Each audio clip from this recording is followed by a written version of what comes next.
Point of order from the Honourable Government House Leader.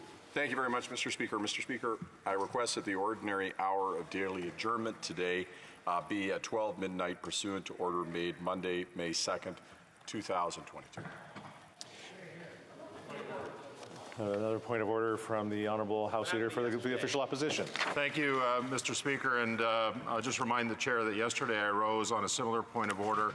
As it relates to Motion 11, a Minister of the Crown may, with the agreement of a House Leader of another recognized party, rise from his or her seat at any time during a sitting, but no later than 6:30 p.m. and request that the ordinary hour of daily adjournment for the current sitting or a subsequent sitting be 12 a.m. Government House Leader did that. Would he please indicate to the House which other House Leader, because I know it wasn't me that agreed to this, which other House Leader agreed to this? I believe a point of order, response to this, I think the Honourable Parliamentary Secretary to the Government House Leader. Thank you, Mr. Speaker. There are numerous precedents on the matter of the consultation, and the Chair has ruled on many occasions that the Speaker has no discretionary authority to refuse a motion if all the procedural requirements have been met. As indicated on page 676 of Procedure and Practices, 3rd edition, and I quote, the Chair has no authority to determine whether or not consultation took place, nor what constitutes consultation among the representatives of the parties, end of quote. Furthermore, Mr. Speaker, Deputy Speaker Camarton on March 6, 2014 indicated, and I would quote, the nature of the consultation, the quality of the consultation, and the quantity of the consultation is not something that the Chair will involve himself in. That has been the tradition of this House for many years. What the Chair would have to do, in effect, is conduct an extensive investigative inquiry into the nature of the consultation. That is not our role, nor do the rules require it. Therefore, I am rejecting the request for the point of order.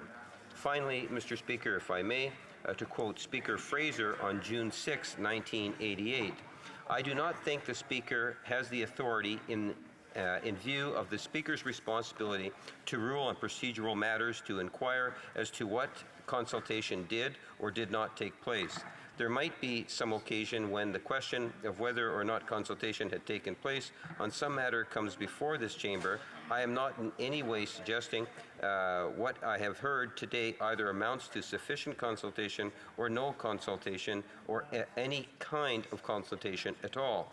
I am just pointing out that as I read the rule, it is not for me to get into that. I would not want any comments made today in any way to take away from the ability of the Honourable Member for Windsor West to argue whether a certain set of conversations did or did not amount to consultation at some future time if the Honourable Member wanted to raise the matter again under this standing order or any other. I am saying that I think I am bound by the rule as it is and that I cannot investigate whether consultation took place because, frankly, the standing order is silent as to my authority to do that. Thank you, Mr. Speaker. I believe the member for New Westminster Burnaby had a comment. Thank you very much, Mr. Speaker. I disagree with the member from Winnipeg North often, but I agree with his point of order today. And certainly, Mr. Speaker, as you're aware, we have seen repeated attempts to have these evening sessions. I will say, Mr. Speaker, I regret enormously the conduct of the Conservative caucus yesterday, which I thought was simply not in keeping with the dignity required in this House of Commons. Order. The member is entitled to participate in this discussion as we do it. L'honorable député de La Prairie. The honourable member for La Prairie.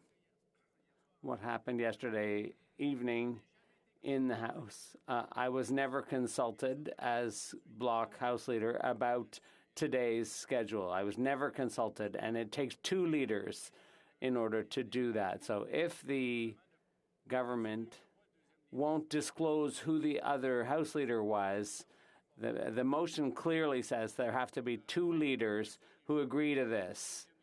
Who's the second leader? The Honourable Member of Sandwich Gulf Islands, and then I'll let you finish I up. rise to say that on the point of order, the response from the Honourable Member for Winnipeg North, I think missed the connection with what the Honourable Opposition House Leader was saying, the official Opposition Leader, which is not the word consultation that's relevant, but the word support and agreement.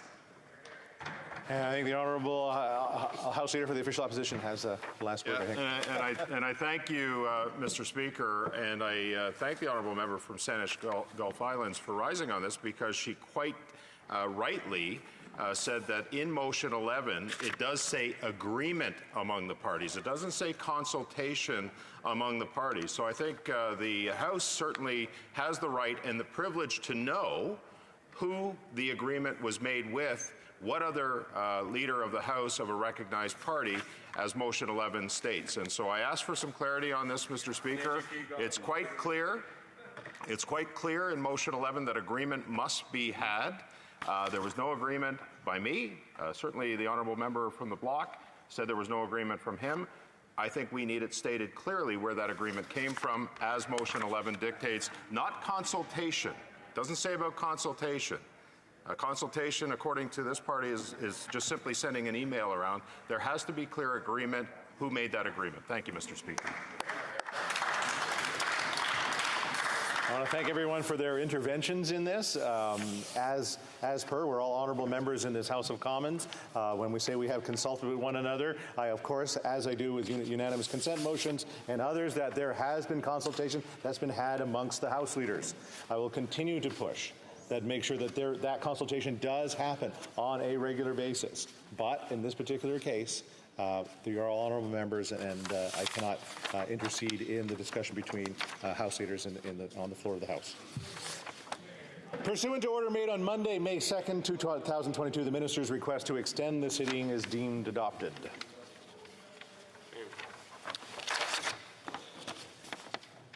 Tabling of documents. The Honourable Parliamentary Secretary to the Government House Leader. Yes, thank you, Mr. Speaker. Pursuant to Standing Order 36.8a, I have the honour to table in both official languages the government's responses to 6 petitions. These returns will be tabled in an electronic format. Introduction of government bills. Statements by ministers. Reports of interparliamentary delegations. Presenting reports from committees, the Honourable Member for Elgin, Middlesex, London. Thank you very much, Mr. Speaker.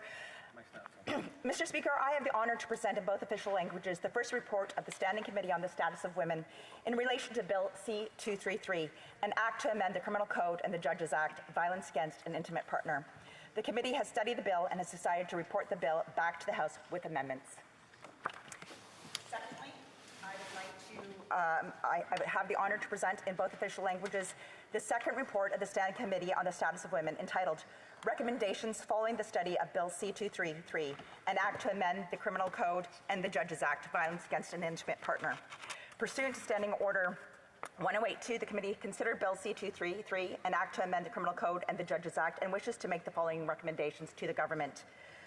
That the committee considered issues and consequences around the availability of self-service in the use of e-monitoring, and recommends the Government of Canada move as soon as possible to ensure access to self-service is available across Canada, and that the committee feels strongly and recommends that when developing training for new judges, the issues of intimate partner violence, coercive control in intimate partner and family relations, and social context be included.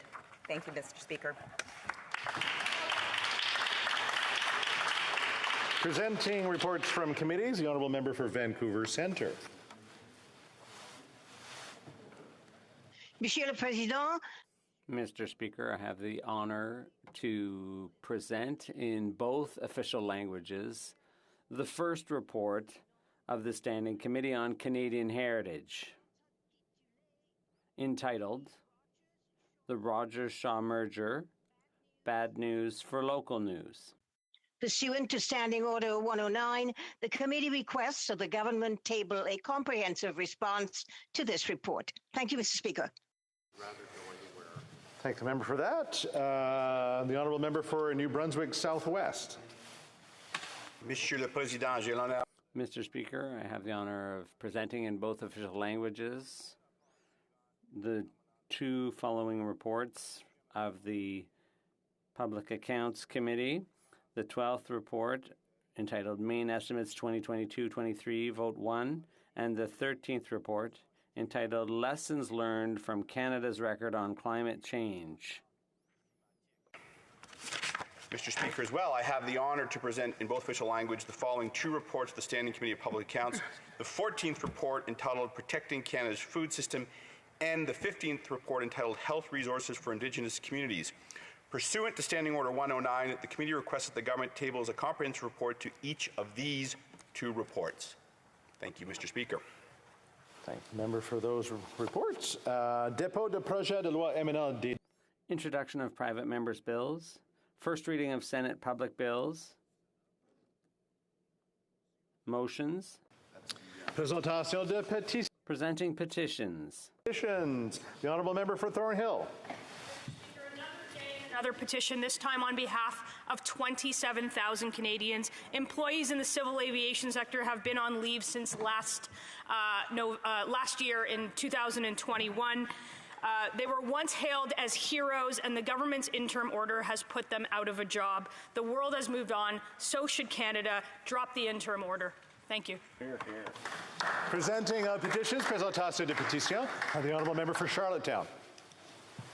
Speaker, I rise again today to present a petition on behalf of Prince Edward Islanders very concerned about the climate emergency and motivated by a book written by Seth Klein called A Good War.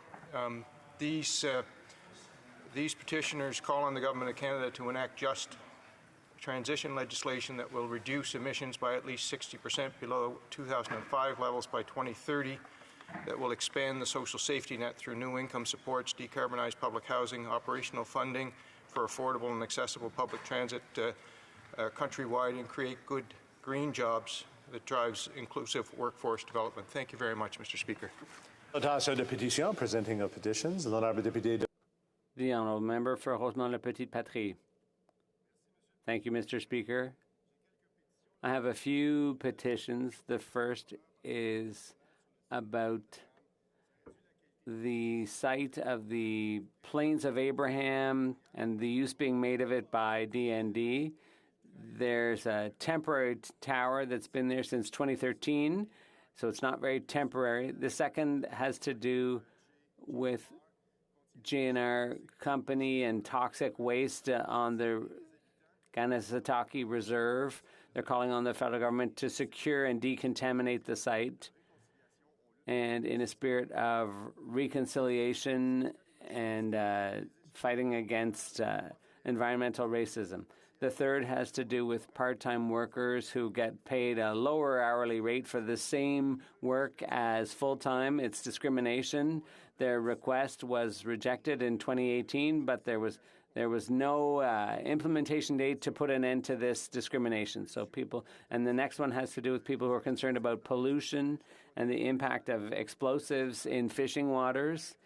And they call for an end to highly polluting industrial construction and consultation with Indigenous communities and an assessment of the impact to be done by, the environmental impact to be done by neutral third parties. To Sky Country. Thank you, Madam Speaker. Today I have the honor of presenting petition 117-71830.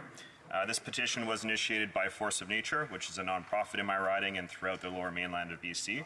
That's a strong advocate for all orders of government to take action to reduce greenhouse gas emissions and build a more sustainable future. The petitioners are calling on the government to do the following, among some other things: significantly reduce emissions with transparent accounting each year, to make contributions to the emissions reduction in the Global South, to wind down fossil fuel subsidies, use and transition to a decarbonized economy, to create good green jobs and drive inclusive workforce development, to protect and strengthen human rights, workers' rights, and inherent rights and sovereignty of Indigenous peoples, and to expand the social safety net, decarbonize public housing, and provide accessible public transit. Thank you, Madam Speaker. Comments? The honourable member for Edmonton West. Thanks, Madam Speaker. I rise to present a petition from many members in my riding of Edmonton West and also across Canada who are concerned about the Liberal platform promise to use the CRA as a political weapon against charitable groups or religious groups that do not share the Liberal dogma. Specifically, the petition asks the House of Commons to protect and preserve the application of charitable status roles on a politically and ideologically neutral basis without discrimination on the basis of political or religious values and without the imposition of another values test, and affirm the right of Canadians to freedom of expression. Questions and comments? Presenting petitions, the Honourable for Toronto Danforth. Thank you, Madam Speaker. The Ontario Line is a public transit project that's going to have major impacts in my community. I had fought hard at the time of providing funding from the federal government to Ontario for public transit, that there would be conditions. I am presenting a petition by members from my community who would like to report to the public on our review of the Ontario government's level of compliance with the federal government's funding conditions, report to the public on the steps it intends to take to monitor and enforce compliance with the federal funding conditions, and release federal funds for the Ontario Line project only when the ministers can confirm to the public that Ontario is in full compliance with the federal funding conditions. Thank you, Madam Speaker. Presenting petitions, the Honourable for Saanich Gulf Islands. Thank you, Madam Speaker. As we all know, it's been some time since we've been able to present petitions in this place, as routine proceedings became anything but routine. But I am pleased to stand today and present a petition on behalf of many constituents calling on the Government of Canada to recognize that when this House voted in June of 2019 that we were in a climate emergency, we need to act like it. The petitioners call for reductions of emissions in Canada by at least 60% below 2005 levels by 2030, that we need to accept that we are going to wind down the fossil fuel industry and its related infrastructure, as we did with asbestos, that we create the protections for workers' rights to assist all of those dependent on the industry in a shift over time to a decarbonized economy. And they also, petitioners have many bullet points as well in this petition to call for the increase in taxes on the very wealthiest to ensure that we have the funds to assist the workers in the transition away from fossil fuels. Thank you, Madam Speaker. Presenting petitions, the Honourable Member for New Brunswick Southwest. Thank you, Madam Speaker. I rise to table this petition in opposition to the Liberal plan to deny the charitable status of organizations that have convictions about abortion, which the Liberal Party might view as dishonest. This may jeopardize the charitable status of hospitals, houses of worship, schools, homeless shelters, and other charitable organizations which do not agree with the Liberal Party on this matter for reasons of conscience. These concerned petitioners, these concerned citizens, residents of Canada, call upon the House of Commons to affirm the rights of Canadians to freedom of expression and to protect and preserve the application of charitable status rules on a politically and ideological neutral basis. Thank you very much. Presenting petitions, the Honourable Member for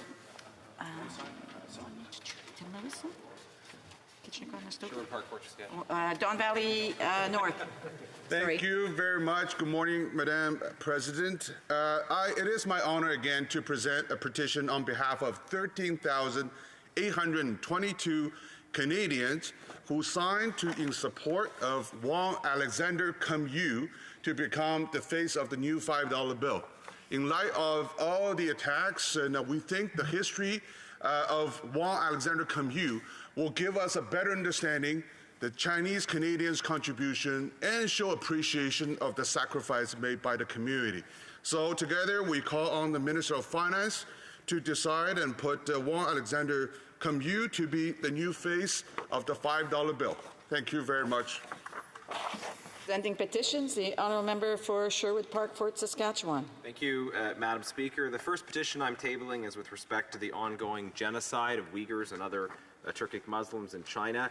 Petitioners note various violations of human rights, including forced sterilization, systematic sexual violence, forced abortion, arbitrary detention, separation of children from families, invasive surveillance, destruction of cultural sites, and many others. Petitioners are calling on the government to finally recognize that Uyghurs and other Turkic Muslims in China have been and are being subject to genocide, and to use the Magnitsky Act to sanction those responsible for these heinous crimes and to actually defend the rights of Uyghurs.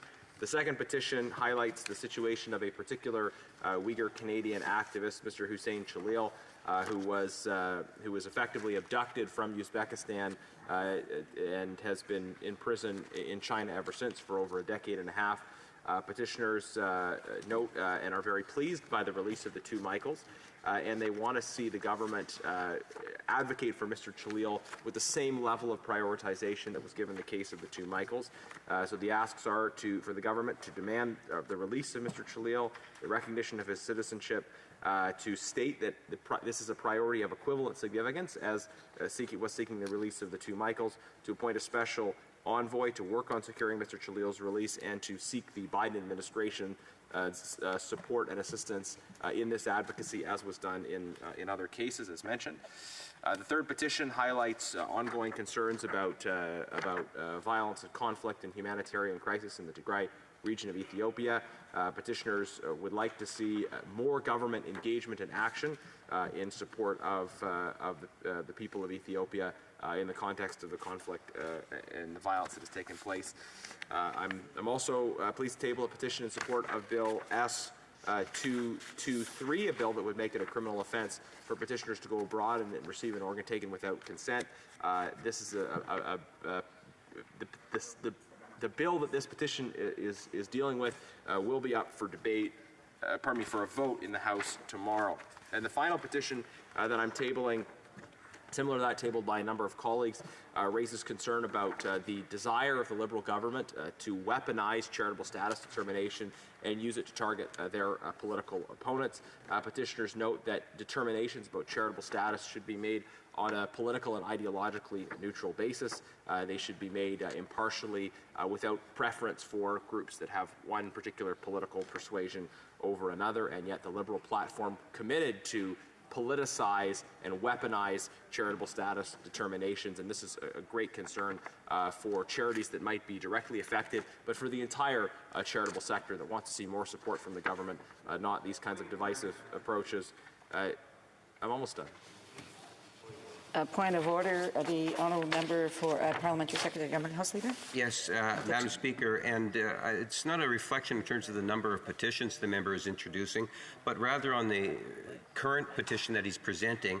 It's more of a political statement coming from the Conservative Party, and I do believe that the member has the right, obviously, to read into the record some thoughts in a concise way on what the petitioners want.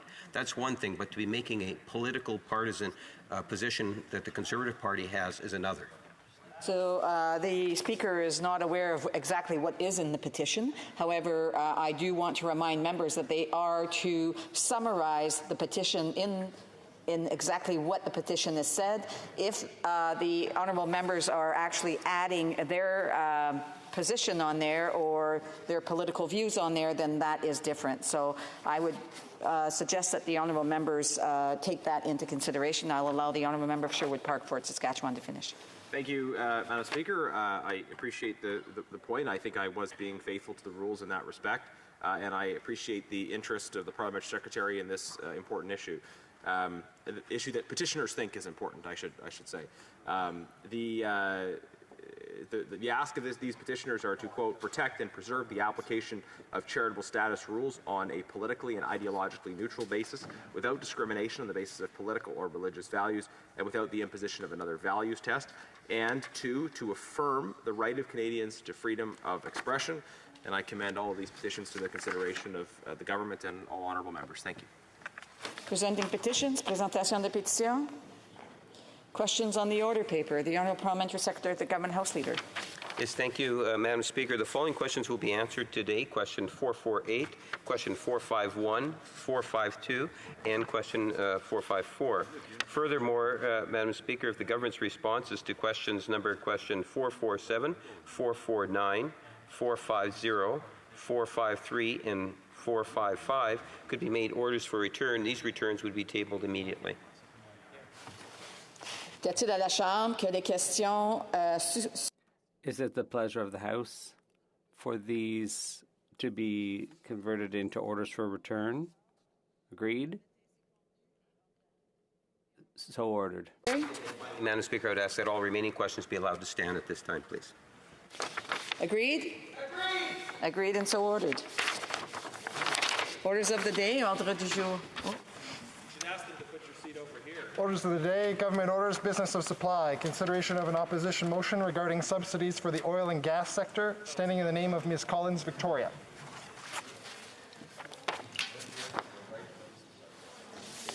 Ms. Collins, seconded by Mr. Angus, moves that given that, 1, Canadians are paying almost $2 per litre of gas at the pump, 2, oil and gas companies are making record profits, and 3, Canada spends 14 times more on financial support to the fossil fuel sector than it does for renewable energy. La Chambre demande au gouvernement. The House call on the government to A, stop using Canadian taxpayers' money to subsidize and finance the oil and gas sector, including by eliminating financing provided through Crown corporations such as Export Development Canada, and excluding oil and gas companies from the $2.6 billion carbon capture tax credit by the end of 2022. Savings from both these measures in renewable energy and in help for Canadians struggling with the high cost of living. The honourable member for Victoria.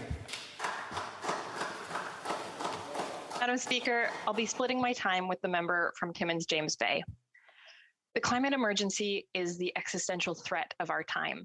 And yet when people are worried about the cost of living, about putting food on the table, about paying rent, it is hard to focus on the climate emergency. And at the same time, while Canadians are struggling with the high cost of gas, of the rising cost of living, big oil companies are making record profits. While Canadians pay $2 at the pump, Imperial Oil made their highest profit in 30 years, and Suncor more than tripled their profits, raking in almost $3 billion in the first quarter. But despite these record profits, and despite promising to end fossil fuel subsidies, the Liberals continue to hand over billions of public dollars to profitable oil and gas companies, the very same companies that are fueling the climate crisis. Canadians shouldn't be paying big oil to pollute. As parliamentarians, it is our job to address these pressing crises, these interconnected issues, to hold them, to protect our communities, and to take action. That's why New Democrats are calling on the government to stop using Canadians' taxpayer money to subsidize and finance the oil and gas sector, including through Crown corporations such as Export Development Canada and the $2.6 billion carbon capture tax credit, and to reinvest those savings in renewable energy and to provide help for Canadians who are struggling with the high cost of living. Last year alone, the Liberals gave out $8.6 billion in subsidies and public financing to the fossil fuel sector, over $5 billion through Export Development Canada. Canada gives more public financing to the fossil fuel industry than any other G20 country, handing out 14 times more financing to oil and gas than to renewable energy between 2018 and 2020. The Liberals have promised to accelerate Canada's G20 commitment to phase out inefficient fossil fuel subsidies by the end of 2023.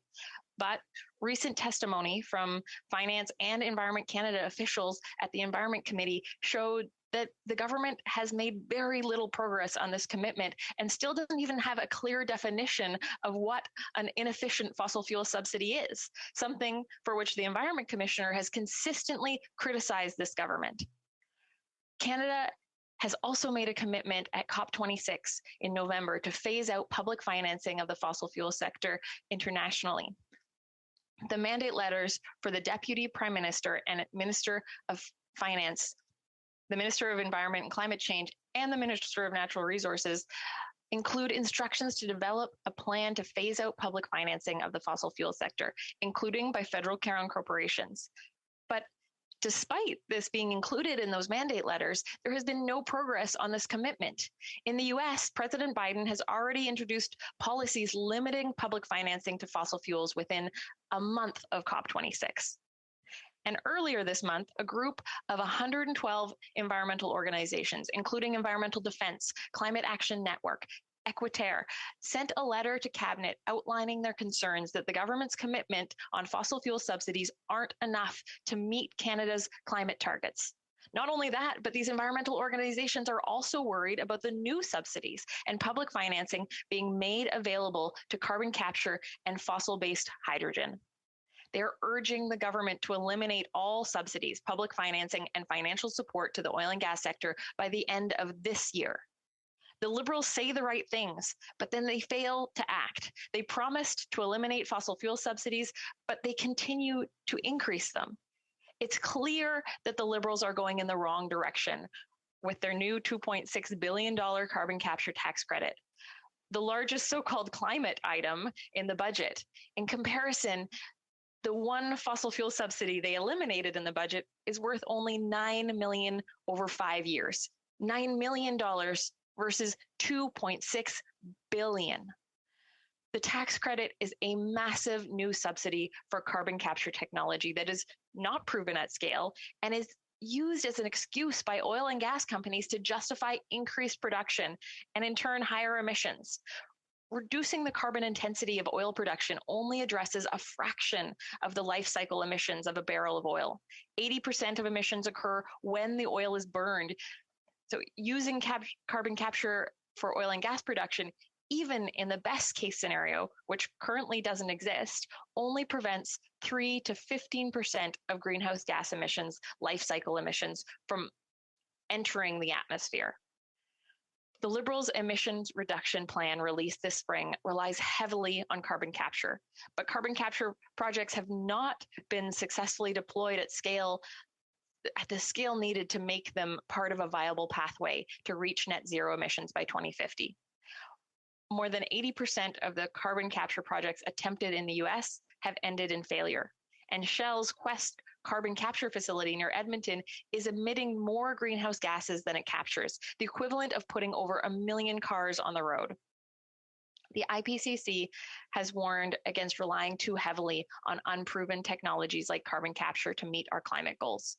The Liberals will claim that the IPCC says we need carbon capture. But what the IPCC actually says is that while some carbon removal will be needed to reach net zero by 2050, carbon capture is one of the least effective and most expensive options. Experts have also told the Environment Committee that carbon capture should be reserved as an option as a last resort for heavy industry sectors that are hard to decarbonize, like concrete and steel. But Canada and other countries pushed for carbon removal to have an increased importance in the IPCC's last report to justify their own flawed approach. It's very clear that this Liberal government has been listening to oil and gas lobbyists instead of the science. They ignored the advice of over 400 experts who urged them not to go ahead with the carbon capture tax credit, refusing to even meet with them. But they were happy to meet with Big Oil, who have lobbied this Liberal government, meeting over 6,800 times. And now, despite record profits, Big Oil are asking for even more government subsidies. Amazingly, at the very same time that Cenovus was announcing $1.6 billion in profits and tripling their dividends to shareholders, their CEO said that carbon capture tax credit, it wasn't enough. They wanted even more public dollars. Big Oil couldn't make it any more clear that they don't want to spend a dime of their own money. These profitable oil and gas companies that are fueling the climate crisis can afford to clean up their own pollution. Canadians should not be paying the price. Not only do we need to stop handing out billions of public dollars to profitable oil and gas companies, we need to start investing those billions in the real climate solutions we know are so desperately needed to secure a livable planet. Continued subsidies to the oil and gas sector delay climate action and divert precious resources from the investments in a renewable energy transition and support for the workers and communities that will be affected. Last month, the IPCC made it clear that the world urgently needs to move away from fossil fuels and make significant investments in renewable energy if we have any hope of keeping global temperature rise below 1.5 degrees and avoiding the most catastrophic consequences of the climate crisis. Renewable energy technology is ready, it's available, and the costs have decreased significantly. But this government is not making the needed investments. The IPCC said that countries like Canada need to boost investments in renewable energy by at least a factor of 3 to meet our climate goals. Instead, this government continues to throw billions at the big companies, the big oil and gas companies who are fueling the crisis. Investing in renewable energy, strengthening grids, electrifying infrastructure, and energy efficiency retrofits will not only help fight the climate crisis, but they also create good long-term jobs for Canadians and communities across the country. And it will help make life more affordable. The Liberals need to stop the public financing of big oil companies now, not just more empty promises, but real action. If they're really serious about ending subsidies, ending public financing, they can start by eliminating tax credits for oil and gas exploration and development right away, which could bring in almost $10 billion over the next 4 years. That's $10 billion in savings that can be reinvested in renewable energy and in help for Canadians struggling with the high cost of living. Canadians are worried. They're worried about the future for their family, for future generations. They're worried about how they're going to make ends meet today. We have an opportunity to tackle some of the biggest issues of our time in a way that supports those who are struggling, in a way that safeguards our climate for generations to come. I urge every MP to take a look in the mirror. Member's time is up. I've tried to give her some signals there. I'm not sure if she saw me. Questions and comments? The Honourable Parliamentary Secretary, the Government House Leader. Yes, thank you, Madam Speaker. And you know, what we have seen over the last number of years from this administration is historical amounts of money that is being put into the green transition. We're talking about hundreds and hundreds and hundreds of millions of dollars over the last few years, Madam Speaker, alone. This is a government that is committed to the green transition, and I'll get an opportunity later to expand on that particular point. But my question to the member is, in this most recent budget, year 2022, there was a commitment to end fossil fuel subsidies by the end of 2023, and to get the member's thoughts on that commitment. Member for Victoria. Well, in 2019, the Liberals promised to eliminate fossil fuel subsidies. Instead, they increased them. The Liberals have been in power for almost 7 years, and they have been increasing fossil fuel subsidies, to the tune on average of $900 million each year, just the increase. Now they are providing a new subsidy, a new billions of dollars, $2.6 billion to oil and gas companies who are making record profits. It is hard to believe the Liberal promises when they continue to do the exact opposite of what they say. Questions and comments? The Honourable for Calgary Centre. Well, thank you, Madam Speaker, and I thank my colleague in the NDP for putting forward this notion, and I appreciate the subsidiary of the Liberal Party actually putting forward a motion that we can address here in the House of Commons. Let me ask her some of her numbers here. We talked about $8.6 billion being provided by this government in subsidies, and yet there's no tangibility on that $8.6 billion actually flowing through the government's accounts. I do know that EDC does provide some loans. Loans are not gifts, and loans are market-based from EDC at this point in time. So we've been searching, I've been searching on this House for the actual subsidies provided to this industry, have found virtually none. To an industry that provides over $20 billion in 2021. So I'd love it if she would do that, but I'm actually going to put a definition on here. If she'd entertain a definition for what an inefficient fossil fuel or any subsidy is to this legislation or this motion, would she entertain that going forward so we can actually compare apples to apples here? The Honourable Member for Victoria. Yeah, I would encourage the member to look at the WTO's definition. It's an internationally recognized definition of what a subsidy is. It includes those kinds of loans, public financing, supports to the sector, to a specific sector that conveys a benefit. And so if you take internationally recognized definitions like the WTO or the UN's definition, we would actually be including things like the government's recent $10 billion loan for the TMX pipeline. We would be including so many more things than this government actually deems to be a fossil fuel subsidy.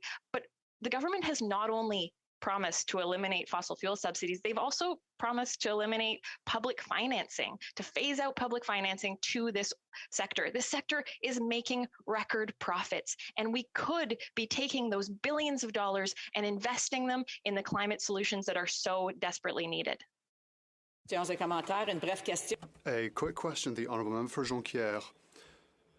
The Liberal government's failure when it comes to its funding of oil and gas. I'm pleased that my colleague has tabled this, but the marriage and wedding between the NDP and the Liberals means that the $2.6 billion for carbon capture will be something that the NDP will vote for. Not only will they vote for that, but they also will vote for time allocation. Isn't that a very high price to pay for dental care concessions by the government? Because at risk is the health of the world we live on.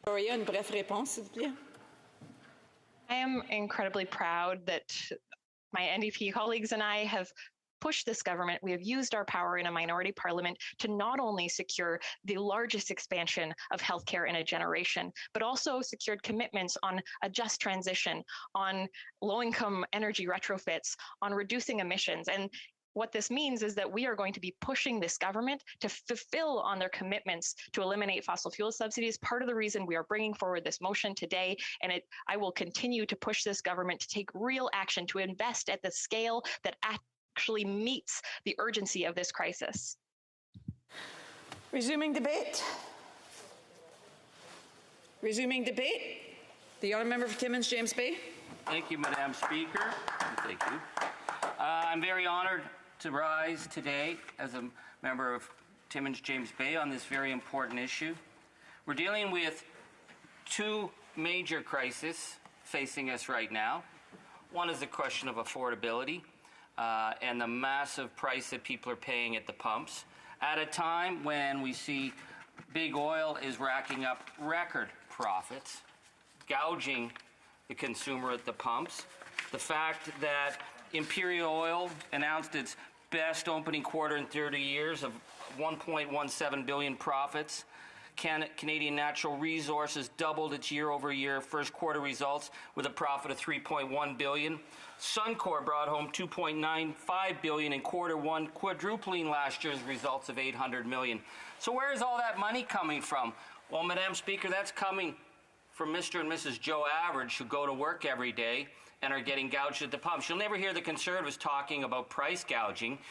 They have all kinds of theories about how unfair it is for big oil to make record profits while people can't afford to go to work. It's the same as we see in how the Conservatives are trying to talk about high grocery prices as some kind of Bank of Canada conspiracy on inflation, when in fact we learned that Loblaws has made record profits this year. They are making money gouging off Canadians.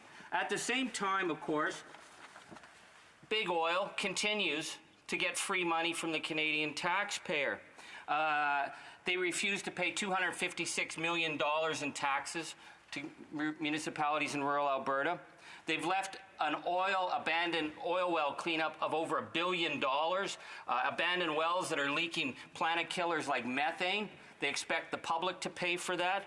They're calling on the government to change the basic environmental regulations to protect the Athabasca River system, a fragile ecosystem, so they can dump the toxic waters from tailings ponds, because they never talk about the huge damage that they do from every barrel taken out of the oil sands, the amount of water that is contaminated and held in these tailings ponds that are larger than the city of Vancouver, but they expect the public to assume those costs. Of course, we see the $570 million for the methane cleanup. Methane is a planet killer. We all know that. This is something that big oil, with their record profits, could easily have handled, but no, they asked the public to pay to stop the leaking of methane. And what we saw from the Environment Commissioner's report was that this was used as a subsidy to increase production. So the issue of the affordability is one factor, but there's a much bigger factor facing us. We are the first generation in history to actually be in a position to decide whether our children have a future or whether we're going to continue to have cheap gas. This is we talk about a climate emergency, it doesn't even come close to talking about the situation we're in. The UN has released its latest statement calling a code red for humanity. They claim a, quote, damning indictment of the failed global leadership on climate crisis. And that UN Secretary General Guterres says that what we're looking at is, quote, an atlas of human suffering and a damning indictment of failed climate leadership. He says nearly half of humanity is living in the danger zone now. Many ecosystems are at the point of no return. Unchecked carbon pollution is forcing the world's most vulnerable on a frog march to destruction now. There's nothing theoretical about this. The Economist, hardly a left-wing journal, says that we have to act quickly before time runs out. They give us till 2025 in order to deal with peak oil. The International Energy Agency, another industry voice, says that given the emergency of the climate crisis, there cannot be any more new fossil fuel projects. And yet, what we see in this House and what the Canadian people see is that climate change denial is the fundamental cornerstone of Canadian economic policy, and it is the fundamental cornerstone of this government. Now, we know the Conservatives are ridicule any efforts on climate change. You hear them laughing when it's talked about. The issue is the Liberals, though, because the Liberals have made promises because Canadians want someone to do the right thing on the climate crisis, and we're not seeing that. So we want to talk about a number of things that I think we need to break apart on the Liberals' arguments, because it is a scam what they are perpetrating on the Canadian people. The idea of net zero by 2050 is an absolute scam, because what they're talking about, they went to COP26 and the Prime Minister and the Environment Minister claimed that they would put an emissions cap on. Well, it certainly shocked everyone in Canada because they hadn't talked to anybody about this emissions cap. You're never going to see that emissions cap. It's not going to happen. And why is it not going to happen? The emissions cap is not going to happen because what the Liberals are telling Canadians is that they can increase oil production while getting to net zero. Shame.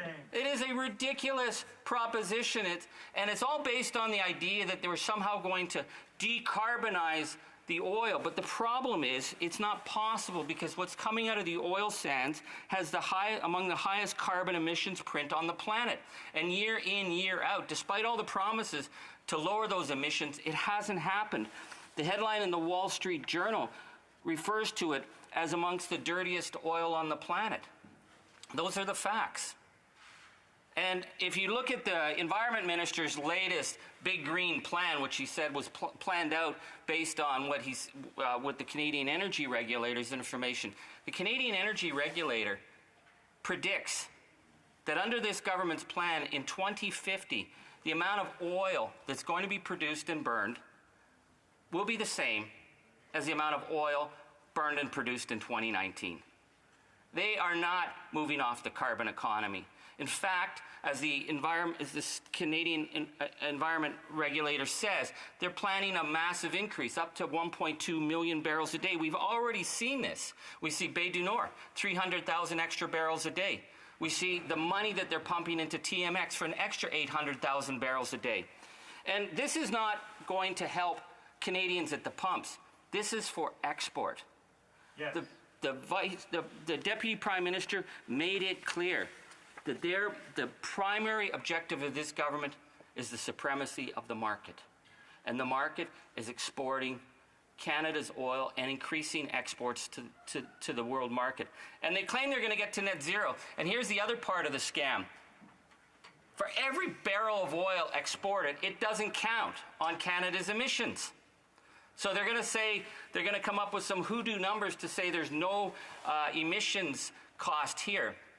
But right now, even without the 1.2 million barrel a day increase, Canada's offshore oil export emissions are more than all of the emissions in every sector in Canada today.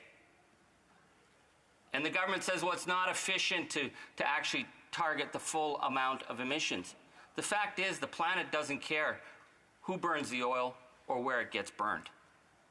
This is a government that is committed to driving the oil agenda and giving big oil whatever they ask in terms of making that happen. So this leads me to the other issue, which I'm very, very concerned about, which is the issue of the so-called just transition.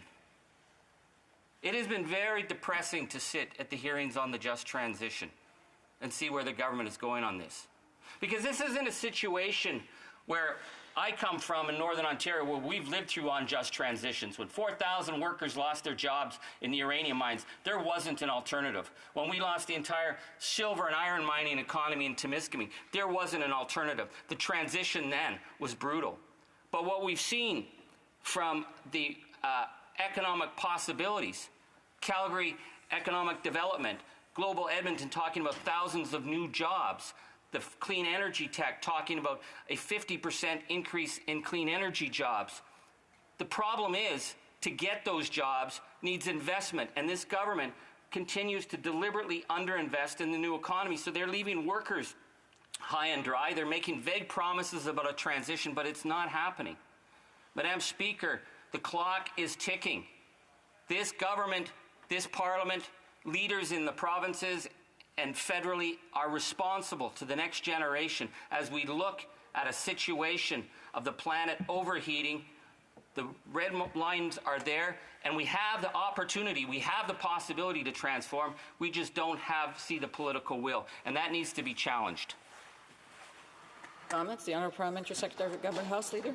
Yes, thank you, Madam Speaker. Two quick points. One is in regards to the in the resolution, the NDP are making reference to the price of gas. And I guess it would be more in terms of just acknowledging that what is taking place in Europe today is having a profound impact on the cost of gas, and it's because of Russia's invasion of Ukraine, in good part. So there's a world environment, the world price of oil, no doubt, and I'm interested in the members' thoughts in regards to the cost of a liter of gas as a direct result. And the other issue, Madam Speaker, is just dealing with the end to fossil fuels, which is a commitment that has been made by this government to end fossil fuel subsidies by the end of 2023, and his thoughts on that, which was an item that was listed in the budget. Member for Timmins, James Bay. Thank you. Well, they did promise in 2019 to get rid of fossil fuel subsidies, and then they amended it to say inefficient. So inefficient, well, that means anything you want, like the $570 million it gave to the methane cleanup. And that money, we have no proof that that was spent on actually dealing with methane. The issue here, in terms of Putin's war, has certainly exacerbated the price of oil. It has created a crisis, and that has to be addressed. But we were told that this government was going to have this electric vehicle plan. We don't even have a plan to get the charging stations. Canadians across Canada would love to buy an electric vehicle, but if they can't plug it in, what are they going to do? I'm looking in the budget. I see more support for oil and gas than I see for the clean energy alternatives. Questions and comments? The Honourable Member for New Brunswick Southwest. Thank you, Madam. First, I appreciate the member's honesty in saying he opposes affordable gasoline to Canadians. He wants high gas prices. My question to the member is, why won't his partners in the Liberal government also claim victory on this? They brought in a carbon tax with the stated purpose to raise gas taxes at the pump. That is what happened. Now they're running for cover, blaming it on Russia. But I'll give you one example. In my riding, a liter of gasoline is $2 a liter. Across the border, 10 minutes away in Maine, it's $1.50. 50 cents difference. Now all that gasoline comes from the same place, the refinery in St. John, New Brunswick. Maine doesn't have a more efficient refinery with harder workers or lower input cost. It's coming from the same place. That difference is all tax. Mission accomplished. They're driving up the price of energy in this country. Why won't the Liberals claim credit on this and say mission accomplished as well? The Honourable Member for Timmins, James Bay. Well, Madam Speaker, I'm not surprised the Honourable Member has to put a little circus act making complete misrepresentations. This is a party that's supported convoy people supporting white replacement theory. This is a party supporting anti-vax. Now they're claiming that we support high gas prices when what we see, Madam Speaker, is the fact that they're misrepresenting carbon tax. Do you know, Madam Speaker, that Suncor, if they was a carbon tax, would pay $830 million. Instead, they pay $30 million. The carbon tax isn't causing this. And we see the price gouging that the Conservatives support time and time again because they are just total puppets for big oil's interests. Questions and comments. L'honorable député de Jonquière. The Honourable Member for Jonquière, a quick question. Thank you. I do agree with my colleague for Timmins James Bay that I like very much. Very often, too often, the Conservatives are the marionettes of the oil and gas centre, but often the NDP is the marionette of Liberal policies. We had the Deputy Environment Minister at committee who pretended there were technical problems in order to avoid answering a question about Baie du Nord. When I asked that they appear once again, then the colleague for Timmins, James Bay, said, no, I don't want this Deputy Minister to come back. So is he not sometimes stuck in this marionette show from the Liberal Party? I'd like to hear what he has to say on the matter. From the member for Timmins James Bay. Well, it is pretty sad to see the Bloc are so angry because they sit in the corner and nobody listens to them anymore.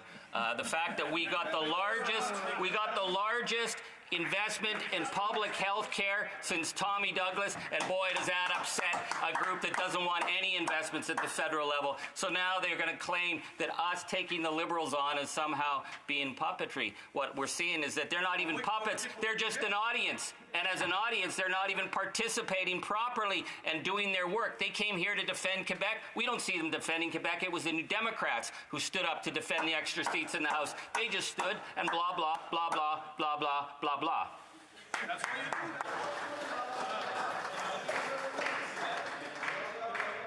Order. Before we continue, we're starting to get other individuals having conversations. We're starting to get other individuals wanting to participate when they shouldn't be participating. So I would just say that, if individuals can wait until, if parliamentarians can wait until I recognize them when it's time, when I ask for questions and comments, that's the best way to be able to have this, this House function properly. Resuming debate, reprise de débat, the Honourable Parliamentary Secretary to the Minister of Natural Resources and to the Minister of Environment and Climate Change. Thank you, Madam Speaker. And I would like to begin by letting you know that I'll be sharing my time with the member from Winnipeg South. Madam Speaker, climate change and the environment are very important to me and my community. It guides the work that I do in this place. And that's because the threat isn't theoretical, it's real. It's happening right now. Right across our country last summer, we saw floods and wildfires. These events destroyed people's homes, destroyed their livelihoods, and we need to take strong action as we face into this reality. Today, I'll focus on eliminating fossil fuel subsidies, which we have committed to do by 2023, but I would like to begin to talk about the heavy lifting that we must do and that we are doing right now to fight climate change. One of the most impactful and earliest steps that we took was to put a price on carbon pollution. It encourages businesses and individuals to make choices that result in fewer emissions. It's a strong market mechanism, and all of the funds that are collected through the price on carbon pollution are returned to the province where it is collected. None of it stays with the federal government. And I want to be clear about that because sometimes I feel like that is lost in our conversations. It's described as sometimes as a tax, but that was clearly put to bed by the Supreme Court of Canada. It is not, and none of the funds stay here with the federal government. It's all returned to individuals and the provinces where they were taken. Now, I also want to talk about some good news. We've finally begun to flatten the curve on emissions. In 2019, that was the first year when we saw the curve beginning to flatten. There was a decoupling. The economy grew, but emissions did not grow at the same pace. And in 2020, our emissions dropped. Now, like much of that was due to the pandemic and the fact that we reduced travel. There's no doubt about that. But there was a part of that drop that was also due to the fact that we've cleaned our electrical grid. As part of that, we are well on our way to removing coal-fired electricity from our electrical grid. which reduces air pollution and emissions. We're investing in nature-based solutions, such as planting 2 billion trees and working to protect our lands and waters. And we put into law that we must achieve net zero in our country by 2050. We released the emission reductions plan, and under that law, that was made under that law for net zero by 2050, and that sets projections for all sectors of our economy to reduce emissions and includes some mechanisms to reduce combustion of fossil fuels, such as moving to 100% of all new vehicle sales being zero emissions by 2050. Today's motion focuses on the narrower issue of fossil fuel subsidies and the work we are doing towards our G20 commitment to eliminate fossil fuel subsidies. The commitment began in 2009 when Canada joined other members of the G20, agreeing to phase out and rationalize over the medium term inefficient fossil fuel subsidies while providing targeted support for the poorest. The leaders' statement from that G20 stated, this reform will not only apply to our support for clean energy, renewables, and technologies that dramatically reduce greenhouse gas emissions. Will not apply. Previously, we had committed to meet the goal by 2025, and over the last year, we've accelerated the timeline to be completed by 2023. So far, the government has rationalized or phased out 9 tax measures that had provided preferential tax treatment to the fossil fuel sector, including, and here's a list, the phase out of the accelerated capital cost allowance for oil sands, that was announced in Budget 2007, completed in 2015. The reduction in the deduction rates for intangible capital expenses in oil sands projects to align with rates in conventional oil and gas sector, announced in Budget 2011, completed in 2016. The phase out of the Atlantic Investment Tax Credit for investments in the oil and gas mining sectors, announced in Budget 2012, completed in 2017. The reduction in the deduction rate for pre-production intangible mine development expenses to align with the rate for the oil and gas sector, announced in Budget 2013, completed in 2018. The phase out of the accelerated capital cost allowance for mining, announced in Budget 2013, completed in 2021. Allowing the accelerated capital cost allowance for liquefied natural gas facilities to expire as scheduled in 2025. That was announced in Budget 2016. Rationalize the tax treatment of expenses for successful oil and gas exploratory drilling, announced in Budget 27, completed in 2021. Phase out tax preference that allows small oil and gas companies to reclassify certain development expenses as more favorably treated exploration expenses. That was announced in Budget 2017 and completed in 2019. And the phase out of flow-through shares for oil, gas, and coal activities, that's proposed in Budget 2022 to be completed in 2023. As part of the process to eliminate fossil fuel subsidies, G20 countries have been pairing among themselves for a transparent review of their work. In 2018, Canada committed to undergoing a peer review process with Argentina. We are the 4th pair of countries within the G20 to undertake that process, and it's ongoing. The previous 6 countries to do a peer review have generally considered fossil fuel subsidies based on the World Trade Organization's definition of subsidy: government spending, tax or non-tax, which provides a benefit. Further, countries have tailored that definition to subsidies aimed at the fossil fuel sector by focusing on those that directly or indirectly lead to increases in the production or consumption of fossil fuels. To complete our own work to eliminate fossil fuel subsidies, Environment and Climate Change Canada in 2018 conducted an extensive review of non-tax measures. This was complemented by a consultation which ran from March to June 2019 on the government's draft framework to review measures outside the tax system. This feedback is taken into account in the work being done by Finance Canada and Environment and Climate Change Canada. It is reasonable to expect that the question of what type of spending is aligned with the transition to net zero will change over time. In other words, government spending in support of the transition to a net zero, reliable, affordable energy system could look different in 2023 than it will in the future. I'll provide an example. Support for diesel use in northern and remote communities may need to continue in the short term to ensure the provision of essential energy services.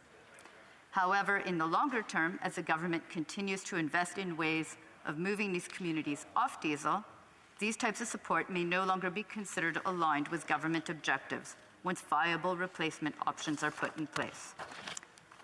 One last thing before my time is up, Madam Speaker. I would like to address the motion's reference to carbon capture and storage. At a time when we need every tool at our disposal to reduce emissions, it's not the moment to remove support for carbon capture and storage. The IPCC has recognized that it plays a role in reducing emissions, as does the International Energy Agency. It is one part of what needs to be done to reduce our country's emissions and reach net zero. Recently, at the Environment Committee, Professor Normand Rousseau shared the following testimony. And I would say this was in response to a question from the member for Victoria. We absolutely have to implement all reduction measures, but we're also going to have to invest in carbon capture and storage. I'm not talking about utilization, I mean storage. Otherwise, we won't be able to achieve net zero.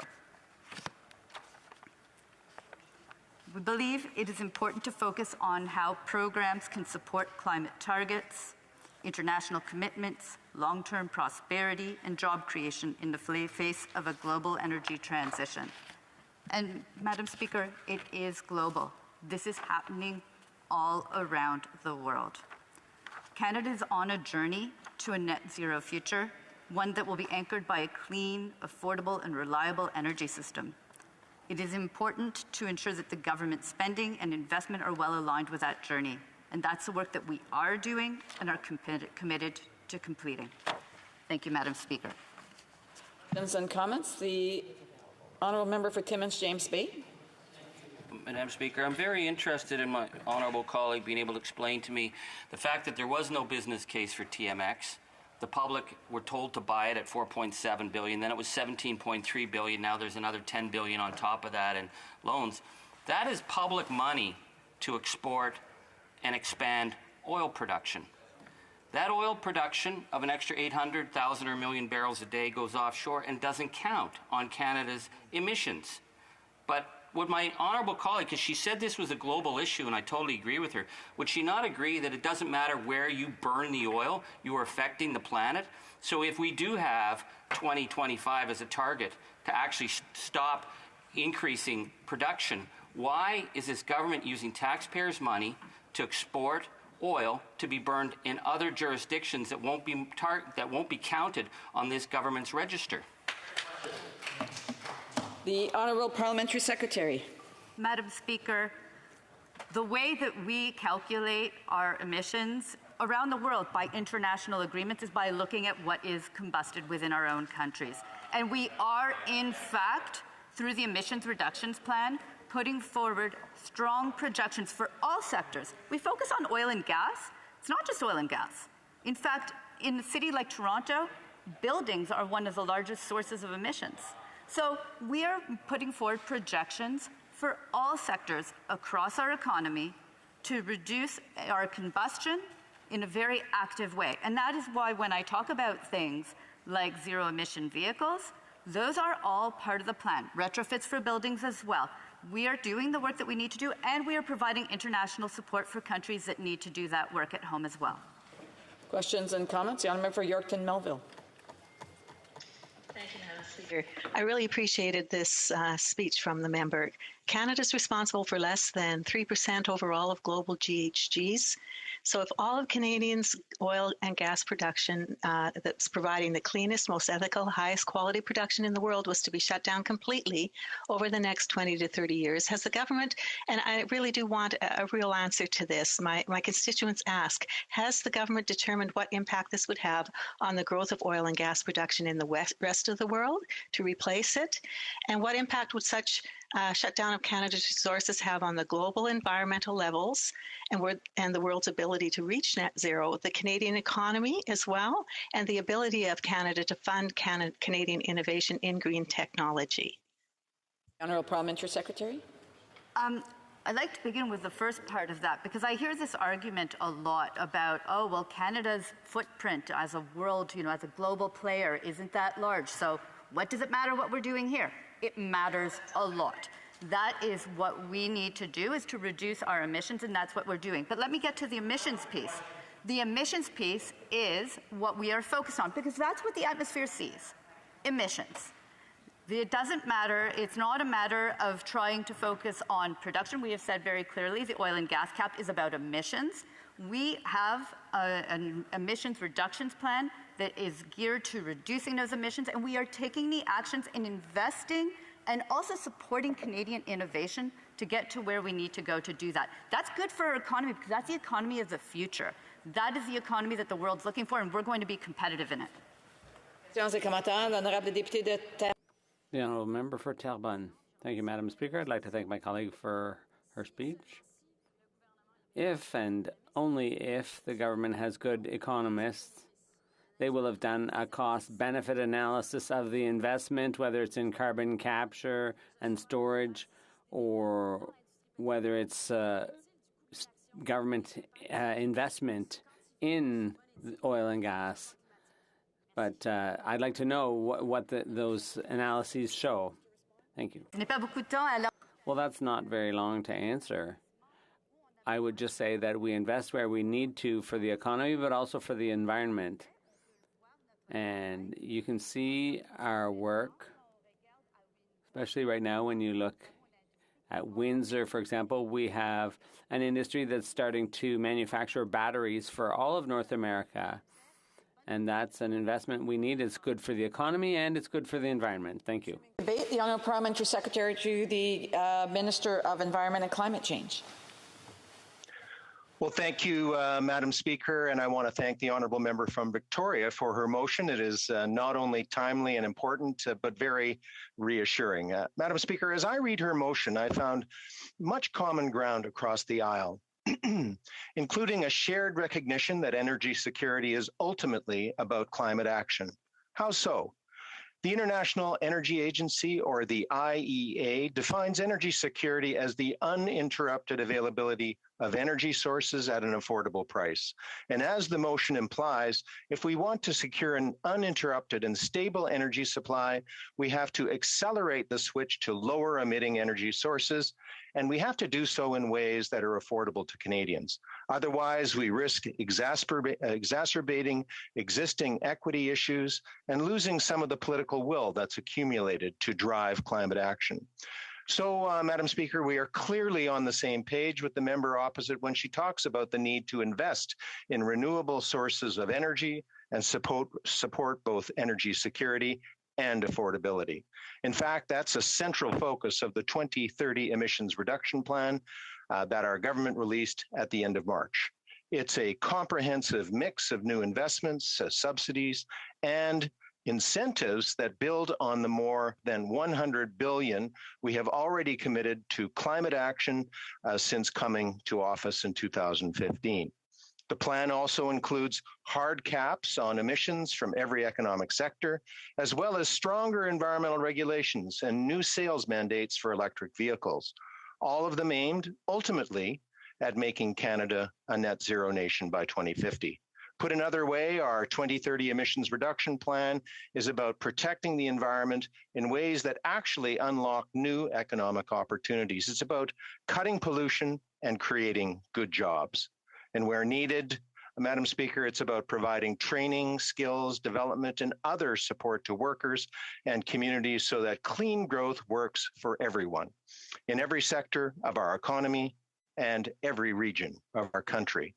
Investing in renewable sources of energy is a key part of our plan. There's simply no way to reach our climate targets while ensuring our economy remains strong and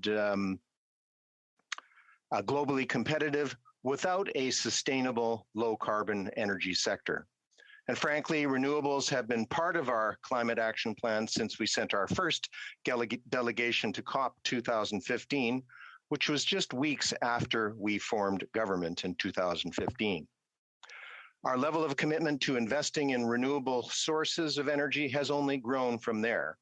Just last year, we launched our $1.5 billion Clean Fuels Fund to support the next generation of fuel production. With this new fund, we are supporting feasibility and front-end engineering and design studies, helping to establish biomass supply chains, creating new markets for waste from forestry and agriculture, and developing essential codes and standards, ensuring new technologies can enter the market reliably. Best of all, we expect to create more than 35,000 direct and indirect jobs through this fund, and leverage an additional $3.5 billion in other public and private investments over the next 5 years, all while helping to reduce our emissions by up to 12 megatons. Budget 2022 further builds on that and is highlighted by a world-leading $15 billion Canada Growth Fund and an expansion and extension of the Low Carbon Economy Fund with a further $2.2 billion. Other measures specifically advance our capacity to produce renewable energy. Electricity is a case in point. We've committed to a net zero electricity system by 2035, and our new federal budget includes further investments to get us there. They include $250 million over 4 years to support pre-development activities of clean electricity projects of national significance, such as inter-provincial electricity transmission projects and small modular reactors. And these projects build on what our government is already doing to advance similar work on the Atlantic Loop and Prairie Link projects. There's also $600 million over 7 years for the Smart Renewables and Electrification Pathways program to support additional renewable electricity and grid modernization projects. $2.4 million in 2022-23 to establish a Pan-Canadian Grid Council, which would provide external advice in support of national and regional electricity planning, and $25 million to establish regional strategic initiatives to work with provinces, territories, and relevant stakeholders to develop net zero energy plans. And as we invest in renewables, we are also helping Canadians to use less energy, such as the Canada Greener Homes Grant that was launched in May of last year. It offers grants of up to $5,000 to help Canadians finance resiliency and energy efficient retrofits in their home. The program has proven to be very popular, with over 150,000 homeowners applying through the national portal, with another 50,000 coming in through our co-delivery partners, Quebec and Nova Scotia. Of course, carbon capture, use, and storage also figures prominently in our emissions reduction plan and our 2022 budget. Carbon capture technologies have also been part of Canada's plan since the turn of this century, when an international team of scientists descended on an oil field in Saskatchewan to study the feasibility of injecting carbon dioxide in a geologic formation. Almost 2 decades later, carbon capture has emerged from the laboratory as a commercially viable option, but the sheer scale of these projects demands continued collaboration to reduce its cost, which means, Madam Speaker, we cannot afford to be excluding potential partners as we try to achieve an economy of scale with the technology. And that's where I part ways with the member opposite and her motion. We need all hands on deck to fight climate change. With our abundance of natural resources and skilled labor, Canada is well positioned to lead global growth in CCUS as it supports our investments in renewables. The oil and gas industry, which contributes 26% of Canada's overall emissions, but also directly employs over 70,000 people, shouldn't and won't be excluded. That said, our intention that the tax credit cannot be used for enhanced oil recovery. Simply put, the tax credit would be an effective way to further mobilize substantial private capital towards clean technologies and energy, driving down costs and encouraging widespread market adoption. And just winding down, Madam Speaker, when it comes to climate change, I think you'll agree there's no magic bullet. We need to use every tool in the toolbox, and we need every partner we can get to help us achieve our goals. We have the ambition, the know-how, and the plan to build a bright, healthy future for everyone. Thank you, Madam Speaker. Questions and comments, questions et commentaires. The honourable member for Chatham-Kent-Limington. Thank you, Madam Speaker. I want to thank my honourable colleague for his speech. He just concluded by saying that we need to use every tool in our toolbox to fight climate change. The previous parliamentary secretary stated that Canada's emissions are counted by all of the fossil fuels burned here in Canada. I assume that includes our imported fossil fuels as well. Can the honourable member explain then why the price on pollution applies to Canadian-generated natural gas and oil and not to imports? Is it because they come into Eastern Canada versus Western Canada? Help me understand then why every tool in our toolbox doesn't include a price on carbon on imported fuels. Honourable Parliamentary Secretary. Well, thank you, Madam Speaker, and I want to thank the honourable member for the question. And as he knows, that the price on pollution applies where the fuel is combusted, as the parliamentary secretary before me said. Madam Speaker, I'd just like to point out to the honourable member that I've been watching the Conservative leadership debates, and they're still debating, Madam Speaker, whether climate change is real or not. And Madam Speaker, I know there are some enlightened Conservatives out there who believe climate change is real and that we need to address this existential crisis that is facing us now and will face our children and grandchildren. Questions and comments. The honourable member for Churchill, Kiwana-Newcastle. Thank you, Madam Speaker. Madam Speaker, as we are discussing today, the climate emergency is here, and it is clear that the Liberal government is not doing enough to deal with the urgency of the issue that we are facing. Peguis First Nation in Manitoba has been devastated by unprecedented flooding, a clear sign of the climate emergency. As my colleague said, we need to use all tools available to us.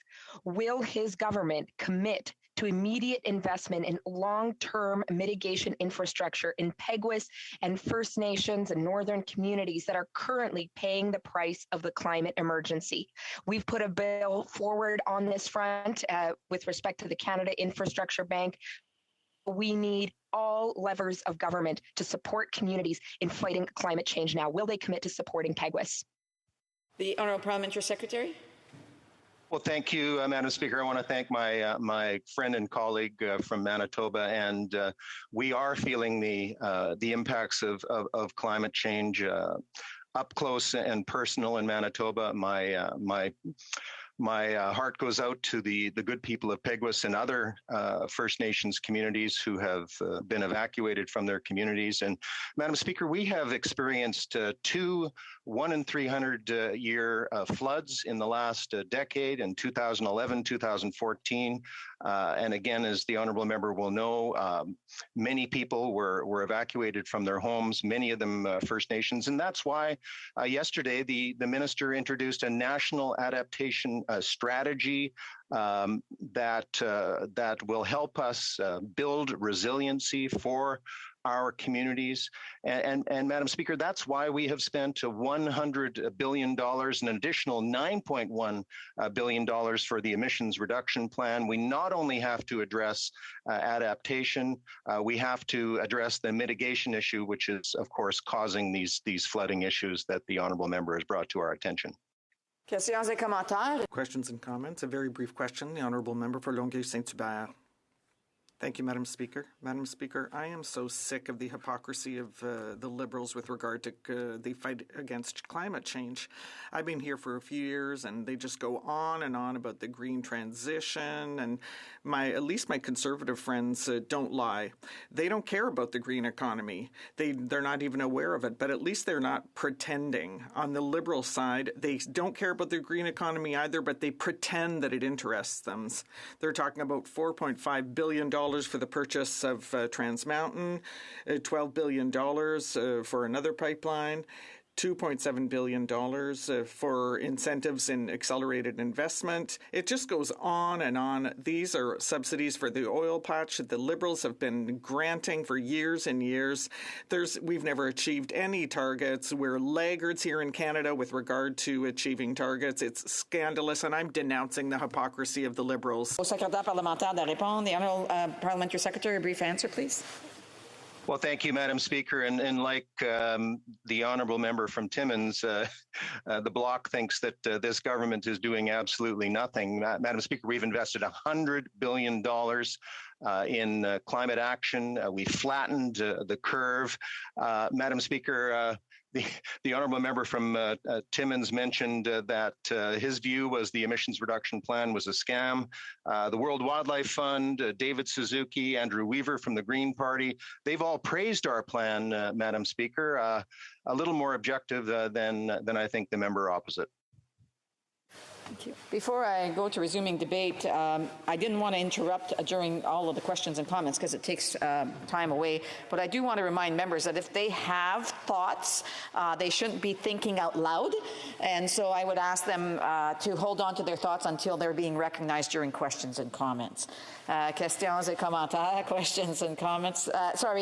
Resuming debate, the honourable member for Grand Prairie, Mackenzie. Well, thank you, Madam Speaker. I do appreciate the opportunity to speak on this motion. I think today it's important for us to be clear about what's being debated. The NDP has a motion that they talk about, they reference the high cost of gasoline, but then they don't suggest what could be done. They're actually suggesting that we should see the prices increase. I think it's good, and I think it's important for the NDP to be transparent about the position. I think they have been abundantly clear as to what they want to have happen. Number one, they have said that they believe that the oil and gas sector in the country of Canada should be shut down. They've been very clear. There's no ambiguity. They have said that the 500,000 jobs should be, done away with, and they have an idea as to, how they can get them employed in coffee shops and maybe art studios, but they want to see those jobs eliminated. They want to see the energy sector shut down. They also want to see the price of gasoline driven up even further. They have been abundantly clear with that regard. But I think that this is a bad strategy. I think that this is a path to destruction and certainly hardship for the vast majority of Canadians. I can tell you the folks that I'm hearing from in my constituency are desperately concerned about the high cost of living, and over the last number of months, the devastating impact that the high fuel prices are having on household budgets. In my constituency, I live in a rural community. It's a rural and northern community, and so many of the folks that are employed in my constituency live in rural communities, or they work in rural communities. And so they drive pickup trucks to get to work. That's an essential vehicle. They can't take the subway, they can't take Uber, they can't take a Prius. They've got to get into their pickup and they've got to get to work. And many of these people are paying up to a day's wages to fill the tank of an essential vehicle to get to their job. Well, the NDP and the Liberals have worked together over the last number of months, not only to maintain these high prices, but they have actually elevated the price through their additional carbon taxes. As a matter of fact, it is estimated that taxation on gasoline amounts to about 50 cents a liter. So many politicians have talked about how bad it is that there's a high cost for gasoline. Well, it's amazing. There is something that we as politicians can actually do. As a matter of fact, the province of Alberta, for a temporary period of time, did something. They eliminated some of the gas taxes, which brought relief to households in the province of Alberta. And I believe that the federal government should take a lesson from that and do what is the right thing to do and make life more affordable for Canadians from coast to coast. Not only do they want to see the price of gasoline go up, as I mentioned, they want to eliminate the industry altogether. Well, let's just think about that for a period of time. If we eliminate the sector in the country of Canada, there's a number of things that will happen. Number one is Canadians will continue to need to use oil and gas, and so we'll import it. Where will we import it? Well, we'll import it from the same places that every other country is that doesn't import Canadian oil and gas. So from countries like Russia, Saudi Arabia, Venezuela. Well, I can tell Canadians, I can tell you, Madam Speaker, I'm hopeful that my colleagues in the NDP and the Liberals are listening. I know that Canadians don't want to see oil and gas flowing into Canada coming from places like Russia and Saudi Arabia and Venezuela, places that have far lower human rights records and environmental stewardship records. And so I can tell you, Madam Speaker, that while the NDP may want to shut down the industry here in Canada, we have seen what happens when other countries attempt this. It means that they become dependent on other countries, on other places for their fuel needs, and they become less able to diversify their own economies. I should just mention, Madam Speaker, that I am splitting my time with the member from Calgary Centre. The price of fuel is at an all-time high, and the NDP are suggesting the solution be that we shut down the industry. And they say that we should shut down the subsidies. Well, as it has been articulated by the government, as it's been articulated by the industry, there are actually not the subsidies that the NDP would suggest. I can tell you that there is subsidies that take place within Canada and as it relates to the oil and gas sector, and that is the significant subsidy that the industry makes to the Canadian population. Hear, hear. In terms of the taxes collected from the industry to governments in Canada, it amounts to nearly $20 billion. And so the NDP's solution to the challenges that we face today is to shut down the industry, to continue to see prices of gasoline raised, and to shut down the $20 billion in revenue that the industry pays into municipal, provincial, and federal coffers. $20 billion that pays for roads and the maintenance of our communities, that pays for the healthcare system, schools, universities, that pays for the important services that the federal government provides as well. And the NDP suggestion is that if we just eliminate this industry, all will be harmonious. We will happily, continue on our merry way without the industry, and they give no regard for the $20 billion that is invested from the industry every single year. But more importantly, the NDP talks about shutting down the industry and never talks about the important jobs that this industry creates. Hear, hear. The 500,000 jobs that the industry creates directly, the indirect jobs that are created in every community across this country. And, the NDP, which is, in the old days, they used to be the defender of the blue-collar worker. They used to be the defender of, rural communities. They used to be the defender of the little guy. Well, I can tell you that the vast majority of people that work in the energy sector in the province of Alberta and throughout the country are exactly the people that the NDP used to represent. Unfortunately, they have now completely abandoned those folks. But it's interesting because in a community like mine, where we have a very diversified economy, we have oil and gas, we have agricultural, we have forestry jobs, we have a good service sector, we have a good retail sector, everybody in close proximity understands that their well-being is connected to everybody else's well-being. And so the retailer knows that if we shut down the energy sector, yes, they know that their energy costs would skyrocket, which of course they're opposed to, but they also understand the importance of their success being connected to the jobs that are created within our community and the spin-off benefits within our community. The thing that the NDP also likes to conveniently forget is they talk about the environment and they talk about the need to transition from oil and gas to new energies. Well, the NDP would follow the path of Kathleen Wynne, a government here in the province of Ontario that spent billions of dollars. You know, my Order. I just want to remind members that it's not time for questions and comments. The honourable member has 1 minute and 6. The honourable member for Timmins James Bay will come to order. There is 1 minute and 6 seconds left, and I'm sure that the NDP have the first question on this here, so I'm sure he'll be able to get up to ask questions and comments. Questions, the honourable member for, I lost my thought there, Grand Prairie Mackenzie.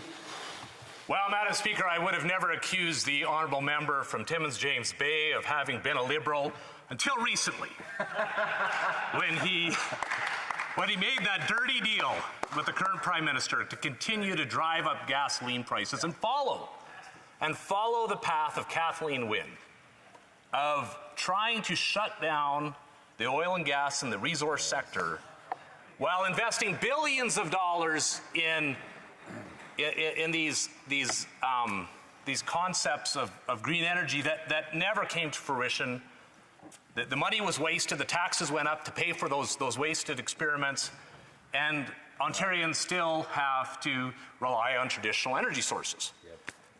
But that's exactly what the NDP suggests, because as a matter of fact, not only is the oil and gas sector an important investor in our communities and our governments and all the rest of it, but they're also one of the largest investors in clean tech in the country. Hear, hear. And the unique difference between the oil and gas sector and government investment in clean tech is that oil and gas sector invests in clean tech that actually results in something beneficial for our communities, whereas the waste of government spending on these fronts. Madam Speaker, I know my time is done. Thanks so much. Questions and comments? Questions et commentaires. The honourable member for Timmins James Bay. Thank you, Madam Speaker. I listened with great amusement to my colleague.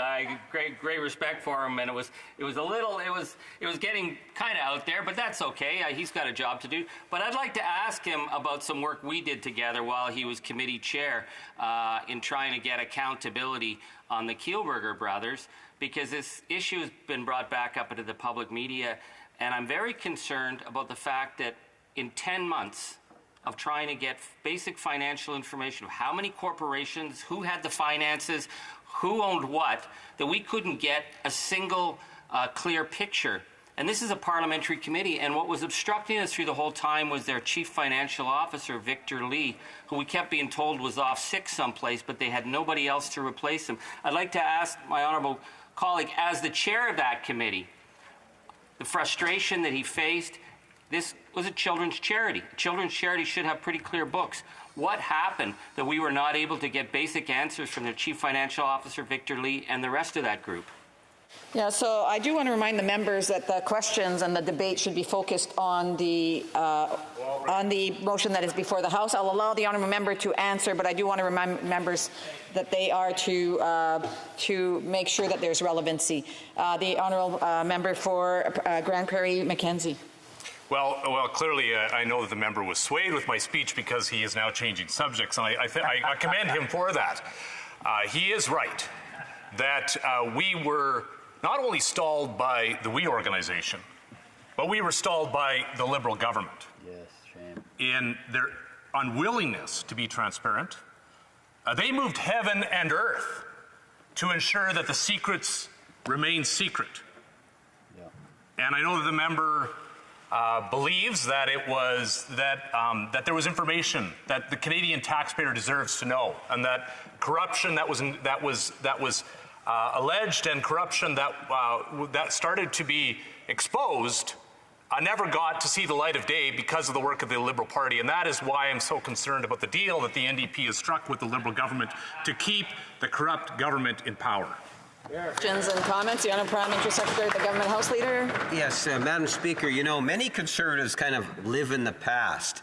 And we see that in terms of their attitudes towards climate change. The member made reference, Madam Speaker, to the idea of trucks. He gets into the truck and he takes his drive and all this kind of stuff, and he says that's what his constituents want. I think that the Conservatives, with the mentality of not really understanding the importance of the climate change issue, could get a lesson from even Ford. Ford Canada. You know, if you wanted to buy a brand new Ford half-ton truck that's electric, you're waiting 4 years. Even his constituents realize the need for transition, change, going to hybrids and electric vehicles is there. When does he believe the Conservative Party is going to catch up with the rest of Canadians in regards to the transition? Honourable member for Grand Prairie Mackenzie. Madam Speaker, that is the kind of disrespect and disgusting behavior of Ottawa Knows Best that I've ever seen in this House. Saying to my constituents, turn off your pickup for the next 4 years and wait till there's an electric truck available to you. To suggest that they're living in the past because they want to immediately transition to a vehicle that's not yet available to them is disgusting, despicable, and the member should apologize. Question, order. Questions. Questions and comments? The Honourable Member for Berthier-Masquinongé. Thank you very much, Madam Speaker. Well, the topic of the day, my colleague in his speech mentioned that the oil industry, although it is heavily subsidized, it is profitable, and with that money we do other things. And he talked about $20 billion per year. Does he forget the $10 billion that we invest? Is he forgetting the $4 billion that we know doesn't work? And especially, Madam Speaker, does he realize how much climate change is costing? Think about BC last year. We're going to have to start to be serious about climate change and dealing with the dealing crisis and stopping calling people names. We need to go in the right direction. I know he's working for his people, his constituents, but we need to work towards a green transition. Will he do that? For Grand Prairie Mackenzie, a brief answer, please. Well, I hate to imagine that the Bloc has joined the chorus of MPs and parties that want to drive up fuel prices at a time when we're seeing record high fuel prices. I've come here today to fight for my constituents that are finding it impossible. And the NDP is heckling me because I'm asking for the fuel prices to be reduced. It's amazing. The NDP is heckling, Madam Speaker, and suggesting record profits. You know who's enjoying record profits from the high price of fuel right now? The government of Canada and governments across this country that are being invested into healthcare, into our roads, into the infrastructure across this country. The NDP doesn't suggest for a second that that should be reduced. They're just saying we've run out of time. I've allowed for more time than was permitted. I do want to remind members again that heckling or sharing their thoughts out loud is disrespectful when someone else has the floor. I would just again ask members, because it's happened a lot this morning, to please hold on to their thoughts, write them down so they don't forget them, and they'll be able to ask a question or share their comments during questions and comments. Resuming debate, the honourable member for Calgary Centre. Well, thank you, Madam Speaker, and I appreciate being able to get up and speak on this motion that the NDP has put forward here.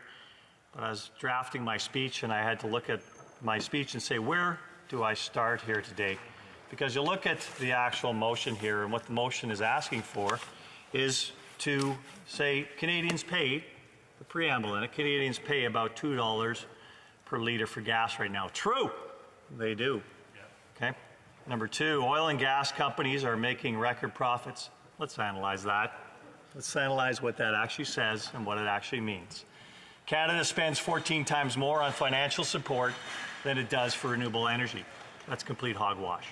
And that part I'll address first of all, because the preamble itself is a mulch of misinformation. And the NDP is very good at that. The NDP is very good at putting misinformation on the table and saying, here's what's going to happen here, and repeating and repeating and repeating a narrative that is completely false. So I tried to participate last week at an event, a forum where my colleague that put this motion forward actually hosted, and I noticed that my party was the only party that wasn't invited to that forum. And that's because the other parties in this House have members that buy into this nonsense narrative about the way the transition happens. Now, my party and I have very good ideas about how we actually transition and decarbonize our economy, all of which are based on reason and outcomes, none of which I've seen from the Liberals, none of which I've seen from the Bloc, nor the NDP, nor the Green Party. Getting somewhere on the environmental equation is essential, and none of the other parties have presented anything that advances the environmental equation for the world. All it does is kneecap the Canadian industry. So I did some research after that forum, and I went to look for where does this 14 times subsidy in Canada for our oil and gas industry come from compared to what we fund for our alternative energy industry. And it comes from a group called Oil Change International, which is a proxy organization for Greenpeace, where its leadership comes from, for Friends of the Earth.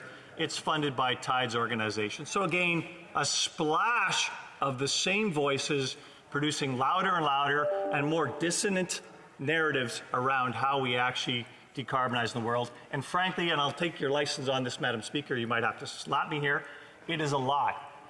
And it is something that this misinformation is based upon, and frankly needs to be called out for what it is whenever we see it here as parliamentarians, because our job here is to speak the truth and only the truth. And when we actually foment misinformation by repeating what are lies on the internet, we are actually going towards that confirmation bias that we buy into and that our people buy into. Get the real facts on the table here. Ignore these groups like Oil Change International that are just rent seekers putting money in their pockets at the expense of Canadians, I should say. So I actually asked if there was actually... Sorry, I have a point of order. The honourable member for Saanich Gulf Islands. Yes, Madam Speaker, I followed the member for Calgary Centre as closely as I could. He expected to have his wrist slapped, but if I understood him correctly, he called this motion from one of the honourable members in this place a lie, which is the same as saying that the honourable member for Victoria is a liar, unless I misheard him. Perhaps he can clarify. I believe that the honourable member, when she's asking for clarification, is actually more a point of debate. I do want to remind members to be judicious on the words that they are selecting, and I'll allow the honourable member to continue with his speech. The honourable member for Calgary Centre. A point of order. The honourable member for Calgary Rocky Ridge. I wanted to speak to the point of order that was raised, and to be clear, I was listening too, and I don't think that there's any reason why the member for Calgary Centre should have expected to have his wrist slapped at all. We're talking about he did not call any member of this chamber a liar, but brought to the attention that lies are repeated. And that's a I've actually ruled that this was not a point of order. Now it's becoming more of a point of debate. And the honourable member mentioned himself that, he thought maybe he might get his wrist slapped, which I didn't do because of the way that it was said. So I just want to indicate that, what's going on right now is more points of debate. The honourable member of Calgary Centre. Thank you, Madam Speaker. And it's the first time I've used that word in this House, so I was wondering if it was actually a usable word in this House or was a three-letter word that actually disguises a four-letter word. But thank you for the clarification. And yes, the information being fomented by Oil Change International is a lie. And I will repeat that in this House because it is the truth. But let's go back to the analysis here. Let's look at the real numbers. I'm looking at the oil and gas industry and how much it's contributed to Canada over the last 21 years. $505 billion. That's more than $500 billion. It's given an economic rent to governments across Canada. $505 billion. That's a number even in the real liberal world when they run their deficits. But let's look at what that buys actually. That buys how much health care? That buys how much schooling? That buys how much old age security? That buys the lifestyle that Canadians have enjoyed for decades here in Canada, thanks to a prosperous natural resource industry led by Canada's oil and gas industry. $128 billion is how much we actually, it's a GDP number here we have, and $120 billion is our trade surplus in the oil and gas industry. Actually it's balanced by about $30 billion of imports. So about a $90 billion surplus we're talking about for this industry. But 522,000 jobs. And I know that the NDP would like to see those 522,000 workers with their legs cut out for them and actually not being able to provide for their families. But I don't think they actually understand the impacts that has on families, because that impact that has on families. We have a point of order. The honourable member for New Westminster Burnaby. Madam Speaker, as you know, when we speak in this House, we have to have at least some connection with the truth, and the member is straying far from any semblance of relying on the truth here. So I will, unfortunately, I had my focus somewhere else at the moment. At the time, I will have to review what the honourable member have said and come back to decide whether or not this is an actual point of order. I do want to remind the members that when they are debating, that they make sure that what they're saying is relevant, and hopefully that the honourable members are providing factual information. The honourable member for Calgary Centre. Well, thank you, Madam Speaker. And it's the first time that anybody in the NDP has actually challenged me on the truth, because the motion itself they put on the table here is riddled with misinformation. Right. So let's get to the heart of the matter here. 522,000 jobs. Do you realize the cost when you lose 522,000 jobs in Canada? It'll be devastating for families across this country, and there'll be no longer any social support provided through that industry that funds our country more than any other industry in Canada right now. So $20 billion, my colleague pointed out, was supplied by this industry to economic rent to governments across Canada last year alone, and not that prosperous a year for oil and gas companies in Canada. And $20 billion would be in addition to the $52 billion deficit, plus, of course, all the economic dislocations that would happen if we actually tried to change this industry more than it's actually already changing itself. Now, industry has its own job to do, and it's doing it very well. I'm going to move here to course where we're actually looking at this whole notion of profitability. There's a thing called the reinvestment ratio. And when this government came to power, the reinvestment ratio, that is the amount of money the oil and gas companies were spending to drill and develop new resources versus the amount they're actually paying back, was 1.82. That means for every dollar that they earned, they put $1.82 back in the ground to develop for future resources for Canada, a development industry. That number now, Madam Speaker, you'd be surprised, is actually down to 0.29. So 29% of the money that comes from the industry actually gets put into development. That's because there's no line of sight on what happens to their money in the future. And that's the result of extremely poor policies from this government. So there is no line of sight. And yes, the government's had to step in and buy infrastructure that should have been built by private sector, but their policies punished those private sector organizations by saying, how do we invest in a country where there is no line of sight on how we actually earn money on our investment? Government investment is fine. Private sector investment actually looks to make sure it actually gets a return on its investment. The concept I know most of my colleagues in all four parties in this House have almost no concept about return on investment. And that's required around the world, not just in Canada. But let's talk about the environment a little bit. Let's talk about carbon capture, because my colleagues here will know it's one of my premier pieces about how we actually decarbonize this world.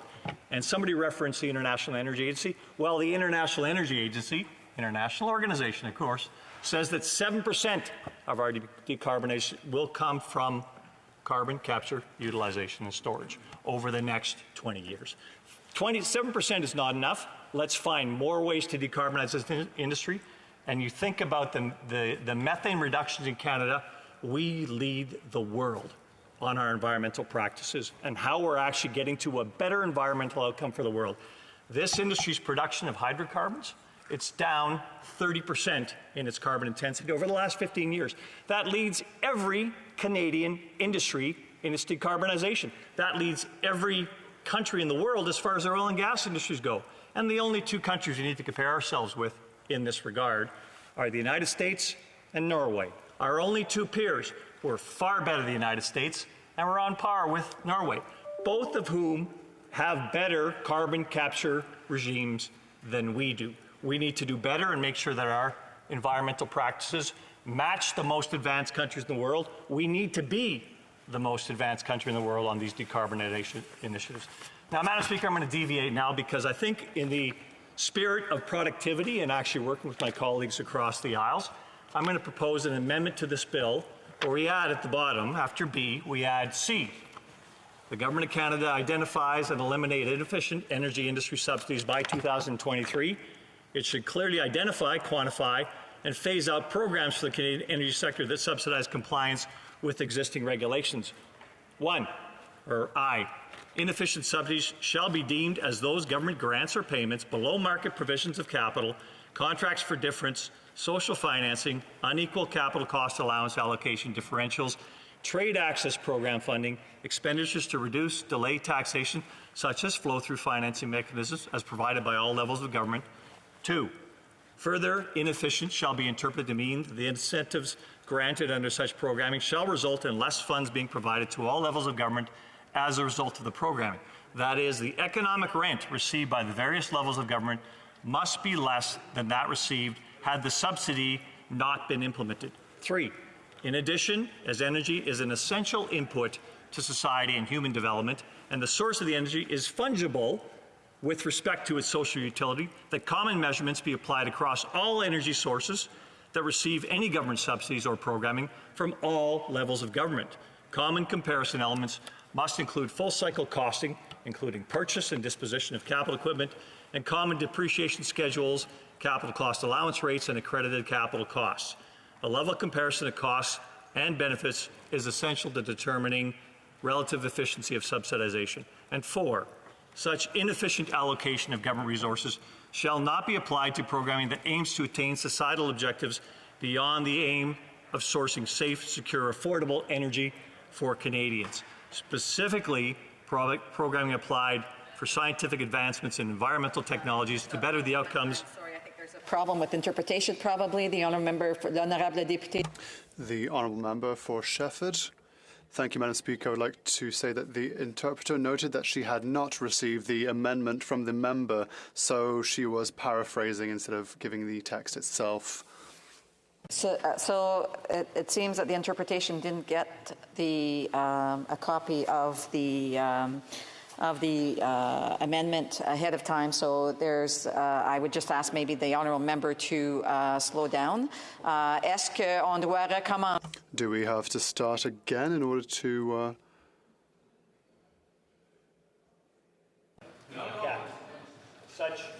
Une seconde. Il va recommencer avec. He will start again with number 4, IV. Inaudible for the interpreter. The microphone is off. No. Si l'honorable député. If the honourable member can start at number 4, that would be great. Inefficient allocation of government resources shall not be applied to programming that aims to attain societal objectives beyond the aim of sourcing safe, secure, affordable energy for Canadians. Specifically, programming applied for scientific advancements in environmental technologies to better the outcomes of energy sources are, by design, inefficient, particularly at early stages of development, which is when government action through programming is most importantly applied to derive better societal outcomes. So it's an amendment that's meant to kind of allow the government the ability to fund these new environmental technologies that are always more expensive for industry at the front end, and actually continue to kind of compare a base level about what is the subsidy in this industry versus these other industries where the government's shoveling money out the door right now to try and say this is more important for us than others. So I'm hoping that the honourable member can table his motion or his amendment, but to elaborate on it is a point of debate. And I do want to remind the member and all members in the House, if they have something in writing, whether it's their speech or whether it is amendments or motions, that it's always best to ensure that interpretation has access to that they provide that to the interpretation in order to ensure that every member in the House is fully aware of what is being said. And so I just wanted to remind that. And I'm just they're going to go and pick up the amendment, and we'll be right back. Little break here for a second.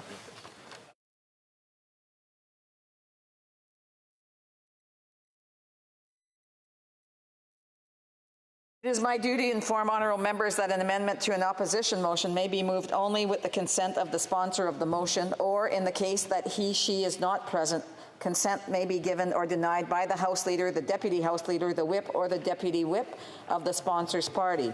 Since the sponsor is not present in the House, in the chamber, I don't think, I ask the NDP House Leader if he consents to this amendment being moved. The honourable member for New Westminster Burnaby. Thank you, Madam Speaker. It's another muddled mess of an amendment from the Conservatives, so no, we do not agree. Resuming debate, questions and comments, questions et commentaires. Questions and comments. The honourable member for New Westminster Burnaby. Thank you, Madam Speaker. I always enjoy listening to the member from Calgary Centre. This time, though, it was so unrelated to the facts that it was quite unbelievable, Madam Speaker. Here we have a situation where we know we're talking about $8.6 billion in subsidies last year alone, record profits in the oil and gas sector, and at the same time, people being gouged to the pumps, and the Conservatives don't seem to recognize any of those realities. Madam Speaker, as you well know, I come out of the oil industry, worked at the Shelburne Oil Refinery in Burnaby, British Columbia. I've also worked in social enterprise, won a number of business awards. I understand return on investment, but when Canadians are investing $8.6 billion in subsidies, and we're seeing the increasing cost of climate change now reaching billions of dollars a year that impact Canadians right across the country. Why do Conservatives continue to deny the reality of climate change? Why do they continue to deny the reality of subsidies? Why do they deny the reality of the important issue that is before the House today? Questions and comments. Questions et commentaires. The honourable member for Calgary Centre. Well, I appreciate that my colleague asked a question there, although it was a bunch of hyperbole. Let me respond very adroitly. And I will say to the member, 8.6 billion is not a subsidy number provided. And if he wants to understand the definition of what a subsidy is, perhaps he can look it up before he comes in this House and accuses me of an ad hominem like not believing in climate change. That was a ridiculous comment, and he should stand down immediately. Questions and comments. The honourable parliamentary secretary. We have the honourable member for Timmins James Bay on a point of order. Well, I don't want to challenge the Conservatives on whether they believe climate change, but I think he should get some better acting skills if he's going to pretend he believes in climate change. All right, I will tell the honourable member for the honourable parliamentary secretary to the government house leader. Yes, thank you, Madam Speaker. And I think it is worthy of noting that there are members within the Conservative Party, even within the leadership of the party, where there is serious concern in terms of just climate change deniers.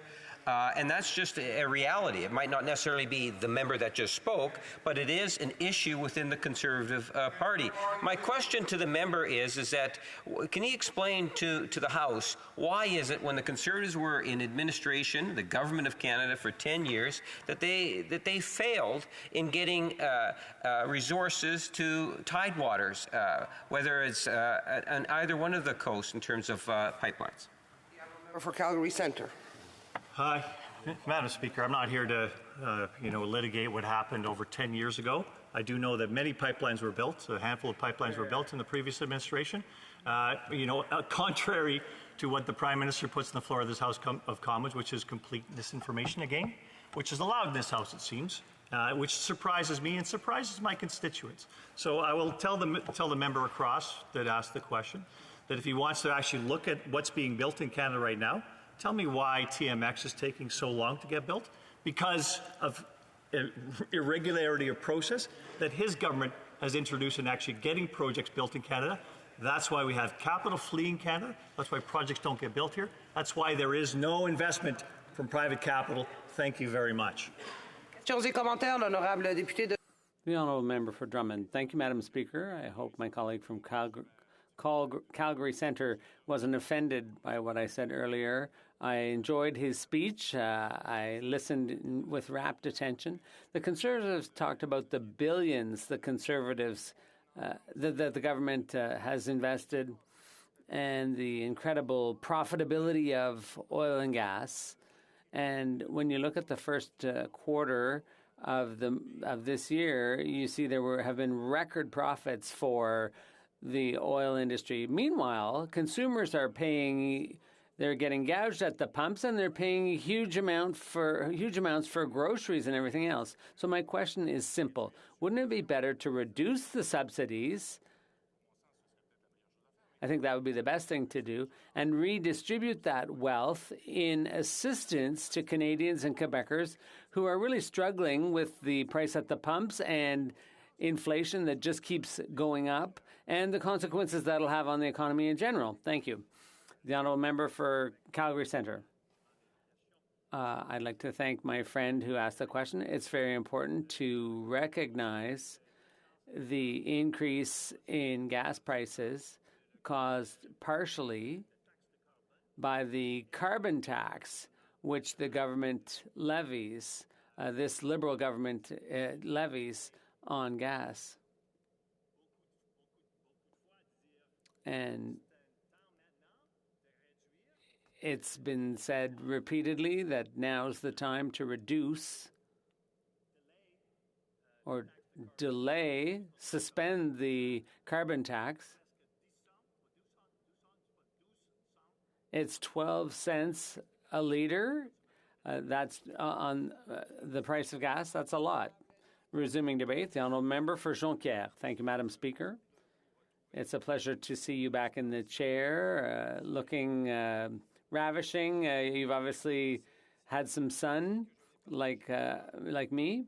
I'd like to begin by saying that I'll be sharing my time with the member for Mirabel.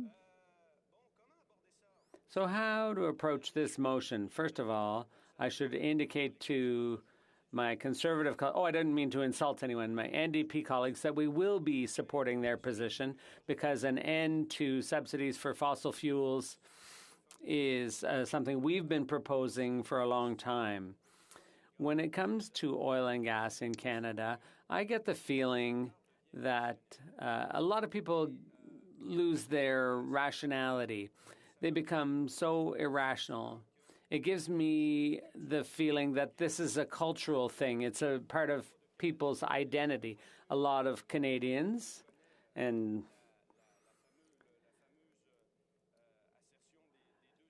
everyone has heard of the two solitudes, but a lot of Canadians identify with oil and gas.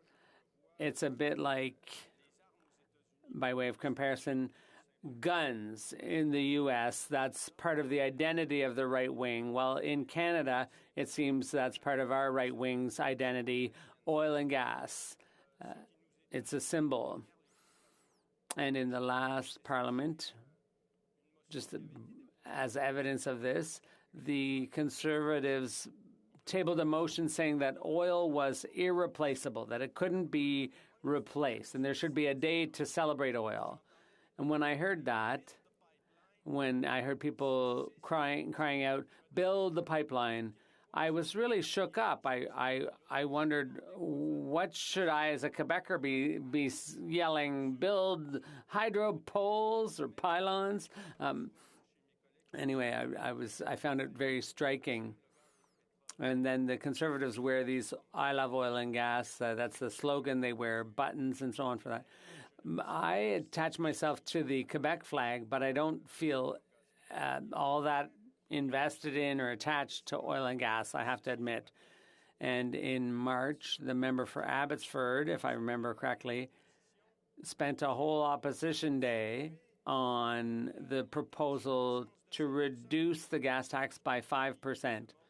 I think he must be biting his tongue today because reducing taxes by 5%, I don't think he'd think that was such a good idea today when you see the huge profits the oil patch is racking up. But one thing I can say for the Conservatives is they're upfront. There's no hypocrisy when it comes to oil and gas. They say what they mean, and they're very open about it. And by contrast, the Liberals, they promise net zero and an end to subsidies for fossil fuels and so on, but they do the opposite. Just think of Bay du Nord. And the Minister of the Environment, when he was at the climate summit in Montreal, he said, I am an activist, an environmental activist, but I represent all Canadians. I cannot win all my battles. You're disappointed about Bay du Nord. I understand that. But I represent all Canadians. So I was wondering, why did he say that? Does that mean that all Canadians don't agree that oil and gas is a problem for the environment because when I just read the quote, he said that he appears to be going against his own convictions with the Bay du Nord decision. And in the past, he has made it clear that he was an environmentalist, but apparently what makes sense for Canadians is to give oil and gas projects the green light. It's all irrational, and our political processes are all paralyzed by this. But in the Bloc, things are different for us. Now that the NDP and the Liberals are in bed together, my friend Charlie he'll like this next thing. So even though they announced a $2.6 billion in the budget. The honourable member knows that he can't mention colleagues' names in the House. I think he's allowed to do so. If he wants to attack the New Democratic Party for doing our work in general, he can, but he's not supposed to use my name. I'm more than proud to Point well taken. Point well taken. I just reminded the honourable member for Jonquière that you can't use colleagues' names in the House. The honourable member for Berthier-Masquinongé on a point of order. Well, my colleague was delivering a speech. He was concentrating, and there was heckling coming while he had the floor. And that's why he simply responded without thinking. This is getting into debate. The rule is the rule. You're not allowed to use a colleague's name. Thank you. I did say my friend, the member for Timmins James Bay. I didn't mean to. I'm sorry I used his name. So the NDP is going to have to support this budget, which includes $2.6 billion in carbon capture and sequestration. But the member for Mirabel said that the NDP is so much at the Liberals' heels that they're probably going to get foot and mouth disease. And so I thought that was a useful comment from my colleague from Mirabel. So why am I saying all this? Well, when I look at the Conservatives and the Liberals and the NDP, there's one simple common denominator when it comes to oil and gas, and that is that you can't expect the debate to be logical or rational. There's just no sense to it. And yet there should be rational debate about this. And I think if I was to sum it up in one sentence, I would say that oil and gas is like a bottomless pit of public money. $2.6 billion for carbon capture and sequestration. And 400 academics signed a letter saying that it wasn't feasible. Just technically, we had witnesses at committee who said it works perhaps in some ways, but not for oil and gas, maybe in nuclear and so on, but it's all smoke and mirrors. And yet the Liberals have earmarked $2.6 billion for that. And to add insult to injury, the industry said $2.6 billion is maybe not enough. We want 75%. The oil companies are demanding 75% of the cost to be covered by the public purse. And it's really not clear that low carbon oil would even be profitable, but they want the taxpayer to foot the bill. Try to explain that to someone rational. So what we see in Canada, what we're seeing is the opposite of what we're seeing in other countries. Canada's approach is polluter gets paid instead of polluter pays.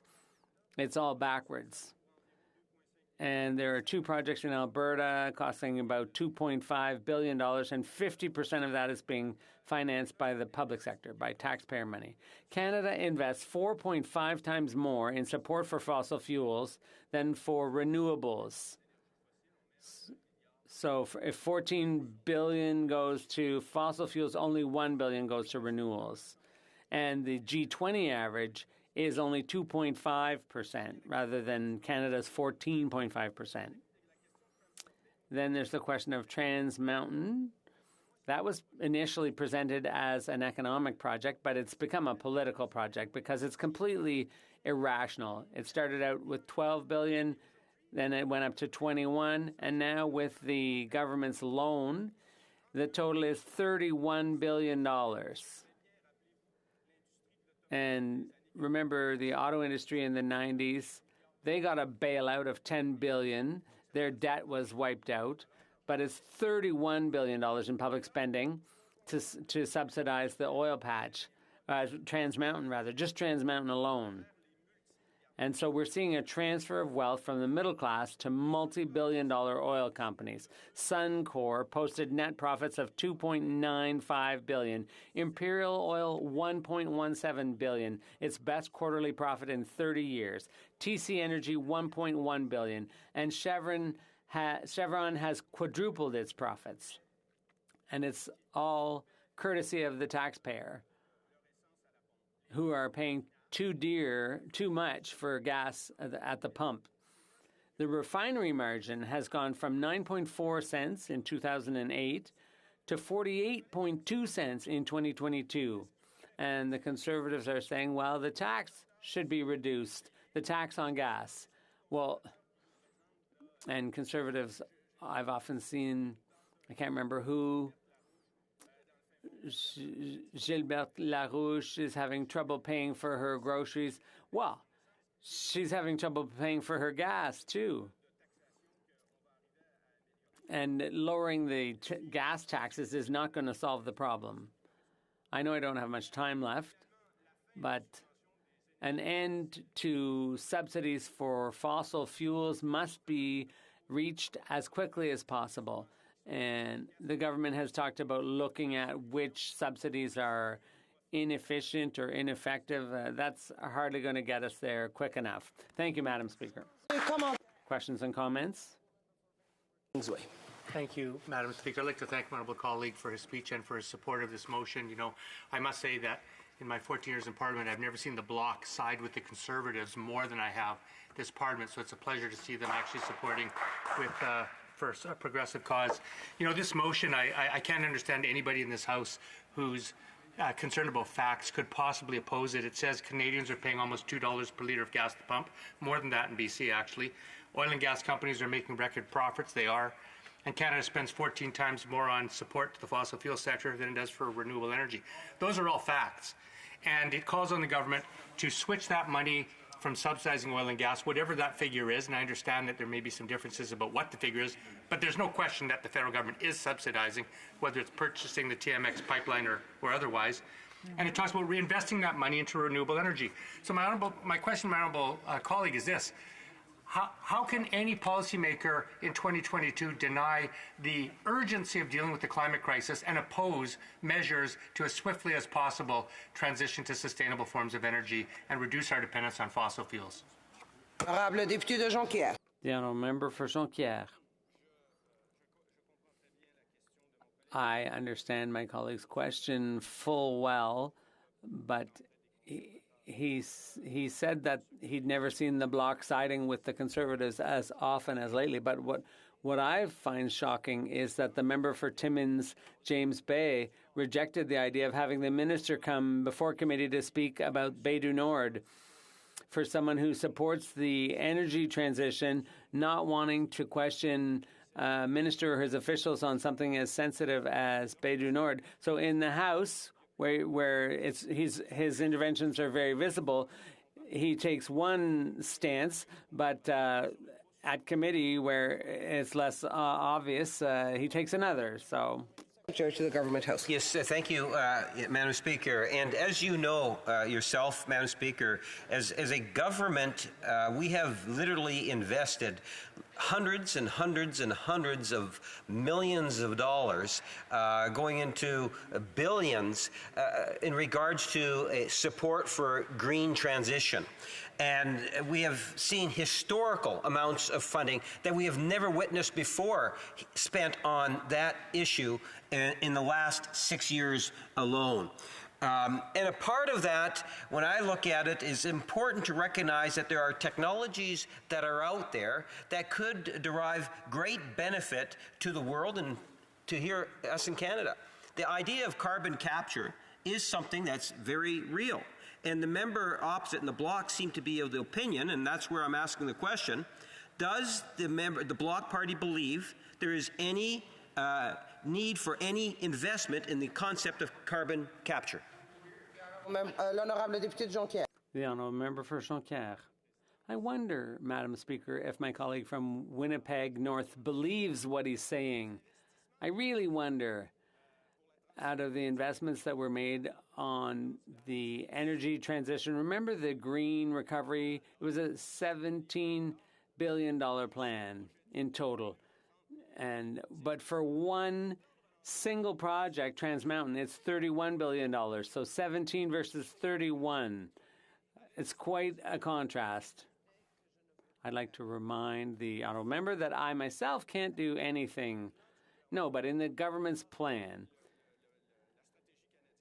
there's the Canadian hydrogen strategy, which the oil and gas industry had been calling for. And that's the only forestry is the only industry that naturally captures carbon. And my region brings back to the government more than the entire government financing, that one area. Thank you. Thank you, Madam Speaker. I'd like to thank my colleague for his speech. Canada. He repeated the joke that Oil Change Canada about the NDP motion, but does he have the figures for that organization? Does he know how these figures were determined? We're talking about 14 times that this was subsidized. The honourable member for Jonquière, a very brief response. Change International. What Oil Change International says is that year after year, at a minimum, there's a minimum of $14 billion that's invested in the oil and gas sector. But even worse, the Canadian government can't even define what an oil subsidy is. So we will never know the actual truth. But if I just think of $14 billion via EDC and what that represents with regard to Trans Mountain, if I came from the West, I'd be very embarrassed to talk about it. The honourable member from Mirabel. Might I remind him, do not put his telephone beside his earpiece. Thank you. Madam Speaker, thank you. I got up this morning and I said, what a beautiful day. Because you chair this House, and I looked at the NDP motion, and I had a look, and I laughed. I said, wow, they put the bloc agenda into their own motion. So, of course, we'll be able to support the motion. All will be well, and I'm sure that the Conservatives and the Liberals will support it as well. But, Madam Speaker, this is something exceptional because we also have an NDP that is likely, because they have an alliance with the Liberal, they're likely going to vote for a budget that contains oil subsidies. And that's a vote that counts because, motions on opposition days are important. We take that seriously. But we know that the Liberal does with our motions because for the government, Parliament is optional. The nation, the French language, when we move motions like that, they sort of listen. So the real vote is not necessarily going to be on the motion today. The real vote is going to be on the budget, and we know that the Liberals are going to support it. And I'll tell you something. I'd be embarrassed if I was in the Liberals' place. I wouldn't be able to look myself in the mirror, especially the Minister of the Environment. And it goes so far, Madam Speaker. It's so bad that in the motion, it's mentioned that the government must not implement a tax credit. That's in the motion, but it's actually in the motion that's going to be voted on. So Quebec citizens and Canadian citizens are being duped by this budget because they're paying twice over. First of all, they pay at the pumps. They pay the price of gas because we know that the gas sector right now is benefiting from the geopolitical situation. And then they pay through these subsidies.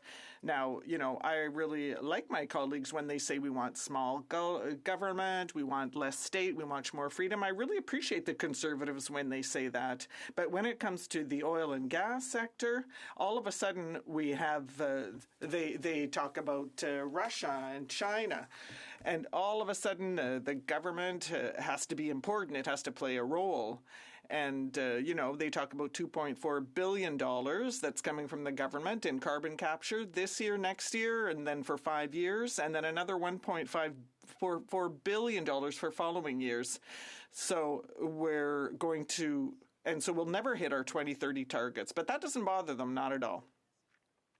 And it's so bad that we have people like the member for Sherwood Park, Fort Saskatchewan, who stands in the House, and he's proud to do so. He says, those aren't subsidies. No, they're not subsidies. And then we have to rise and explain to him that, when the oil patch invests in its technology, well, they are subsidized. That is a subsidy, but they're so embarrassed to admit it because they're ashamed, our oil communists here, that they want to redefine the words in the dictionary. They want to rewrite economy textbooks because these are textbook subsidies, Madam Speaker. And the new episode this year is the Liberal government, which is giving a load guarantee of billions of dollars to Trans Mountain. But they believe in that. They say, well, that's not taxpayers' money. No, it's not taxpayers' money. And they actually believe what they say. So I'm telling the Libs and the Conservatives, go to the Cambridge University Press. There's a book that's been published on mega projects and risk. This is a real book, a scientific book, where it is very clearly explained that there are state guarantees for mega projects, and they are subsidy. Those are subsidies. Why, Madam Speaker? Because when they go to the bank to ask for money, the bank says, your project is so bad, and we really don't want to get on board, and there's so much risk that we're going to give you an interest rate that is completely absurd. So then all of a sudden, they ask for a guarantee of the project. And one of the main criteria to say that a project is bad is cost overruns. The type of project that's supposed to cost $4 or $5 billion, but then all of a sudden it goes up to $22 billion, and we don't even know if the project is done yet. That's a cost overrun, and that has happened so many times in the past. It's the taxpayers who have to step up and pay the overruns, and that is Economics 101, Madam Speaker. So since the Harper era, we've been told, well, these ineffective subsidies, they're going to be eliminated. But you know what I think, Madam Speaker? They looked at that and they said, well, you know what? All these subsidies actually don't work. So what are we going to do? Well, we're going to change the definition, and the Auditor General will never know about it, and we won't tell it to the opposition or the PBO. We're going to play for time, and the first time that we've heard a definition of an ineffective subsidy, I know you know, but I'm going to tell you anyway. $9 million. $9 million in the budget. Now, in proportion to the budget, that's 0%. 0% in the budget. They're going to give $2.4 billion, and then they're going to reduce it to $9 million. So the math doesn't really work. And it's not taken seriously by the government. The Liberals say that they want to reduce all subsidies, and they announce new subsidies, but then they forget to tell us that they've been in place since 2015 and that they've done nothing to fix this problem. All the subsidies still exist. So this government does nothing, and then we've got a bunch of oil communists on, beside us over here, and that's what's happening, Madam Speaker. And here's the best one. So, it gets better and better. I can tell you it's a crescendo, Madam Speaker. of bad news. So the oil patch comes to government, to committee, and we say, why? What do you think about this carbon capture? Why don't you pay for it yourself? And then they tell us in committee, well, you know what, we have no money. We don't have the resources. We cannot pay for this carbon capture technology. And they must really train these lobbyists well, because they don't even crack a smile. So Suncor has earned $3 billion for 1 quarter and so forth. So they have no money, Madam Speaker. You know, I'd like to apply to get into that kind of trouble. I've got seniors in my riding. And in the government of Quebec and the provinces are awaiting transfers. They'd like to be that poor. And I would like that too, and so would my constituents. And all of a sudden, we've got the Liberals here who continue to say that they're investing in this green transition. But when you look at their record, and remember, in 2015, they had a majority government. They had 4 years to act. So we've got this $4.5 billion for Trans Mountain, $2.6 billion for the expansion of Trans Mountain. And then, as I expected, it's going to balloon to $22 billion by the end of the year. We've got investment incentives to the tune of $2.7 billion. And I might point out, again, as I usually do, that means that there's no money for health care. So the Emission Reduction Fund, and here's the best one. EDC, Madam Speaker, since the Liberals came to power, they've done worse than Harper. They're up to $50 billion. $51.7 billion, actually. That is so much money that we can't even imagine how much it is in terms of support for the oil sector. We can't even imagine it.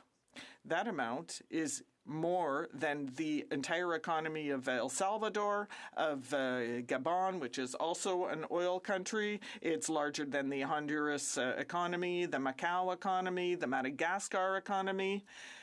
It's unimaginable. It's equal to Lebanon's GDP last year. And that's the Liberals. Those are our champions of this just transition. And in the motion, there's nothing for our people. There's nothing for our seniors. There's nothing for our farmers, for people in the short term who need to be supported. There's nothing for our businesses. You know, they talk about, we'll vote here, we'll vote there. But in the meantime, there's nothing for our constituents. So I'm very pleased to see this motion. I'm going to vote for it because I'm in favor of the content. But I think it gives us a moment to think about what we draft, and also to think about why we vote, especially when the time comes to vote on the budget. Thank you. The Honourable Member for New Westminster Burnaby. Thank you very much, Madam Speaker. I listened with a great deal of interest to my colleague. He's very eloquent, and it's quite a contrast with what we heard earlier from the Conservatives when they talked about the same motion, but who completely denied the reality of climate change. Madam Speaker, in BC, we saw that firsthand last year. Floods, heat domes. I have a point of order from the Honourable Member for Calgary Centre. The member for the NDP is actually saying something that never actually transpired in this House in this debate at all. The debate, and I wasn't. So the Honourable Member for New Westminster Burnaby. Madam Speaker, as I was saying, they denied the reality of climate change, and they continue to do so. And the question that I might put to my colleague from Mirabel is this. Now, he and the Bloc Québécois know about the reality of climate change. What does he have to say to the members who systematically deny the reality of what we are living right now, what Canada is going through, what the entire planet is going through, this reality of climate change? Thank you. The Honourable Member from Mirabel. Madam Speaker, climate change is real. That is a reality. It's been documented. It's been proven by science. And none of us will be able to evade it. It's happening. And that's why every single person, every Canadian, every citizen, every member must act. That is why the Conservatives must recognize climate change. Questions and comments. The Honourable Parliamentary Secretary to the Government House Leader. Yes, thank you, Madam Speaker. And, you know, the Bloc is treading a very dangerous line with their coalition partners in the double and the blue. You know, they are at opposite ends. And I point that out because, quite frankly, it's interesting. You know, we have the Conservatives that say, build more, do more for oil. Then we have the Bloc that seem to recognize that the oil industry or the energy industry as a whole has no place in Canada. And I think, Madam Speaker, and my question to the member is, would he not acknowledge that there is an energy sector that does play an important role in Canadian society, whether it's jobs and so forth, and within this budget is a green transition which has historical amounts of money so that we can, in fact, be respectful and work towards a healthier planet. Honorable Député de Mirabel. The Honourable Member for Mirabel. Madam Speaker, my grandfather used an expression. We have to be careful about when you squeeze toothpaste out of the tube because you can't put it back. And the honourable member from Winnipeg North now says that the future of the oil sector is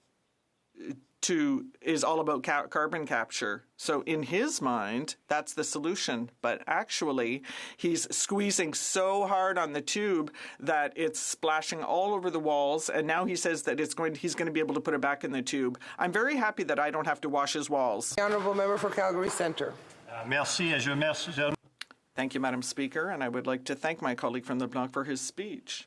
But I wonder if he read my amendment to the motion, which I produced earlier, and that the NDP refused to consider in order to improve the motion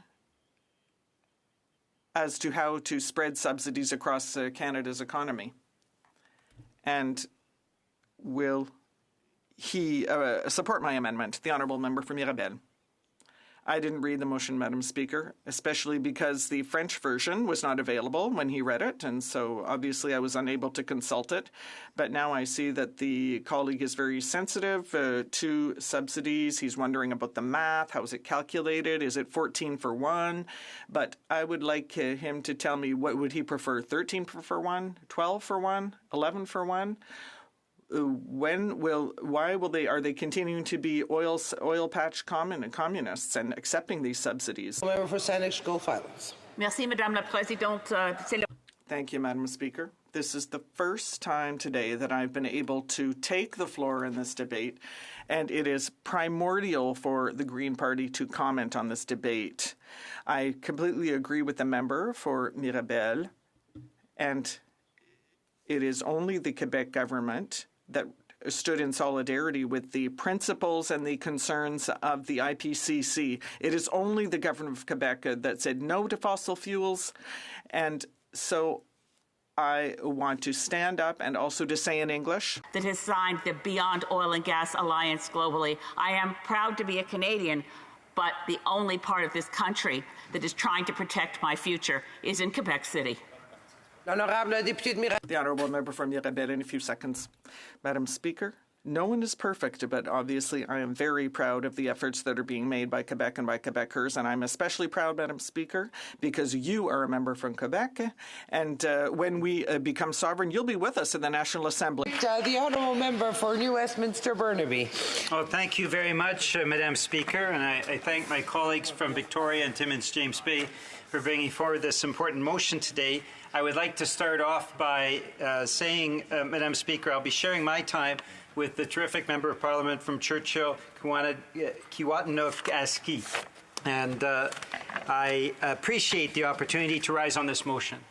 This is an important motion because of what Canadians are living through and what the planet is living through, Madam Speaker. And I'd like to start with my personal experience because I come from the oil and gas sector. Was a refinery worker in Burnaby, BC at the Shelburne Oil Refinery.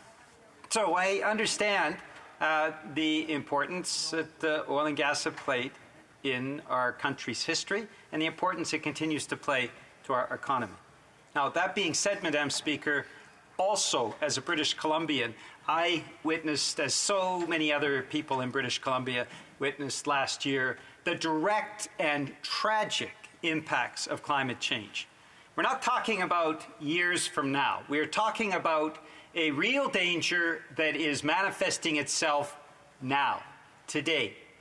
Last summer, Madam Speaker, in my riding and across the Lower Mainland, for the first time ever, we had the heat dome that impacted our communities. 600 British Columbians died in that terrible wave of heat. These are seniors, people with disabilities, lower income people that were in apartments, often with no access to air conditioning. As the heat rose, so did the death toll, Madam Speaker. For the course of days, we heard ambulances constantly throughout our city. And talking with ambulance technicians, paramedics, we know that they were simply overwhelmed by the death toll as the heat dome had a greater and greater impact. People died in their apartments. People died in their beds. People died struggling for air. This heat dome had a catastrophic impact in the Lower Mainland. And Madam Speaker, when I talked to firefighters, they were brought in because the paramedics were overwhelmed. And firefighters told me, and both Burnaby and New Westminster firefighters do an extraordinary job, providing a remarkable service to people in our communities. That they said if the heat dome had continued for another day or two, the entire emergency response services simply would have been overwhelmed, would have collapsed. That's how bad it was, Madam Speaker. Now, we lived through that heat dome, and there is anticipation that it is going to happen again this summer.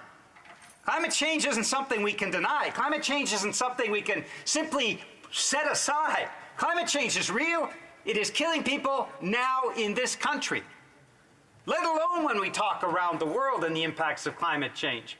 Coming right back to Canada, there is an impact on Canadians that is real and profound.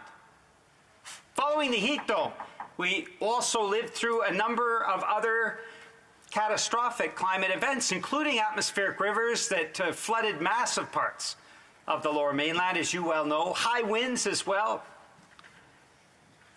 Words, vocabulary like heat domes and atmospheric rivers were unknown to us prior to the climate crisis. But those impacts are felt now, and they're felt profoundly. So we're no longer talking about something where the impacts will be felt maybe in 10 years, maybe in 20 years. Maybe that was an excuse for inaction, both from previous Conservative governments and the current Liberal government. But there's no excuse now. The impacts are real. We are feeling them now. The impacts are on lives. The impacts are on crumbling infrastructure. And the impacts are on our economy, and those impacts are growing. Madam Speaker, over $5 billion in economic costs last year alone. And that number will continue to rise, Madam Speaker. So when we look at the motion today, when we look at the reality today, with climate change having a profound impact right now, killing Canadians right now, what is the government response? And the government response of this government has been to increase oil and gas subsidies to the tune of $8.6 billion. It doesn't even make sense, Madam Speaker. When we know the impact of climate change, you have a government that says, okay, that's fine, business as usual. We're going to increase those subsidies.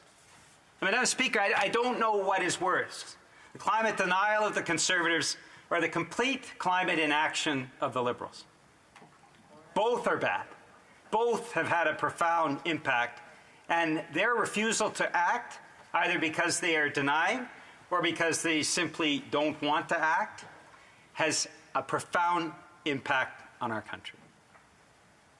So, Madam Speaker, we talk about a situation where there are massive subsidies to the industry. At the same time as there are massive subsidies to the industry, the kinds of actions that would actually help us contend with the climate crisis are not being taken. And this is probably the key aspect of the motion that is before us today. That Canada spends 14 times more on financial support to the fossil fuel sector than it does for renewable energy. Other countries around the world are making that transition now, as I've seen in my past as an energy worker, they are putting in place just transition strategies so that energy workers are trained for the clean energy jobs of tomorrow. That's not happening in Canada because of the massive subsidies going to the oil and gas sector to the detriment of everything else. I have met with companies that are innovating in clean energy, workers that want to go into clean energy, and the big obstacle in Canada is that all of these sectors are starved for funding. Because 14 times more is going to oil and gas CEOs than is going to the clean energy sector. Companies that have to move out of Canada because they're simply not getting the financing because this current government, like the previous government, refuses to put in place just transition, refuses to adequately finance clean energy in the clean energy sector. So we have a situation where massive amounts of money, like it's a fire hose of money, $8.6 billion last year alone, trained on oil and gas CEOs, well, the clean energy sector is literally starving for funds. In the midst of a climate crisis that is killing Canadians, including my constituents. This makes absolutely no sense at all, Madam Speaker. So let's add another element, and that is, at the same time as we're seeing these massive subsidies being given to the oil and gas sector, record levels of profit, we see them gouging Canadians at the pump.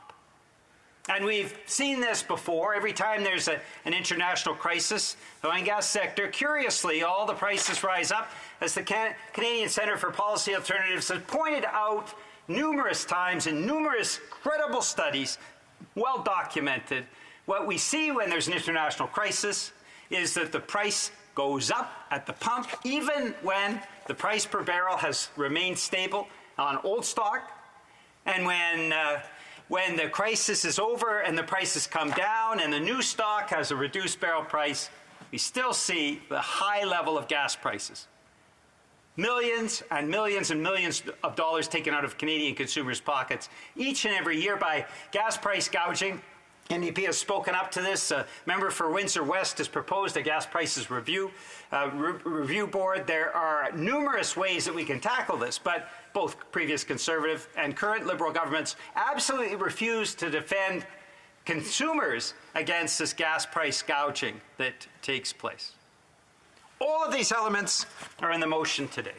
And what we're suggesting is that we have to end the subsidies. We have to provide supports for Canadians struggling with the high cost of living, including my constituents. And we need to put into place investments in renewable energy. Alors, c'est ça, Madame la Présidente. Qu'est-ce qu'il faut? So that is it, Madam Speaker. What do we have to do? We have to stop subsidising the oil and gas industry. We have to implement and invest in clean energy. Canada is far, far behind other countries in that respect. And we also need to strengthen and help Canadians who are struggling against price increases with no justification. Prices increased by a sector that can simply act with impunity because neither the Liberals nor the Conservatives truly want to defend Canadian consumers. That is the reason for which we have to adopt this motion, and I fully approve of it, and I ask all members of this House to vote for this motion.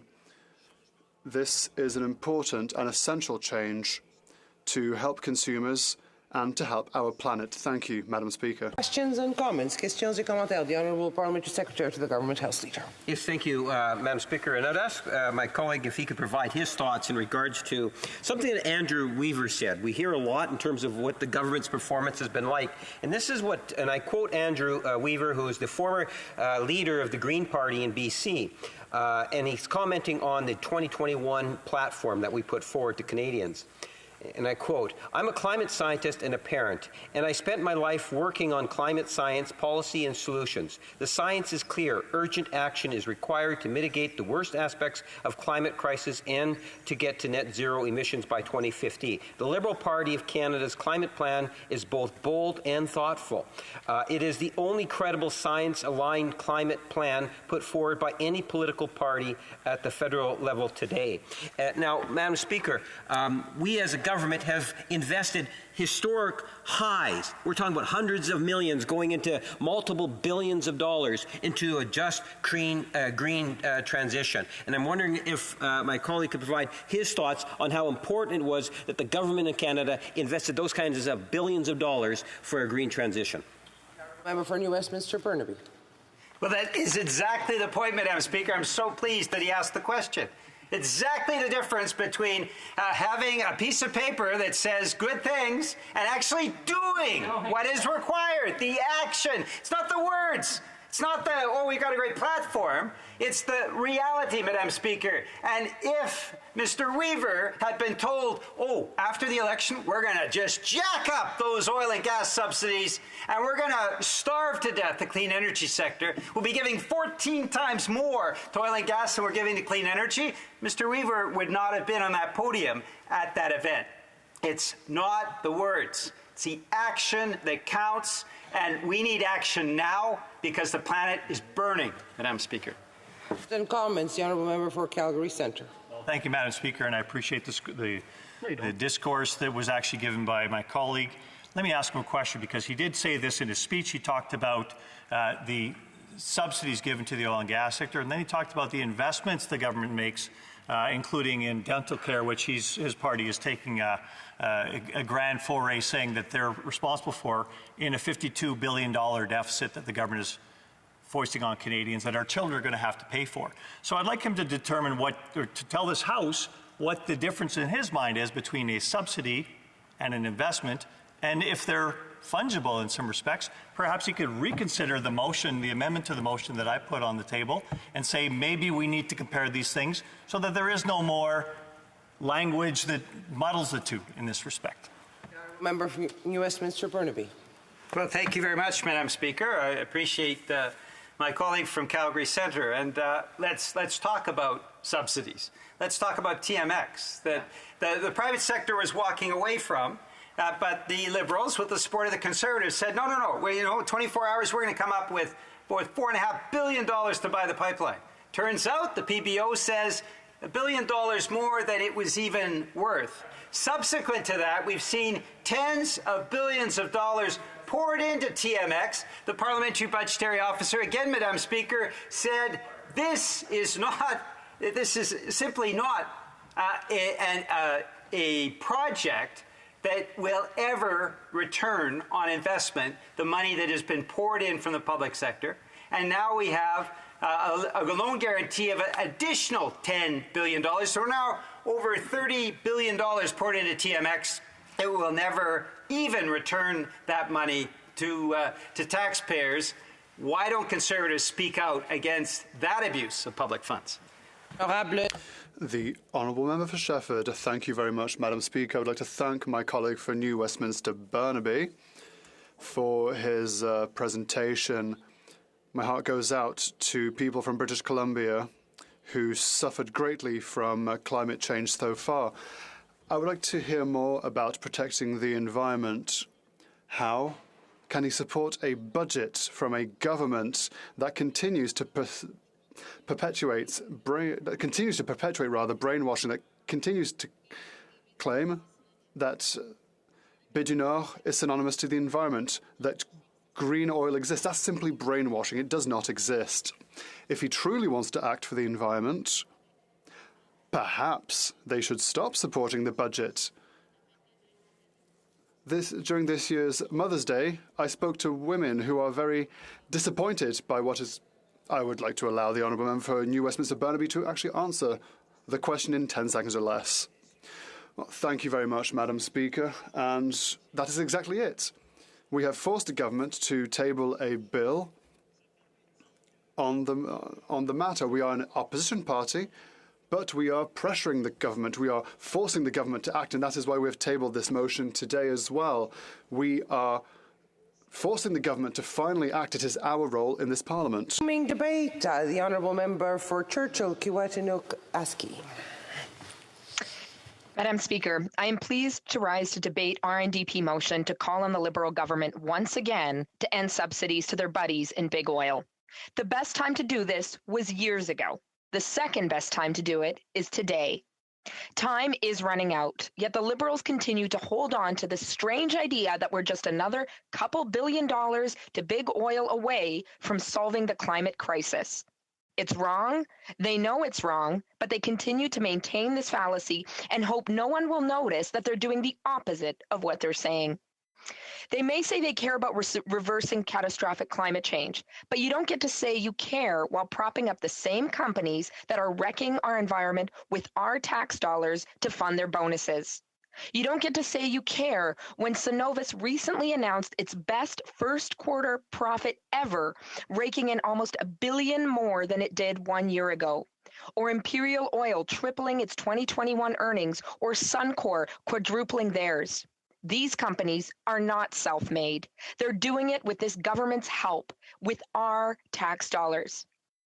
Meanwhile, it's workers, Indigenous peoples, young people, Northerners who are paying the price in every way while this government sits back. These are the people that are getting ripped off at the pump and may no longer be able to even afford to drive to their jobs, or are struggling to pay rent or groceries. People who are consistently left behind by a government that likes to cosplay as the plucky heroes saving the environment. But it's not heroic to give billions to big oil. It's not brave. It's not challenging the status quo. It is the status quo, and it's going to get our planet destroyed. It's funny, Madam Speaker, this government regularly talks about listening to science, but rarely does when it comes to climate change. The IPCC has been clear on the need to end oil subsidies, yet this government pretends that this isn't the case. The IPCC has said that countries like Canada need to increase investments in renewables by at least a factor of 3 to meet our climate goals. Yet this government still hasn't done this. It goes without saying that I would never accuse members of the government of misleading the House or even Canadians while in this chamber, but it does beg the question. What would you call a government that says they're tackling climate change by giving billions to big oil? What do you call a government that presents itself as an environmental champion on the international stage and to the public while consistently missing every target it's ever taken? I'll leave that question to Canadians. The facts are clear. Canada has the worst record in the G20, handing out 14 times more financing to the oil and gas sector than renewables. It's no surprise that big oil has always had the ear of this government, which I guess is easy to do when this government has had 6,800 recorded meetings with big oil. It's worked, having successfully lobbied the Liberals for a $2.6 billion tax credit for unproven carbon capture technologies that allows them to justify increased production and higher emissions. In total, this government gave $8.6 billion last year to oil companies already raking in record profits. It's always the same with this government. Help for those at the top, nice words for everyone else. But those words have been nice. In 2019, we heard about a Just Transition Act. The government failed to deliver, and the Environmental Commissioner had to recently call them out over their lack of plan to support workers and communities through the transition to a low-carbon economy. At COP26 in November, we heard nice words again from this government to phase out public financing of the fossil fuel sector. We heard nice words in the mandate letters for the Deputy Prime Minister and Minister of Finance, the Minister of the Environment and Climate Change, and the Minister of Natural Resources. Every single one, nice words about phasing out public subsidies for big oil. But recent testimony from finance and ECCC officials at Environment Committee show that it's not much more than nice words. Let's be clear, nice words don't help people afford the basic needs. Nice words won't stop the climate catastrophe. My home is here in northern Manitoba, where long drives between communities is a daily reality of life. People here in Thompson regularly drive 8 hours to our capital, Winnipeg, to pick up supplies and things they need. For many surrounding communities, Thompson is where many people come in for health care, to access other services, to pick up groceries and shop for necessities. This morning, the cost of gas here in Thompson was $1.85. In Cross Lake, $1.89. In Lynn Lake, $2. In Churchill, $2.56. How are people expected to have money left over for anything else when gassing up costs this much? Where do these people turn? Who is standing up for them? A better way does exist. It's not too late for this government to reverse course from the path towards climate disaster it's put us on. It starts with ending subsidies to big oil and reinvesting that money towards both renewable energy and help for Canadians struggling with the cost of living, as our motion calls for today. There's no reason the Liberals can't start by eliminating tax credits for oil and gas exploration and development immediately. This would bring in almost $10 billion in the next 4 years. We ought to include profitable oil and gas companies in the Canada Recovery Dividend to tax their excess profits and redistribute that money to get Canadians struggling to get by. We must suspend the GST on residential energy bills, double the GST tax credit, and increase the Canada Child Benefit for all recipients now. I urge this House to support our motion, but there's so much we need to be doing. We must go further. We must do more.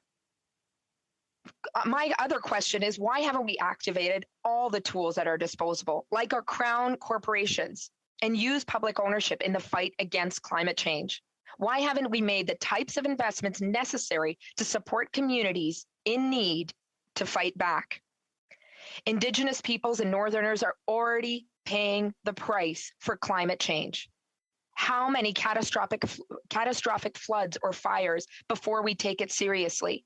How many evacuated communities? How many destroyed homes and livelihoods gone before we finally do what we need to save people, communities, and our planet? It seems that every year, somewhere in the country, there are record temperatures, there are record floods, or record forest fires. Every evacuation, every destroyed community is a proverbial canary in the coal mine of climate change. Communities are crying out as they're being destroyed by our indifference. And the worst part is, as long as we continue to give billions of dollars to big oil, we are subsidizing our own destruction. Every climate disaster, every flood or fire is on our hands. We are doing this. Today, we're witnessing here in our part of the country the devastating flooding in Peguis First Nation, a community that this government and governments before promised they would fund flood mitigation efforts. A promise unmet, and now Peguis is dealing with the catastrophic impacts. A total evacuation of the community of over 1,870 members, more than 700 homes impacted. We're talking about a community that has flooded 5 times in the last 16 years. They know how to deal with floods, but it's getting worse. The feds and the province may show up with sandbags, but when it comes to long-term support, the federal government has been nowhere to be seen. When asked about this by the CBC, the federal government refused to commit to long-term supports, leaving communities like Peguis in the lurch. Why? Imagine if there was a place for communities like Peguis to turn to get the funding they needed for the infrastructure that they know they need that would help with climate change, adaptation, and mitigation efforts. My bill, C-245, an act to amend Canada's Infrastructure Bank Act, is motivated by the communities in my riding and across the country that have nowhere to turn to get the support they need to survive climate change. This is about standing with communities. It is ultimately about saving lives. If this House is truly serious about supporting Indigenous and Northern communities, if we are truly serious about taking on catastrophic climate change, I invite all members to stand with communities like the ones I represent by supporting this bill when the time comes. For too long, this House, this government has shown its loyalty to those at the top, those that need the least amount of help. It's time this House, this government stood with everyone else. It's time this government stopped being part of the problem and started being part of the solution. It's not too late, but soon it will be. Let's get to work now. Questions and comments? The Honourable Parliamentary Secretary to the Government House Leader. Yes, Madam Speaker, throughout the debate thus far, I've often made reference to the hundreds of millions that have been invested by this government into the green transition. And what I wanted to do, because the member made reference to Infrastructure Bank, there is a Canada Infrastructure Bank, which has done some fantastic work. One of the things has in the community of Brampton, for example, where there's a considerable amount of money that's flowing through the Infrastructure Bank that's going to enable electric buses to that municipality. And there are going to be more projects coming up over the next number of years, all towards a green transition. My question to the member is, does the Democratic Party support the efforts of the Canada Infrastructure Bank? Honourable Member for Churchill, Kawachinuk-Aski. Thank you, Madam Speaker. Well, it's pretty rich to hear Liberals defending the Canada Infrastructure Bank. It doesn't actually have one project that's seen completion. It's sitting on $35 billion, and it's been around for over 5 years now. So there's not really much to point to except for projects that they're interested or approving. And the reality is, and I expect my colleague to know, that First Nations and Northern communities have been consistently left out from many pockets of infrastructure funding, including at the Infrastructure Bank. And it is they who are paying the highest cost of climate change. Just look at Peguis First Nation, right? They know what they need, and they have been clear with the federal government. But the federal government has been nowhere to be seen when it comes to long-term mitigation efforts. This is not acceptable. The Infrastructure Bank ought to be part of the solution, and the federal government needs to step up with some sense of urgency to support Peguis and First Nations and Northern communities that are already paying the price of climate change. The Honourable Member for New Brunswick Southwest. I have a question for the Minister. We're hearing, I think, the NDP speaking out of both sides of its mouth. Now, this member, maybe in a moment of honesty, said she's concerned about high gas prices. Now, this morning, I asked the member for Timmins James Bay, after he said we can't have affordable gas prices, and he got up and he said that was wrong. Unfortunately, I have to interrupt the Honourable Member for a point of order from the Honourable Member from Timmins James Bay. I asked the member to show some dignity and not lie in the House. I didn't say well, please. We do not use such words in the House of Commons. We do not use those words in the House of Commons, and the Honourable Member is asking a question or referring to an earlier question in the debate.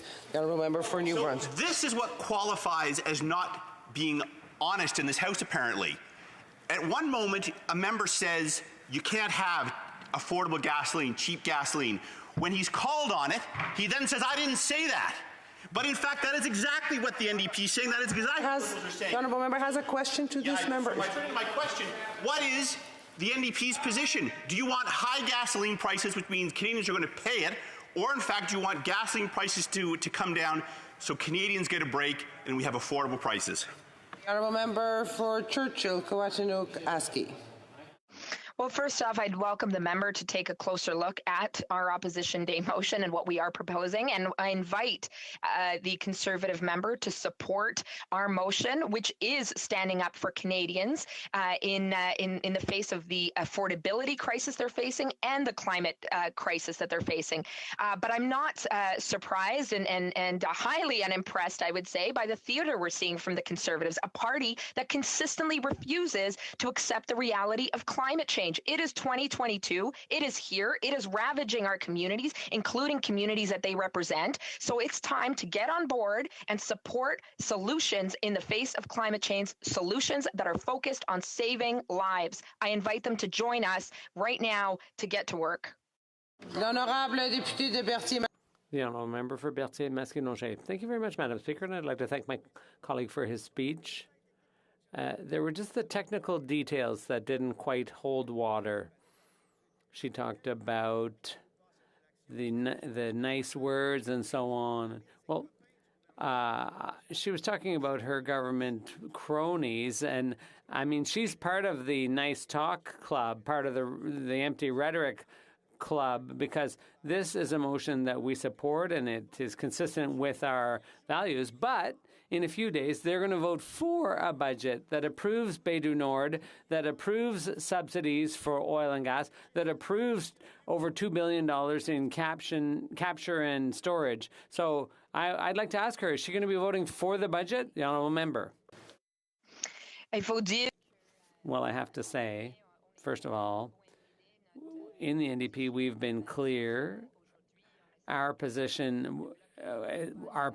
on this motion is clear, that it makes our stand clear, this motion. We're saying that the Liberals are clearly part of the problem. It's not just disappointing what they're doing. It's part of the problem. We're saying enough talk, and it's time for concrete action to fight climate change. Member for Cloverdale, Langley City. Thank you, Madam Speaker. I'd just like to let you know that I'll be splitting my time today with my honourable colleague from Beaches, East York.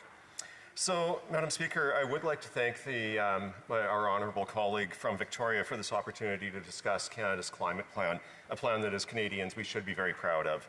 I'll say at the outset that we as Liberals share her objective, a clean and just energy transition that does everything possible to shield our planet from the climate change threat.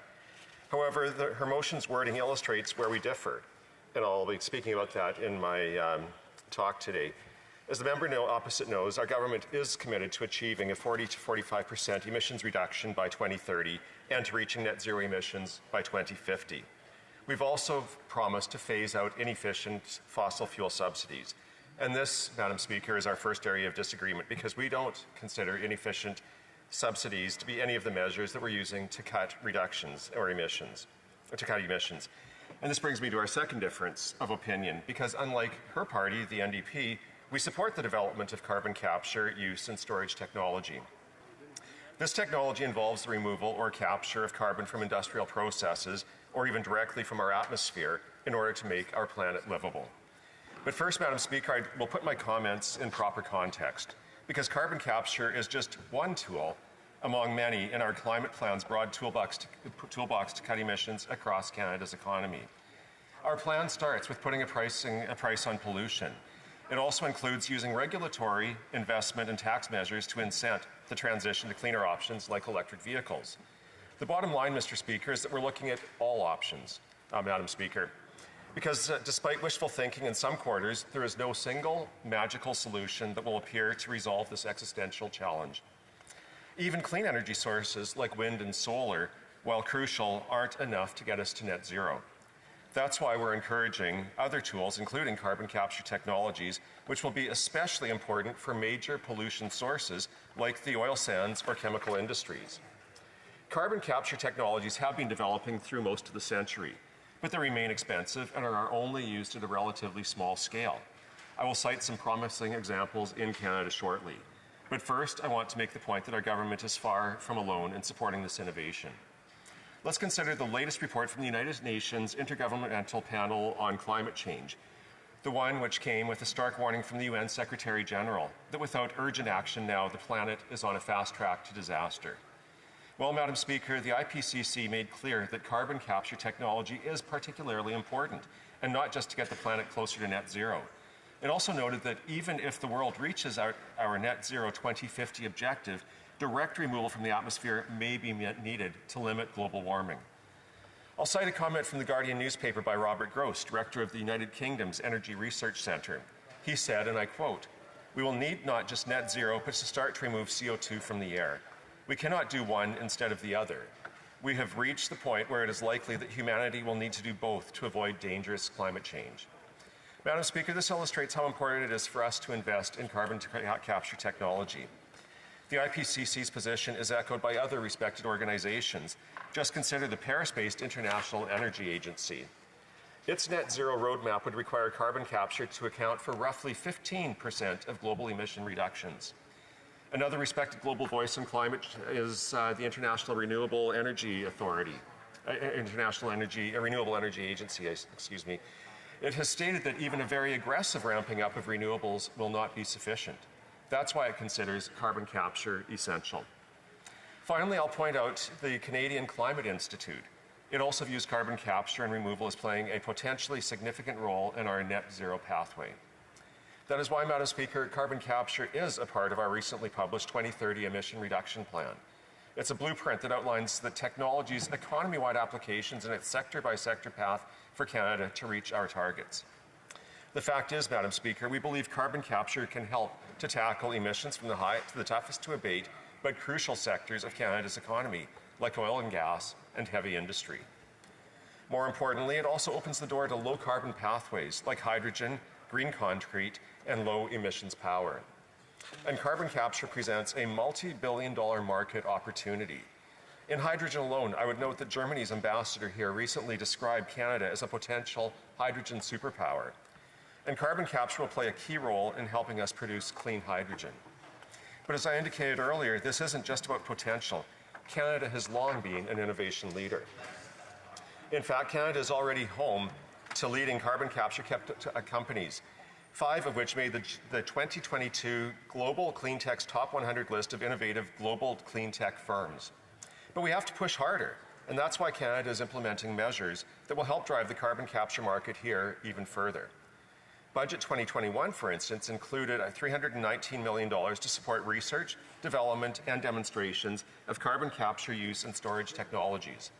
And Budget 2022 includes a proposed new investment tax credit for companies that invest in these projects. The credit is a key part of our government's broader plan to work with industry towards the goal of decarbonization. And this plan was designed after consultations with the public, stakeholders, and the provinces and territories.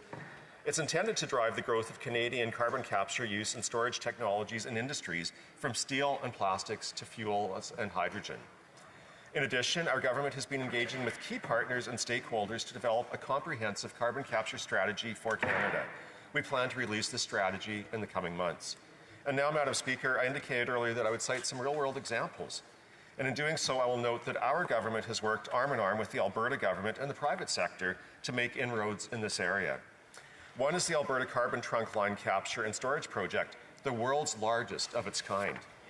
The Government of Canada is supporting the project with $30 million through the Clean Energy Fund, as well as $33 million from the Eco Energy Technology Initiative. Another success story is Shell Canada's Quest project. Since 2015, this project, which received early funding from Natural Resources Canada, has been reducing emissions at Shell's Scotford Upgrader by 1.1 megatons per year. Quest remains one of the most successful carbon capture projects in the world. I would also draw members' attention to our $8 billion Net Zero Accelerator Fund. It contributed $25 million to support Savante, a BC company developing carbon capture technology for industrial applications like cement and blue hydrogen. Madam Speaker, Canada's petroleum industry is one of the most innovative in the world. It found a way to extract oil from sand in northern Alberta and to tap wealth under the ocean floor in the treacherous North Atlantic. I believe carbon capture holds similar potential for world-class innovation, allowing Canada's economy to thrive by helping us deliver cleaner energy while driving towards our net zero target. And that's why, Madam Speaker, I believe that we need to continue to work on the developing carbon capture use and storage technologies in Canada. And that's why I'm proud of the plan that our government has to support this important innovation to get us to the Net Zero 2050 plan. Thank you, Madam Speaker. Questions and comments? The Honourable Member for Calgary Centre.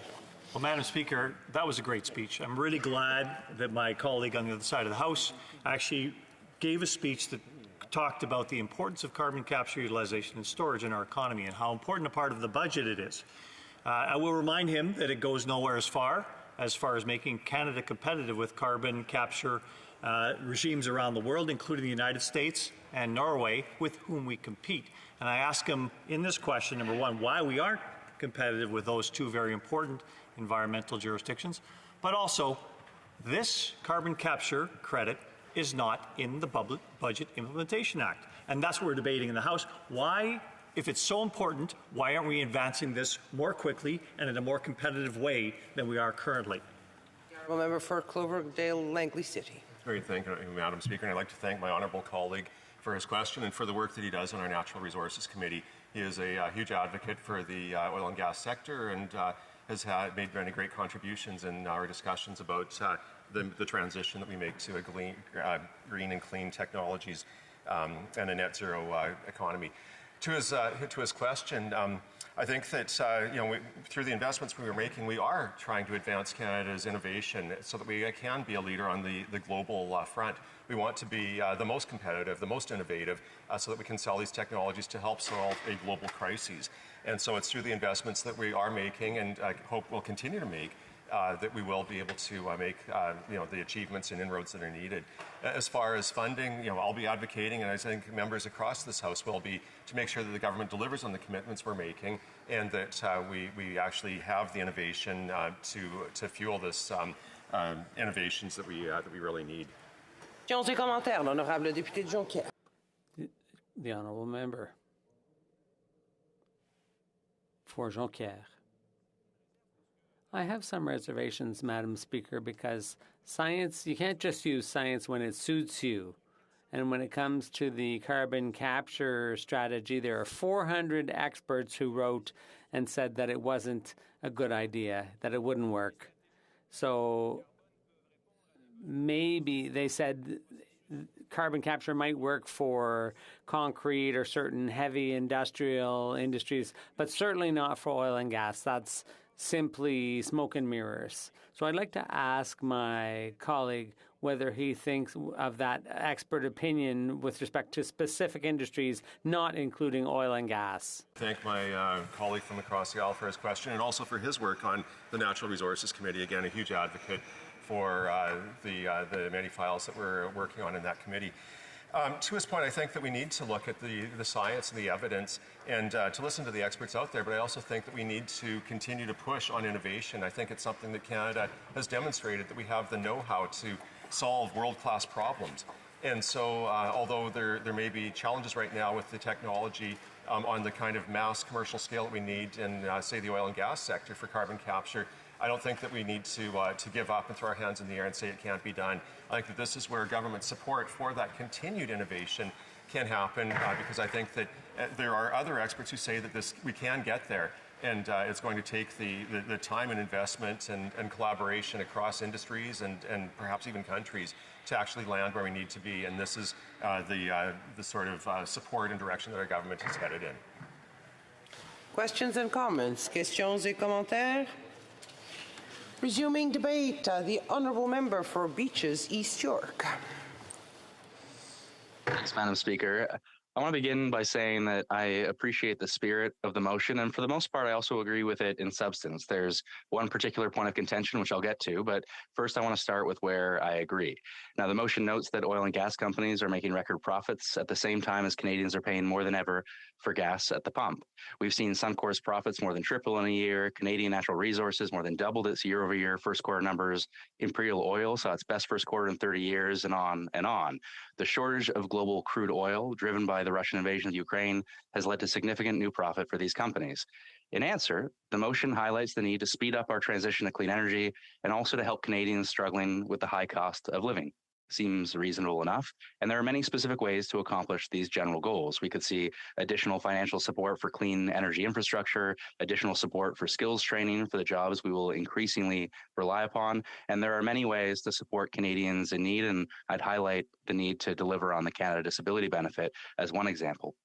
Now, to pay for some of this, to pay for skill training and clean energy infrastructure, I'd have supported a call for a windfall tax on oil and gas profits. As our environment minister has rightly said, for example, and recently, these companies are making record profits. They should be investing some of them into ensuring that they have a future. Instead, the motion calls for the government to stop using Canadian taxpayers' money to subsidize and finance the oil and gas sector, and to reinvest that money in the transition and supporting struggling Canadians. Again, in general, certainly worthy of support.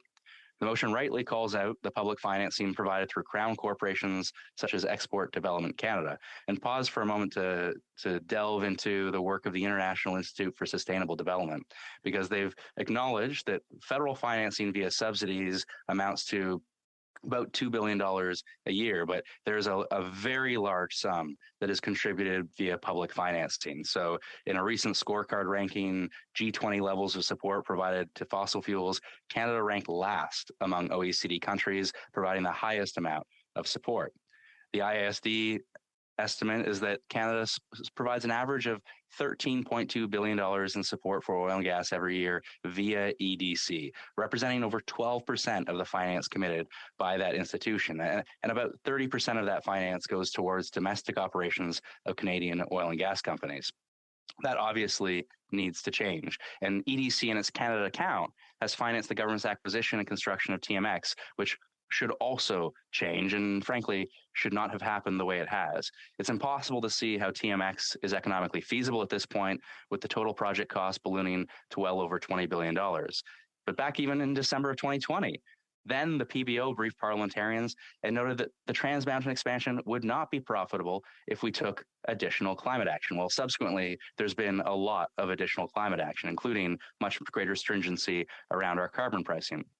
There's no clear explanation as to how the project is a worthwhile financial investment in a world that reduces emissions consistent with net zero. It's past time we put a stop to public financing. And unfortunately, recently, again, we've seen an additional $10 billion loan, which is an effective subsidy in the form of protection against credit risk. Now, if Canada expended the same sum towards renewable energy that we have and will expend on TMX, we would all be better off, including workers who will inevitably be affected by the global transition. Now, despite my frustration with public financing, including of TMX, it is impossible to ignore the progress we've made since 2015. When this government took office in 2015, projected 2030 emissions were 815 megatons. Fast forward to the most recent, actually the first ever emission reduction plan, and we are, if all of the policies hold, if a future government doesn't roll them back, those projected 2030 emissions have moved from 815 megatons to 443. Now, still more work to be done, including to phase out fossil fuel subsidies and to address public financing. In our most recent platform and in the mandate letters of the ministers, Canadians will see that we've committed to accelerate our G20 commitment to eliminate fossil fuel subsidies from 2025 to 2023. And we've also committed to develop a plan to phase out public financing, not soon enough, but important nonetheless, to phase out public financing of the fossil fuel sector, including from Crown corporations, consistent with our commitment to reach net zero emissions by 2050. We've also committed to a more stringent, I would say to take more seriously, but with a stringent cap on oil and gas sector emissions. Now, where I part ways with the motion sponsor is with respect to carbon capture, utilization, and storage. The motion casts the CCUS investment tax credit as a problematic fossil fuel subsidy by calling for the government to exclude oil and gas companies from the $2.6 billion budget allocation, a budget allocation, by the way, that is over 5 years. The CCUS investment tax credit is not universally supported, and there are some legitimate criticisms to consider and take seriously. At the same time, there are many thoughtful experts who do support encouraging investment in this space, and the Canadian version of the policy has rightly excluded enhanced oil recovery such that eligible projects cannot be used to squeeze more oil out of the ground. According to the Grantham Institute, CCUS could be an essential technology for tackling climate change. The recent IPCC report includes a specific section on the emerging technology. The Committee on Climate Change in the UK, a model for our net zero advisory body in a serious way, the Committee on Climate Change in the UK has called it a vital technology essential to reducing greenhouse gas emissions across the economy. Carbon capture may not be a cure-all for the global climate challenge, but it has a major role to play in decarbonizing heavy industry. And in Canada, where industrial emissions make up over a third of total emissions, it can play an even greater role than in other countries. Those aren't my words. Those are the words of a research associate at the Oxford Institute for Energy Studies.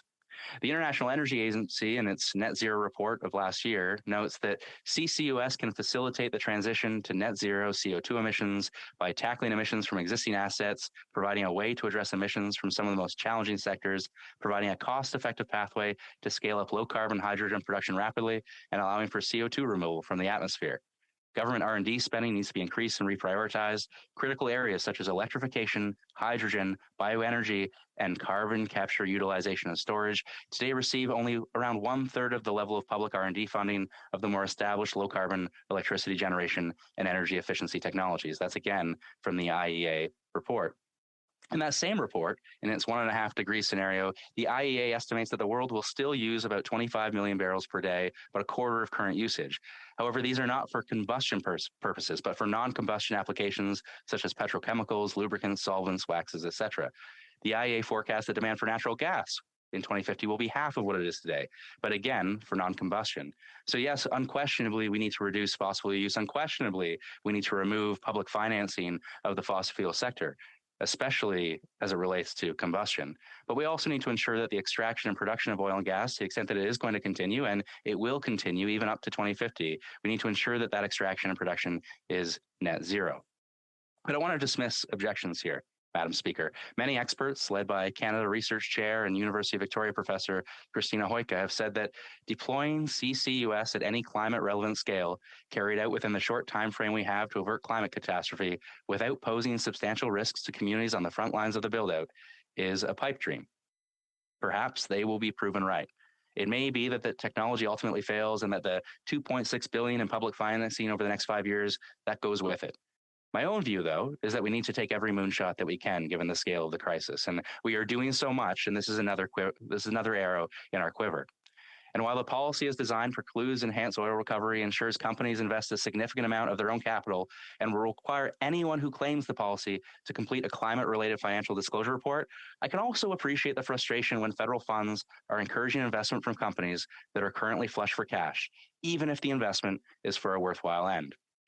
For me, actually, though, the objection that lands most seriously is that a CCUS-specific tax credit pushes companies to invest in that particular technology over others that may well be more deserving of support and can distort investment decisions away from other decisions that may make more sense, whether company-specific, sector-specific, or economy-wide. And so I think there are challenges we want to take seriously. But, Madam Speaker, when it comes to federal support for tackling climate change, I see our carbon pricing regime, our effort to phase out coal-fired electricity, our efforts to reduce methane emissions, including increasingly stringent policies to do so. Finally, our effort in the most recent platform and in mandate letters to cap oil and gas sector emissions, our investments, historic investments in public transit, and on and on and on. There's so much that we are doing, so much more, of course, that we need to do, but emphasizing it, and I think battling around the CCUS is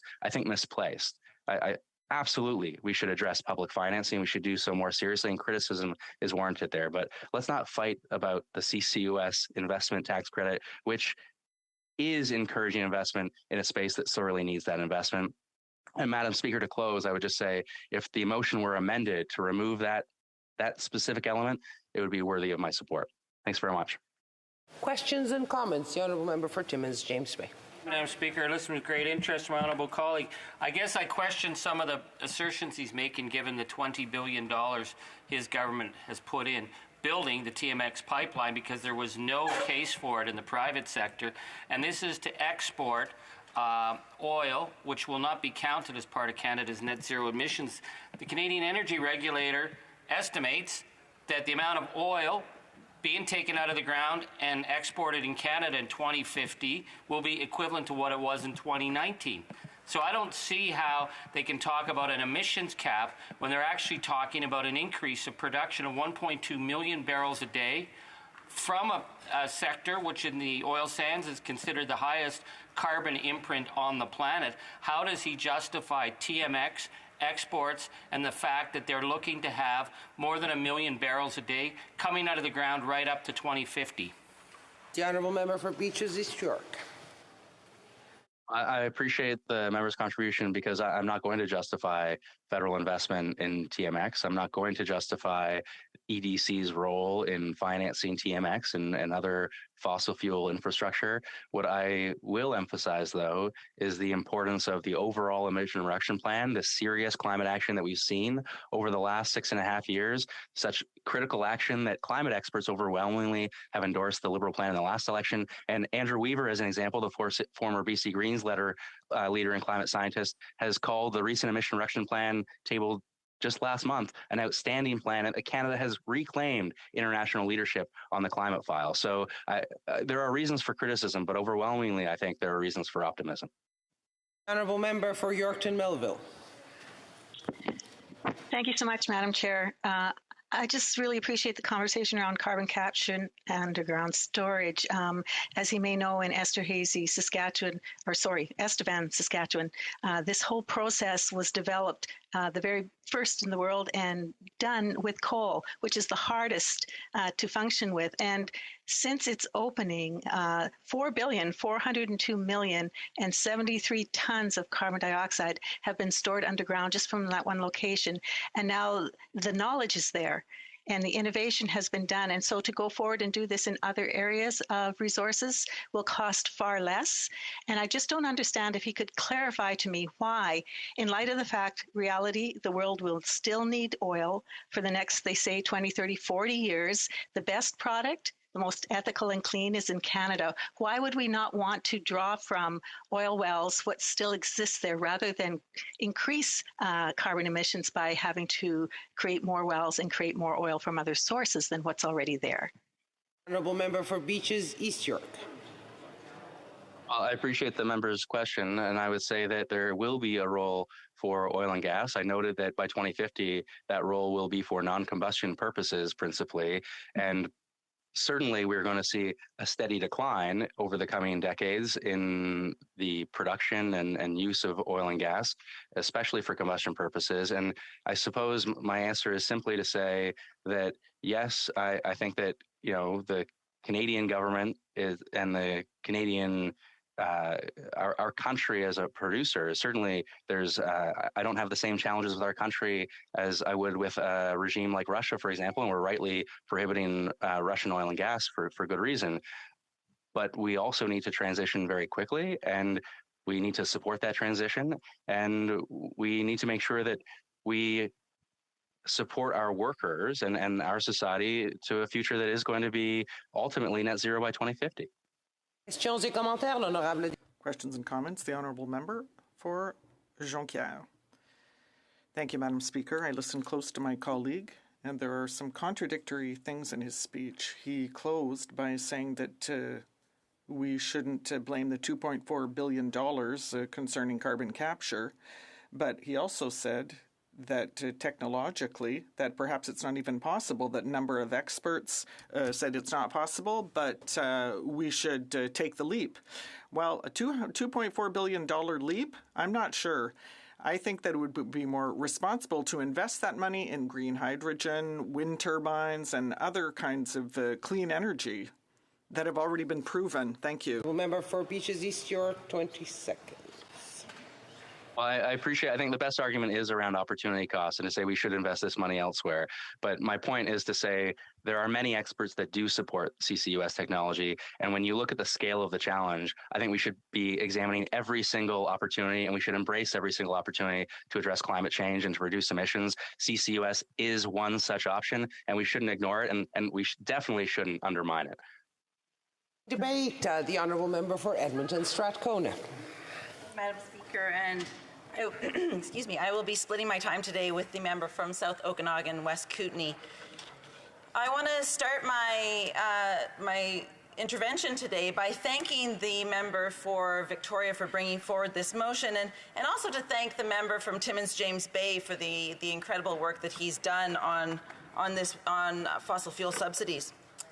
Madam Speaker, Canadians spend more tax dollars propping up the fossil fuel industry than any other country in the developed world, averaging around $14 billion per year in subsidies before the massive COVID-19 orphan well bailout. And the question is why? The question is, what do we as Canadians, as taxpayers, what do we get for all of this money? Where does this money go? From 2014 to 2021, corporate profits in the oil and gas sector in Canada rose steadily, hitting an all-time high of $445 billion in 2021. Public subsidies were a significant factor in those record high profits, adding nearly $100 billion over this time to these multinational corporations' bottom line. In March 2022, Topaz Energy announced an 8% increase to its quarterly dividend, the company's third such increase since launching its dividend program in 2020. In October 2021, Suncor doubled its quarterly dividend for shareholders. And just last week, Madam Speaker, the oil sands company announced a more than threefold increase in profits in the first 3 months of this year. And while this is great news for Americans, for Chinese, and for other shareholders, who own these companies, it's not good news for Albertans. It's not good news for Canadians. While Canadian taxpayers are underwriting these corporation dividends to shareholders, they are laying off workers. During this same period of time, while these massive multinational corporations were soaking up Canadian taxpayer largesse, the fossil fuel sector was laying off 53,000 Canadian workers. That is 53,000 families, most of them in Alberta, who are facing the worst of times, while their former employers are relishing in the best of times. So what are Canadians getting for this unprecedented public investment? Surely we're at least getting some environmental protection. We're at least getting some environmental mitigation, some emissions reductions, right? No. The answer is no. In 2020, this government provided $1.7 billion to the governments of Alberta, Saskatchewan, and British Columbia to fund the cleanup of inactive oil and gas wells as part of the COVID-19 economic response. The member for South Okanagan, West Kootenay, and myself wrote to the minister at the time and begged him to add strings, to include strings, attach strings to that money so that we knew that it would go to workers, that it wouldn't actually just go to corporations that would then not clean up the wells. Guess what happened, Madam Speaker? The money went to corporations and the wells were not cleaned up. Yep. In short, this $1.7 billion handout to the oil and gas industry did nothing to create jobs or mitigate pollution. It merely allowed these companies to replace the costs they were obligated to cover with government money.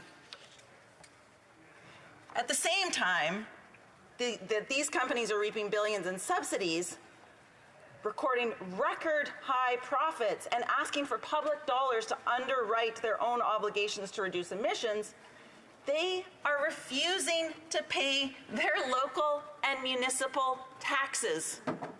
In Alberta, rural municipalities are now facing $253 million in unpaid taxes owed by delinquent oil and gas companies. These taxes pay for the roads and the water systems that these companies are actually relying upon. These taxes support the communities who own the resources. And yet these companies are pocketing the profits, walking away from their local tax obligations, just like they've walked away from their emissions obligations and their orphan well obligations. It doesn't have to be this way, Madam Speaker. We know what we get with billions in fossil fuel subsidies. We get layoffs. We get devastated communities. We get pollution, and we get climate change. We get to prop up a sunsetting industry whose days are numbered, whether as taxpayers we like it or not. And oil and gas companies get massive profits. So why continue this cycle? There are much better things we could be spending these public dollars on. In Alberta, we've lived through the boom and bust cycles of an economy that is chained to the fossil fuel industry. We need to break this chain. We need to make sure that Alberta, that Albertans, the people in my province, have a future. We need to diversify the economy before it is too late.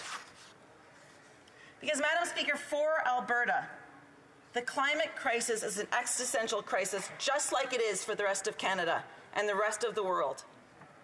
We see it in increased devastation from wildfires, in increased drought and floods. We feel its impact on our agricultural and forestry sectors. But for Alberta, it's different. A transition from fossil fuels is also a matter of economic survival. Instead of $100 billion in public dollars padding fossil fuels' bottom line, instead of throwing this money at foreign investors, this government should be investing in Alberta and in elsewhere in Canada to help workers, to create jobs of the future. More than 50,000 Canadian oil and gas workers have lost their jobs due to automation over the past decade, and experts expect layoffs to continue. Why are we not investing to help these workers?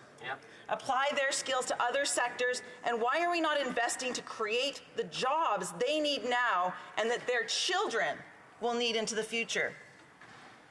Today, approximately 140,000 Albertans work directly in the sector, and hundreds of thousands more rely on jobs from it. But we know that subsidizing the industry is not going to save those jobs. We have decades upon decades of experience demonstrating that. How much longer are we going to keep doing this? Alberta is uniquely positioned to be a global leader in renewable energy. My province has abundant solar, wind, and geothermal resources. And it would have abundant jobs in these areas if only there was substantial investment in the means necessary. If only we weren't pouring all those billions of dollars into subsidizing the fossil fuel industry. But Madam Speaker, there are also opportunities outside of energy. Opportunities to develop the sectors of our economy based on strategic advantage in biomedical research, engineering, artificial intelligence, just to name a few. But these require investment. These opportunities require investment from the federal government. This government should be leading the way when it comes to diversifying Alberta's economy. Canada has benefited for decades from the oil and gas development in Alberta. I'm proud of that, Madam Speaker. I am proud that Alberta helped build this country. Now it is up to every Canadian's advantage to help Alberta out of our reliance on oil and gas. And the government has the means to do this. It just needs the will. To finish, Madam Speaker, I've said this before in this House. I come from an oil and gas family. My grandfather worked in oil and gas. My father was a trucker in the oil and gas sector. My brother washes trucks in the oil and gas sector, and my husband works in the pipeline sector. You would be hard-pressed to find anyone in Alberta who doesn't have a link to the oil and gas sector. It's our history. It's a history I'm proud of. I'm proud of being Albertan, and I want to make it very clear. Albertans know that climate change is real. We know our future can't depend on fossil fuels. Madam Speaker, we don't love our children any less. We don't want any less for our communities. But unlike other provinces, unlike folks in other areas of this country, Albertans have so much more to lose if we don't get this right. It is our families, it is our livelihoods that we will lose if we don't get the just transition right. We know we can't depend on the fossil fuel sector. We simply cannot continue along this path any longer, losing jobs, polluting our province, destroying our planet. And whether we want to or not, we know we must change. But Madam Speaker, we need this government to reverse course, live up to its climate commitments, and invest in diversifying our economy before it's too late. Thank you, Madam Speaker. Comments. The Honourable Parliamentary Secretary to the Government House Leader. Yes, thank you, Madam Speaker. In many ways, this government has, in fact, been very progressive on its measures dealing with the whole idea of a green transition, Madam Speaker. And it's something that's not new. We have literally invested over the last 6 years hundreds of millions going into multiple billions of dollars into a green transition. We've been recognized by former leader of the Green Party in the province of British Columbia for the efforts that we have presented to Canadians. The question that I have specific for the member is in regards to the whole issue of carbon capture. What is the official NDP position on the technology and advancing the technology on carbon capture? Member for Edmonton Strathcona. So first of all, Madam Speaker, what I would like to say is if I was a worker in Alberta, I would have zero trust that this government has any interest in supporting me because they have not shown any interest in supporting Alberta workers. I mentioned in my speech that we asked this government to tie strings so that workers were supported, not big business, and they refused to do it. In terms of carbon capture, here's my question back to the member. Why would taxpayers need to subsidize carbon capture? Why can industry not pay for the carbon capture that they're so proud of and would like to see happen? They should be responsible for funding it. Honourable Member for Calgary Centre. Well, thank you, Madam Speaker, and I thank my colleague for her speech there. I do have some questions about her figures on there, but I'm going to get to something I think that's a little more important, because you talked about 53,000 families in Alberta that were suffering during the oil and gas downturn, which it is no longer in a downturn, I'll point out to her. But the Alberta Court of Appeal came out last year and indicated very clearly that Bill C-69 was ultra-virus the federal government. That being the case, the party leader, the NDP leader in Alberta, indicated that that was the main cause of the layoffs in Alberta, a punitive regulatory regime as a result of C-69. Would she agree with her party leader in Alberta that it is the Alberta Court of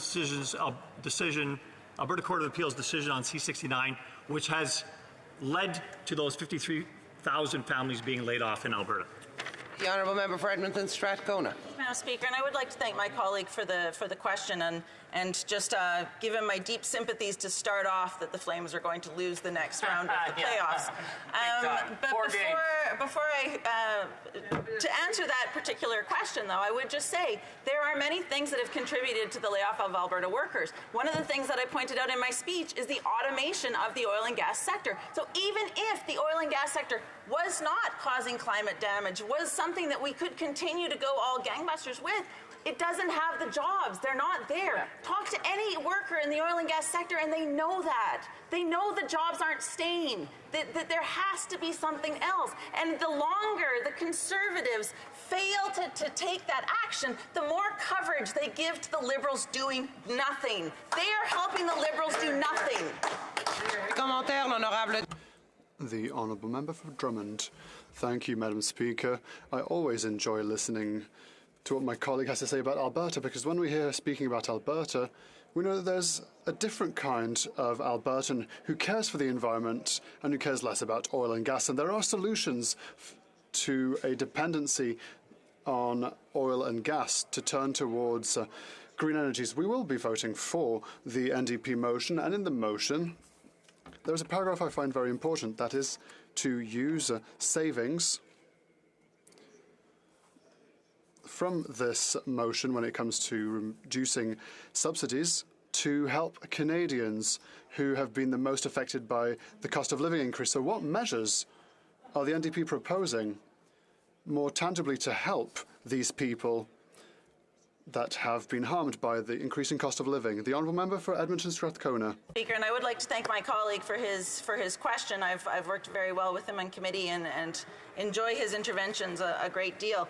I think that this ability of investing these dollars, taking these dollars and investing them in communities is very, very important. One of the areas that I'd love to see better investment in is infrastructure for First Nation communities in Alberta and Métis communities in Alberta. Right now we are looking at a situation in northern Alberta where communities are having to make a very difficult choice between actually allowing the release of tailings ponds into their ecosystem because they haven't been dealt with. There is communities where they don't have the resources they need for clean drinking water, for schools, I'd love to see those resources go into.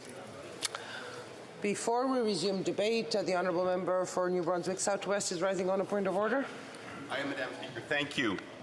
Earlier today, when I attempted to, I thought, state the NDP position clearly, the member for Timmins, James Bay, yelled that I was yelling.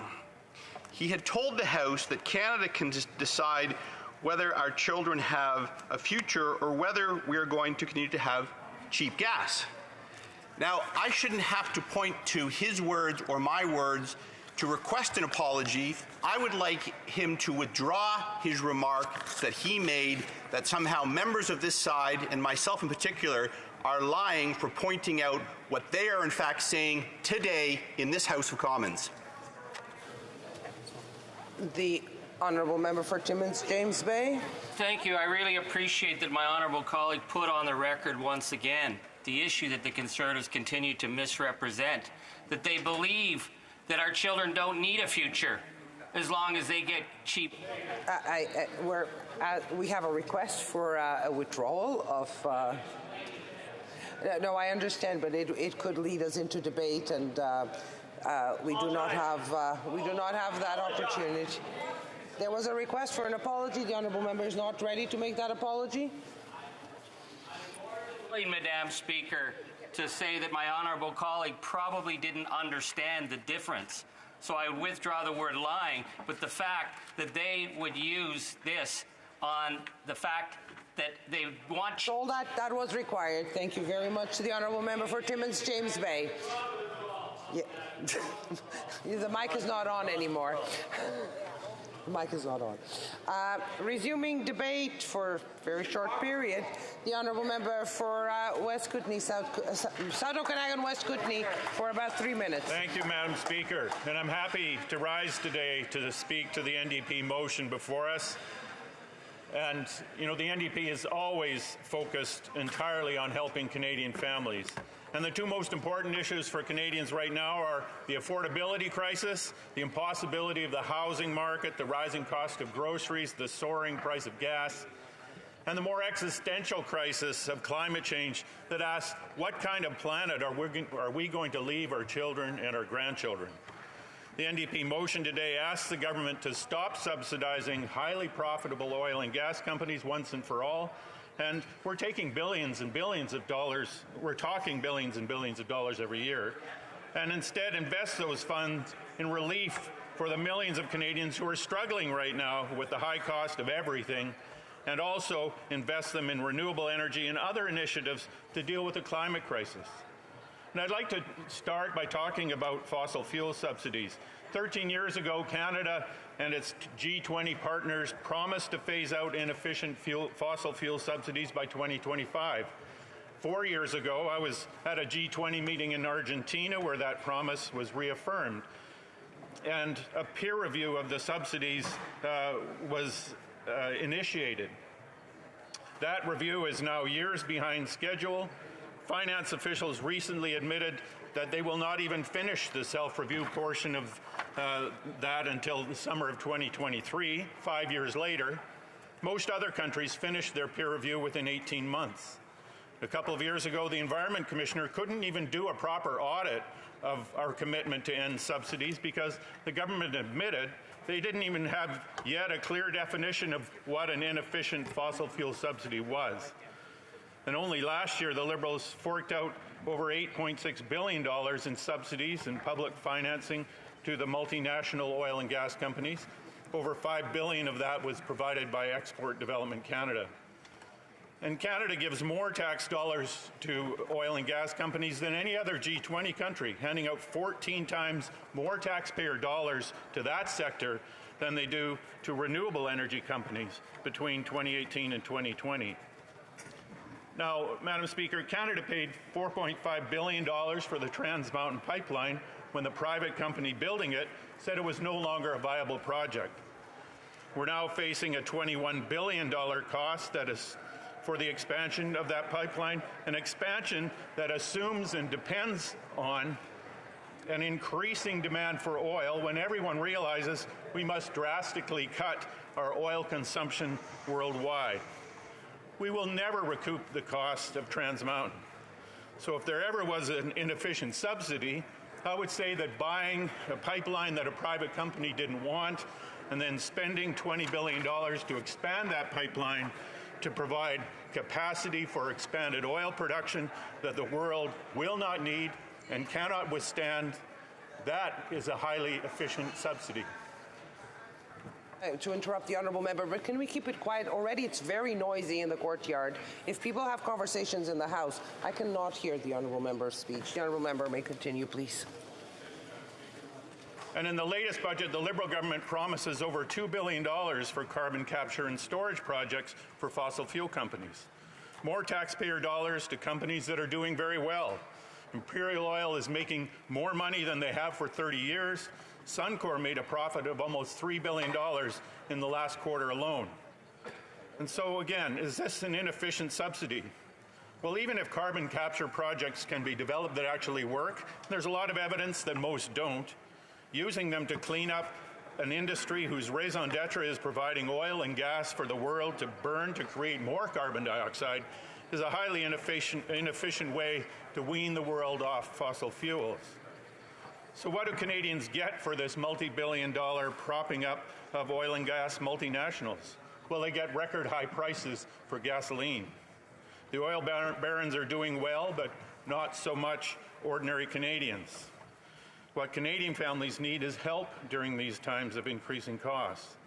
And we all need help transitioning to a low-carbon future. Let's imagine a future where our car and truck and home heating costs were not left to the vagaries of world markets and the international price of oil. Canada is committed to reducing its greenhouse gas emissions to net zero by 2050. We can't achieve this goal if we continue to pour 14 times the number of taxpayer dollars into the fossil fuel industry than we provide to the development of renewable energy. The latest IPCC report had a stark warning.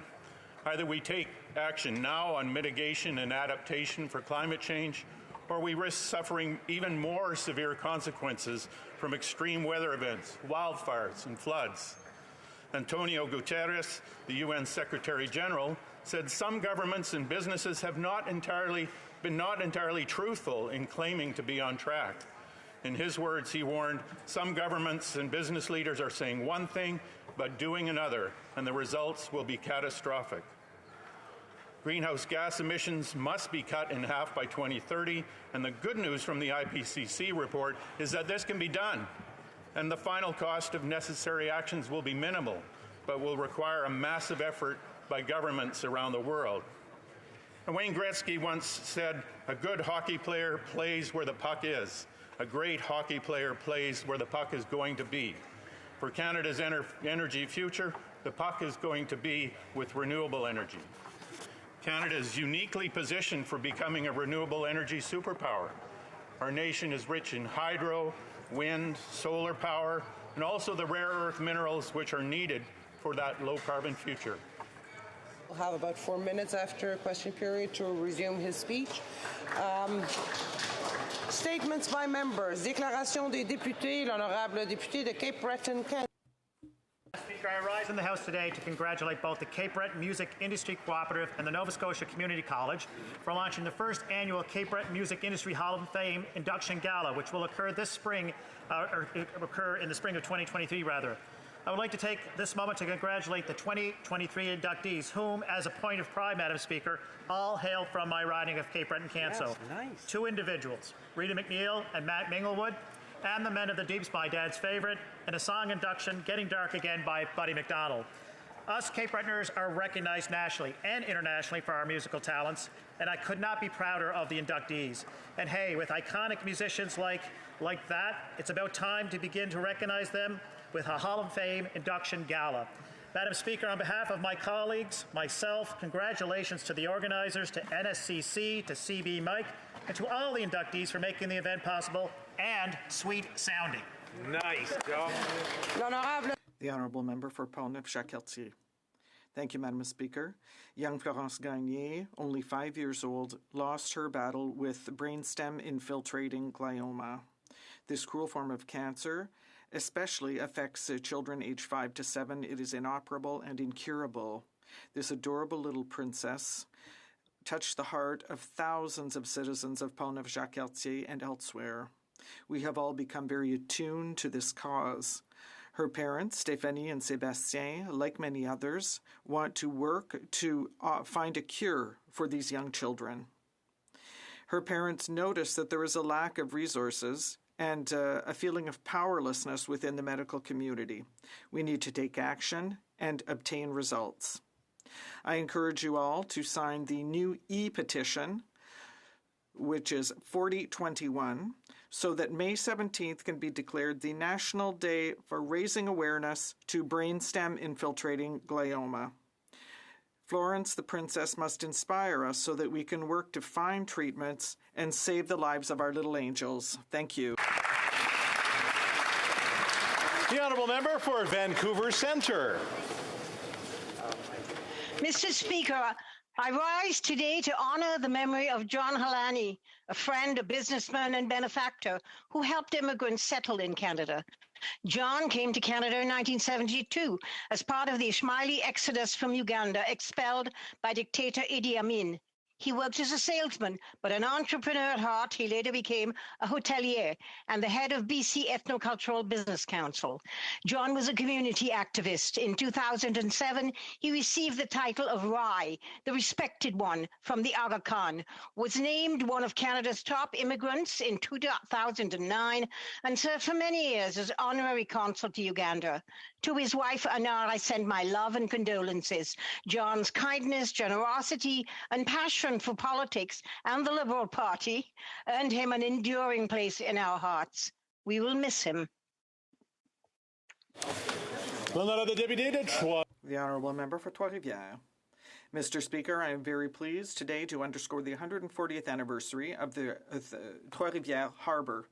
In 1882, the brand new Chamber of Commerce convinced the federal government to set up the Harbour Commission, giving it the mission to modernize the harbour facilities and make them part of the railway system to stimulate the region's economy.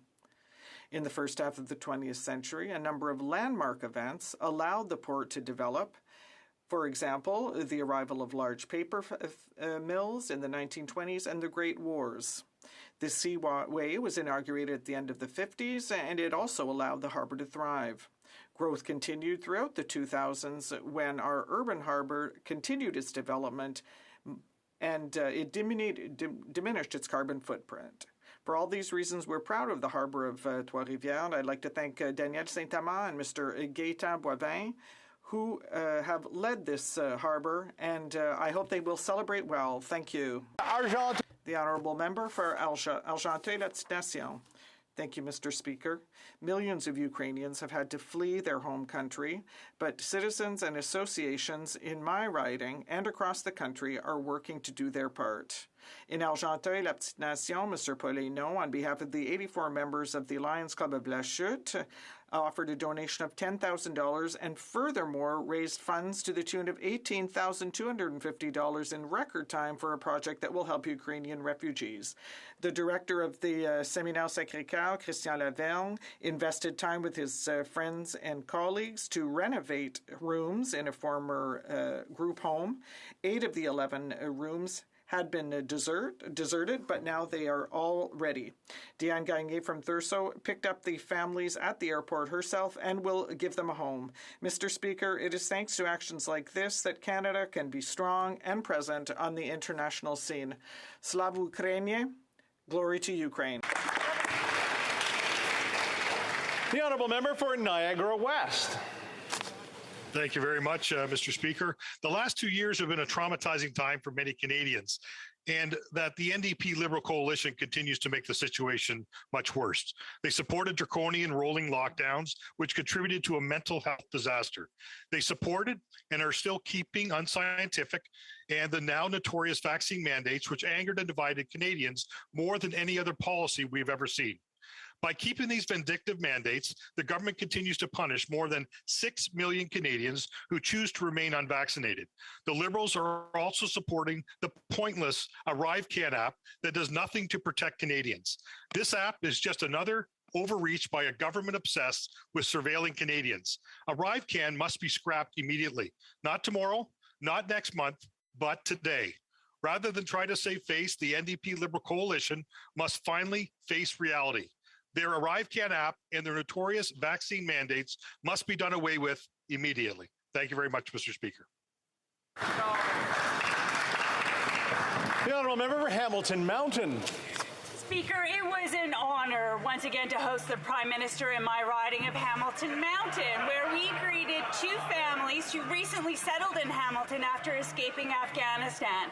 Last year, Ahmed and Margana fled their home country, clutching their newborn daughter. They now have a home, work in their chosen fields, and their daughter, Harir, not yet 2 years old, will go to school and have opportunities that sadly won't be afforded to many of her peers in Afghanistan.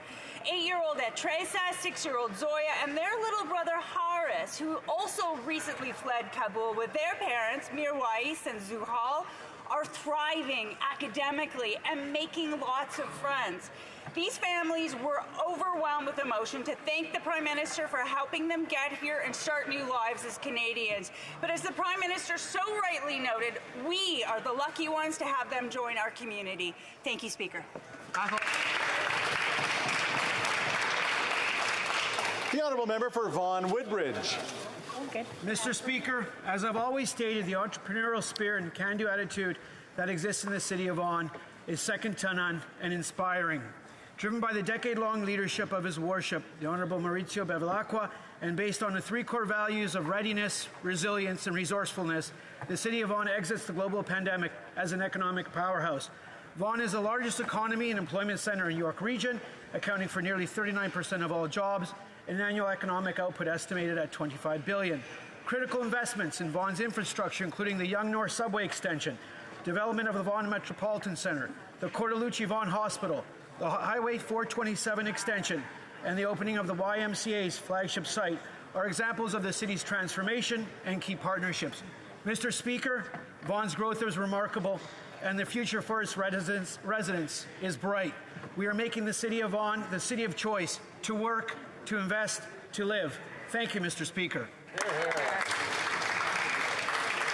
The honourable member for Calgary Forest Lawn. Thank you, Mr. Speaker. I rise today to congratulate the Dashmesh Culture Centre, including President Amanpreet Singh Gill and the entire Executive Committee, along with the whole Calgary Sangat, for a very successful and well-organized Nagar Kirtan. There were more than 100,000 people who attended, and this was the first Nagar Kirtan since 2019. I commend the City of Calgary, Calgary Police, EMS, Fire Department, Parks and Recreation, and Alberta Health Services for all their efforts in planning this very successful event. Special thanks to Calgary Transit for providing free transit to anyone in Calgary for the day. It was a great honor to meet Bibi Paramjeet Kaur Khalada, the wife of human rights activist, the late Bhai Jaswant Singh Khalada. She was recognized by the Gurdwara Sahib for all of her advocacy. Kanwar Garewal also took time to attend the Nagar Kirtan. This event could not be possible without the seva of hard-working volunteers like United Hawks Sports Club and others who ensured the grounds were kept clean. Thank you to everyone who made the Calgary Nagar Kirtan a massive success. Thank you, Mr. Speaker. The honourable member for Brampton South. Mr. Speaker, today I'm wearing my green ribbon for Celiac Awareness Month. Celiac disease affects more than 400,000 Canadians. Yesterday, I met with Melissa Secord from the Canadian Celiac Association to speak about the importance of early detection of celiac in our community. Some people with celiac don't have symptoms at all, which makes diagnosis difficult. This is why getting screened is so important.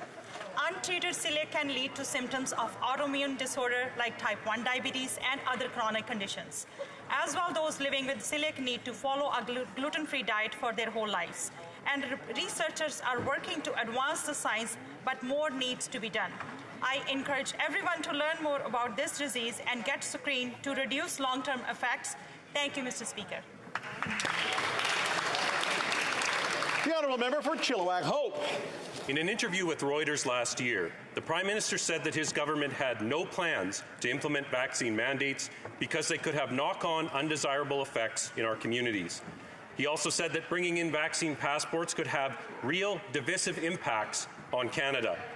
Even though he knew the harms they would cause to our country, the Prime Minister went ahead with his political choice to divide Canadians with his vaccine mandates, and we've all seen the results of his decision to divide. Shameful. It will take years for our country to heal from the divisions that the Prime Minister has created, but that process cannot begin until his discrimination ends. Federal workers who have been fired because of their personal medical choices should get their jobs back immediately. All Canadians, regardless of vaccine status, should be allowed to travel freely within their own country again. It's time to stop the division, get back to pre-pandemic normal, and let the healing begin.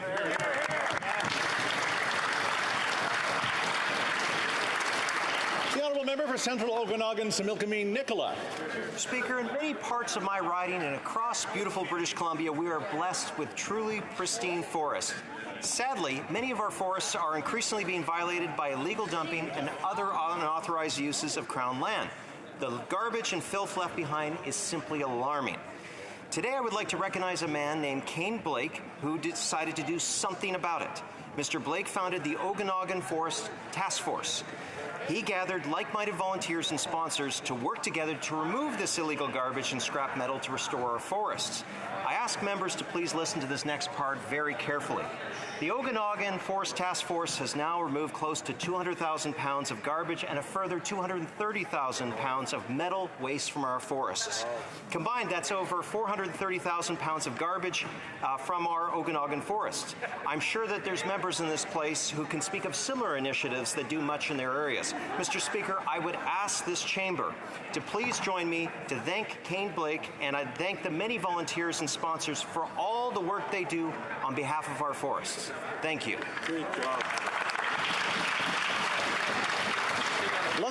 The Honourable Member for Sherbrooke.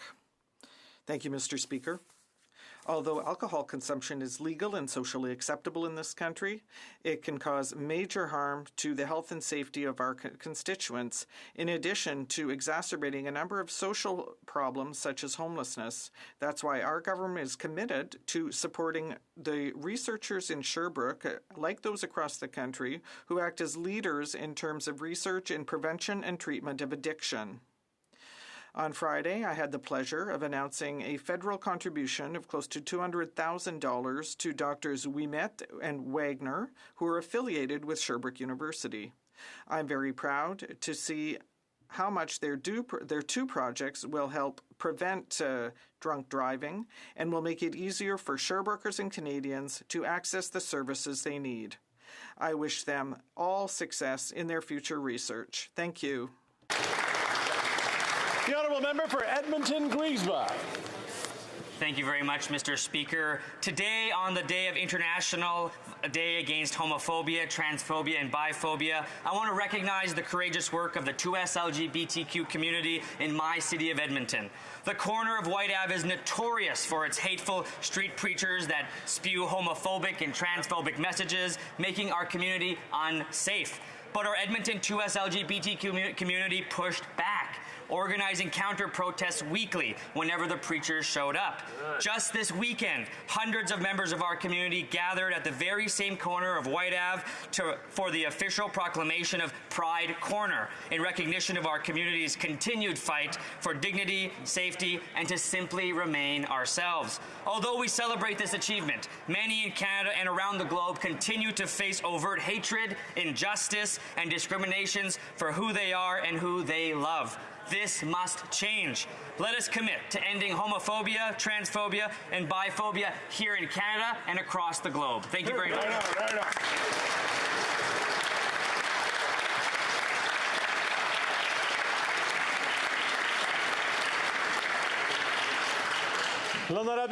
The Honourable Member for Shefford.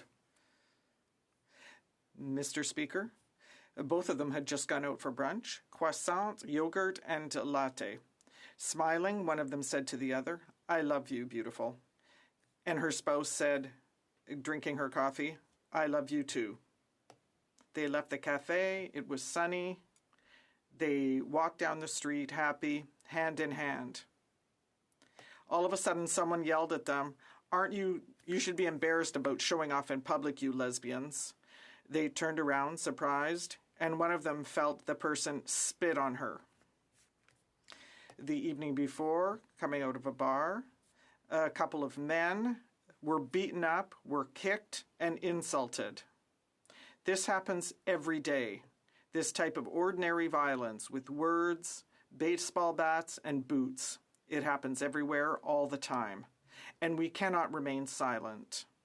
On this day of the fight against homophobia and transphobia, on behalf of the Bloc Québécois, I want to say to the LGBTQ community, you are not alone. We are with you, and we will always stand with you.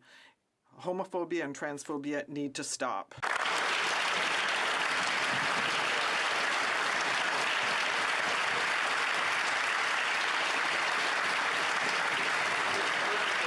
The Honourable Member for Thornhill. Last night, Toronto Maple Leaf star Mitch Marner became the latest victim of violent crime in the GTA. According to reports, Marner was a victim of a carjacking near Queensway in Islington and Etobicoke. At almost the exact location just 2 days ago, a woman was a victim of attempted carjacking. So we know that this isn't an isolated incident. But instead of preventing these violent attacks and cracking down on thugs and gangs, the Liberals' soft-on-crime bill C5 rewards violent perpetrators and reduces the penalties for these very types of crimes. It's time for the Liberal members in the GTA to speak out against the dangers of their kid glove approach. Remember, the bill they support eliminates mandatory jail time for major violent and firearms offenses. They should be behind bars. Maybe Mitch Marner will get their attention and convince them to stand up for victims instead of criminals.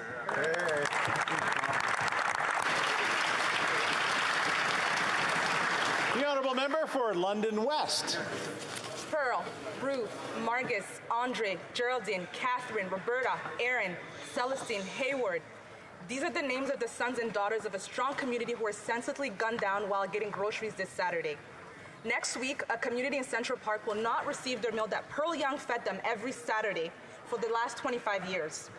No one's born hating, they learn how to. Ideas are powerful, words matter.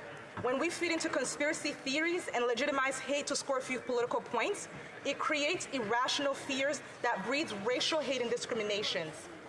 Racism and white supremacy have once again robbed us of brilliant people. This happened in Buffalo, but it happens here too. I know this because it happened in my riding of London West when last year 3 generations of people in one family were taken from us. We still remember, we're still mourning, and we're still very traumatized. I mourn today with the community in Buffalo, but I also mourn with the Black community across the world. And I have to ask this question: when is enough enough? Where do we draw the line? When do we get tired of counting dead bodies? And when do we stop saying that it doesn't happen here in Canada? Because, Mr. Speaker, thoughts and prayers are no longer enough. Thank you. Yes.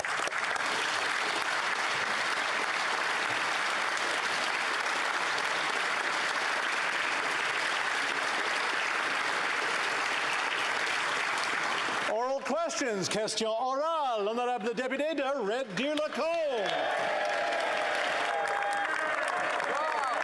Mr. Speaker, the Liberal government's approach to justice reform has been an abject failure. They prioritize the wants of offenders over the needs of victims. There has been a consistent increase in the amount and severity of crime since they took office, especially in Liberal ridings. C5 continues to gut our justice system by removing minimum penalties for criminals who commit serious gun crimes. When will the Prime Minister finally admit his plan isn't working, change course, and stand up for victims instead of criminals? Hear, hear, hear. The Honourable Parliamentary Secretary to the Minister of Justice. Mr. Speaker, our government is committed to a criminal justice reform. It's a promise we made to Canadians, and we intend to keep it. This is about criminal justice policy that actually keeps our communities safe. A justice system that targets unfairly Indigenous peoples, Black and marginalized communities is not effective, does not keep us safe, and must be changed, Mr. Speaker. The honourable member for Red Deer Lacombe. It's mind-boggling that this Prime Minister thinks that gangsters who use guns on our streets don't deserve jail time. Conservatives know for a fact that law-abiding firearms owners are amongst the least likely people to commit an offense with a firearm. The original long gun registry was a billion-dollar boondoggle that did nothing to enhance public safety. This new Liberal backdoor registry won't either. Why won't this government focus on criminals and smugglers and leave law-abiding Canadians alone? The Honourable Minister of Public Safety. Mr. Speaker, coming out of the events last weekend in Buffalo and seeing this country suffer from numerous tragedies involving gun violence, we took the extraordinary step of banning AR-15s because they're designed to do one thing, and that is to kill people, Mr. Speaker. We've banned those assault rifles, and now we're committed to buying them back. Our plan was backed by the Canadian Association of the Chiefs of Police. What's the Conservatives' plan, Mr. Speaker? To make those AR-15s legal again. Shocking, Mr. Speaker. On this side, we'll continue to make sure that we take the steps that are necessary to keep Canadians safe. The honourable member for Red Deer Lacombe. Mr. Speaker, a database with your personal information attached to a unique identifying number, attached to a serial number of a firearm, and administered by the firearms registrar is a gun registry. We know the Prime Minister doesn't think much about Canadians who support legal firearms ownership, but we aren't fools. What is foolish is gutting penalties for criminals who steal firearms, possess stolen firearms, traffic in firearms, or smuggle firearms. Can the Prime Minister explain why he has such a vendetta against target shooters in Estevan while he lets gun-wielding criminals run free in ridings his backbenchers represent? Here, here. The Honourable Minister of Public Safety. Speaker, just last week we introduced a stronger ID verification for gun purchases and require businesses to keep records of gun sales, which they are already doing, Mr. Speaker. We've heard from some of those businesses who say this is common sense. Now police will be able to better investigate fraud and locate criminals who steal or try to engage in straw purchasing, which is a legitimate concern. Mr. Speaker, the Conservatives can spin all they want, but Canadians see through it because they have no credibility when it comes to fighting against gun crime.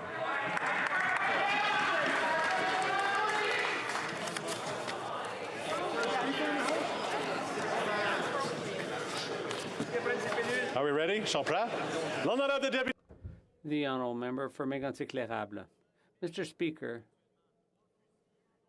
3 shootings took place in Laval last week. A man was shot in broad daylight in Montreal. Laval police say the criminals are impulsive and random. And what's the Liberal government doing about it? They're proposing to repeal mandatory minimum sentences for gun possession offences with Bill C-5. The Liberal approach is to allow armed criminals to keep walking the streets. Can anyone explain to the Prime Minister that his approach is irresponsible and only makes the situation more dangerous than it already was? The Honourable Parliamentary Secretary. Mr. Speaker, those who commit serious offences are still liable to serious penalties. Receive serious sentences, Mr. Speaker. Our bill is about getting rid of the failed policies that filled our prisons with low-risk, first-time offenders who needed help, not to be put in jail. These failed policies do not deter crime, did not keep us safe. They target the vulnerable and racialized Canadians, Mr. Speaker. The honourable member for Mégantic-L'Érable. My colleague should say that to the Laval chief of police, who says these people who are willing to do this are very criminalized. No matter how idealistic we are, they won't stop when they get out of jail.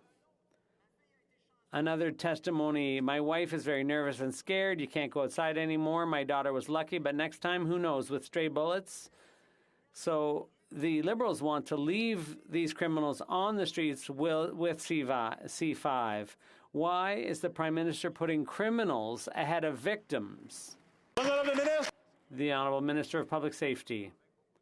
Mr. Speaker, with all due respect to my colleague, that's not true. We have a solid plan to prevent firearms from falling into the hands of criminals. We have stricter controls for background checks. What did the Conservatives do? They voted against it. We put $350 into policing and to controlling arms trafficking at the border. What did the Conservatives do? They opposed it. It's unacceptable, Mr. Speaker. The honourable member for La Prairie. Mr. Speaker, wondering why the price of gas is so high? The question's such a good one. CBC looked into where each penny we pay goes. The answer, into the pockets of the oil companies. Their refinery margin has kept going up since 2008. It went from 9 cents a litre to now 48 cents per litre. That's 5 times more in refinery margins. Meanwhile, the federal government keeps subsidizing them. In the latest budget, another $2.4 billion from the public purse. When are they going to cut these gluttons off instead of fattening them up? The Honourable Minister, Associate Minister of Finance. Mr. Speaker, when it comes to affordability for Canadians and Quebecers, it's the government of Canada, the Liberal government, that cares. We have a plan for emissions. We have a plan to reduce the cost of living. Here on this side of the House, we've provided assistance for students and seniors and families. Here on this side, we care about affordability. On the other side, all they want to do is pick fights. The honourable member for La Prairie.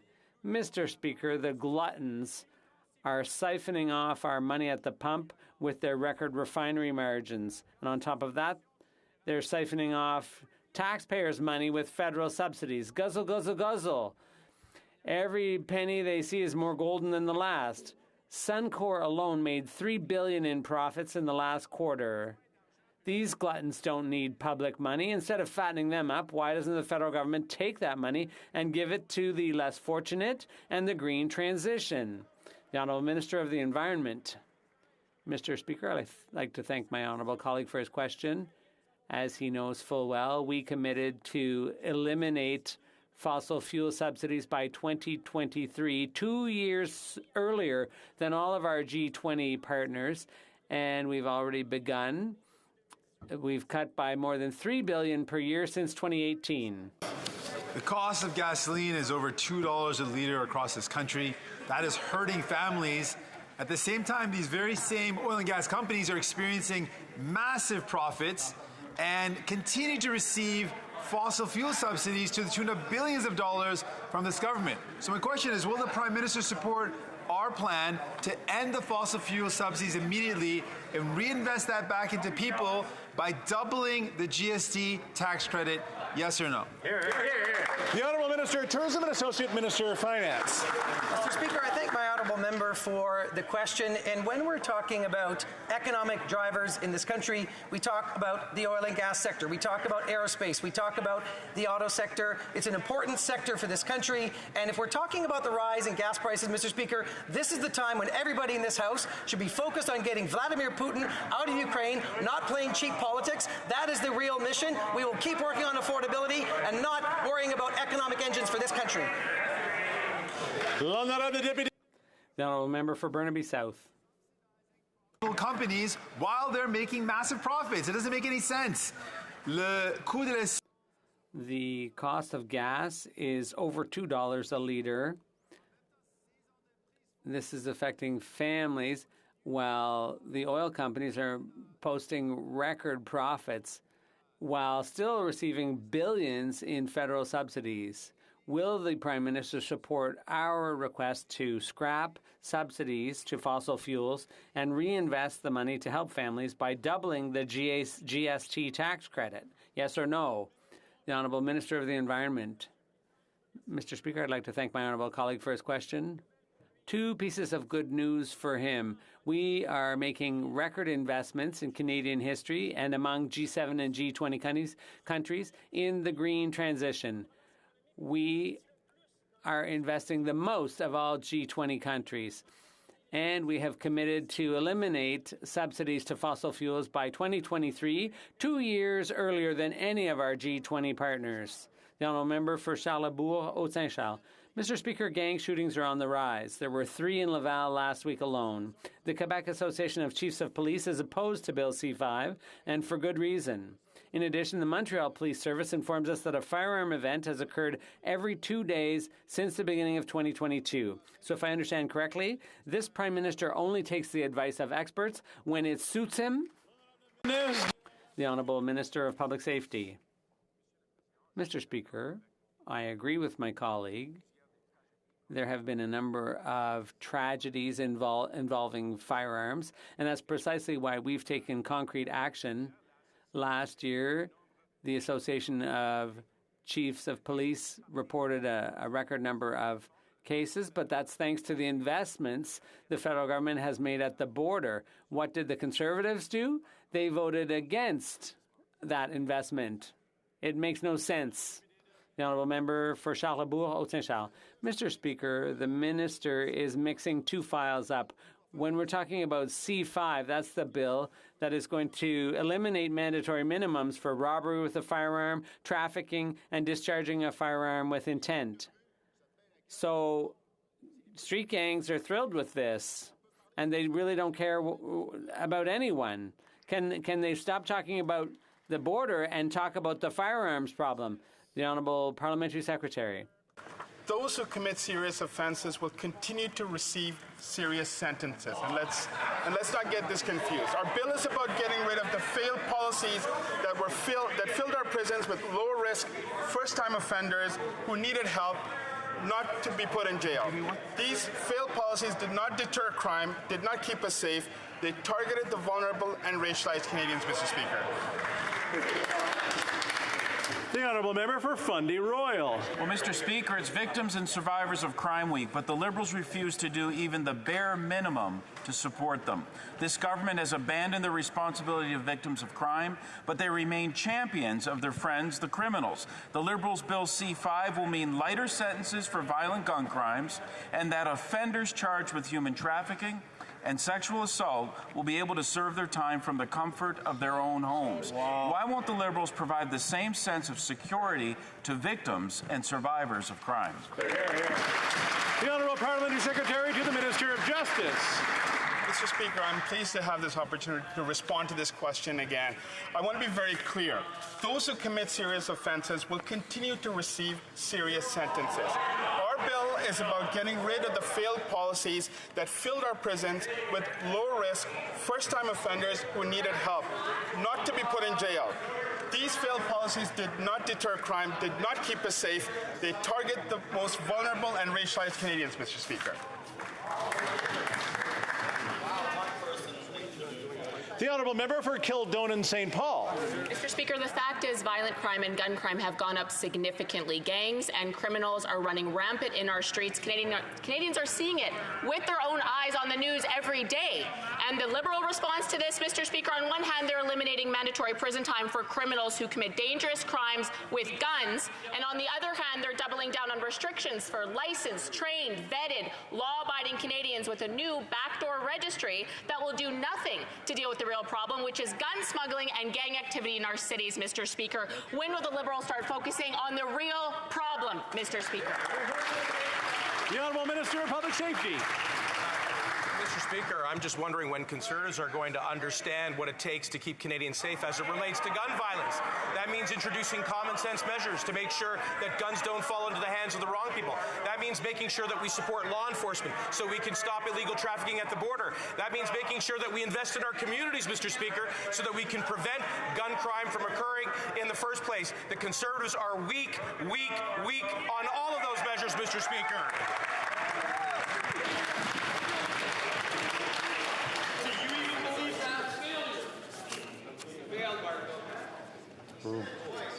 Are we okay? I know. I'm just making sure we all can hear the questions and hear the answers. The Honourable Member Prince George, Peace River, Northern Rockies. Mr. Speaker, the Prime Minister's targeting of law-abiding firearms owners is actually making our country less safe. Since becoming Prime Minister, we have seen an increase in gang-related homicides committed with firearms and a decrease in penalties for those convicted of gun crimes. Instead of going after the bad guys, he's going to spend limited taxpayer dollars to rebuild the Liberal long gun registry that goes after the good guys. Why does the Prime Minister continue to target law-abiding Canadians instead of criminals? Good job. The Honourable Minister of Public Safety. Mr. Speaker, I just wonder why it is the Conservatives don't support common sense measures when it comes to making sure that guns don't fall into the hands of the wrong people, including criminals, Mr. Speaker. Why do Conservatives continue to... Order. There's lots of great questions, lots of great answers, and if you want to be on the list, I'm sure if you talk to your whips, you can get on the question list. All right. The Honourable Minister of Public Safety, you can start again.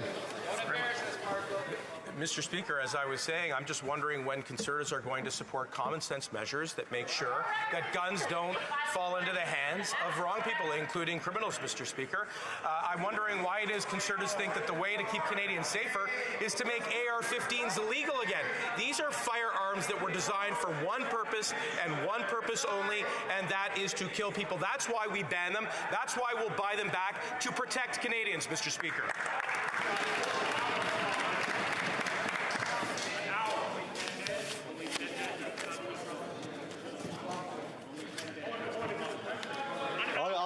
I'll get to the member in a moment. I'll get to the member. Order.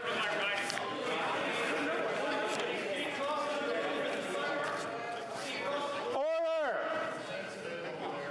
It's enough. The Honourable Member for Medicine Hat, Cardston Warner. Thank you, Mr. Speaker. This Liberal government's ideological failure on firearms and public safety continues. Their misguided targeting of law-abiding and legal gun owners is now focused on the implementation of another attempt at a gun registry rather than on criminals who obtain firearms illegally and they're smuggled into this country to kill on our streets. This government has shifted from their self-proclaimed evidence-based decision-making to decision-based evidence-making. When will the minister finally wake up to the fact that his failures are costing Canadians lives?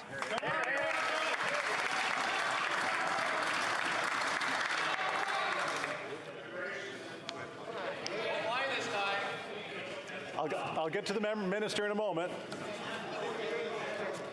The Honourable Minister of Public Safety. Well, thank you, Mr. Speaker. And, with... Order.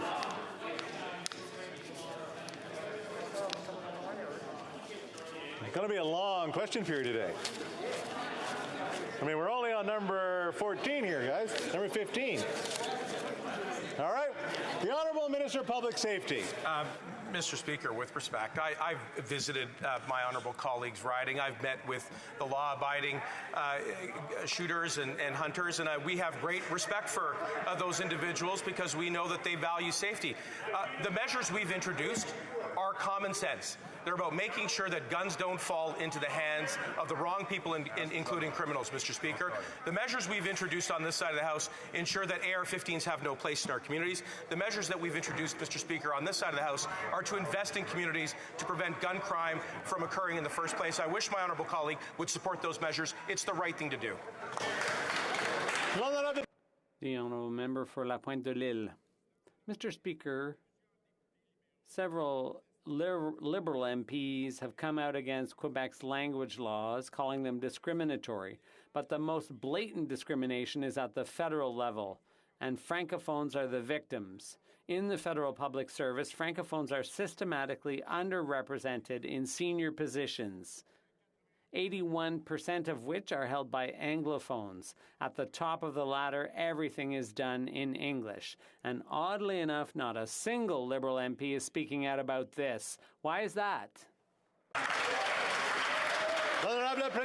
The Honourable President of the Treasury Board. Mr. Speaker, respect for official language is not only an obligation and a priority for our government, it's essential for our effectiveness in delivering federal services. We are determined to provide those services in keeping with our language requirements, and we will ensure that positions in the federal public service are identified as bilingual where appropriate, and that candidates have the necessary skills.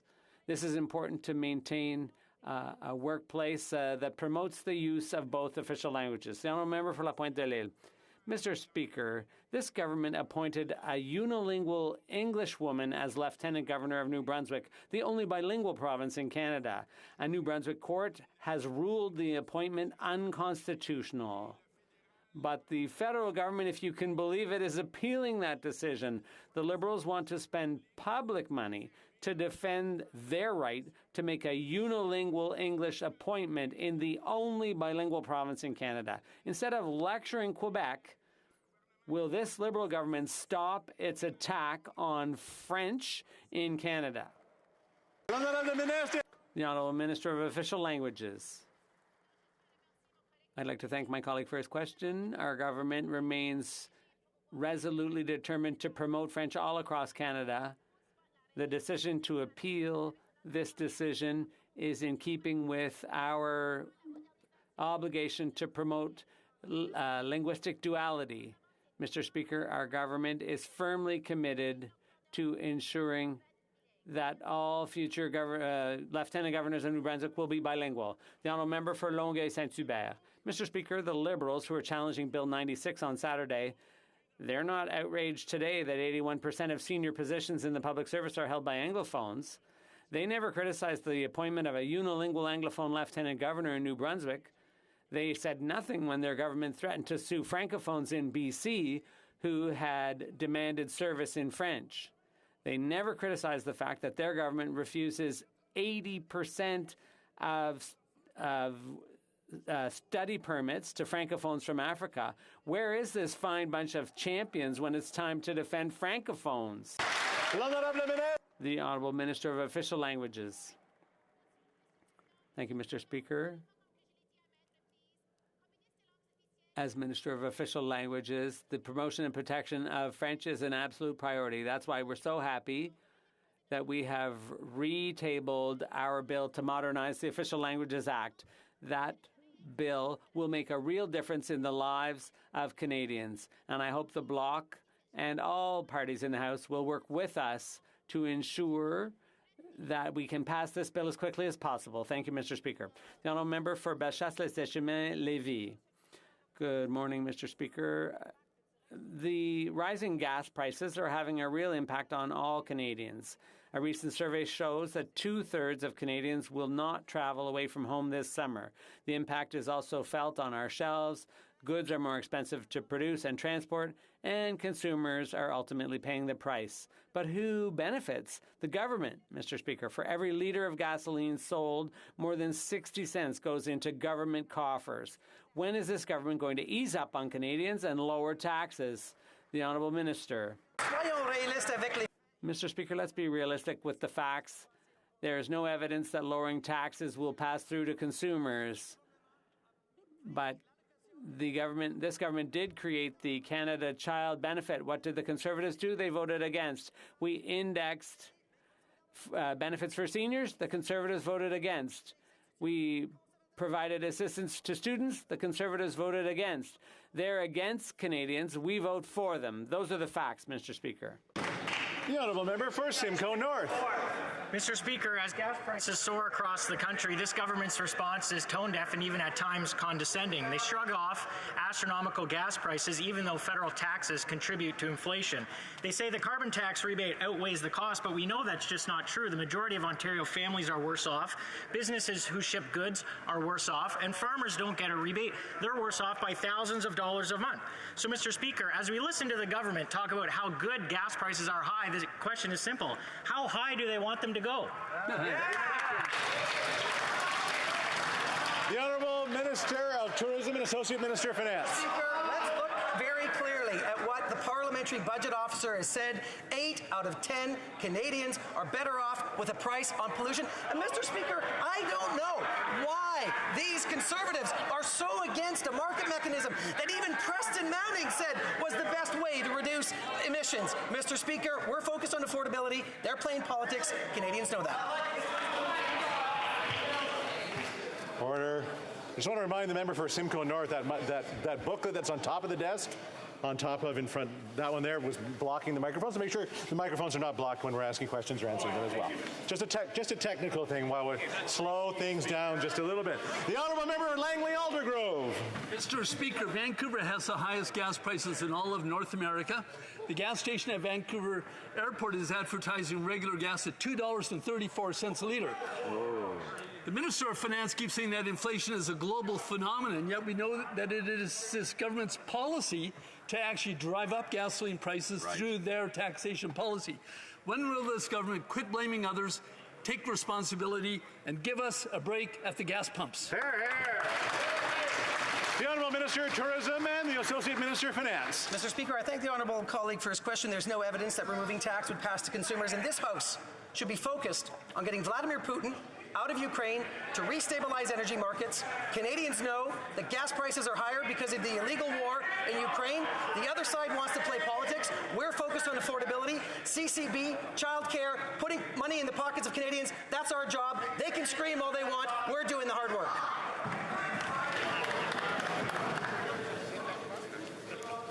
I don't know what you guys had for breakfast, but boy, it was awful good. A lot of energy today. Let's keep that energy down just a little bit. The Honourable Member for South Shore St. Margaret's. A lot of gas coming from this government. The lobster bait costs have more than doubled because of the decisions of this minister. Average fishing fuel costs have gone up 140% since the fall. The government's disastrous policies are increasing bait and fuel costs for fishing, making it more difficult to earn a living. Because of these increased costs, fishermen are now only able to go out every second day. In Nova Scotia, 70 cents for each litre of diesel goes to governments. It's time to lower gas taxes. When will this government do the right thing and lower gas taxes? The Honourable Minister of Tourism and the Associate Minister of Finance. Thank you, Mr. Speaker. I'll tell you exactly which tax we lowered on the middle class. Twice. Conservatives voted against it, and we raised them on the wealthiest 1%. We created the Canada Child Benefit, indexed to inflation. Now a single mother with 2 children will receive up to $13,666. We increased OAS by 10%. It too is indexed to inflation, Mr. Speaker. That's the work we're doing in this House. They're playing politics. The Honourable Member for Nunavut. Discovering burial sites outside former residential schools is difficult for Indigenous peoples, and it should be for all Canadians. The government promised to provide support to Indigenous communities looking for their children.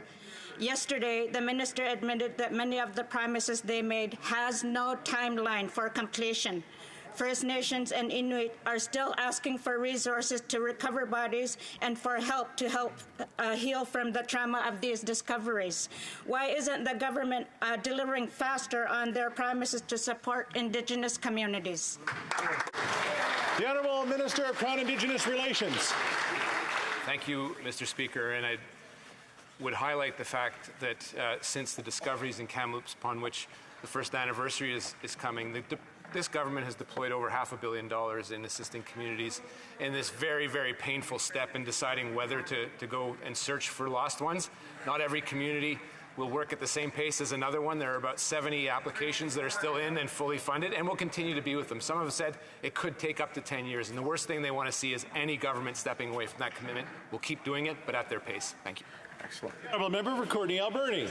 Mr. Speaker, every day 20 Canadians die because of drug poisoning while this government sits on real solutions. Policies that stigmatize do not prevent people from using drugs, they prevent people from taking steps to reduce risk or seek help. The government ignored its own expert task force on substance use, which found that criminalizing simple possession feeds stigma and increases risk for people who use drugs. Will the government finally listen to its own expert task force and support my bill that will save Canadians' lives? Hear, hear. The Honourable Minister of Mental Health and Addictions. Thank you, Mr. Speaker, and I thank the member for the question and the ongoing advocacy. I did speak with the expert panel yesterday, and as we know, the opioid and toxic drug supply crisis is heartbreaking and has taken a tragic toll on the families, loved ones, and communities. Our government recognized that problematic substance use is a public health issue, and we're working with partners to develop comprehensive health strategies to address it, and including the diversion away from the criminal justice system to other supportive health and social services, as well as safer supply. Our approach builds on previous action, including investments of over $800 million on community-led harm reduction, treatment, and prevention projects. The Honourable Member for Mississauga-Streetsville. Mr. Speaker, we are all aware of the many impacts the pandemic has on Canadians, especially seniors. The Minister of Seniors recently announced funding to support community organizations serving seniors as we continue to face the pandemic. Can the Minister please inform this House how this funding will help seniors in Mississauga-Streetsville and across Canada? The Honourable Minister of Seniors. Mr. Speaker, I want to thank my friend and member from Mississauga-Streetsville for her question and an ongoing advocacy for seniors. Mr. Speaker, I was pleased to announce yesterday that through her New Horizons for Seniors program, we're investing more than $61.3 million and funding over 3,000 community-based projects for seniors across Canada. Mr. Speaker, these projects will help seniors across the country keep active, stay informed, and remain socially engaged during these challenging times. I'd also like to take an opportunity to thank all the organizations like those in my colleagues' riding who have stepped up to serve seniors, especially those most vulnerable. Thank you, Mr. Speaker. The Honourable Member for Fort McMurray Cold Lake. Thank you, Mr. Speaker. We've all heard the Liberal talking points about hiring additional employees, but clearly this hasn't come anywhere close to solving the never-ending wait times at Service Canada. Time is ticking and Canadian stress and frustration continues to grow. This is a process that the government is fully responsible for and a problem that only a minister can fix. The process is clearly broken and Canadians deserve better. When will the minister do her job? Excellent. The Honourable Minister. times in this House, we certainly understand the feelings of Canadians right now who for the past 2 years have done their part and followed public health advice and now are looking to travel again. Of course, over the past 2 years, there have been many passports that have expired. And so while Service Canada's are fully operational. Every kiosk is open. Employees are working around the clock, evenings and weekends to service this demand. The demand is exceptionally high. We haven't seen volumes like this since 2006 when the United States required passports, but all employees at Service Canada, including this government, are going to work extra hard to make sure we can serve Canadians as best as possible. Thank you, Mr. Speaker. Just want to remind folks that if you're heckling somebody online, they really can't hear you. The Honourable Member for Dauphin Swan River Neepawa. Mr. Speaker, Canadians across this country are anxiously waiting for their passports. The government's passport website states, and I quote, "Processing requires 20 business days." But this is not true, Mr. Speaker. Canadians have been waiting months for their passports. And now thousands are being forced to cancel their travel plans because of the Liberal government failed policy in preparing. Instead of blaming Canadians for traveling, when will this government fix the passport crisis they have created? The Honourable Minister of Families, Children and Social Development. Thank you, Mr. Speaker. And as I just said to the previous member through you, we are experiencing an unprecedented demand. And we recognize that Canadians want to travel. And that's why, back in December, we started hiring 500 additional employees to meet this rise in demand. It's why Service Canada employees are working on evenings, on weekends. In fact, for the past 3 weekends, almost a dozen Service Canada passport locations have been open in the busiest areas across the country to meet this demand. It's why there are employees here in the National Capital Region that are assisting with opening and processing applications. We are throwing The Honourable Member for Hastings, Lennox and Addington. Early yesterday morning, I went to a passport office here in Ottawa to renew my family's passports. While I was waiting, I personally heard Passport Canada officials tell people in the line to contact their Member of Parliament for assistance in expediting their applications. My office has been told we don't have that capacity anymore. We cannot submit applications like we used to. All we can do is check them over and ensure they are filled out properly. So, Mr. Speaker, why is this Liberal government passing the buck to Member of Parliament's offices when they full well know they should be taking ownership and fixing their own mistakes? The Honourable Minister of Families, Children and Social Development. Thank you, Mr. Speaker. Again, as I have mentioned several times in this House, and I will repeat for the benefit of that member and all members, we are experiencing an unprecedented volume, a volume the likes of which we haven't seen since 2006 when the United States required a passport for Canadians. We have already taken additional measures, and we will continue to keep these measures in place as we recognize that there is a pent-up demand for travel. Service Canada and passport employees are working around the clock. They're working overtime, evenings and weekends to do their very best to meet this increase in demand. Thank you. The Honourable Member for Pont-Neuf-Jacques-Cartier. Mr. Speaker, I would like to tell the Minister that her solution simply does not work.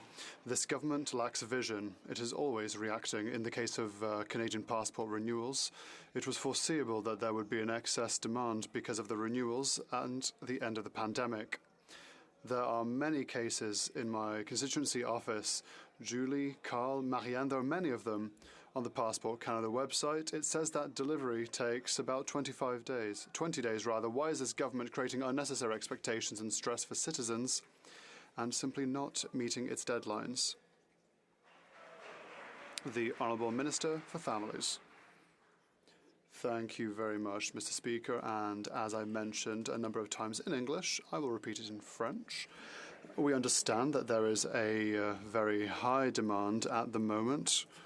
We have undertaken a number of measures that I have already explained before the House of Commons a number of times in order to meet this increased demand, unprecedented increased demand. We will continue to implement these measures and keep them in place to meet this demand in order to meet the needs of Canadians. Thank you, Mr. Speaker. The Honourable Member for Rivière-du-Nord. Mr. Speaker, the police must be given the means to act against the gang war that is raging in the Greater Montreal region. Yesterday, I asked the Minister if he was going to create a registry of criminal organisations to facilitate the arrest of gang members. The Minister responded that the short answer was yes, but without any elaboration. Mr. Speaker, today we are asking for a longer answer. Will he indeed create a registry of criminal organisations? And if so, when? The Honourable Minister for Public Safety. Mr. Speaker, we have the tools and we have granted the tools to policing bodies and law and order in order to fight against street gangs. We will continue to make investments in order to support our police forces. In Quebec, for example, I've had many very constructive conversations with my counterparts in Quebec, Minister Guilbeault, Mayor Plante, Mayor Marchand, and we will continue this important work in collaboration with Quebec. The Honourable Member for Avignon-Métis-Metapédia. Mr. Speaker, yesterday the Minister opened the door. Today he seems to be closing it. Does he not see that there is a gang war in Montreal? The police want a free hand to do their job. They want to be able to make arrests, and that is what the Criminal Organisation Registry would make possible. It would make it possible to arrest any member of an officially recognised gang, which is a good incentive for the criminals to calm a bit down. Why, after all the shootings in recent months, is the Minister still reluctant to set up a registry of criminal organisations? The Honourable Minister for Public Safety. Mr. Speaker, there are laws to charge organised crime. There are tools to support the excellent work done by policing bodies to investigate in the field, to reassure everyone that we can protect public safety. On that front, we will continue with a global strategy in order to fight against armed violence, and that is work that we will do together with the Bloc Québécois and all other MPs in this House. Thank you very much. Member for Cumberland-Colchester. Mr. Speaker, I spoke to Todd, who worked for the federal government as an engineer. He's immunized for all his usual vaccines except COVID-19. Of course, he's lost his job. He was worried about the short and long-term effects of the new vaccines. Both Todd, the engineer, and his wife, the nurse, are leaving Canada as they cannot work or travel in their own country. Is the exodus of professionals the goal of the Prime Minister's vindictive mandates? Sure. The Honourable President of the Treasury Board. Mr. Speaker, having a fully vaccinated workforce makes our work sites and our communities safer. And we asked employees of the Federal Public Service to attest to their vaccination status. Mr. Speaker, they stepped up to 99% of employees attested to being fully vaccinated. We committed to review this policy every 6 months, and the policy review is underway. Any decisions will be based on science and the advice of public health officials. Thank you, Mr. Speaker. The Honourable Member for Calgary-Midnapore. The Prime Minister continues to punish Canadians who don't agree with him. A letter in the Globe and Mail stated today that continued travel restrictions are an unnecessary and illogical infringement on individual rights of mobility. The Prime Minister states over and over that he stands with Canadians. Well, he sure doesn't want them sitting beside him on a plane, a train, or a bus. So will he put politics aside and allow Canadians to get back to pre-pandemic normal? Or will he continue to punish Canadians for their health choices? The Honourable Parliamentary Secretary to the Minister of Health. Thank you, Mr. Speaker. Today we know more about COVID-19 than ever before, certainly more than back in March of 2020. We have safe, effective vaccines and a highly vaccinated population. We have testing and surveillance tools that allow us to identify new variants of concern and track the spread of this virus. But the future remains uncertain, and people are still getting COVID-19 every single day. It's unpredictable, Mr. Speaker. Our government will continue making decisions based on the best science, from healthcare providers, from public health officials, and will adjust our advice and public health measures based on those and the evolution of this virus. The Honourable Member, Chilliwack Hope. There are currently two groups of people prevented from getting on commercial flights in Canada. The first group are those on the no-fly list, an air security program that prevents individuals who may commit a terrorist act from getting on a plane. The second group banned from flights in Canada are Canadians who have not been vaccinated against COVID-19. Why are the Liberals treating our fellow citizens who are not vaccinated in the same way they treat those on the no-fly list? The Honourable Parliamentary Secretary to the Minister of Health. As I just said, we know more about this virus than we did a couple of years ago, and we continue to have safe and effective and vaccines available. Order. He's right there, and I can't hear him right now. The Honourable Parliamentary Secretary. Here's the answer, Mr. Speaker. Read the same thing again. Well, it's okay. I didn't hear the first one, so I'm going to hear the second one. The Honourable Parliamentary Secretary to the Minister of Health. Thank you, Mr. Speaker. Today we know more about COVID-19 than we did 2 years ago. And that's a good thing because we have safe and effective vaccines which continue to be available for everyone. And we continue to have a highly vaccinated population. That's one of the reasons, Mr. Speaker, that we have one of the lowest death rates in the world. We also have new treatments that can help patients from getting seriously ill, but people continue to get COVID-19, and folks are still dying from COVID-19. And it would be great if some of the Conservatives on the other side encourage their populations and their constituents to get vaccinated rather than continuing to rail against the Honourable Member for Châteauguay-Lacolle. Mr. Speaker, throughout the country, Canadians have experienced extreme heat waves. Excuse me?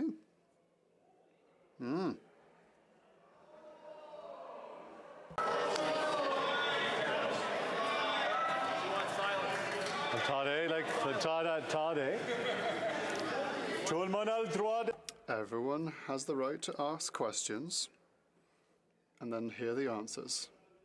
All right, the Honourable Member for Châteauguay-Lacolle. Thank you, Mr. Speaker, once again. Throughout the country, Canadians have experienced extreme heat waves, seen their homes destroyed by forest fires and floods, and had their crops devastated by drought. Building a strong and healthy future for Canadians means building homes, infrastructure, and an economy that is prepared to deal with the realities of climate change. Yesterday, the Minister of Environment and Climate Change launched public consultations for the development of Canada's first national adaptation strategy.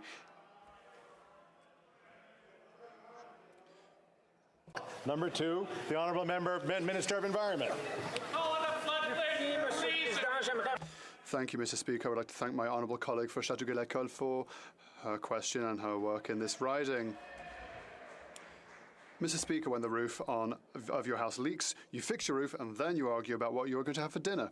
We can and we must both mitigate and adapt to the effects of climate change. These consultations will lead to an inclusive national adaptation strategy that will ensure that we are prepared for today's and tomorrow's climate and take action to ensure the safety and well-being of our families, our communities and the environment.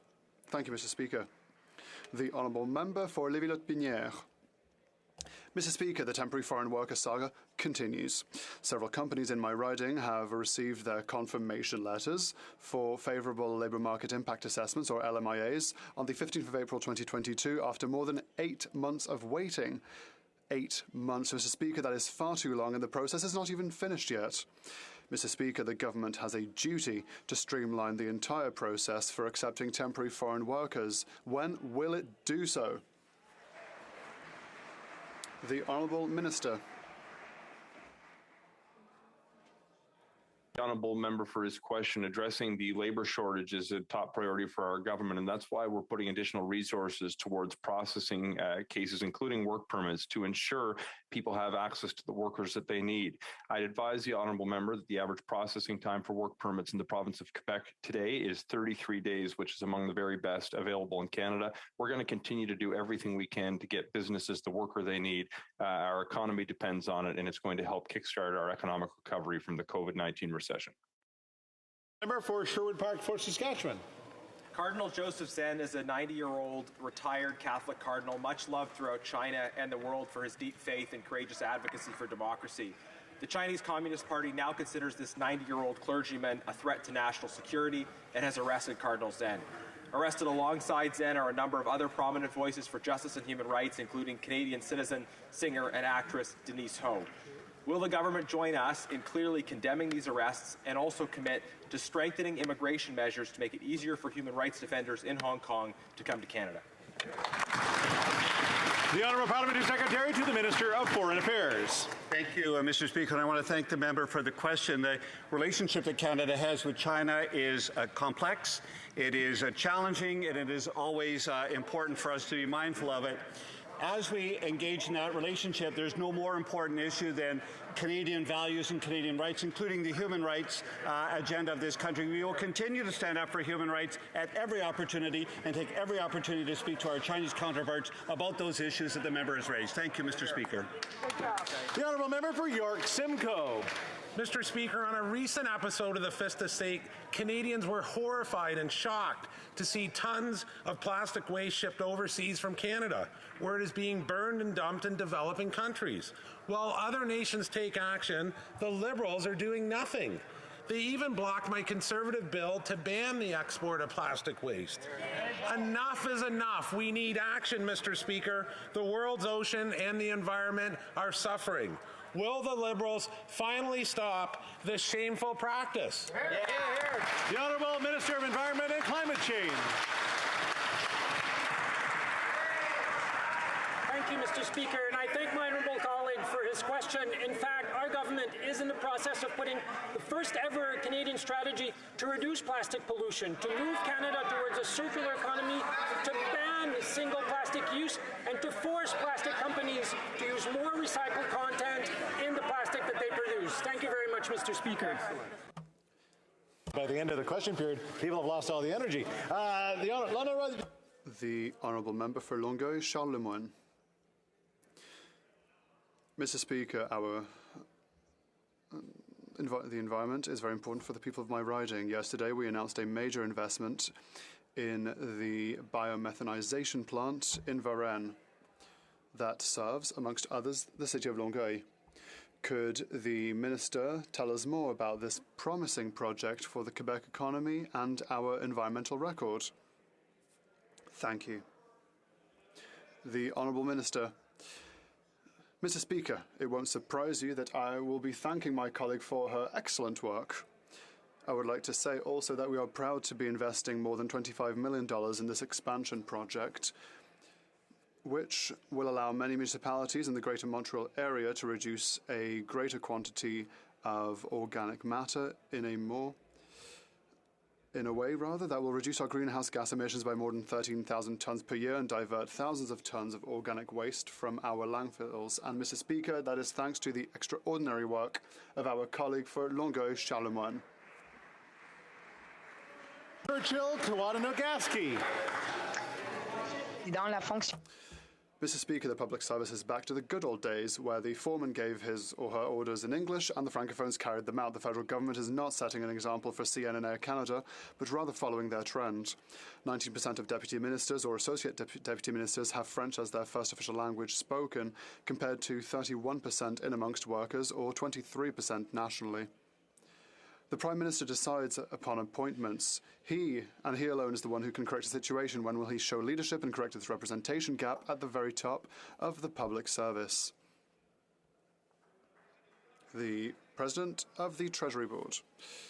Thank you, Mr. Speaker. Official languages are essential to deliver effective service to our constituents. 40% of federal public servants are bilingual. We're also elaborating a new framework for language qualification standards, supervision and evaluation in order to foster a culture of bilingualism in the public service. Every single deputy minister has the obligation of supporting objectives of the Official Languages Act by favouring, of course, the usage of both official languages in their institutions. We will continue to make efforts. Thank you, Mr. Speaker. Honourable Member for Windsor West. Mr. Speaker, last week the Competition Bureau filed to block the Rogers-Shaw merger. This merger would eliminate competition, hurt business growth, and increase consumer prices. Canadians pay some of the highest cell phone fees in the world. We pay close to double the U.S. does for data alone. Now another telecom giant, Quebecor, is using this disastrous merger to try to acquire Freedom Mobile. This will only lead to more price gouging for Canadians. Will this government finally do its job, just like the Competition Bureau has, and stop this outrageous fleecing of Canadians by blocking this merger? Where is the accountability? The Honourable Minister of Industry. I'd like to thank the member for the question. Accountability is on this side, Mr. Speaker. I've been very clear to Canadians that affordability is center in my decision. I've even said publicly, Mr. Speaker, that under no circumstances I will allow the wholesale transfer of licenses from Rogers to Shaw. Excellent. Mr. Speaker, this is an experienced member of this House. He knows that in addition to my department, the CRTC needs to take a decision and the Competition Bureau. Affordability is key to Canadians. That's what we'll defend. And that's all the time we have for question period today. We have a few visitors joining us in the gallery. I wish to draw the attention of members to the presence in the gallery of the finalists of the 2022 Shaughnessy Cohen Prize for Political Writing. Mike Blanchfield, Joanna Chu, Stephen Polos, and Jeffrey Stephen. Please rise and receive the warm welcome.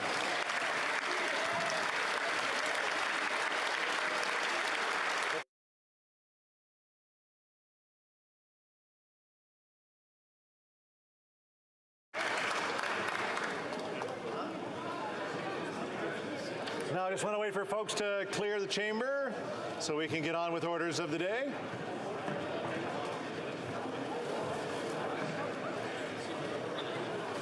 Thanks for joining us in the gallery today.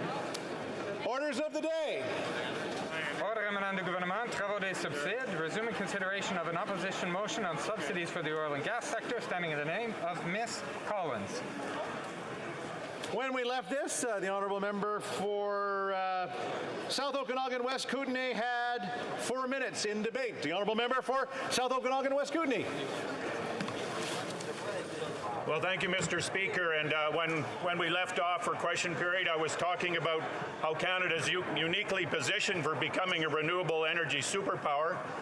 And in the Natural Resources Committee study on critical minerals, we learned that Canada is the only nation in the Western Hemisphere with all the minerals and metals needed to produce the advanced batteries, electric motors, wind turbine generators that will be needed in the low carbon economy.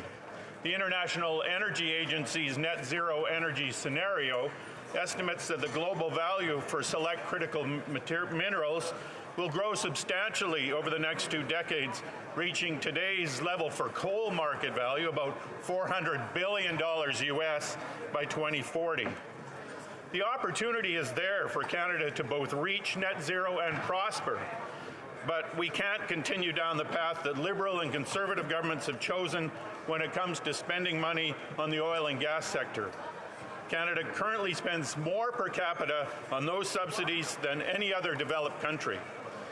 We can't keep paying companies to clean up their own pollution. Now, New Democrats know that public funds are best spent supporting the transition to renewable energy and in help for Canadians struggling with the high cost of living, rather than on profitable oil and gas companies. Instead of spending billions on new oil pipelines, we should be building hydrogen infrastructure for heavy transportation hubs, stronger provincial interties to distribute clean electricity across Canada, electric vehicle infrastructure and manufacture, and we should be training and employing workers now working in the oil and gas sector in these new opportunities that will last into the future. This is where the puck is going. Mr. Speaker, we need to stop providing those subsidies to oil and gas companies, subsidies that delay climate action, and instead spend that money on climate action. And increasingly, we're needing to spend money on climate adaptation since the effects of global warming are locked in. We have to talk about the cost of climate inaction, and that cost is rising every year. Right now, Canadian governments, businesses, and citizens spend more than $5 billion annually to fix the destruction caused by increased fires and floods. That's predicted to rise to over $40 billion by 2050. And at the moment, the federal government puts up just over $300 million of that cost. It's past time when we must face up to the rising costs of climate change. We must realign the Disaster Mitigation and Adaptation Fund to spend more and more on adaptation so that we protect communities from disaster rather than rebuild them after the fact. Last year, British Columbia communities such as Lytton, Princeton, and Merritt, and many more, were badly impacted by fire and floods. Small communities such as these don't have the monetary resources to rebuild under present funding formulas.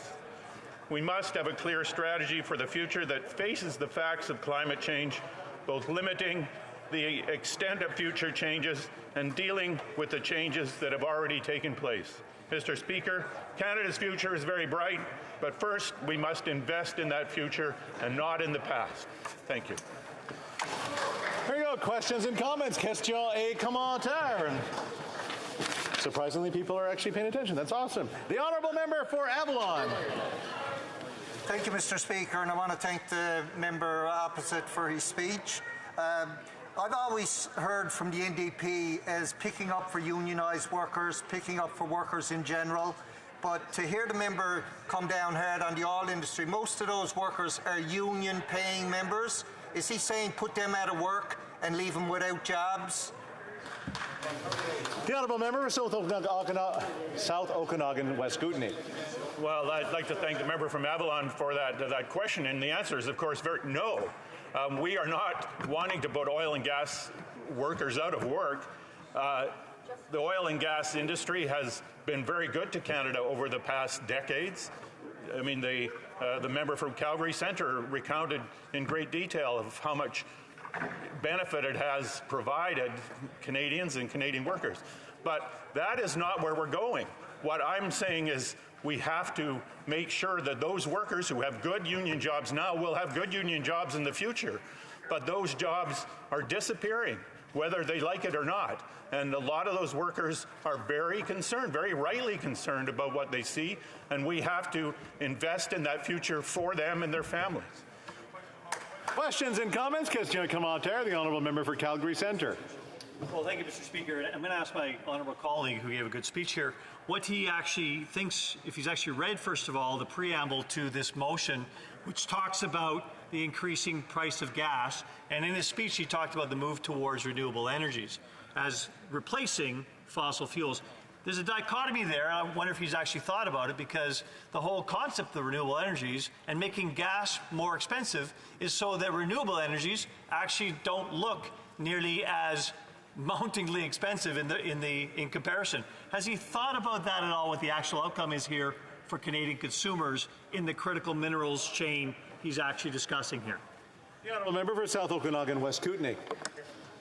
Well, Mr. Speaker, I'd like to thank the member from Calgary Centre for that question. And obviously, the price of gas is at the top of a lot of Canadians' minds right now.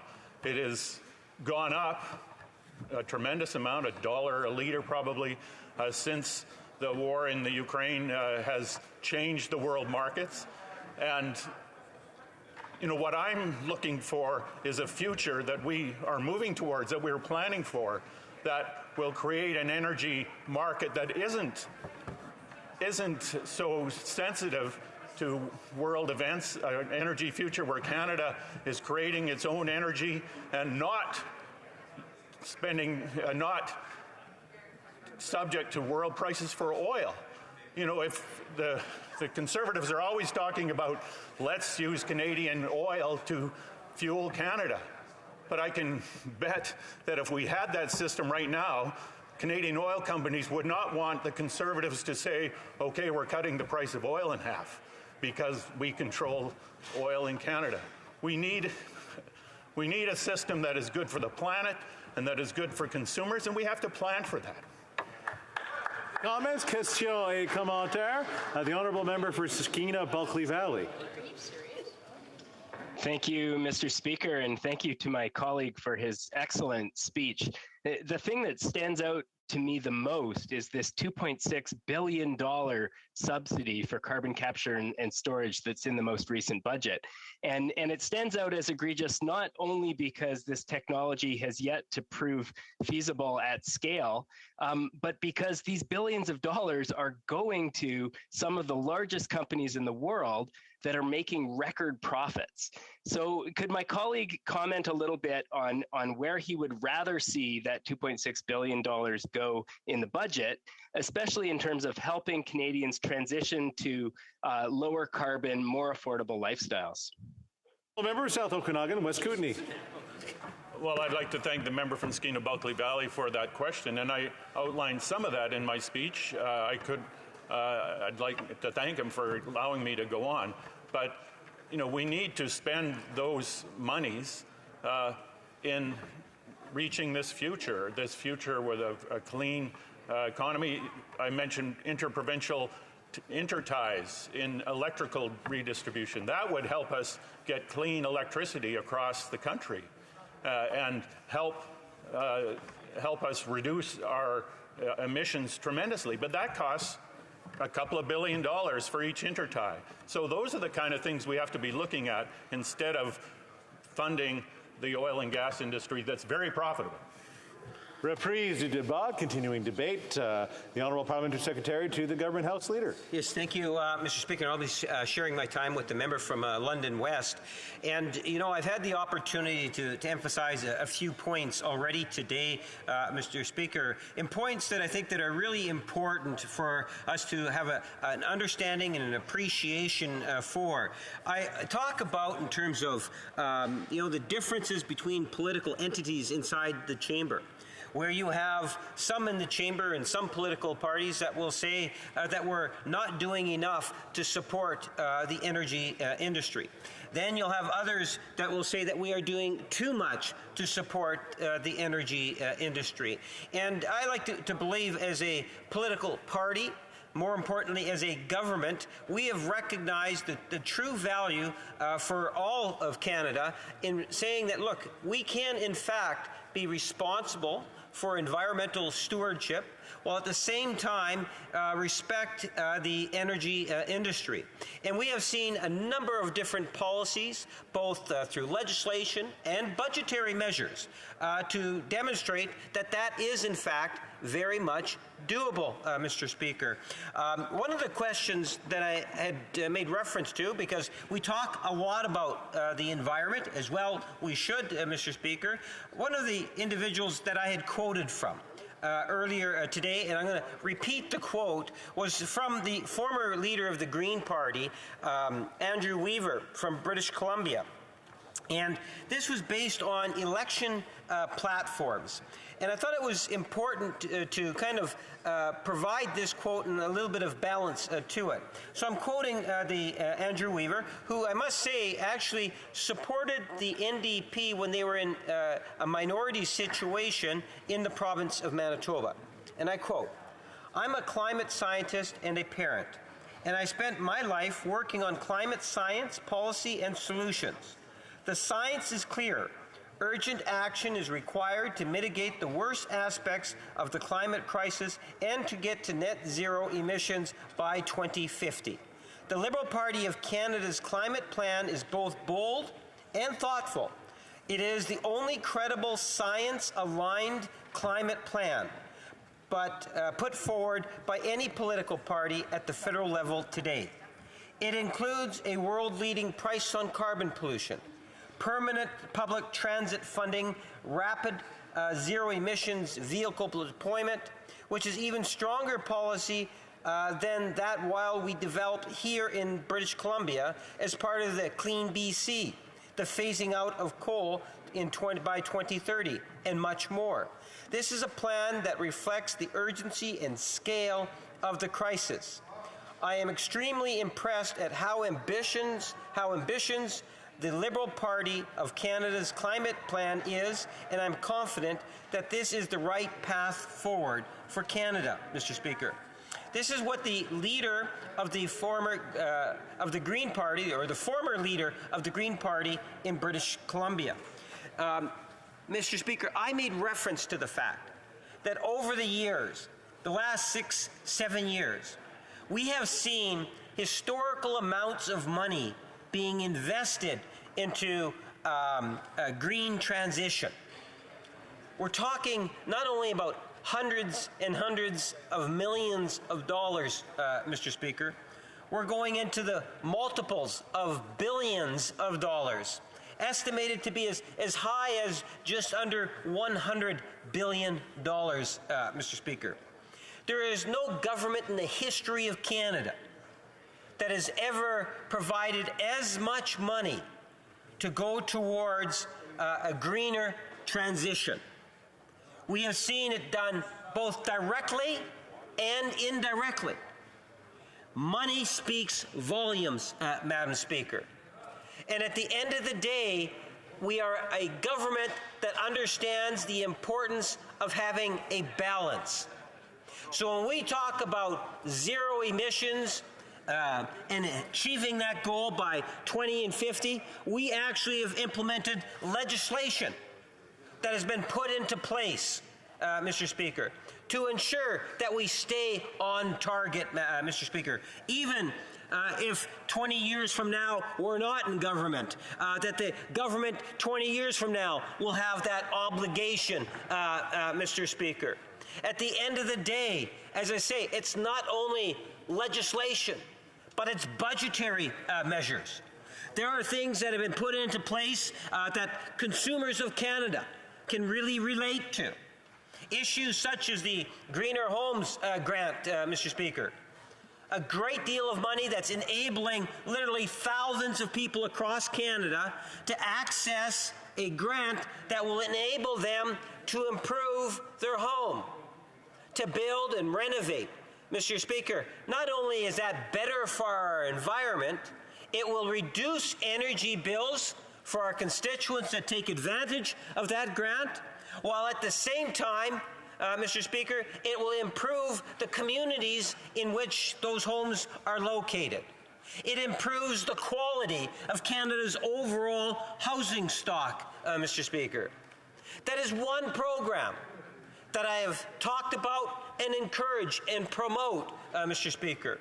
We can talk about the billion trees over 10 years. Mr. Speaker, that is an incredible commitment. Averaged out, what you're talking about is over 500 million trees, or 500,000 trees, I should say, over 500,000 trees every day, Mr. Speaker, for 10 years. Now, I know that the opposition will say, well, we're not seeing those 500,000 trees every day today. And that is true. And that is because you can't just take a seed and convert it into a 2-year seedling or a 6-month seedling and plant it. It takes time. So what will happen is you will see a much larger percentage of those 2 billion trees in the latter years than you would see at the beginning, Mr. Speaker. But the point is, averaged out, how do you conceptualize 2 billion trees in a 10-year period of time? I would suggest to you it's by looking at it from a point of view of over 500,000 trees a day. And we have seen how well that particular policy has been received, Mr. Speaker. You know, we talk about the banning of plastics, yet another regulation type of move by the government. Single-use plastic. Once again, something that is very popular, something that is being put into place, and it will, in fact, make a difference, Mr. Speaker. Going back to consumers. You know, we have a budget that says that we want to encourage members, people, the public, to purchase and acquire electric vehicles to the degree in which we have provided financial incentive to do so.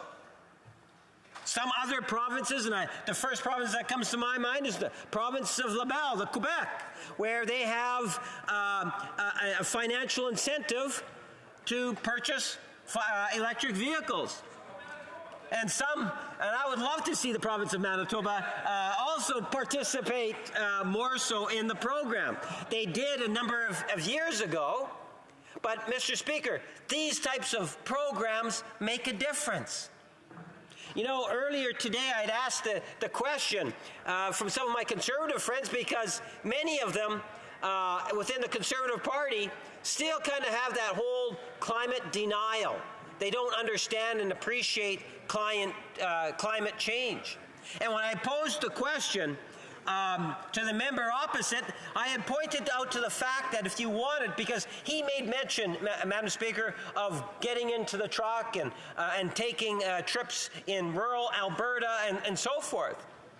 And then I had made mention, speaking of trucks, that, I was talking to a Ford dealership, and they were saying how the Ford 150, if you wanted to get the electric version of the Ford 150, no, more than 2 years. You're looking at least 4 years, likely 5 years, and that was a couple of months ago, so it might even been extended, Madam Speaker. And the reason why I used that example was to share to my Conservative friends that many people within their constituencies have recognized the true value of electronic vehicles, Madam Speaker. Am I running out of time already? Wow. Madam Speaker, I'm about 20% done my notes here, and I hope I will get some more questions on this very important issue. Thank you, Madam Speaker. Questions and comments? Questions et commentaires? The honourable member for Edmonton-Griesbach.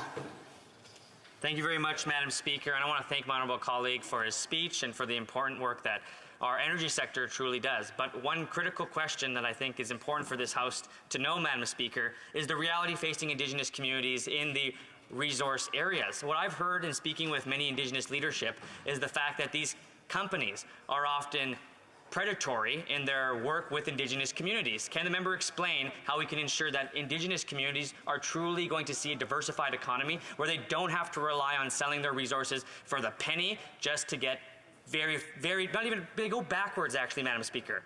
Thank you very much. Can the member comment on that? The Honourable Parliamentary Secretary. Madam Speaker, before question period, I was having a conversation with the Minister of the Environment, and we were talking about the green transition, and just to the degree in which, literally, in the province of Alberta, where there has actually been, through renewable energy and job creation, we have seen some in the neighborhood of several thousands of jobs in one province that has been created. I think what we underestimate, as the Minister of Environment would no doubt tell you, if you take a look at those nations, those countries and provinces, provincial governments that get engaged on the whole concept of green technology and what we can do as provincial or federal entities to encourage it and promote it, those are good jobs into the future, and thousands of jobs are being generated because of some of the budgetary measures that we put into this last budget specifically, but others also, Madam Speaker. Questions and comments? Your member for Calgary Centre. Well, thank you, Madam Speaker, and I always enjoy hearing the Government House Leader on the other side of the House, the Assistant Government House Leader. But I want to ask him about it because he drifted away from the substance of this motion and he started talking about trees. And I know that 3 years ago his government committed to planting 2 billion trees in 10 years. That's about $200 million a year. 3 years later, they're planning to plant the first 30 million because they actually didn't figure out the execution. Much like everything in their policies, they like announcing things, but they don't actually know how to deliver, and then kind of spin around in their head for 3 years. Oh yeah, we should probably start moving on that. Has he thought about any of the execution on the policies that he's actually talking about here on actual energy transition? The Honourable Parliamentary Secretary. Yes, actually, in great deal, we've given some thought to it. And on the issue of the trees, I look forward to 8 years from now when the members on that side of the bench being able to ask questions, and we'll be able to provide the answers to those questions, to the success of planting those 2 billion trees, Madam Speaker. In time, you will see that we will achieve the 2 billion, but you got to emphasize that you have to gather the seeds, the different types of seeds. It takes a while for those seeds to become seedlings and then put into the ground. You can't just click your heels and wish them into existence. There is a process, Madam Speaker, and we in government will achieve that process. Order. There's a lot of reactions happening, and I would just ask members if they want to react loudly to maybe leave the chamber and then come back in when they compose themselves. The honourable questions et commentaires. Questions and comments. A brief question. The honourable member for Mirabel. Madam Speaker, it's rare the member for Winnipeg North is so uncomfortable. He was so uncomfortable that he had to read off his papers, and he's doing so because this government is forcing him to say that oil and gas subsidies are investments in the environment. But, Madam Speaker, oil and gas companies told us in committee that they need taxpayer money because they don't have the means to pay for their own investments on their own. Does the member for Winnipeg North agree with what oil and gas companies are saying? That is that they're too poor to invest, to make their own investments, so they need taxpayer money that should go to seniors and health, Madam Speaker? 55 seconds to respond. Yes, Madam Speaker, there are many different industries in which the Government of Canada invests in. We want to see the advancement of technologies that is going to create the good, solid middle-class jobs going into the future, Madam Speaker. And whether it's jobs through a green transition or jobs... Il n'y a pas d'interprétation? Is there no interpretation? Est-ce qu'il y a un problème d'interprétation? Is there a problem with interpretation? No, the colleague wasn't answering the question. He was just saying whatever. All right, well, if you're not raising a point of order, then please just listen to the question. The answer, rather. Yes, 29 seconds to respond, to finish. Yes, thank you, Madam Speaker. And the point is that we have a government that's prepared to invest in technology, to work with both private and public sector to ensure that we can create the types of jobs that Canadians want to see into the future. And green transition is of critical importance. We say that and we believe in it, and that's why we've invested literally hundreds and hundreds of millions going into the billions of dollars, because that's where the future jobs in good part are going to be. Resuming debate, l'honorable député. The honourable member for London West. Merci, Madame la Présidente.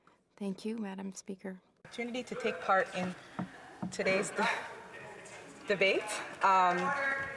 There is an individual that I have recognized that has the floor, and we're still having other individuals who wish to have conversations. I would ask them to take those conversations out, or if they're just reacting, maybe they'd like to leave and then come back when they've composed themselves.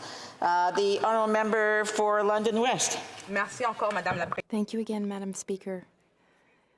I understand that my colleagues are very excited to see me rise here in the House today. I appreciate the opportunity to take part in today's debate. Our government fully understands the importance of phasing out or rationalizing inefficient fossil fuel subsidies. We take Canada's G20 commitment to do so very seriously. And more importantly, we have already made important progress towards achieving this goal.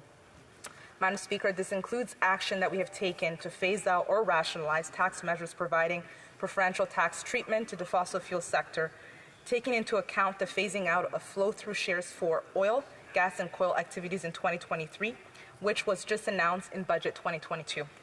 9 inefficient fossil fuel subsidies will have been phased out or rationalized by this government. So this includes the phase out of the accelerated capital cost allowance for oil sands announced in Budget 2007 and was completed in 2015. The reduction in the deduction rates of intangible capital expenses in the oil sands projects to align with rates in conventional oil and gas sector was announced in 2011 and completed in 2016. The phase out of the Atlantic Investment Tax Credit for investment in the oil and gas and mining sectors, which was announced in 2012 and completed in 2017. The reduction in the deduction rate for pre-production intangible mine development expenses to align with the rate of oil and gas sector announced in Budget 2013 and, Madam Speaker, completed in 2018. The phase out of the accelerated capital costs allowance for mining, announced in Budget 2013 and again completed in 2021. Allowing the accelerated capital costs allowance for liquefied natural gas facilities to expire as scheduled in 2015, and this was announced in 2016. The rationalization of the tax treatment of expenses for successful oil and gas exploratory drilling was announced in 2017, completed in 2021. The phase-out of the tax preference that allows small oil and gas companies to reclassify certain development expenses as more favorably treated exploration expenses. This was announced in 2017 and again completed in 2020. To support its efforts to phase out or rationalize inefficient fossil fuel subsidies, Canada committed to undergo a peer review of inefficient fossil fuel subsidies under the G20 process. And once the process is completed, the results will be communicated in a very transparent and timely manner.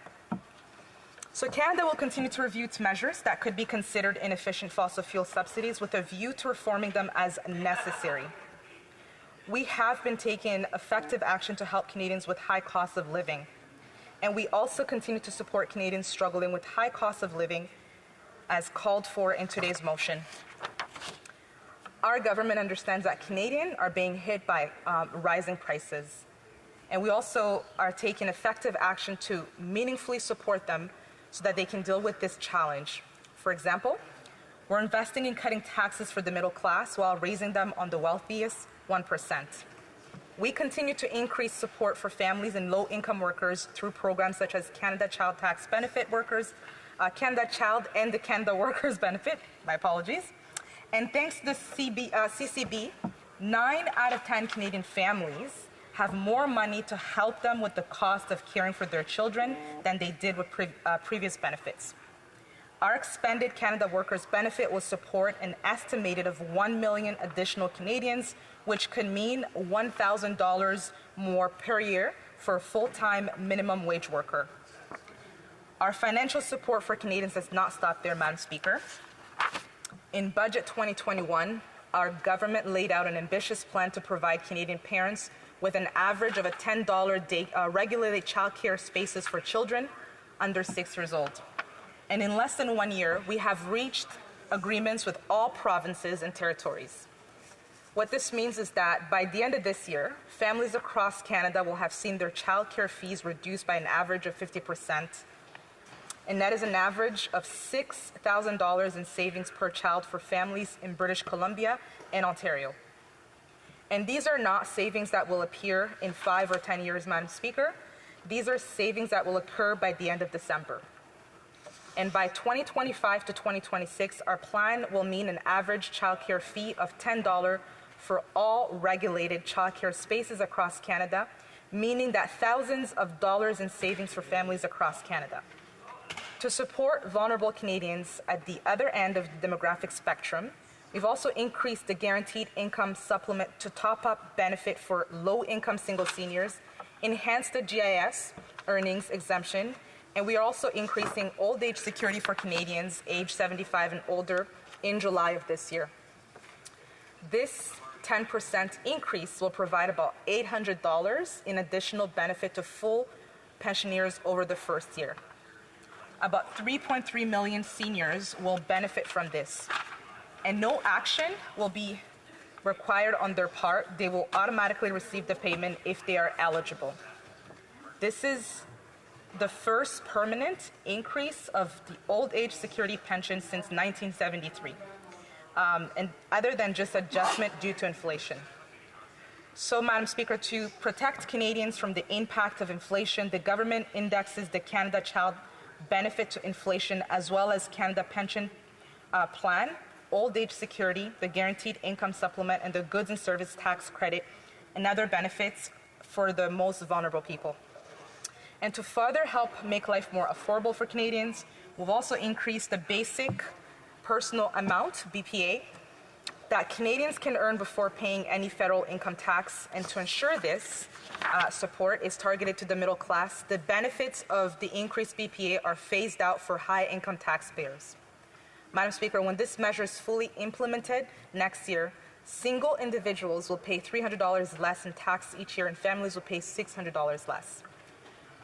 So our government is also returning to direct proceeds from the federal carbon pollution pricing system to their province or territory of origin, with most of these proceeds going to families in those jurisdictions. In fact, in jurisdictions that do not have their own pricing system consistent with the federal benchmark criteria, which is to say Ontario, Manitoba, Saskatchewan, and Alberta, approximately 90% of direct proceeds from the fuel charge are being returned to the residents of these provinces through climate action incentives payments. Between 2022 and 2023, a family of four will receive $700.45 in Ontario, $832 in Manitoba, $1,101 in Saskatchewan, and $1,079 in Alberta. In addition, families in rural and small communities are eligible to receive an extra 10%.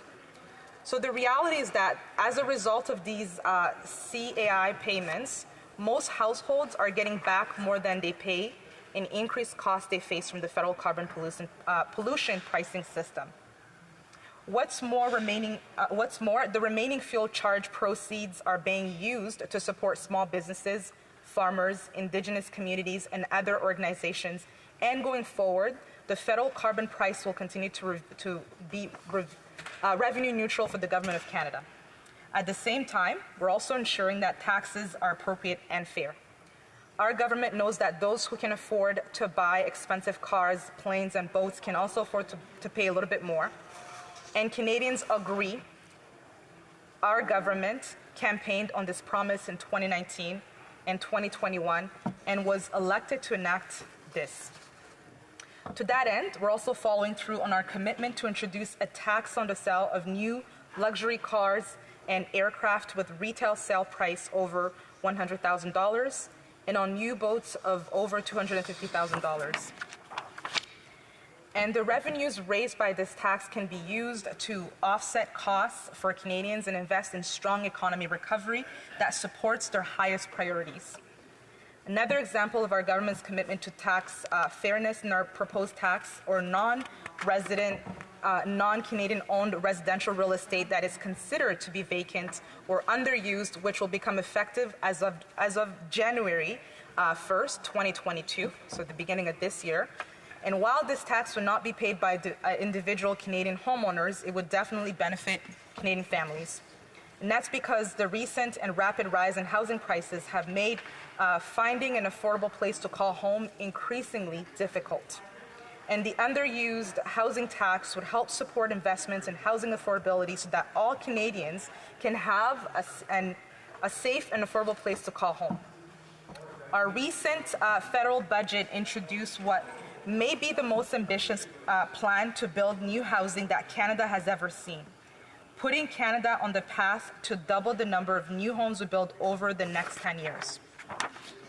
So, Madam Speaker, Sorry, the honourable member's time is up. I've been trying to give her some signals, but she was quite into her speech, and I can understand that this is a very important issue.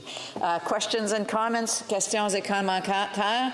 The honourable member for Cowichan-Malahat Langford. Thank you, Madam Speaker, and thank you to my Liberal colleague for her speech. You know, families in Cowichan-Malahat Langford right now, when they're filling up their vehicles, they're looking at those eye-watering prices, and then they read the news and hear about the billions of dollars of profits that oil companies are making. And then to add insult to injury, they learn that their hard-earned taxpayer dollars are directly subsidizing those companies, especially in unproven technology. So, Madam Speaker, a very clear question to my honourable colleague. Does she not agree that this is precisely the wrong time to continue subsidizing oil companies, not only because of the climate danger, but because of the pressure that working families are feeling? And is it not time to directly invest those dollars instead into the pockets of working families to help them out, give them a break? I want to hear a clear answer from my Liberal colleague on putting that money directly into working families through an increase in the GST credit. Thank you. The honourable member for London West. Thank you, Madam Speaker. I appreciate the question from my colleague across the aisle. I believe that our government has been working to invest in making life more affordable for Canadians. There are a number of measures that we've put in Budget 2022 to make sure that families are able to afford life.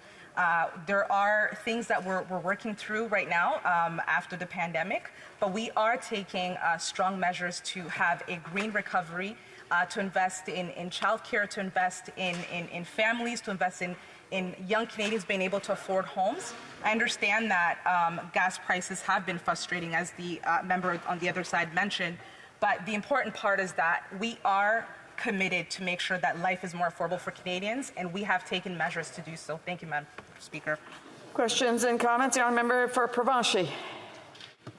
Thank you, Madam Speaker. And to my colleague from London West, you made the comment that Is the honourable member's mic plugged in properly? There seems to be a huge echo there, so we've stopped the time, but just want to make sure. The honourable member for Provencher. Sorry, Madam Speaker, and it's correct now, but it was not correct before, I think. The member from London West made the comment that most Canadian families are getting a bigger carbon tax credit than the carbon tax that they would incur throughout the year. I would suggest that a lot of the carbon tax that families are going to be incurring throughout the year is now hidden in the cost of goods and services, and we can see that whether it's on the grocery shelves, in the food, in the lumber stores, or in retail shops. Can the member explain to us exactly why she thinks that the average Canadian family will actually receive more back than it's costing them, because the cost will certainly be hidden? The honourable member for London West. Thank you, Madam Chair. I find that question very interesting because I did mention the numbers and the amount of money that we're going to be putting in single-family homes, single people and families, to make sure that Canadians are getting money from this tax back. And once again, I just want to reiterate that Budget 2022's main goal and primary drivers to make life more affordable for Canadians, and we're doing that, Madam Speaker. Thank you.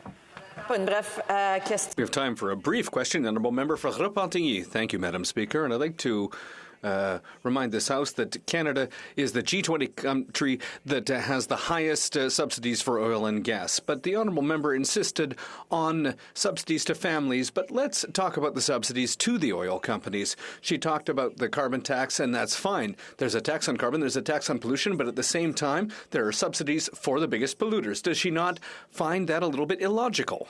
A brief answer, please. The honourable member for London West. Thank you, Madam Speaker.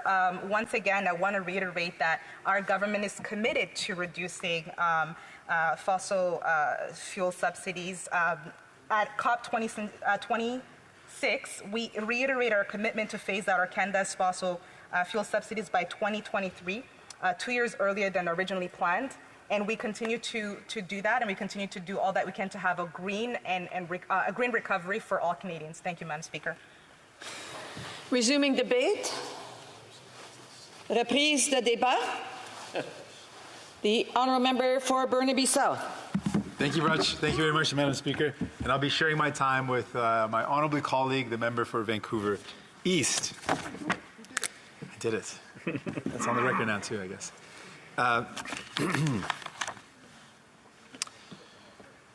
We put forward this motion for a number of reasons. I want to lay out, first of all, the context. In our country right now, Canadians are paying over $2 a litre for gas. And that means that families are being hurt. There are families that have been isolated because of this pandemic that haven't been able to visit their close ones. And now, when we finally have an opportunity, are considering canceling those road trips to visit dear family members because they simply can't afford it.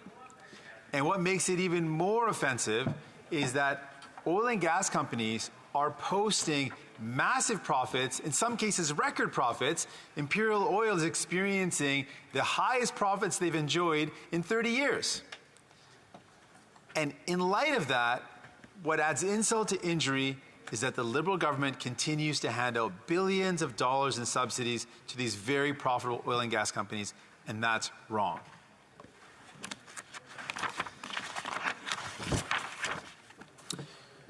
The cost of gas across the country is at over $2 a litre right now. People are having a hard time making ends meet. It's very tough. And at the same time, these big oil companies are making massive profits, and for some of them, record profits. And even worse, the Liberal government continues to subsidize these businesses to the tune of billions of dollars. People are facing very tough times, and the oil companies are making record profits. This is unacceptable. We are saying that we can do things differently to fix this problem.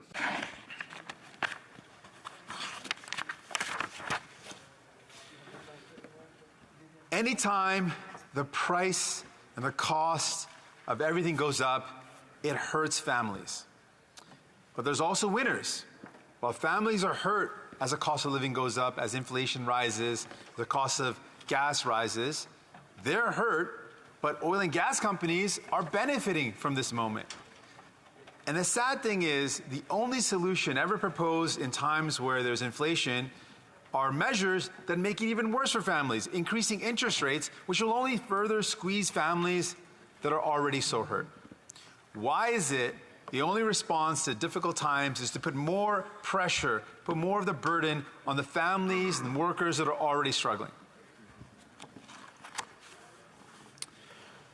New Democrats contend that to deal with the rising cost of living, to deal with the cost of goods going up, to deal with inflation, we have to find a solution that doesn't follow the traditional path of putting more burden on families. We have to find a solution that helps families, that doesn't put the burden on them, that lifts them up and provides them with support. Quand le coût de la vie augmente, when the cost of living goes up, there are winners and there are losers. And families are the losers here because the cost of living is going up and it's harder and harder for families to make ends meet. But the oil companies are winning. They're winning massive profits, record profits.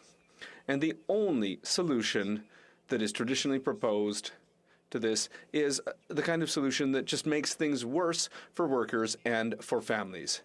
We in the NDP, we believe very firmly that we need to find solutions that are going to help workers, that are going to help families, and that's exactly what we are proposing.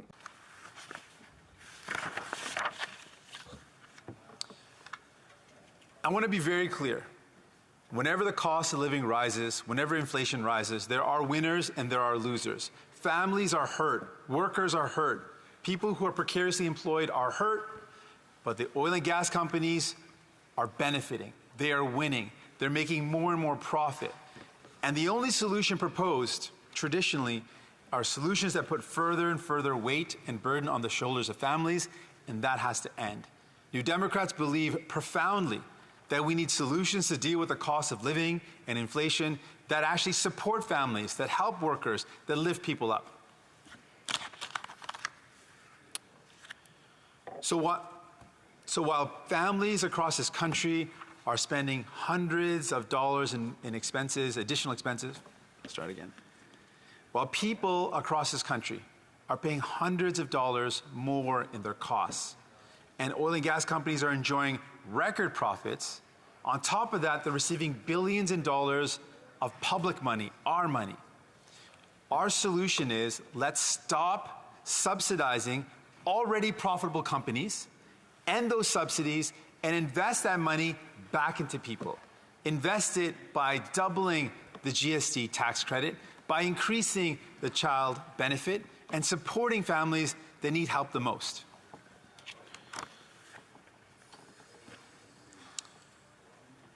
While oil and gas companies make massive profits as the cost of oil rises and they enjoy profits they've never seen in 30 years, New Democrats are calling on the government to end fossil fuel subsidies and use that public money to invest in people, to support families, and to invest in renewable energy. That's the way forward.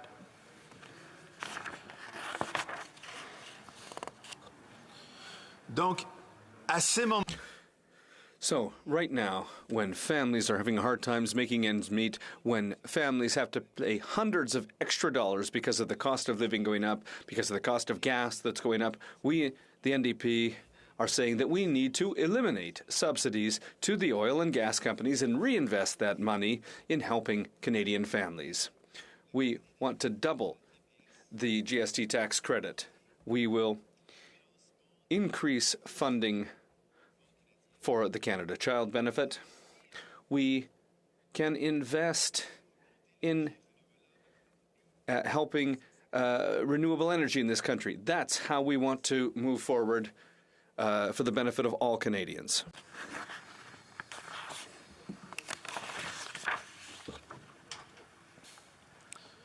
Families are struggling at the pumps with the cost of gas going up. At the same time, families are struggling with the worry about the climate crisis. And we've seen the impact in our lives in BC with intense flooding and intense record-setting temperatures that cost the loss of lives. We've seen flooding and forest fires across the country. We know that the impact of the climate crisis is real and is now. And instead of giving public money to these profitable oil and gas companies, we must end those subsidies and use that public money to fight the climate crisis, to invest in renewable energy, to support workers who are hurt by the climate crisis, and help families that are struggling with the cost of living.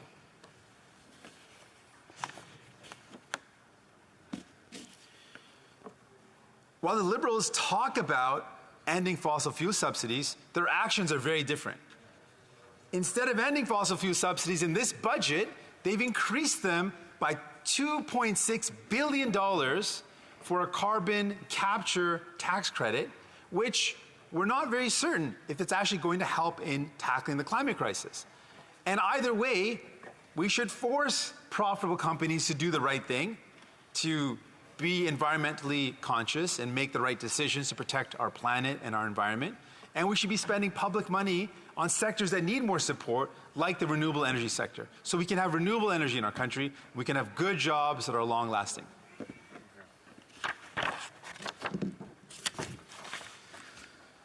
At the end of the day, politics is about choices. The choices we make reflect the priorities we have. It's clear for the Liberal government, their priority is protecting the profits of billionaire oil and gas companies, continuing to give them billions of dollars and more public money, instead of standing up for workers and families and people struggling with the cost of living. New Democrats would make different choices. Our choice would be to end the public money in the billions flowing to profitable companies and use that resource, use those financial resources to help families, to help people, to invest in renewable energy. There are better choices we can make, and New Democrats are outlining those better decisions. Thank you very much, Madam Speaker. Questions and comments? Questions et commentaires. The honourable member for West Vancouver, Sunshine Coast, Sea to Sky Country. Thank you, Madam Speaker. Canada has made the ambitious target of reducing emissions from the oil and gas sector by 40% relative to current levels by 2030, and is in the process right now of developing regulations to cap emissions and have them steadily reduced to net zero by 2050. And I think we'd all agree on the need to reduce emissions, but as we develop more stringent regulations, there is a risk that the jobs and investment could move to countries that have less stringent regulations that also have deposits of energy. So my question to the member for Burnaby South is, would he rather that Canada work with industry to be able to reduce emissions and keep jobs in Canada, or would he rather that Canada, these emissions be eliminated in Canada simply by eliminating production and have those emissions just move to another country? The honourable member for Burnaby South. I want to remind the member that today's motion is about ending fossil fuel subsidies. How does it make any sense that as a G7 nation, we give billions of dollars to a sector that's already profitable and right now making massive, if not record profits? I would contend that that makes absolutely no sense. And then instead, we should be using our public money, that precious public dollars should be spent on helping workers that are impacted by the climate crisis, whose jobs go through bust and boom cycles, invested in families that are struggling with the cost of living, and invested in building more renewable energy, which we know we need today and for the future. That's really the fundamental question here. Why would we be giving profitable companies more public dollars? Questions and comments. The honourable member for Cumberland Colchester. Well, thank you, Madam Speaker. And I find it interesting, this trumped-up indignation that the member has with respect to the coalition party, which his party, of course, continues to support. Also, Madam Speaker, I find it really fascinating that when this side of the House went on and proposed an 8-cent per litre cut in the price of gasoline, where was this member's party? That's the question I have. We talk about choice. That is a choice, Madam Speaker. When are we going to make this change and vote against this government and end the Spend DP Liberal coalition? Will that member commit to that? The honourable for Burnaby South. I find it fascinating that member would use the word trumped when there are a lot of concerns about this party, being affiliated with that type of rhetoric and that type of ideology. Very troubling. But what I do want to say is that we're talking about billions of dollars in subsidies. This member is talking about 8 cents. We're talking about doubling the child benefit and increasing the GST tax credit in a direct way, going directly to families in need. This member is talking about an idea that may or may not work to actually develop, may or may not work to actually get help to people. We're talking about directly getting help to people that are in need. I think the member would rather protect the profits of the oil and gas sector rather than help families that are struggling right now. Hear, hear. Questions and comments, questions et commentaires. L'honorable député. The honourable member for Repentigny. A brief question, please. Brief question. Okay, 30,000 Canadians and 400 academics said that we should not invest in CCUS. The member for Burnaby South says that we should put an end to subsidies and invest in renewable energy. In what year should we start doing this, according to him? It won't be 22, of course, because he has supported the budget, which gives $2.4 billion for CCUS. So when does he think we should stop subsidizing? The honourable member for Burnaby South, 1 minute to reply. Thank you. I appreciate the question. We fully agree that the Liberal government's approach is a bad one. It will not, at this point, work to solve the climate crisis, which is urgent, so we must act urgently. So we must cancel, eliminate subsidies to fossil fuels as soon as this year. Then we must reinvest in what matters most to people, families, workers, and renewable energy.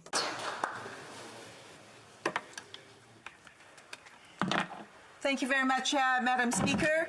I'm pleased to rise in this House in support of the motion put forward by my colleague, the member from Victoria. The NDP motion calls for the government to stop using Canadian taxpayers' money to subsidize the oil and gas companies and to instead reinvest that money into renewable energy and measures to help Canadians with the rising cost of living. The motion couldn't come, actually, at a more desperately needed time. This week, constituents in my riding are paying over $2 a litre of gas at the pump. Many of the people scraping together the necessary funds to pay for the fuel are essential workers, small business owners, families with young children, or people with mobility challenges who need to drive for their livelihoods or to access essential goods and services. Canadian families are already struggling with sky-high housing costs and the income precarity exacerbated by the ongoing pandemic.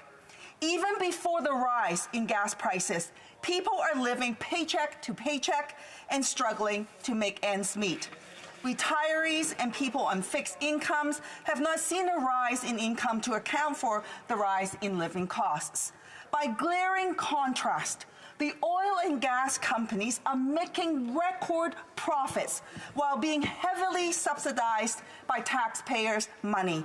This grossly unjust situation is a direct result of the government's heavily misaligned priorities. The NDP motion calls on the government to fix this dire situation and place people and the planet before the oil and gas companies' profits. As Canadians are struggling more than ever, we are also faced with the most urgent crisis of our time, the climate change crisis. The most recent IPCC report states, and I quote, "It is unequivocal that climate change has already disrupted human and natural systems." It goes on to say, and I quote, "Societal choices and actions implemented in the next decade determine the extent to which medium and long-term pathways will deliver higher or lower climate resilient development." It notes, importantly, climate resilient development prospects are increasingly limited if current greenhouse gas emissions do not rapidly decline, especially if the 1.50 degrees global warming is expected in the near term. In a new climate update issue by the World Meteorological Organization, it pointed out that there is a 50-50 chance that the annual average global temperature will temporarily reach 1.50 degrees above the pre-industrial level for at least one of the next 5 years, and this likelihood is increasing with time. Just think about that for 1 minute. They are saying we are not going to meet our target. I should not need to remind anyone in this House the importance of the 1.5 degrees mark. Climate scientists have long established that holding the global warming to 1.5 degrees could limit the most dangerous and irreversible effects of climate change. And currently, our global temperatures have already risen by 1.1 degrees since pre-industrial levels. We are already feeling the devastating effects of climate change. And BC, my province, has just experienced one of the most challenging years of extreme weather in recent memory, with a heat dome that shattered temperature records and killed hundreds of people, followed by weather bombs that destroy critical infrastructure, livestock, and agricultural lands with record precipitation and floods. For days, BC was cut off from the rest of Canada by rail and road from the damages from the unprecedented floods. Left unchecked, extreme weather connected to a climate change will continue to wreak havoc on Canadian lives and livelihoods. And across the globe, we are witnessing how climate change has caused substantial damages in terrestrial, freshwater, and coastal and open ocean marine ecosystems. We are seeing the melting of glaciers, changes in some mountains, and permafrost fall in Arctic ecosystems. So let's be clear, this is a result of human-induced climate change. That's why we must fight the climate crisis like we mean to win. Yet despite the urgency of the climate crisis on our doorsteps, Canada has failed to meet any of its climate targets to reduce carbon emissions over the last 40 years. In fact, not only has Canada repeatedly failed to meet its climate targets, Canada is also one of the few wealthy countries where carbon emissions continue to rise. Industrialized and wealthy nations are responsible for most greenhouse gas emissions of the world, but the effects of climate change impact developing nations and Indigenous peoples the hardest. Climate justice is justice, period. Continuing to subsidize oil and gas companies while delaying the economic and infrastructural overhaul and transition to green energy is the very opposite of climate leadership that Canadians and the world so desperately need. The new carbon capture tax credit, which in effect is a $2.6 billion subsidy to oil and gas disguised as a so-called climate solution by the Liberal government, it is the wrong path to take. Earlier this year, more than 400 Canadian climate scientists and academics pleaded with the finance minister to scrap the plan to create the carbon capture tax credit. Professor Christina Hoka from the University of Victoria stated that carbon capture is expensive and unproven in its effectiveness in reducing greenhouse gas emissions. Julia Levine, Senior Climate and Energy Program Manager, states that by relying on unproven, quote, techno fixes, end quote, the government is, quote, gambling with our lives. Carbon capture projects exist at the demonstration level only and have not successfully been deployed at the scale needed to make them part of a viable pathway to reach net zero by 2050. More than 80% of the carbon capture projects attempted in the United States have ended in failure. Shell's Quest carbon capture facility near Edmonton is emitting more greenhouse gas than it captures. Across the board, scientists are calling for the government to invest in proven climate solutions, including renewable energy. Efficient, affordable housing and the electrification of transportation is the way to go. The choices we make today will have a lasting impact on future generations. It has long been my belief and the NDP's belief that a just transition must not only create a healthier environment, but also create better opportunities and improve affordability for Canadian workers and families. A just transition creates good jobs in the renewable energy sector and supports workers and communities in transitioning in the jobs sector. Canada could become a world leader in renewable energy development. Investing in energy-efficient home retrofits and affordable energy-efficient new homes, as well as investing in a robust electric public transit system, would make life more affordable for Canadians and reduce emissions. In other words, a just transition would help build a stronger, resilient economy. It is an opportunity that any government who values people and the planet would jump on. Instead, Canada is spending 14 times more on financial support to the fossil fuel sector than it does for renewable energy. The Liberals promised a Just Transition Act in 2019, but have failed to deliver and were recently rebulled by the Environment Commissioner for the lack of a plan to support workers and communities through the transition to a low-carbon economy.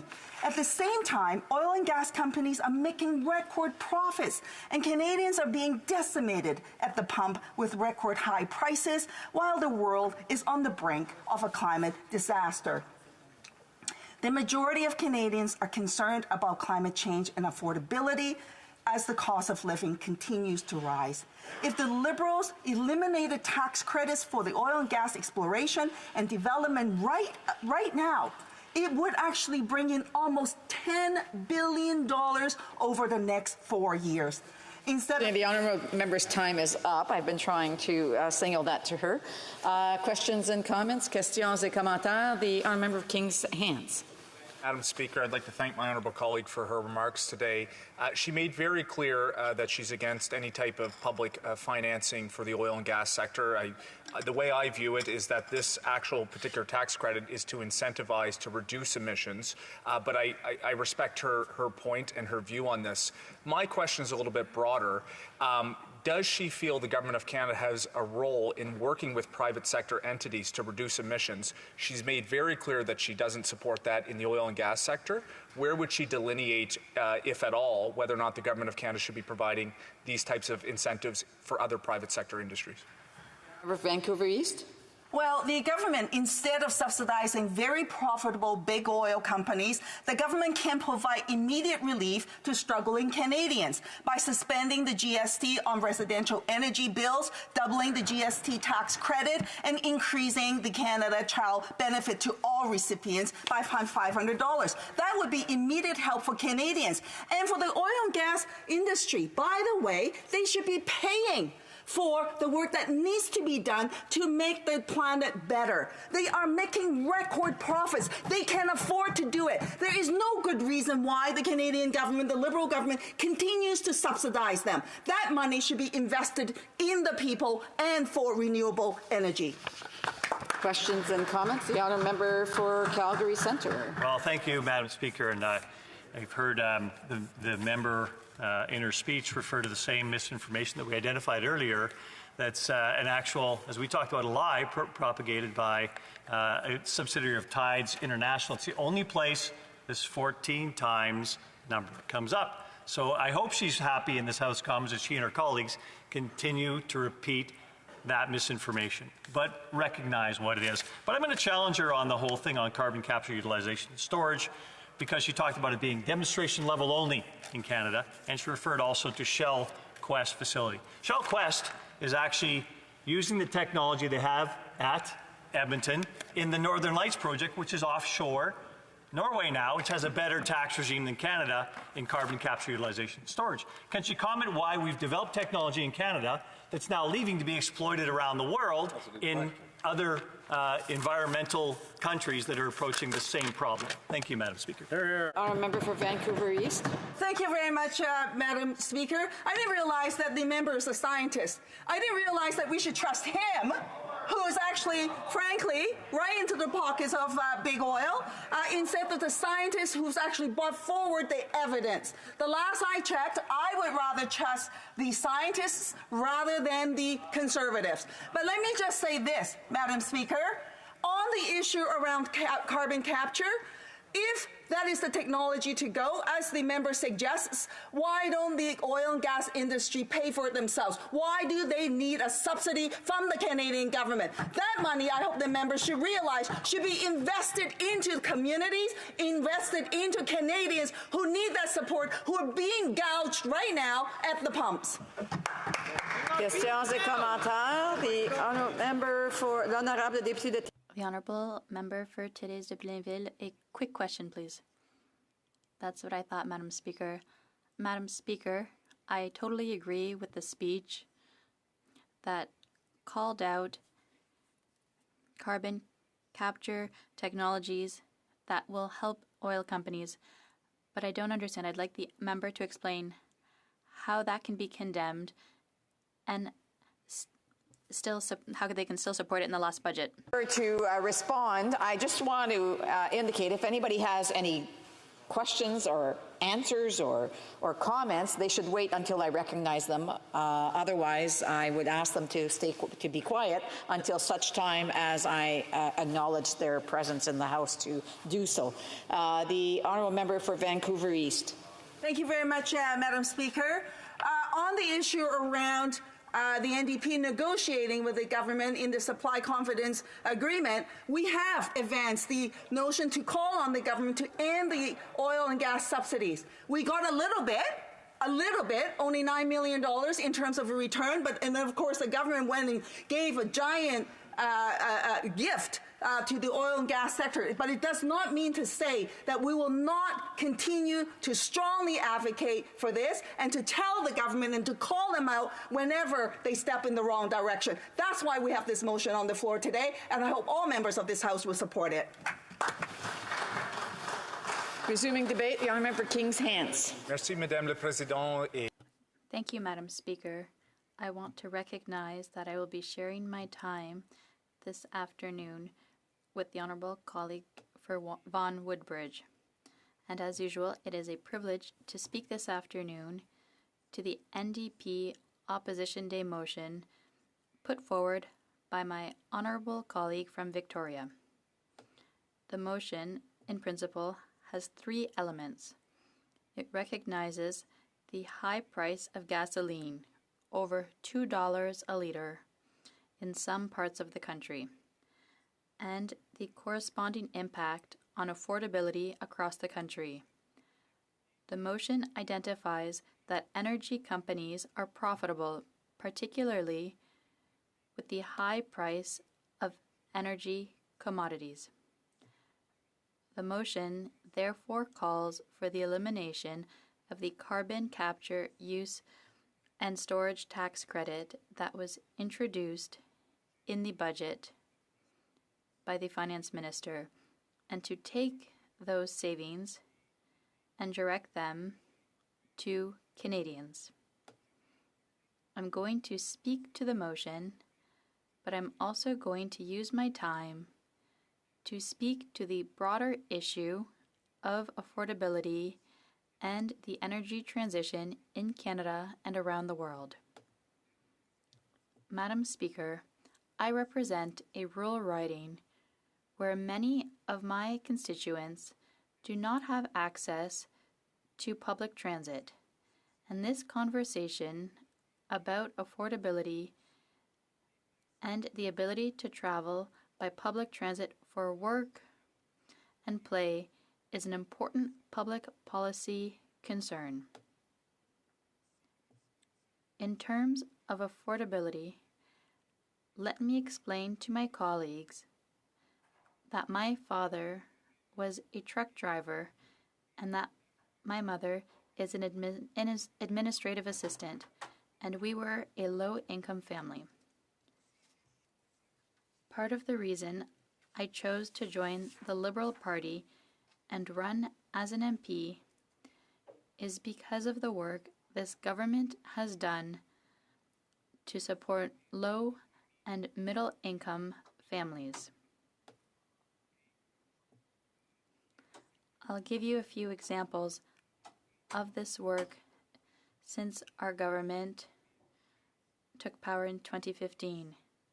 The creation of the Canada Child Care Benefit, improving old age security, reversing conservative plans to raise the eligibility age from 67 to 65, and strengthening the Guaranteed Income Supplement. We also introduced, Madam Speaker, national childcare, and we've had the opportunity to see that rolled out across the country. That is something that this government has focused on because it helps support affordabilities for families in terms of paying for childcare costs. It's also an important economic driver, and it had been talked about for a long time. It was this government that stepped up, showed leadership, and made it happen across the country. We also, I wasn't part of it, Madam Speaker, but from 2015 to 2019 in the 42nd Parliament, the first thing that this government did was actually lower taxes for lower and middle income Canadians and increase them for the wealthiest 1% in the country. And indeed, this government has invested significantly on the Canadian housing benefit, trying to support individuals with rental costs, with their ability to put a roof over their head. Madam Speaker, I could go on in terms of the programs that I'm proud of on this side. That's not to say that all issues are solved or that affordability writ large is just taken care of. But I am proud of the record on this side of the House of the government, of the plans and the programs that we've introduced, because they are making a difference in the lives of Canadians across the country. But let's talk about the inflation issue, because I think it is an important piece to raise. I would suggest, Madam Speaker, from where I sit in this House, there's no one silver bullet solution to inflation. And in fact, history has shown over time that to be the case. But let's first examine the reasons of why we're seeing inflation across the economy and recognize also that this is not just a Canadian problem. This is being recognized across the world, in Europe, in the United States, and indeed the inflation that we are experiencing is having, of course, challenges and impacts in Canada, but it is actually lower than other jurisdictions around the world. But it's happening in part because of the war in Ukraine. We heard in question period the Associate Minister of Finance talk about the importance of supporting Ukraine and being able to support them in their fight against Russia, and that impact of the war and that conflict is creating cascading impacts that is having inflationary pressure around the world. We have to remind Canadians that that is being perpetuated by the Russian Federation, namely Vladimir Putin. There's also been a supply chain disruption. Look, Madam Speaker, it has been talked about at great length. The pandemic has created those challenges. Those are not easily reversed. And I would also submit to you, Madam Speaker, that the changing geopolitical situation will also have reverberations on how our supply chains have traditionally operated prior to the pandemic and indeed prior to the war in Ukraine. Government spending. Madam Speaker, governments around the world, including this one, were compelled to step up to support their citizens and to make sure that they were taken care of as we were asking individuals to do their part to stop the spread of COVID-19 until we had access to a vaccine, until we had the work that had to be done by the scientific community. So this government makes no qualms about the fact that we stepped up for Canadians. $8 out of $10 were provided by this government. That was to help provinces and territories, municipal governments, businesses, individuals. Undoubtedly, the global community stepping up to help support citizens put additional liquidity in the market. I think undoubtedly that has led in part, Madam Speaker, in part to some of the inflationary pressures that we've seen. And on aging workforce, I think this is something that we have not discussed to the extent that it should be discussed in this House. We have labour challenges. We've heard that in large detail in the 44th Parliament about some of the challenges. That is not just Canada. That is the Western world, as we have a large baby boomer demographic that is making their way to retirement. That is creating challenges in terms of the employment that's necessary, and that does too have an inflationary pressure on wages. In some cases, that can be really important for lower wages in terms of lower hourly wages, but it is undoubtedly putting some of that inflationary pressure. So that's part of what we've seen. As you can see, Madam Speaker, it's nuanced. There's not one single thing we can point to. It is a variety of the circumstances that have presented themselves for a long time, and indeed in the last couple of years for where we find ourselves. But the question becomes, how best do we address it? And history suggests, again, not easy. Do we spend more money to give individual households some of that affordability measures that they might need? Of course, I think most of us would agree in principle that sounds great. History has shown that when the economy is hot and providing additional support to households, notwithstanding we want to do that, in some cases that can actually reverberate some of the inflationary pressure that we've seen, particularly when there's a lot of liquidity in the market in terms of money supply. Interest rates. The Bank of Canada has raised the interest rates. Indeed, that is seen as one way from an economic theory. If you raise interest rates, it can actually have a cooling effect on the economy to try to bring inflation down. But indeed, that has an impact on the affordability element for individuals that might hold debt in terms of their monthly mortgage payments, in terms of some of their bills on that side. Madam Speaker, I just want to, how much time do I have? 1:20, okay, great. So I guess at the end of the day, what I would say is the question around inflation and affordability is an important one. There's no easy solution. But when I look at the text of this motion, which is actually talking about taking away a program that the government has introduced for our energy sector to actually reduce emissions, for us to be able to meet our emissions reduction plan that was introduced a couple of months ago by our Minister of Environment, I don't think that that's the best public policy approach. I agree that we need to have important conversations about what government can do to support affordability, to support Canadians that are having challenging times. But taking away a program that is actually designed to incentivize the energy sector to reduce emissions and ensure that they are competitive heading into 2050, I think is the wrong approach. Personally, as a member of Parliament, I welcome taking questions from my fellow colleagues on my speech today. Thank you. Questions and comments? The honourable member for South Okanagan West Kootenay. Well, Madam Speaker, I'd like to thank the member from Kings Hants for his speech. That riding includes Windsor, which is where my grandmother was born and raised, and like he said, it's not a wealthy riding. I just checked, the median income there is $31,000, so more than half his constituents were too low income to take benefit from the Liberals' much vaunted, tax cut for the middle class. But all this to say, I'm just wondering how he can comment on the fact that here we have the multinational oil companies, which are making billions of dollars in profits, and we are spending tax money supporting them in various ways, to the tune of billions of dollars a year. How can he justify that in where we are in the world today, when we have to move away from the oil and gas sector? Why are we supporting these very profitable companies with tax dollars? The honourable member Kings Hants. Speaker, I'd like to thank the member opposite for the question. Indeed, we are very blessed to have deep connections to Windsor, and it's a beautiful township that I have the privilege of representing. I'll try to address the question twofold. One, he talked about, indeed, the member opposite talked about some of the tax credits and incentives that this government is putting in. I've said in this House before, I do believe there will be an oil and gas industry in 2050. It will be a much reduced oil and gas market globally, but I think that Canada, and we have a role to work with our energy companies companies to help reduce emissions, to be also able to position them on competitive footing heading into 2050, because I think Canada still has a role to play in that market.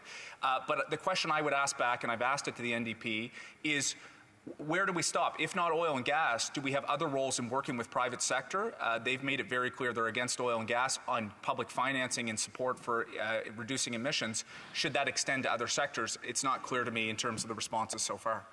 And comments. The honourable member for, I want to say, it's Prince George, Peace River, Northern Rockies. Oh, thank you, Madam Speaker.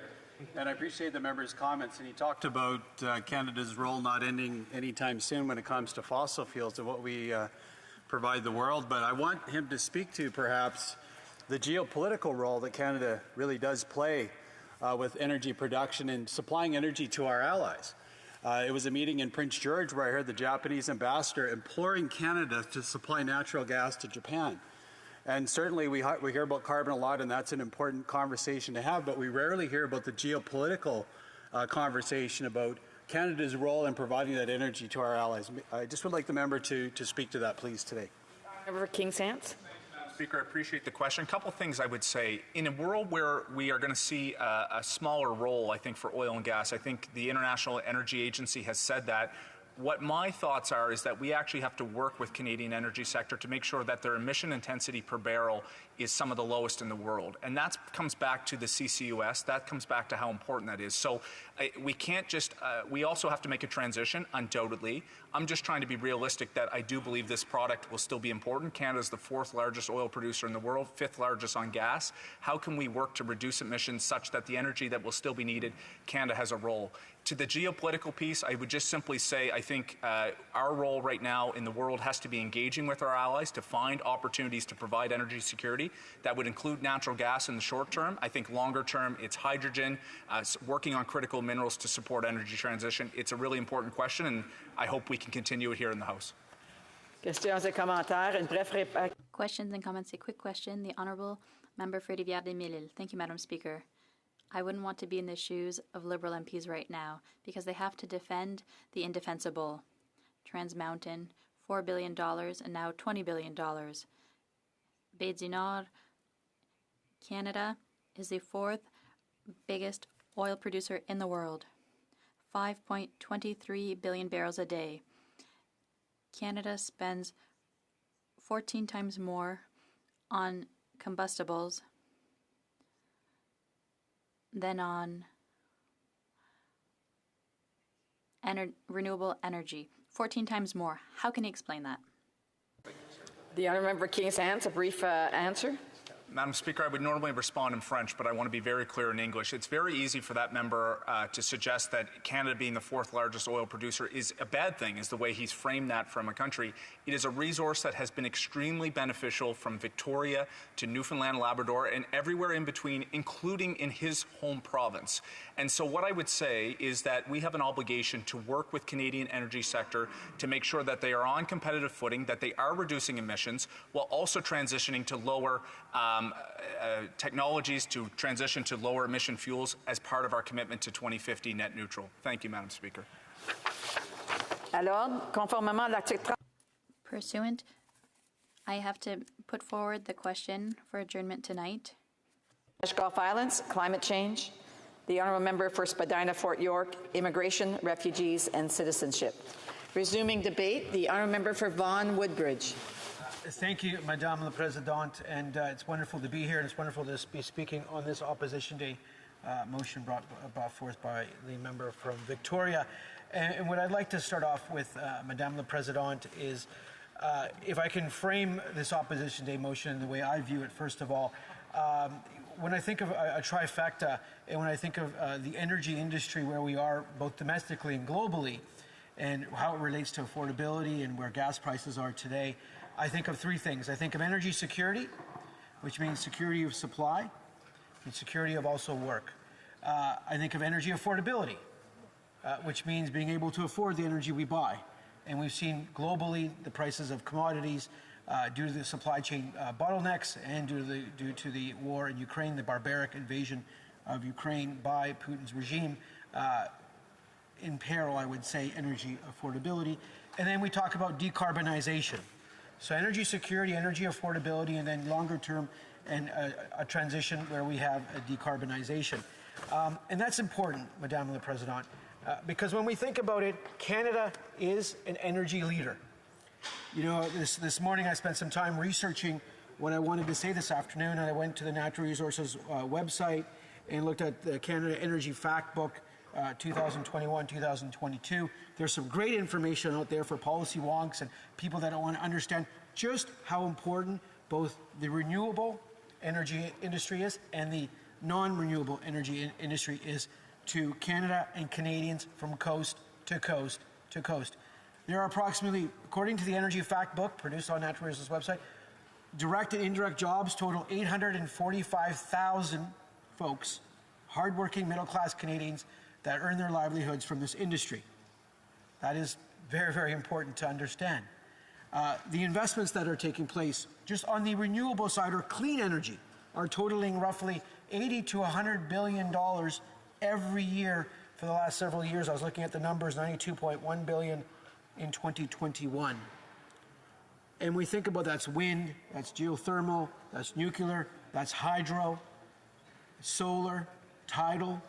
So there is this industry in Canada that we need to be extremely proud of, and I'm very proud of, to support, to get up to speak on this Opposition Day motion, where Canadians are earning their livelihoods from. They're putting their kids in school. They're paying for their hockey lessons, their swimming lessons, and we're here to support them. Now, to the Opposition Day motion, when it talks about ending any sort of financial support to the fossil fuel sector, I believe in our budget that we produced that by 2023, that there will be no more direct support in terms of providing financial support to the energy sector when talking about the renewable side. And when we think about the energy security, we must think about Canada and areas like I know some of my colleagues on the opposite aisle come from, the Western Canadian Sedimentary Basin, where there are literally tens of thousands of kilometers of pipeline from that area, and I'm from British Columbia originally, that are moving gas everywhere in North America. And in fact, being exported via LNG sites in the United States to Europe at this time and helping our European allies. We need to consider that. So it is easy to criticize an industry when you think it's fun to do so, and I use that word carefully. I don't. There are 845,000 Canadians tied to this industry. Now, in reference to the carbon capture tax credit, the third pillar I spoke about was decarbonization. Decarbonization, to me, the story is to lower greenhouse gas emissions, both domestically and globally. We don't want leakage. And we will do that in manners that we work with stakeholders, including industry. And industry is these 845,000 Canadians that roughly earn their livelihoods from the energy industry. That, to me, is what's called responsible leadership. That, to me, is doing the right thing and moving this needle and yardstick in the right direction. In fact, in our budget, and I look forward to seeing the full details in the fall economic statement, we will introduce a new tax credit for investment in clean technology of 30% for zero emission technologies in battery storage, clean hydrogen, which is very exciting, and blue hydrogen, which I've been learning a lot about in the last few weeks. So it's very, very important. So when I think of the three pillars again of energy security, energy affordability, and decarbonization, we are on a track that I'm proud of, the emissions reductions plan, which is under the auspices or under the umbrella of Bill C-12, the Net Zero Accountability Act, which is accountable, which is tangible, and which lays out a framework that we can decarbonize our economy and, yes, lower greenhouse gas emissions. Now, to my honourable colleagues in the NDP and the member from Victoria, when I think about affordability, yes, gas prices are high. Absolutely. Yes, they are pinching Canadians. Absolutely. And we must, demonstrate empathy. I know that. I live in suburban Toronto, outside of Toronto. Everyone in my neighborhood drives 2 or 3 vehicles. They got to get their kids to school, to sports. They got to drive them home. We understand that. I understand that. But inflationary forces, be it supply chain bottlenecks, refineries and how they operated, and that would take another hour to explain on the refinery margins part, fracking and NAC and all that stuff, and what's happened in Russia, and Russia's barbaric invasion of Ukraine has driven up prices across the board. And we've seen even the Europeans reach out and say, we need more gas. That's the energy security component. But on the affordability component, for my honourable colleague from Victoria, when I think about the Canada Child Benefit from 2000, we introduced in 2015, which all parties voted against, including the Democratic Party, how that benefits the residents of my riding to over $60 million a month. How almost $7,000 can go help a family with just a child earning below a certain level amount. How we reduce the old age security and GIS eligibility, returned it to 65. How in this month, in June, July, over 3 million Canadians will be receiving a 10% increase in their old age security payments up to $766. That's how you help on the affordability side, particularly at a time when inflationary forces are elevated. And we must be cognizant of that. And for those seniors out there who are concerned about how they're going to pay their dental bills, well, you know what? We're going to go down that route. And just like on national child care, where we got national child care done after the Conservatives scrapped it many, many, many years ago, and we got it done, and it's going to benefit Canadians from coast to coast to coast and allow for greater and higher labor force participation rates by parents, and as a boost to our labor supply and good for our productive capacity. We'll do the same thing on dental care. We'll ensure seniors, individuals who do not have insurance or a copay, will benefit from that. Our government has been there for Canadians, and we need to continue to be there. On the recovery from COVID, like I said, we were there for Canadians. We had Canadians' backs. We must work with all industries as we come out of COVID, and we have been. And we must keep our eye on the ball that climate change continues to be the transition in front of us, independent of what is happening in other parts, because that is where the world is going to. The auto sector right now is investing roughly $515 billion in transforming itself into what I call auto to electric vehicles. That is something we're participating at. That is something we are at the table at. And it's important that we remain focused on that front. So when I read the opposition motion again and talking about carbon capture utilization and other forces at bay, I think to myself, what are we doing in the economy that allows us to decarbonize? And that is an element, working with stakeholders, listening, and also at the same time making life more affordable for Canadians. So the stuff we're doing on the housing front, 100,000 new homes and doubling housing construction, allowing Canadians to save for a home with a first-time home buyer's investment vehicle, getting the froth out of the housing market by ending blind bidding and speculation and banning foreign purchases. So on the affordability front, Madame la Présidente, I know time has gone quickly now, we are doing what's right for Canadians, not only for today, but for the long term. And I'm so proud of that $10 a daycare national child care plan, modeled after La Belle Provence and their model, that is going to help residents in my riding, because frankly, it costs $1,500 to $2,000 for a family to put a child in daycare in the city of Vaughan and in York Region. Those are after-tax dollars, and we're going to help them. Thank you, Madame la Présidente. Then comments. The honourable member for Edmonton-Griesbach. Madam Speaker, and I want to thank my honourable colleague for his speech today. I have some important questions, however, related to what the member had said. We've heard from the Conservatives, for example, that the government is spending too much money, rising the cost of inflation. While simultaneously, the Conservatives talk about how the government spent too much. And now this member is talking about how they're going to continue these subsidies. So which is it? Are they going to spend too much raising the cost for Canadians there? Or are they going to truly put that money back into the pockets of families that really need it? The people in my community don't have 2 or 3 cars to be spending that money on, like the member opposite. Will they give Canadians back their money? The honourable member for Vaughan Woodbridge. I thank the member from Edmonton-Griesbach. As I stated in my speech, and I want to be very clear, in our budget, we have made very clear that all subsidies will be ending in 2020-23. It's there, it's very clear. So to the honourable member, I will refer that the Honourable looks at that part of the budget that was put forth. We will continue to support all workers across Canada. We will continue to support all families across Canada and make sure we have their backs after we exit COVID-19, and we are going to very strongly, and also as we undertake this energy transition that is going to be taking place in Canada for many, many years to come. And comments, the honourable member for Yorkton Melville. Thank you, Madam Speaker, and I appreciate the words of the member from Vaughan Woodbridge in regard to carbon capture. I'm sure he's aware that the 14 of us from Saskatchewan have been for years encouraging this government to look at that and realize that in Saskatchewan we have been basically developing this whole program in Estevan, Saskatchewan for a long time.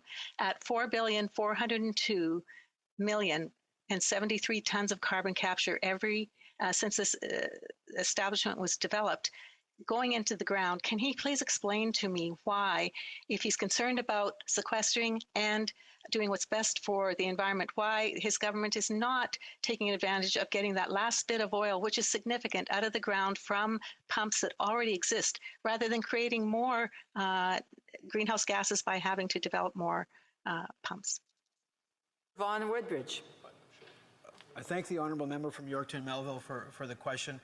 I am completely and utterly for innovation within the oil and gas industry, which will reduce greenhouse gas emissions as we continue to earn revenues from this sector, as we continue to export this product to markets that need it. We're talking about energy security, and the North American energy market is very integrated. We work together with our partners, but I continue to see innovation as being crucial in terms of reducing greenhouse gas emissions across this beautiful country we call home. Thank you, Madame la Présidente.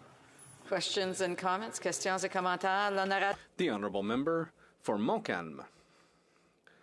Madam Speaker, since 2015, I've heard the Liberals across the way make speech after speech on the fight against climate change, and at the same time, they've bought pipelines. They continue to finance the fossil fuel industry, the big oil and gas companies, which right now are making billions of dollars in profits, while consumers are paying over $2 a litre at the pump. And are they not ashamed? The honourable member for Vaughan Woodbridge. Well, I'd like to thank my colleague for his question. Answer this. 845,000 hardworking Canadians go to work every day in the energy sector in Canada. And they're hardworking folks, and they do what's right for their families, and they try to put some money away for the future of their kids. We need to continue to support them. The energy industry is going to be with us for many, many years to come, and we need to make sure as the energy transition moves along, that we have their backs. Thank you, Madame la Présidente. For a brief question, the honourable member for Kitchener Centre. Thank you, Madam Speaker. As has been put forward by over 400 leading academics across the country, carbon capture is a false climate solution. It's a distraction from decarbonization. A recent study in the Netherlands made clear 32 out of 40 times emissions went up. And so given the member for Vaughan Woodbridge's interest in affordability, I'm wondering if you could reflect on what the $7.1 billion in the recent budget could have done if it was put towards low-interest loans, for example, for households to take action on climate. Thank you. Answer from the member for Vaughan Woodbridge. As I said to the member from Kitchener, very clearly carbon capture and storage is one tool that we will utilize in working with industry and stakeholders. And I would like to remind the honourable member, we put $4.4 billion in home energy retrofits, and a loan program and a grant program that Canadians are utilizing today. Thank you, Madame la Présidente. Resuming debate, the honourable member for Rosemont-la-Petite-Patrie. Well, thank you very much, Madam Speaker. I would like to note that I'll be sharing my time with my honourable colleague for Cowichan-Malahat-Langford, and I'm very much looking forward to hearing his speech. I'm sure he's going to teach us a lot about this debate, which is absolutely essential. I'm very proud to be able to rise in the House to talk about the environment, the climate emergency, and the crisis that affects all of us and which will continue to affect us, unfortunately, in the years to come. But there are some concrete solutions that the NDP is proposing with this motion. So there's a number of things that we could be talking about. the cost of gas right now is something that everybody's talking about. It's really hurting people in many provinces and regions. People are having trouble traveling or going to work because gas is more and more expensive. So on that, Madam Speaker, I'd like to quote some numbers that I found online from Gérard Filion from Radio-Canada. And the table I have in my hands shows that the idea that these gas prices are caused by government taxes or the carbon market or the wars that are underway right now isn't true. From June 2008 to May of 2022, the price of gas has gone from 84 to 91 cents a liter. The carbon market has gone up a little bit more than that. The refinery margin has gone from 9 cents a liter to 44 cents a liter. So the biggest increase in the real cost at the pump for consumers is the refinery margin. So in other words, the profit made by the oil and gas companies. So, we could be taxing these companies which are making huge profits, and we could propose solutions like the leader of the NDP has proposed, which are very simple. Temporarily eliminate the GST from the cost of home heating, increase the GST tax credit, which will help those who are the most vulnerable and part of the middle class, and increase the Canada Child Benefit, which again is a progressive measure which would help some of the most vulnerable in our communities as well as most of the middle class. So, Madam Speaker, this really shows us very clearly why right now the big oil companies are making record profits. In the first semester of this year, the first 3 months of the year, Suncor made almost $3 billion of profits. Imperial Oil, $1.17 billion. TC Oil, $1.1 billion in profit. And what are the Liberals doing? Well, they're giving them some money. They think they don't have enough money, so they're taking money out of taxpayers' pockets, and they're saying, hey, look, not only since 2009 have we promised that we would be eliminating oil and gas subsidies, something that they still haven't really started to do except for a few little changes in the most recent budget. And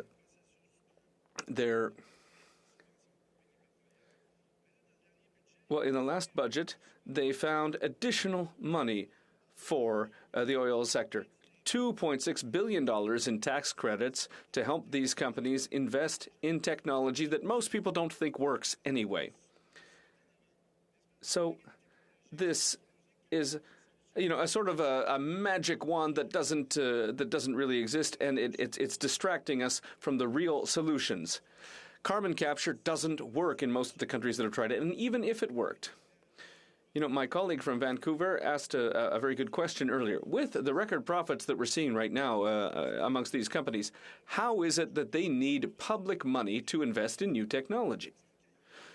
It seems like they have a solid financial footing, and if they want to participate in reducing greenhouse gas emissions, well, they have deep enough pockets to be able to use that money so that they could invest in this new technology. So there's a couple of problems here. First, the technology is really not reliable, and I'll come back to that. And second, they don't need the money that the government's giving them. But unfortunately, the Liberals and the Conservatives are addicted to fossil fuels. They're not able to get away from that addiction, and they're not able to start the transition, the green transition, which is absolutely necessary. And,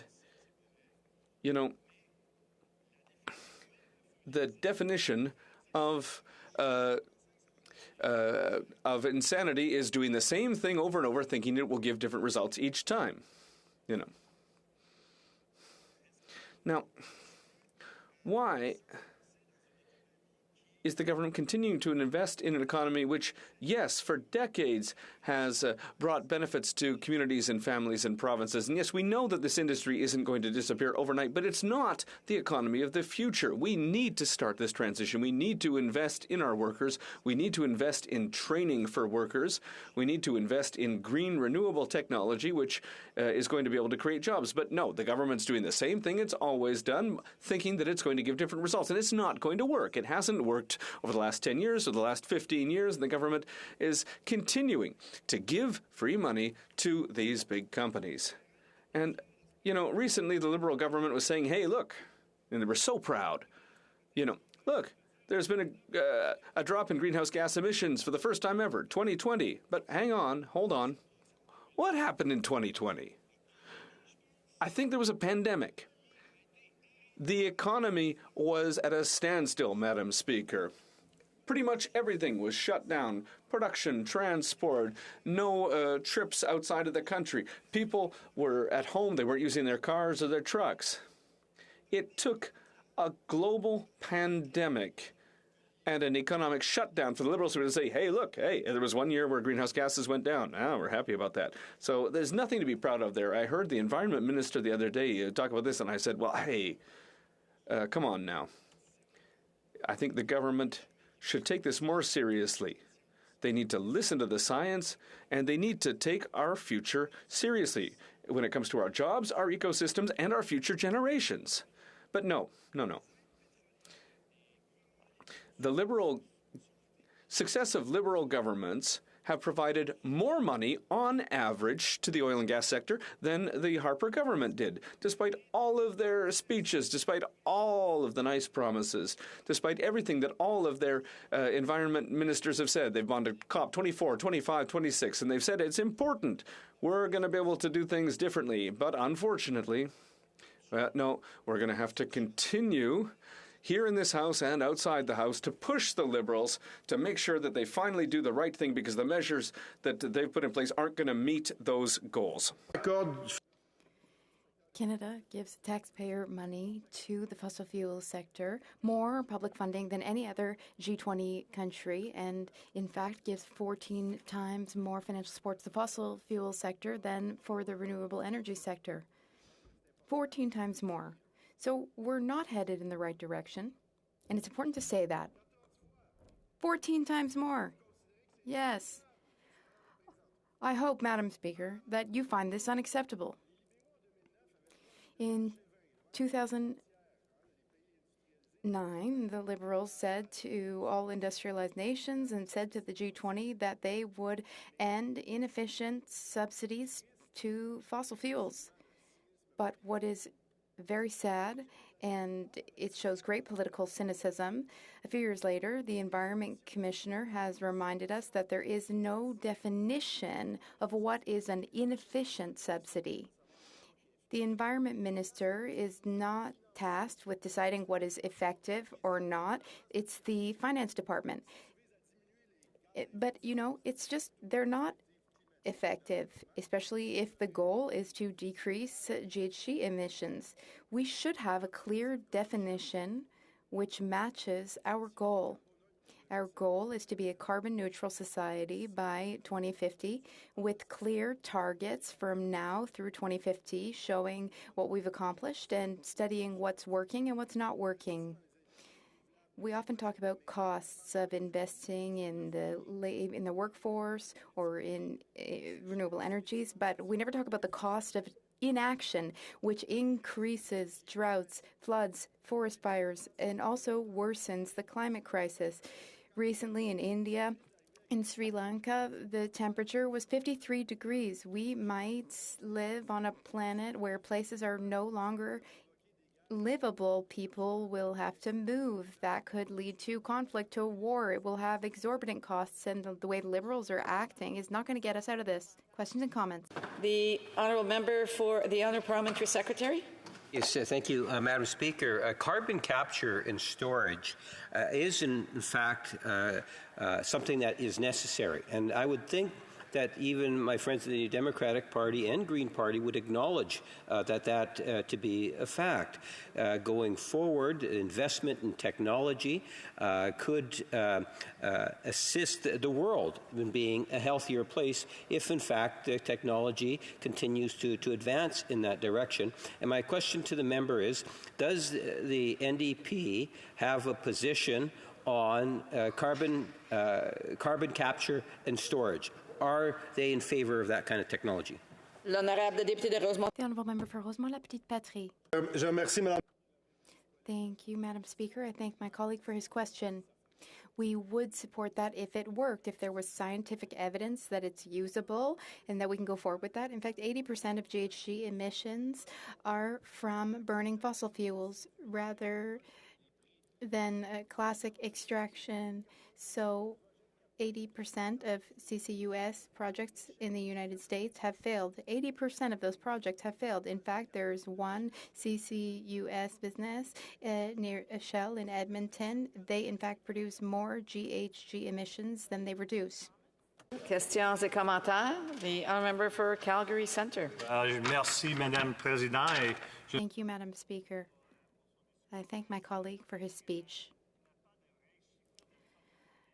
There are no true numbers in the Canadian economy on this now, but carbon capture is the most advanced option to to transition away from carbon. And in fact, the International Energy Agency said that this is the best technology available for reducing carbon. So will my colleague support science? Or will he support those who gave his party false information, which is no longer true? The Honourable Member for Rosemont-La Petite Patrie. I thank my colleague for his question. I would very much like to remind him that the evidence I have raised show that there is no measure of success for it, and if he really wants to listen to the International Energy Agency, would he not agree with that agency's assessment that all fossil fuels should remain in the ground? Questions and comments? The Honourable Member for Nunavut EU, or rather, do I have the right writing name? I had it on the tip of my tongue. The member for Abitibi, Bay James, Nunavut EU. Thank you, Madam Speaker, and I thank the member for Rosemont-La Petite Patrie for his speech. But it's contradictory. Earlier he was talking about the Liberals' addiction, but they are dependent on the Liberals. The NDP voted in support of this budget, which creates the carbon capture tax credit, and that seems to be a contradiction. Can the member explain that? The Honourable Member for Rosemont-La Petite Patrie. Well, it's very simple to explain, Madam Speaker. This is a Liberal budget, not an NDP budget. When we form government, rather than being the fourth party, we will make our own budget. But in the meantime, we negotiate and we achieve what we can achieve. And I'd like to remind the Bloc that they have in the past supported Liberal and Conservative budgets, which included the purchase of Trans Mountain and other subsidies for the ONG sector. What we did is we are improving affordability, access to housing. We got dental care, better health care. Sometimes we support a budget and we don't agree with all the provisions, and the members across the way have done so too. Ali. Thank you, Madam Speaker, and thank you to my wonderful colleague for his speech. One of the key principles when it comes to tackling the climate crisis and other environmental problems is the principle of polluter pays. And I wonder if my colleague could comment on whether things like the Orphan Well program, in which billions of public dollars are going towards cleaning up problems created by fossil fuel companies, or in this budget, the $2.6 billion going towards carbon and capture, do these support that principle of polluter pays? Thank you very much for the question. I'll have the honourable member respond. I just want to remind the member the next time that he speaks, if he can have his mic a little bit higher up, because we were getting a lot of popping. The honourable member for Rosemont-La Petite Patrie. I thank my colleague for his question, and it's an excellent question. We do support the polluter pays principle. Now, as for fossil fuels, but also other sectors, for example, mining companies or other companies, for example, in forestry, I think that the principle is very important, and it contributes to changing businesses. It makes businesses and sectors more responsible for the environment in general. Cowichan Malahat Langford.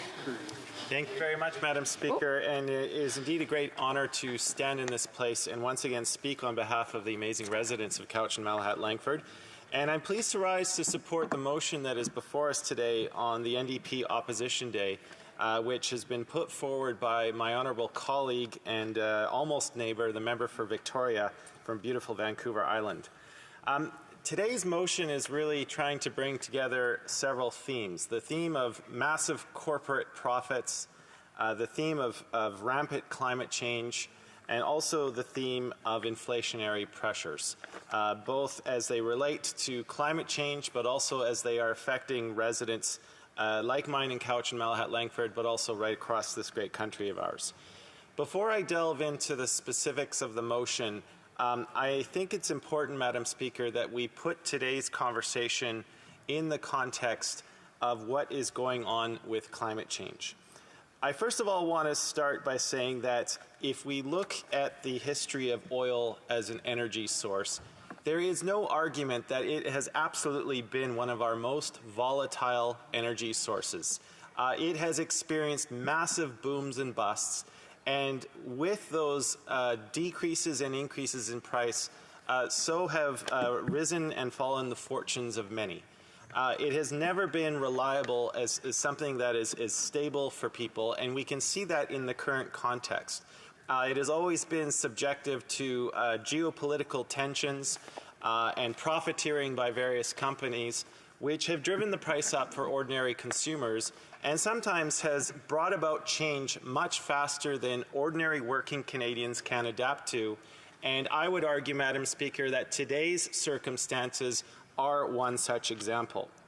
I also think it's very important because we are talking in the House of Commons a lot these days about inflation. But what we are not talking a lot about is the inflationary pressures of climate change. And that needs to be a part of this conversation. Because if we look at what climate change is starting to cause around the world, but not only around the world, look at what happened to my home province of British Columbia just last year. In one single calendar year, we went from one of the highest heat waves ever recorded. It caused hundreds of deaths in the Lower Mainland. It led to raging forest fires across my beautiful province. A few short months later, that was followed by one of the most disastrous flood events ever to happen in the Lower Mainland. A flood event that effectively cut off the Port of Vancouver from the rest of the country. So we're talking about inflationary pressures here. Look at how much the government of British Columbia, the people of British Columbia, and indeed the federal government have had to pay to adapt to that climate-related event. And we have to ask ourselves, Madam Speaker, in this House, because, we're talking a lot about, the money that's to be made and oil as an energy source. But we never quite contemplate the question of how many future tax dollars are we as a society prepared to spend to both adapt and mitigate climate problems as they event. Because make no mistake, Madam Speaker, this question is settled, the science is clear. Extreme weather events like we saw last year are going to come more frequently. They are going to come more powerfully. We as a country are going to deal with worsening flood events, extended droughts, forest fires, and massive heat waves that will bake our urban centers and kill people. This is going to cost money. It is going to be a real problem. And unless we as a House of Commons treat this issue with the seriousness that it deserves, we are failing the Canadian people and we are failing future generations. There has been a decided lack of ambition, action, and commitment to effectively address this problem and put in place policies that are going to deal with it. Now, going to my riding and looking at the current inflation pressures on working families. Cowichan Malahat Langford on Vancouver Island, we have experienced some of the highest gas prices across the country. Over $2 a litre in many cases. I can remember, I've got a farm truck, Madam Speaker, and I can remember a couple of weeks going to fill it up, and it was the first time ever that it cost more than $200 for a fill up. And that is a regular problem for working families in my riding. So we know low-income families are hit the hardest by rising prices because those increases in fuel prices affect not only the vehicles that they have to fill up on a weekly basis, in some cases for their work, but it affects everything that is transported using fossil fuels. So if you're in the middle of a renovation, if you're going to go shopping, we know the price of food has gone up, the price of materials, the cost of labor. These are all very real pressures. But on gas prices particularly, Madam Speaker, and this is where we add insult to injury, because the average family in Cowichan, Malahat, Langford, they are standing there at the pump. They are watching the dollar figure go up as they are filling up their vehicle. And then they look at the newspaper and they see the record profits oil and gas companies are making in Canada today. Billions of dollars being paid out in dividends, billions of dollars being paid out in corporate compensation, executive compensation. And then to even add further to that, they then learn that the tax dollars they are paying off of every paycheck are actually in fact being used by this Liberal government to subsidize those very same companies. Inefficient subsidies to help them with exploration, but even in this most recent budget, that subsidy to help companies with carbon capture and storage. Oil companies with today's prices, let's make this very clear, they are profiteering off the backs of working families. And I do not see either of Canada's biggest political parties standing up, stating that that's an unequivocal fact, and putting in place policies that are going to actually help working families. Both of these parties are far too deferential to corporations in this country, and it shows by the way that they argue in this very House of Commons. Madam Speaker, if you look at the federal subsidies to oil and gas, we absolutely have to change course. Canada provides more public financing to oil and gas sector than any other G country. Between 2018 and 2020, Canada provided 14 times more support for the oil and gas sector than renewable energy, and this is in the face of all the evidence that we see with climate change around us. Last year alone, the Liberals handed out $8.6 billion in subsidies and public financing to the fossil fuel sector, but the cherry on the cake was the fact that they have now added a $2.6 billion carbon capture tax credit, which is actually their largest quote-unquote climate item in the budget. This is unproven technology. It is money that should be spent in completely different areas if we were going to tackle this problem with the urgency that it so very rightly deserves. So, Madam Speaker, I think in the final 2 minutes in my conclusion, I want to say this. We know Canadian workers want to be a part of the climate solution. Our workers, let's not call them oil and gas workers, let's call them energy workers. They have the transferable skills to work in any industry that we put our minds to. They want to be a part of the solution. They have the skills to make Canada a renewable energy leader in this world, to help put us at the forefront of the 21st century economy. But we need to make sure that the federal government is putting the fossil fuel industry on notice, putting Canada on notice that we are going to change our direction, that we are going to be where the puck is going, as is the famous quote that comes so often from Wayne Gretzky. Madam Speaker, we need to make those investments in renewable energy. We need to electrify our grid. We need to make those energy retrofits a part of helping low-income families, and we need to make sure that through this process we are creating those good long-term jobs for Canadians and communities right across the country, and which will make life more affordable. I think that through this motion today, we need to redirect the subsidies that we are pumping into profitable corporations and reinvest that money directly into the pockets of low-income families, just like mine in Couch and Malahat Langford, the working families that live in my riding. We need to make sure that we are converting that money instead into doubling the GST credit and making sure that the Canada Child benefit for recipients goes up. By putting that money directly into the pocketbooks of Canadians, we can help them with the inflationary pressures they are dealing with right now. It will make a real difference, and it will send a signal to the world that we are serious about changing course. Thank you, Madam Speaker. Questions and comments? The Honourable Parliamentary Secretary of the Government House Leader. Yes, thank you, Madam Speaker. I think that the NDP are underestimating the potential technology advancements with regards to carbon capture and storage.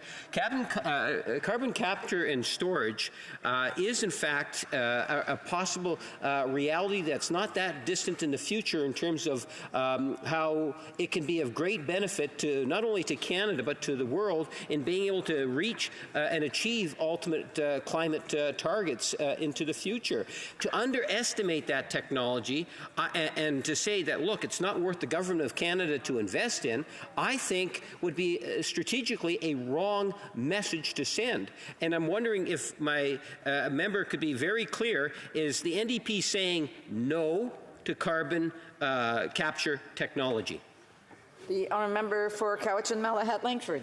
No, Madam Speaker, actually on the contrary, because as the NDP's agriculture critic, I'm very proud to say that the technology already exists. Canada's farmers are leading the way. And if we want to make a real difference, if this federal government wants to make a real difference, it will help farmers in rural communities make that transition to things like regenerative agriculture, paying attention to soil science, and making sure that soil carbon sequestration is a centerpiece, because I believe that our farmers have an important role to play in this whole conversation. They want to be placed on that pedestal as climate leaders. They are already doing this, but they need a partner in Ottawa to do that, not investments in an unproven technology. Questions and comments? The Honourable Member for Prince George, Prince George, Peace River, Northern Rockies. Thank you, Madam Speaker, and I respect the member. It's always interesting to me when I see members of the NDP get on plane rides with me back to Vancouver regularly and then talk about how we need to phase out fossil fuels in its entirety. But that's not my question tonight, Madam Speaker. My question tonight, Madam Speaker, is around Arctic sovereignty and energy security for us in Canada and the world. Canada has a huge role to play geopolitically in supplying energy to our allies. And yet we haven't heard that from this member. We haven't heard it from the NDP at all in what our other role is in Canada, and that's a pretty significant role to provide energy to our allies. So I just would ask the member to speak on that exact matter. How does he see Canada playing a role in our geopolitical reality, supplying energy to our allies? Thank you. The Honourable Member for Cowichan and Malahat Langford. Well, Madam Speaker, this very question has come up before the Standing Committee on Public Safety and National Security, of which I'm a member, looking at what Canada's Arctic sovereignty is like vis-a-vis our security stance with Russia. I would argue that we need a renewed commitment with Indigenous, with Inuit people who live up in the north, who know the ways there. They need to know that they have a firm and strong partner in Ottawa who is going to respect their traditional way of life, learn from them, and find ways to partner to make sure that we do have that Arctic sovereignty firmly in mind. Because I don't think our policies to date have really respected the change in the geopolitical alignment that has happened, especially this year with Russia's invasion of Ukraine. Questions et commentaires. Une brève question. Questions and comments. A quick question. The Honourable Member for Mirabel. Madam Speaker, we know that Alberta, which has one of the most inefficient tax systems in the country, they tax gas but not other things. They decided to suspend tax on gas, and we see with our Conservatives that they're promoting that idea here. So I'd like to know what the colleague thinks of the Conservatives' idea to lift tax on gas, even temporarily, and if he's against the idea, I'd like to know what he would say we could do with the tax revenue that the federal government gets from the GST to fight against climate change. The Honourable Member for Cowichan and Malahat Langford has 1 minute to respond. Well, yeah, thank you, Madam Speaker. I mean, it's funny to me because I don't really think the oil and gas lobby actually needs to spend all that money coming to Ottawa because they already have a political party here doing that work for free. The Conservatives are great friends in that regard. What I would say is that I believe that the motion that we have constructed today by tackling excess profits is actually, in fact, the way to go rather than the reduction in fuel taxes, because what's been left out of this conversation is the extreme profits of corporations. I think we need to tackle that, reinvest that money directly into the pocketbooks of Canadians. I'm lucky to live in a province which is not subject to the federal greenhouse gas pollution pricing act, because unlike other provinces, British Columbia decided that it didn't want an Ottawa knows best approach, and we've asserted our provincial authority in this realm. Again, you know, we've got a lot of individuals who are thinking out loud, and I would ask them to hold on to their thoughts until it's time for their turn to talk. The honourable member for Dufferin-Caledon, unfortunately, I'll have to interrupt him. He has about 5 minutes to do his speech. That's difficult news to take. Thank you, Madam Speaker. I'm really happy to participate in this debate. It's hard to know where to start, actually, with this motion, because to be kind, it makes very little sense. The first thing we talk about are record profits, or profits. The NDP talks about this as if this is something terrible or dirty. How dare a company make a profit? And the thing that the NDP always have difficulty with, I don't think there's many business people in that caucus, is that companies sometimes make profits, yes. And in other years, they don't make profits. Profits are the things that enable companies to invest in things, like technology, like CCUS. But the problem is that right now we have a global search for investment. So we have to compete here in Canada with the investment opportunities being offered all around the world, in particular with CCUS. And what's the alternative? This is where the NDP and the Liberals are together on everything. They want to shut down all kinds of development in this country so that they can say, look at us, we've balanced and lowered our carbon emissions. But guess what? The demand for oil is not going anywhere. The demand for other products in the energy industry, they aren't going anywhere either. So guess what happens? Those companies go to other parts of the world to supply that demand. And how do they do that? They do it in countries where the environmental standards are lower, where they don't have to worry about their carbon emissions, and in fact, we end up with greenhouse gases increasing. Why is so much industry, why has so much moved to China? Because they use coal-fired energy, which is terrible for greenhouse gas emissions.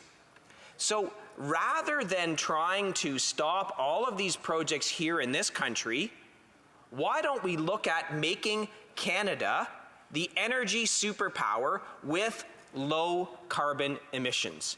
That's what investments in things like CCUS are going to do. Because otherwise, the oil and gas production, the mineral exploration, anything else goes to higher intensity per barrel, higher intensity per kilogram production around the world. And the last time I checked, Madam Speaker, we do not have a carbon dome over Canada. We are not protected by exporting carbon emissions to China or other countries around the world. So this ideological approach actually harms this country. We lose investment in businesses and industry, investments that create good-paying jobs, investments that allow companies to make profits. And here's what the NDP often forgets: profits lead to taxes. Taxes fund the social services that we have in this country. Taxes fund everything. Corporations have to be profitable in order for us as a country to have tax revenue to provide the services that we do in this country. So why they're so unhappy that there's profits in the oil and gas sector, I do not know.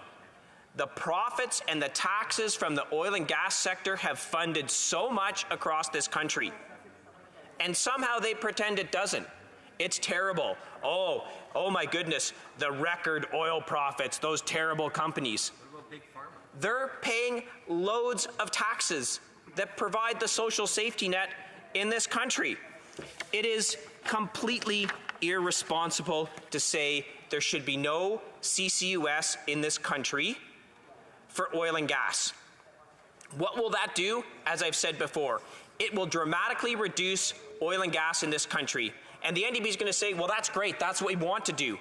Except the demand doesn't go anywhere. The demand just shifts to other countries who will not worry about their carbon emissions. They may not worry about other environmental standards.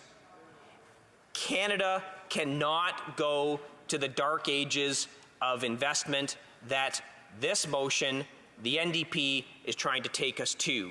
This motion has to be opposed. This cognitive dissonance that they have, that somehow stopping all oil and gas production in Canada will solve the problem, doesn't make any sense, doesn't work. Let's vote against this motion.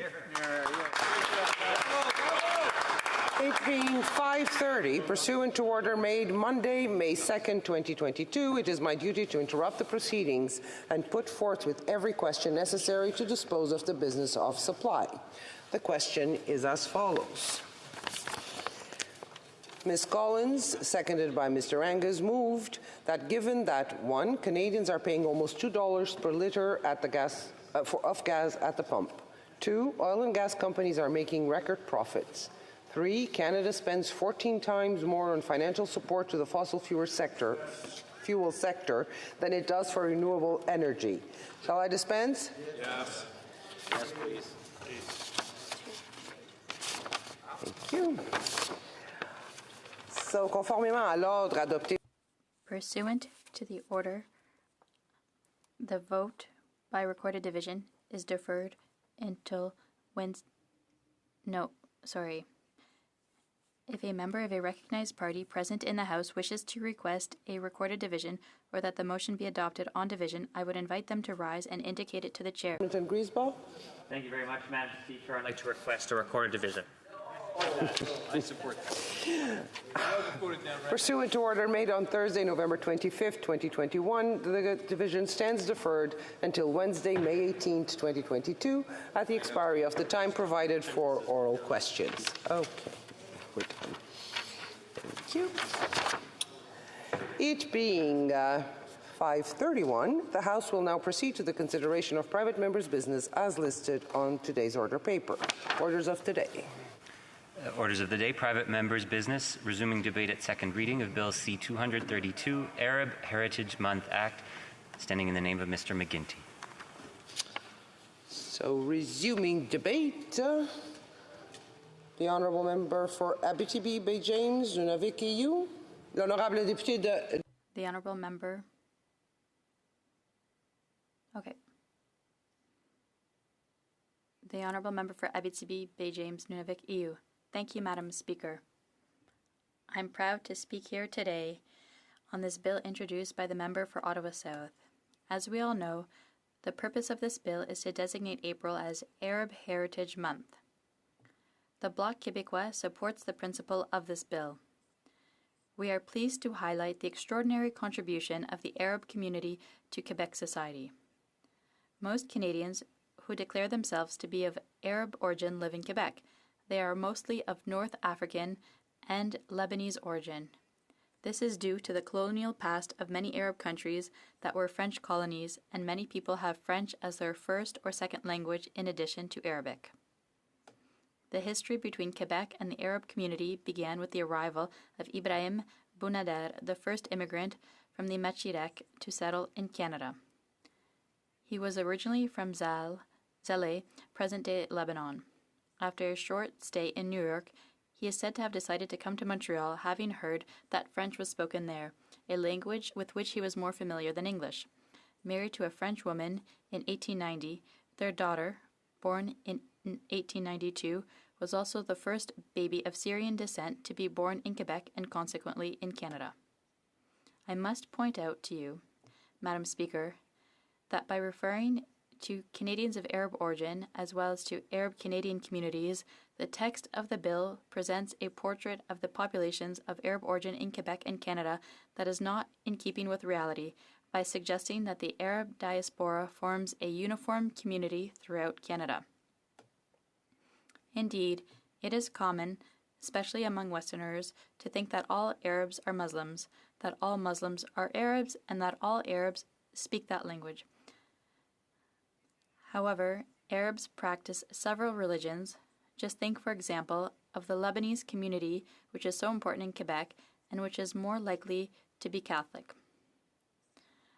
One need only think of the fact that most of the world's Muslims do not come from Arab countries, but rather from countries like Indonesia, India, and Pakistan. And we need only think of the number of people from Arab diversity who speak French, which explains both their choice to settle in Quebec and the need to take Quebec's difference into account in this bill. The respective national realities of Quebec and Canada necessarily influence the environment that successive waves of immigrants have experienced over the decades. While Canadian immigration laws and policies have been applied throughout Canada and have influenced the pace of Arab immigration in what could be called the golden age of this immigration, Quebec's explicit desire to strengthen its ties with the Maghreb countries and to promote Francophone immigration expressed since the Quiet Revolution has necessarily had an impact on the trajectory of Arab immigration to Quebec that distinguishes it from the rest of Canada. Above all, the linguistic and cultural factor is sufficient to prevent the life paths of Quebecers of Arab origin from being assimilated to those of Canadians of Arab origin. In fact, they do not integrate into the same society. Immigrant populations settling in Canada outside of Quebec integrate into Canadian society, i.e., into the English-Canadian majority. Immigrant populations settling in Quebec integrate into Quebec society, i.e., into the French-speaking majority. Subsequently, the back-and-forth movement and important relationships between Arab migrants on both sides of the North American border explain why a certain number of pioneers passed through a U.S. city before settling in Canada, especially in Quebec. Given the historical factors that explain why many Arab populations already share the Francophone culture, it is normal that integration paths differ depending on whether they are lived in Quebec or in Canada. It is perfectly possible and desirable to recognize the cultural heritage of citizens of Arab origin in Quebec and Canada. That is why the Bloc Québécois intends to support the principle of the current bill. It is not necessary to assimilate Quebecers and Canadians as if they were part of the same community. Arab Canadians, as the bill erroneously seems to suggest.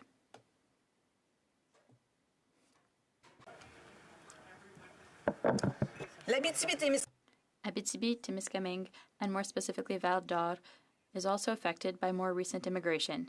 It mirrors that of Quebec on a smaller scale. There are many French-speaking nationals from different countries, different continents. As we can see, newcomers of Arab origin tend to settle in the major cities and less in the regions. Despite the omnipresence of Francophones, Val d'Or has had a multitude of cultural communities since its early days. Their arrival and their number have evolved over time. Various waves of immigration can be counted in Val d'Or, which make up the cultural richness that is so special in Quebec. However, there are very few people of Arab origin in Abitibi-Témiscamingue. According to 2016 statistics, there were 330 people whose main mother tongue was Arabic. Since 2010, Muslims living here can count on the Muslim Cultural Association of Val d'Or. It offers them an environment conducive to the practice of their religion by offering a mosque, an imam, Quran and fiqh courses, conferences, and so on. Another mission of the association is to transmit and preserve their culture in the minds of new generations by offering an adequate environment for the teaching of the Muslim religion and the Arabic language, which allows the blossoming of young people with the Muslim identity while facilitating the process of integration into today's society. Also, the association offers families the opportunity to meet and build links with other members of the community in order to facilitate their integration and reduce the feeling of being far from their family and their country of origin.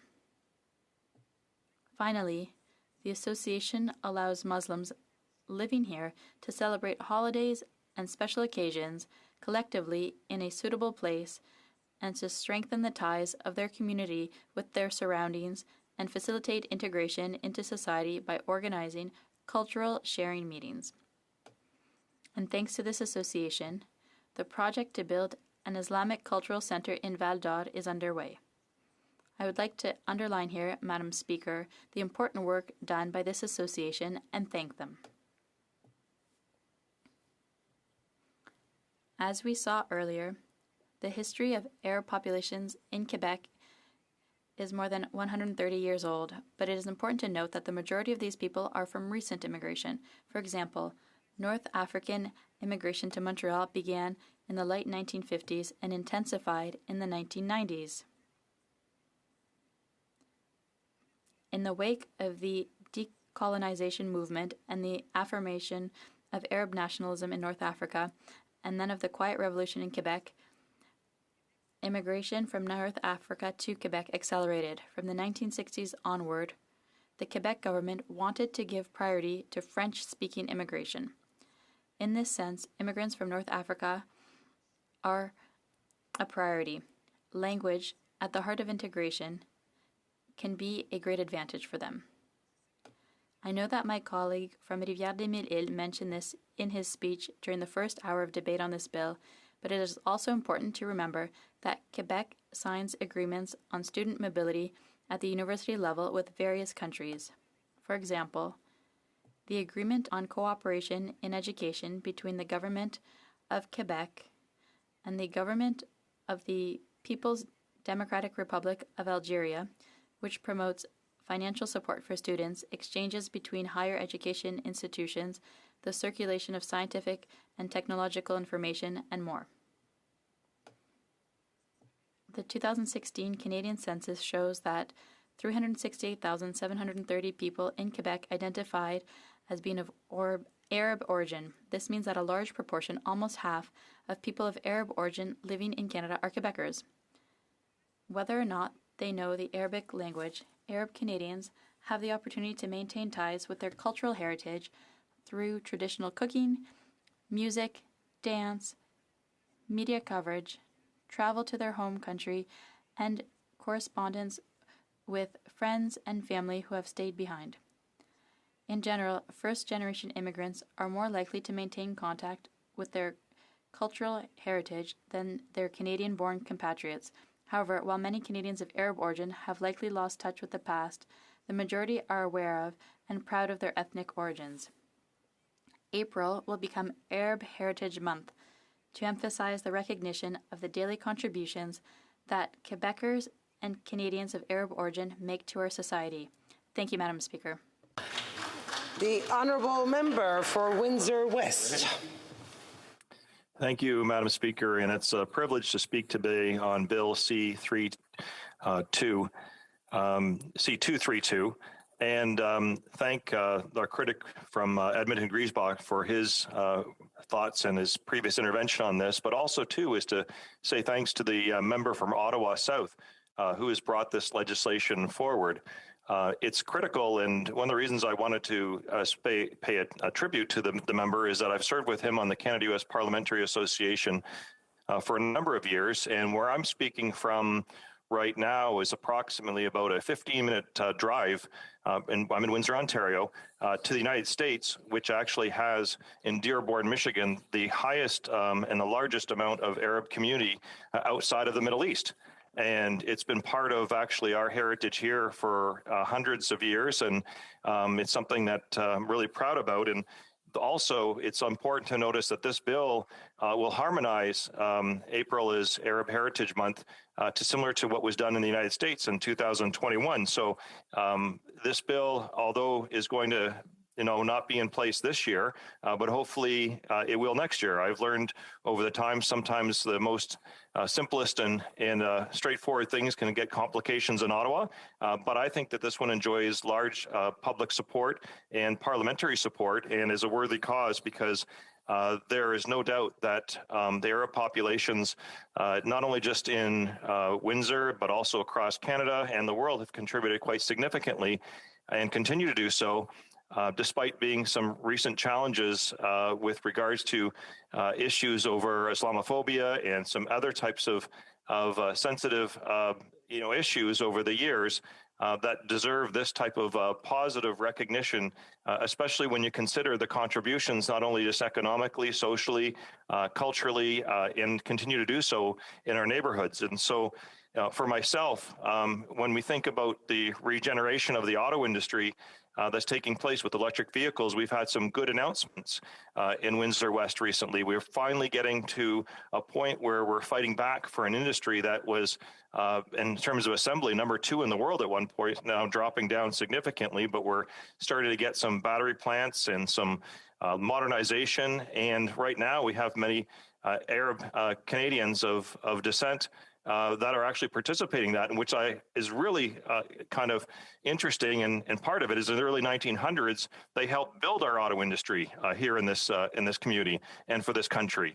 So we've seen an influx over a number of different years, and I'm very proud that we have a lot of young and also established people that are actually contributing quite significantly. So when I travel to the mosque or to any other places where we have the Arab population, whether it be churches, and I hear the stories of people working in engineering and as well as design and development on a regular basis, tool and die mold making, OEMs, a whole series of exciting opportunities for also young people to be involved. And often they've been traveling along the border between Canada and the United States, and at times with different presidents, there has been some challenges of racial profiling and issues, and we've had to deal with them on a regular basis in my office. But at the same time, they've helped rebuild even Detroit's auto industry, and that's exciting because we're seeing some of those take place. In fact, even in my community, when I look at the situation and redevelopment of a street called Wyandotte Street East, it's been phenomenal to see the Arab populations coming together, and there's not only just food, there's shops of cutting hair, barber shops, and fashion and boutiques and other types of industries that have come in to rejuvenate and create a brand that is exciting. It shows a lot of pride. Until recently, I actually shared an office with another person who Alan, who came from Iraq and has rebuilt his operations here. Sadly, we had to move out of that constituency office to a new one here, and Alan has done the same from where we've been at, but we became like family in many respects. And so when you look at, issues and representations, I've been on the doorstep when I've heard some things that were negative, but at the same time, I had to remind constituents that next time you want to go visit the hospital and see a doctor, or you need the police to come or the fire department, you don't ask where somebody came from. You ask how they're going to help you.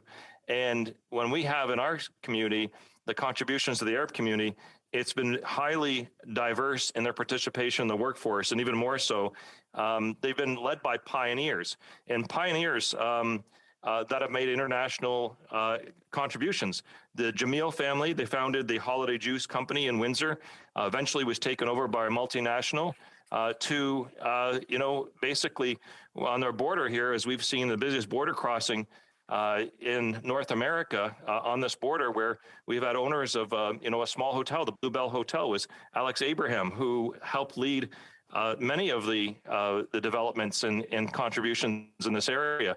And then we also have Dr. George, who was a pioneer in the 1930s, a family doctor, involved as well. And as I mentioned earlier, my friend Alan, but we also had Mr. Brissany, a local barber, who was known very well in the community, became a city councilor and warden, in the early days of development here.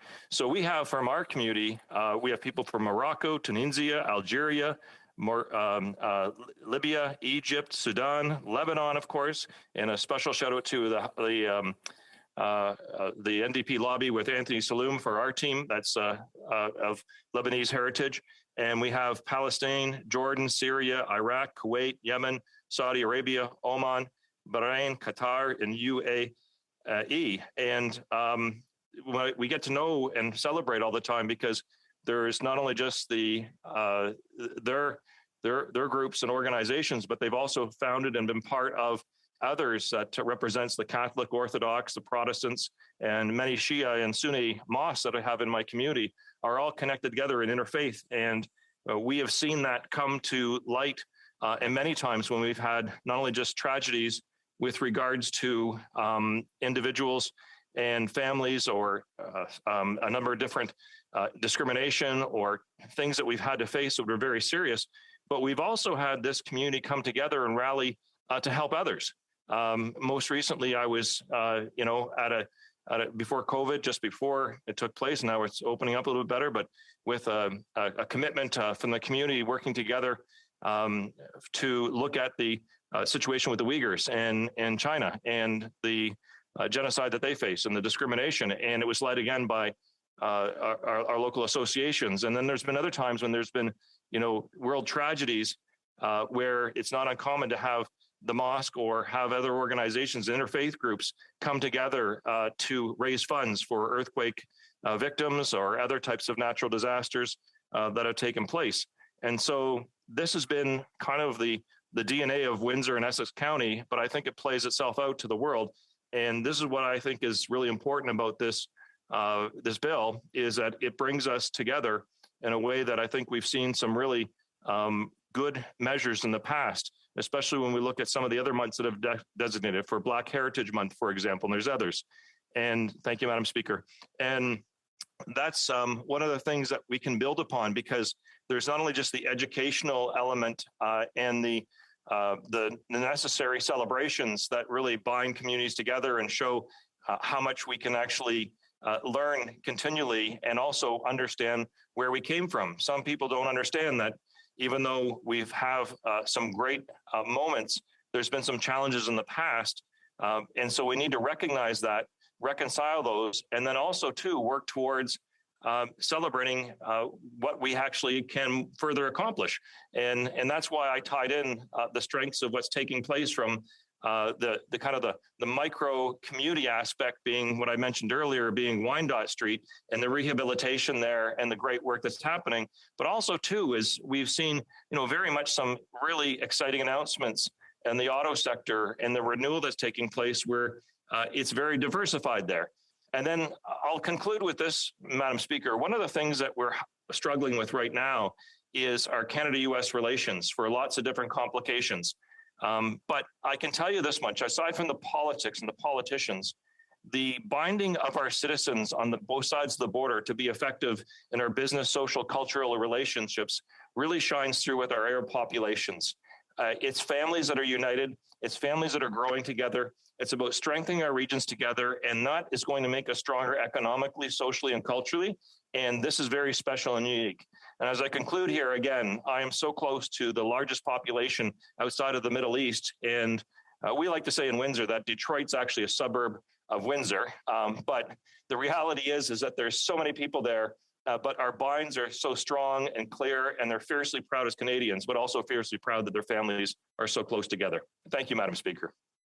The Honourable Member for Scarborough Centre. Thank you, Madam Speaker. Madam Speaker, I am grateful for the opportunity to rise today to speak in strong support of the private member's bill moved by my colleague from Ottawa South, Bill C-232, an act respecting Arab Heritage Month. I want to thank the member for bringing this bill forward to the House. In the 41st Parliament, I had the opportunity to introduce my own piece of private member's business, Motion 155, which designated June as Filipino Heritage Month across Canada from coast to coast to coast. It was passed unanimously by the House, and I am sure C-232 will receive similar widespread support. I know how much the official creation of June as Filipino Heritage Month has meant to that community. They have taken this recognition and run with it, organizing local events, festivals, and celebrations right across the country. And I know that designating April as Arab Heritage Month in Canada will be equally meaningful and significant for Canada's large and proud Arab community. As the member for Scarborough Centre, I have the privilege to represent a large and a proud Arab community. They contribute to all aspects of life in our community, from the professions and the trades to small businesses and restaurants. And in my community, they are a big part of the Scarborough food scene. From the shawarma at Sumac, Iraqi Grill, and Ibrahim Shawarma, to the burgers at Salty's, from the ice cream and shakes at Cream Meal, to the meat at Al Ghadir Meats and Al Walwala Meat. Arab-owned restaurants and grocers are a big part of my community. I would also like to recognize the work of the Arab Community Centre. They are an important foundation for the community in Scarborough, providing a meeting place and a focal point, and have done such important work, helping newcomers feel welcome and settle in our community. I would also take this opportunity to recognize Al Huda Muslim Society, which was established in 1993 to harbor the community and help preserve its cultural and Islamic atmosphere. Today, Al Huda strives to create one facility that offers the services of a mosque, school, youth center, social hub, a cultural and educational center, and funeral services. The Scouts, school, and the youth programs are operating successfully at this center, and I can say that Al Huda Muslim Society is an important pillar of Scarborough Centre. Many members of our Canada's Arab community are former Syrian refugees who came to Canada in 2015 and beyond to flee the civil war raging in their country.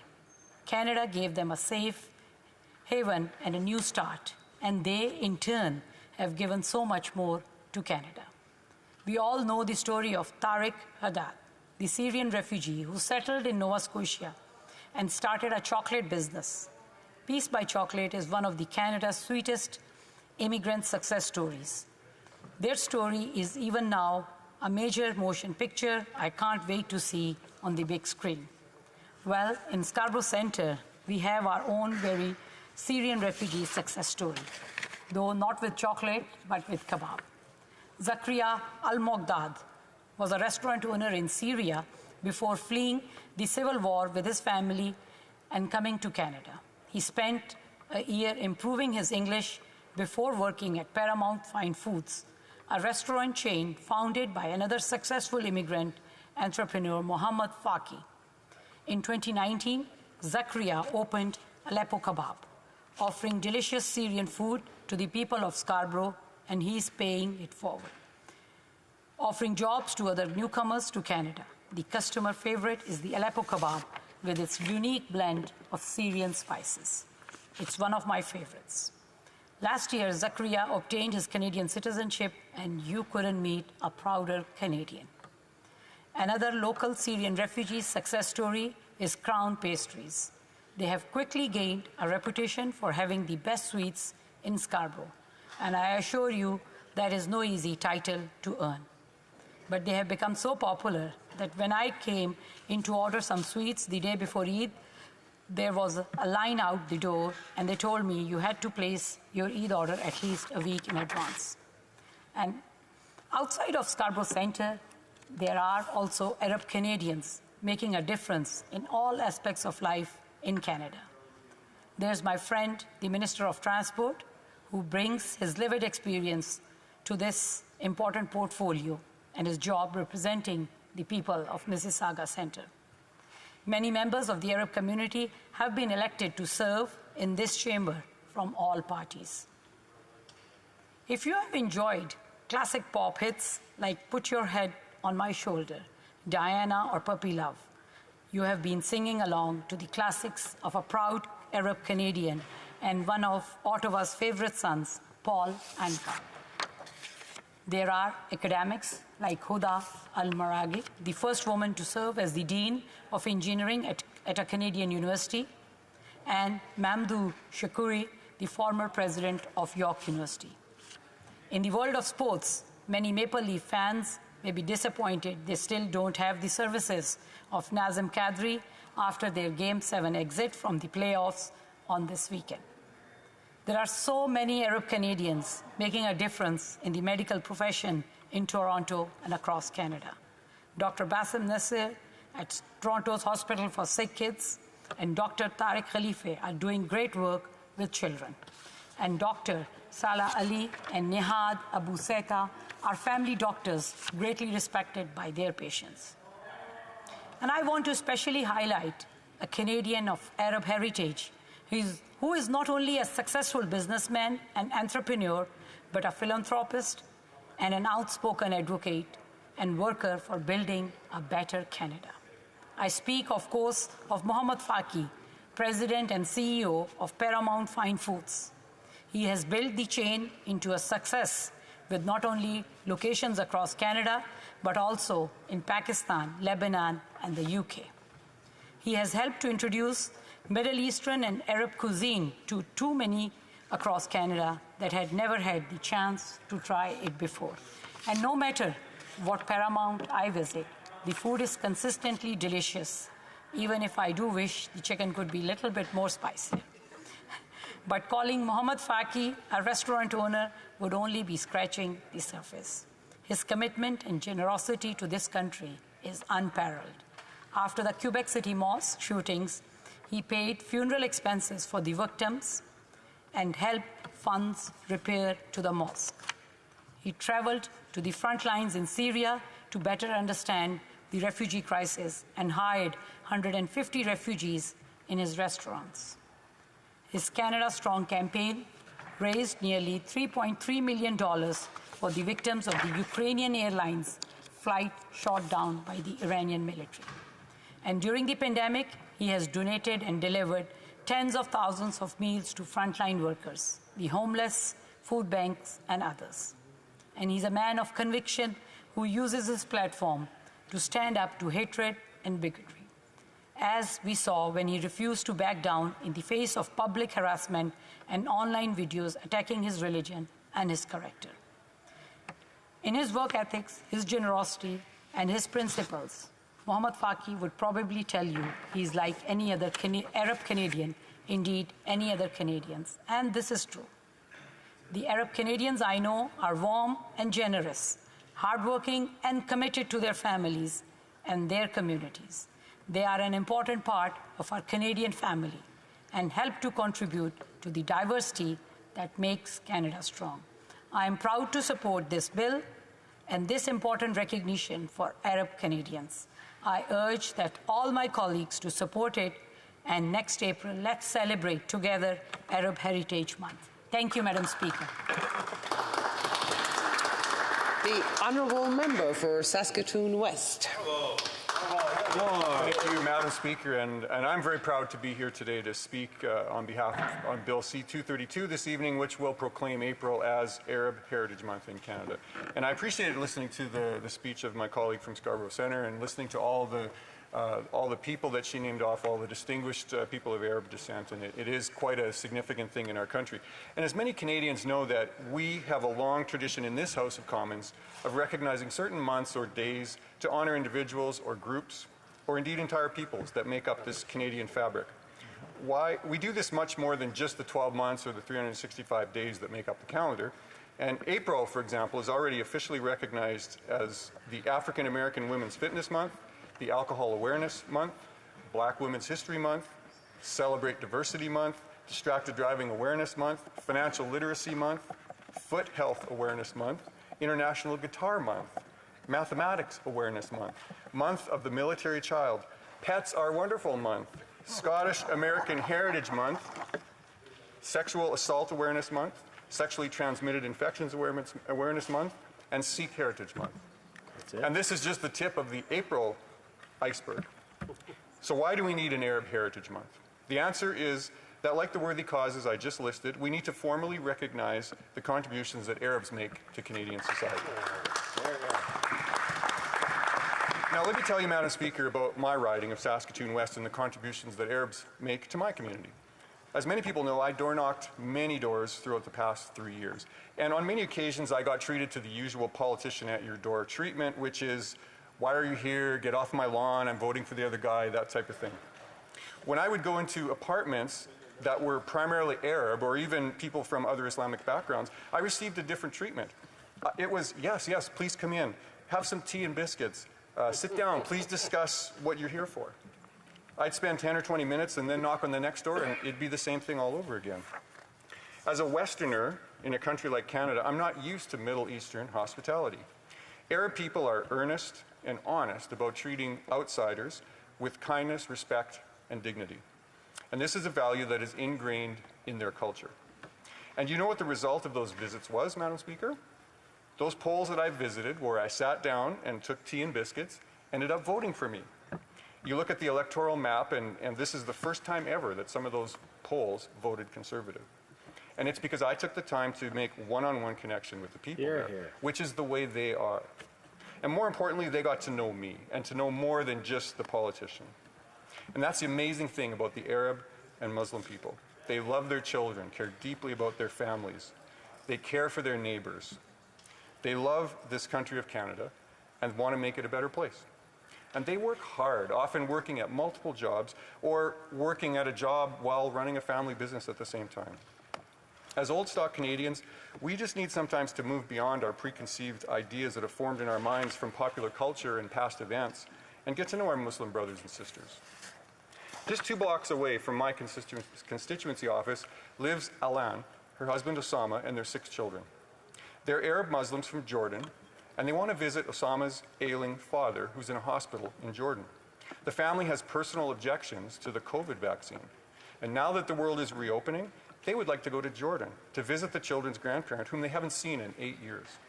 The only thing stopping them from this trip is the NDP Liberals' unscientific vaccine mandates, which prohibits them from boarding the airplane. And I want this family to know that I'm doing everything I can to fight these useless mandates put forward by the current government. Now, I want to tackle head-on some of the perceptions that Canadians have of Muslims and Arabs in particular due to past events and popular culture. And I'm not going to sugarcoat this, Madam Speaker. Growing up, I and many people of my generation saw constant conflict in the Middle East between various nation-states, and the growth of terrorism scared many people. We saw the despots in control of Arab countries like Syria, Iraq, and Egypt, and the puppet regimes in other countries like Lebanon. The Persian neighbor of Iran saw the Ayatollah come to power and seized the U.S. Embassy and declared us in North America to be the great Satan. And who could forget 9/11? And then war and even more war. Canada went to war in Afghanistan for nearly 20 years with our American and European allies, only to let Kabul end up in the hands of the Taliban. Hollywood and the mainstream news media, and now social media, have added an extra layer to these actual historical world events. Hollywood takes everything and embellishes it. In the early and mid-2000s, you could not turn on the TV without hitting another American TV show with Arabs as the bad guys and the American against the American good guys. NCIS is still the #1 show on TV, and for 19 years in almost every episode, Gibbs is chasing down some fictional Arab terrorist. Now, social media takes all of that anti-Arab, anti-Muslim mixed bag of historical fact, and popular culture has created the new global crisis of out-of-control conspiracy theories. Now, conspiracy theories have always been a part of free society, but now every hateful and spiteful thing that is said is twisted and amplified by the internet. So why am I bringing this up, Madam Speaker? Because as parliamentarians, we need to shine a light on the dark spaces and on the garbage dumps of our society in order to clean them up. And unfortunately, but truly, Islamophobia and anti-Arab sentiment is real in Canada. Now, if this bill, C-232, which creates Arab Heritage Month, and the few hours of debate that we will have on it, allows us to address this issue, then so much the better. Because as members of Parliament, we owe it to all the Arab folks to get this right. And let me tell you, Hollywood has got it wrong. Yes, bad historical events did happen, but these happened because of bad individuals, not because of the religion or the area of the world. Putin is nominally a Christian, and he's engaging in a war of aggression. Mussolini was the first to call him a fascist, and he was a Roman Catholic from Italy. Hitler was Austrian. These were individual men causing great harm and did not reflect European Christians at the time. Just like Saddam Hussein or Gaddafi was one man, they did not reflect all Arab Muslims. What we need to do is move beyond these individual men and these bad events and celebrate Arab people as a group. We need to better understand the Muslim religion in its entirety. And that is what Bill C-232 strives to do, Madam Speaker. The Tigris River is the birthplace of modern civilization. The Bronze Age, where man moved from stone tools to metalwork, took place in the delta of the Persian Gulf. From that moment on, civilization has been marked by the advances in the Arab world. Did you know the concept of the number 0 was invented by Arabs? It actually goes back to the Quran, which calls upon Muslim people to count the phases of the moon in order to track days. As we know, there are 28 days in a month, with the new moon at the beginning of each cycle. So they needed a way to numerically write that and came up with a number to represent nothingness, the number 0. It seems a simple concept to us, but it was not the Greeks, nor the Romans, nor the Indians, nor the Chinese that could grasp this concept until the Arab world taught it to them. What about language? Learning, Madam Speaker. The great library at Alexandria in Egypt was the first place of learning. Long before Oxford and Cambridge were established in England as the first modern universities, the first actual university had already been established in Damascus in the 8th century. And to the chagrin of many school-age children, who invented algebra, Madam Speaker? It was an Arab in the territory of Spain. The first actual hospital was also established in the Arab world, and prior to that, there was no central place for physicians and patients to gather in one place. The first modern surgical procedure was also undertaken by Arabs. And how about inventions in the Arab world? Graph paper, the first planetary globe, the first mechanical clock. Yes, the Arabs, and not the Swiss, invented the clock. And in Canada, the first mosque built was the Al-Rashid Mosque in Edmonton in the 1800s. Now, my colleague from West Edmonton would argue that the Rama Mosque in West Edmonton is the first, but I don't think he's right. No, it's the best. Oh, the best. Okay, sorry. I won't pass judgment on that, but I do know the first. So, Madam Speaker, in conclusion, I must emphasize how proud I am to support this legislation. Canadians need to understand the positive accomplishments that the Arab people have brought to our planet and our country. It's not just the bad stuff they see on the TV and the internet. There's much more to it. In Canada, the contributions of Arab Canadians are immeasurably positive. There are, of course, many friends and neighbors that have come from countries throughout the Arab region, and some of us have family members that are Arab or Muslim. We know them as shopkeepers, business people, restaurateurs, school teachers, oil rig workers, bus drivers, pilots, doctors, nurses, members of parliaments, and every vocation possible. They're Canadians. And according to our census, 2,300 people of Arab descent live in my riding. They may be from the Middle East and have a different religion, but they are the same as everyone else. If there is one message that I want my constituents to hear, and I want all Canadians to hear, is that we must move past historical events and what Hollywood has shown us and focus on the positive. Madam Speaker, let's work together and vote to support this legislation. Thank you.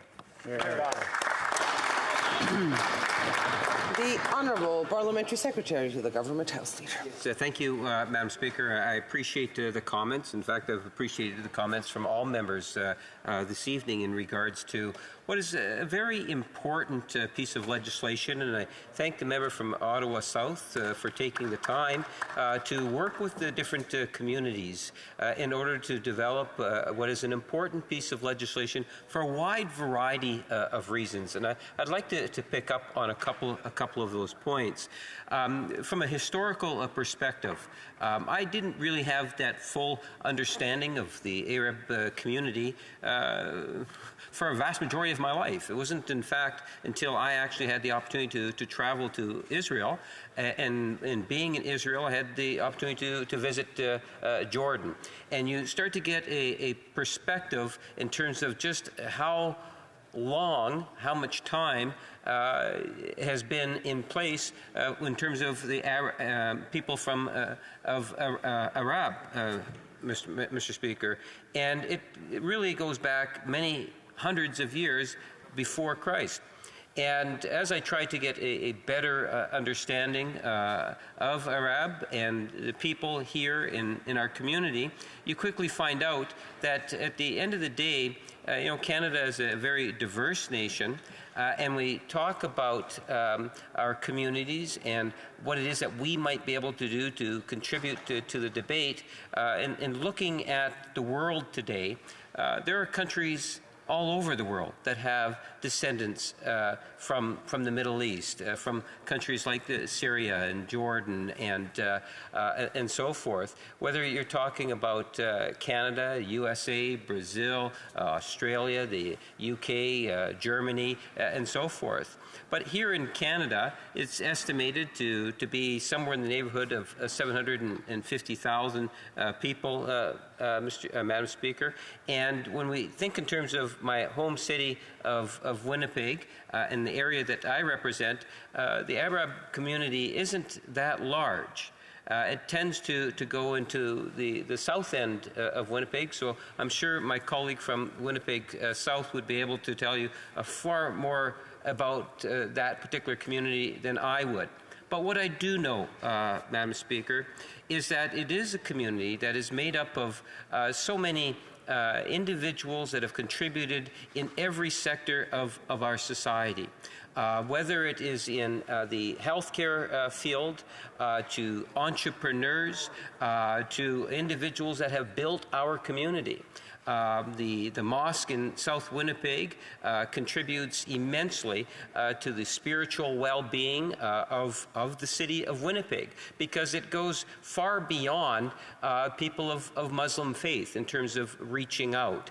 And this is something in which I think is important for us to recognize that at the end of the day, you can travel virtually in any part of the city of Winnipeg and you will see restaurants where you will find someone from the Arab community that is the owner or the business person behind that particular restaurant and other stores. So whether it's in professionalisms or entrepreneurs or workers in general, you will see that the community is in fact very much a part of our Canadian heritage.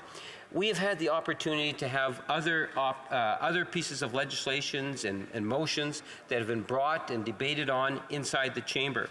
And I've always felt that one of the ways in which we can continue to grow as a society in terms of our diversity is to recognize things such as Heritage Month or days or weeks or whatever it might be, because what it does is it provides communities the opportunity to get engaged, to educate people.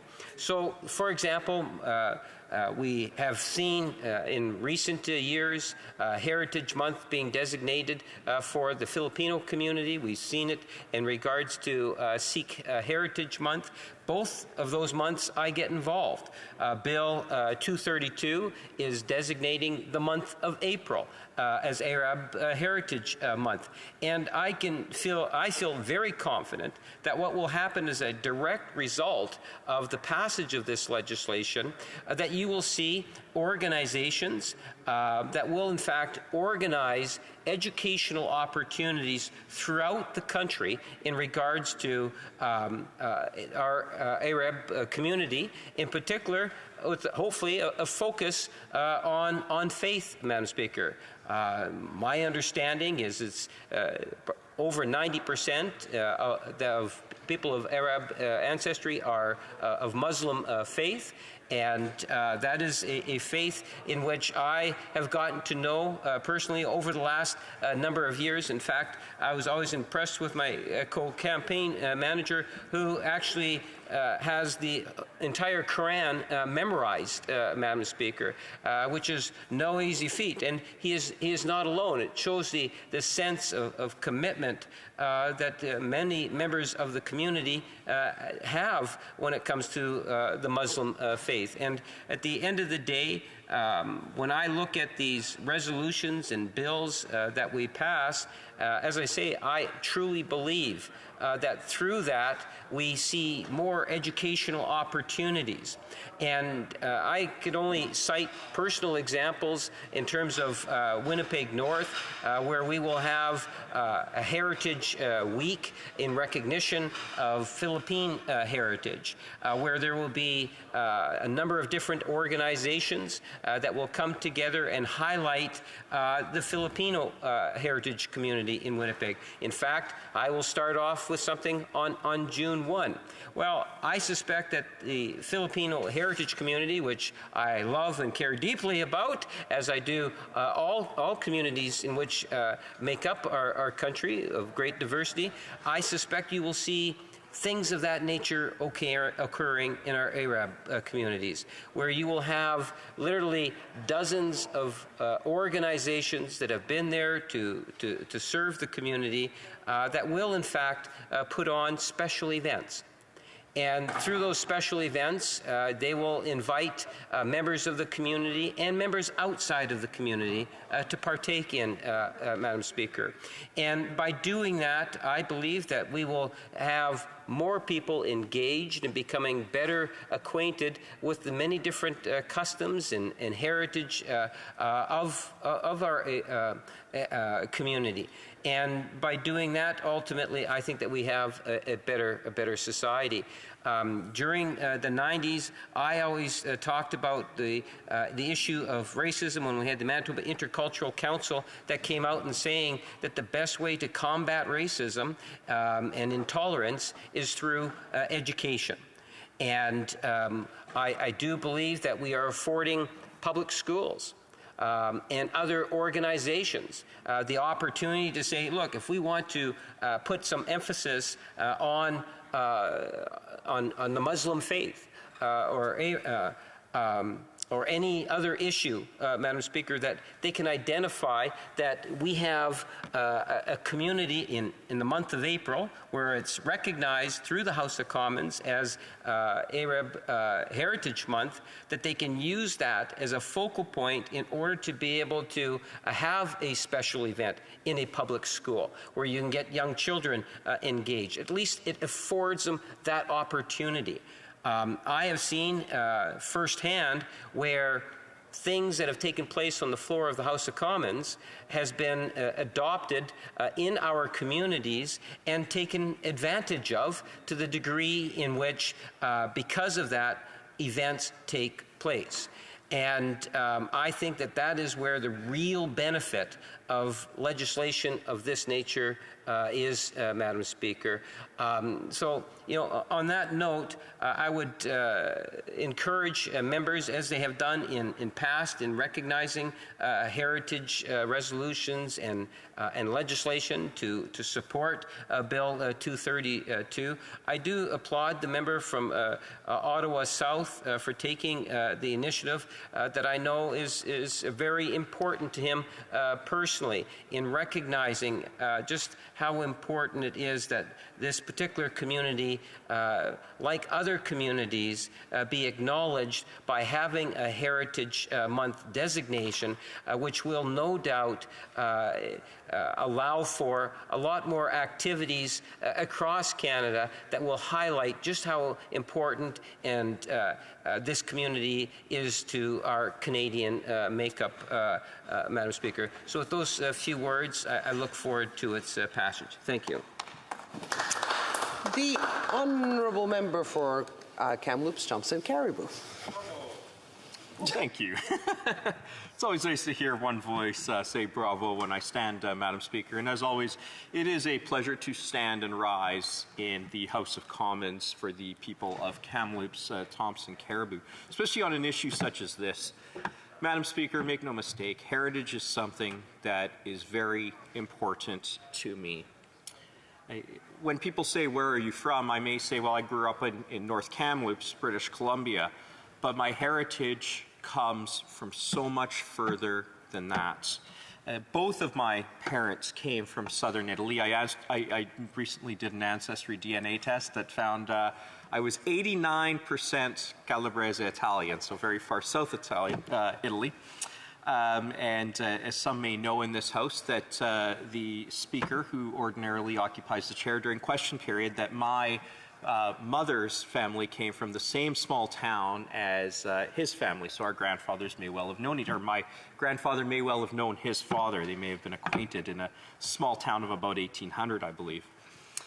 I am proud to participate in my heritage, Madam Speaker, and one of the things that I find most in which my pride most abounds is my connection not only to my Italian culture, but how I channel that through my Italian Cultural Center in Kamloops, Thompson Caribou. And we should all be proud of our heritages.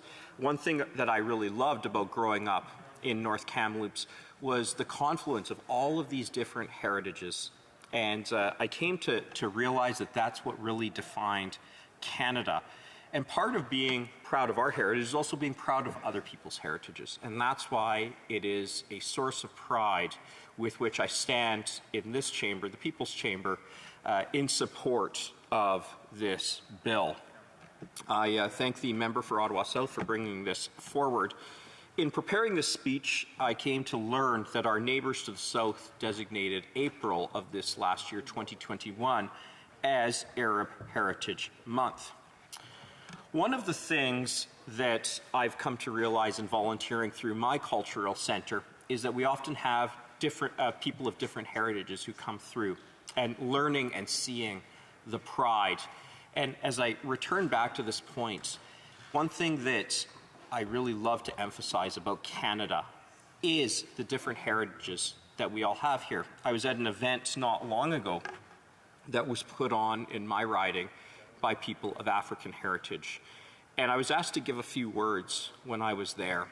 And what I reflected on as I was thinking about it was this. What I saw in that room, and in fact, what I see here in the House of Commons, and what I see in Canada, is the diversity. And that's what made me very proud when I was at that African Heritage Night, was to be part of that diversity. I absolutely love it, and it's what makes Canada, Canada. And I was very proud that the neighborhood I grew up in was very multifaceted. We had people who spoke different languages, and it just didn't matter. We all came to appreciate and love one another. And it's within that vein that I recognize the need to support Arab Heritage Month in this House of Commons. Madam Speaker, just as Canada was welcoming to people of my heritage, I want to be proud of all heritages in this country.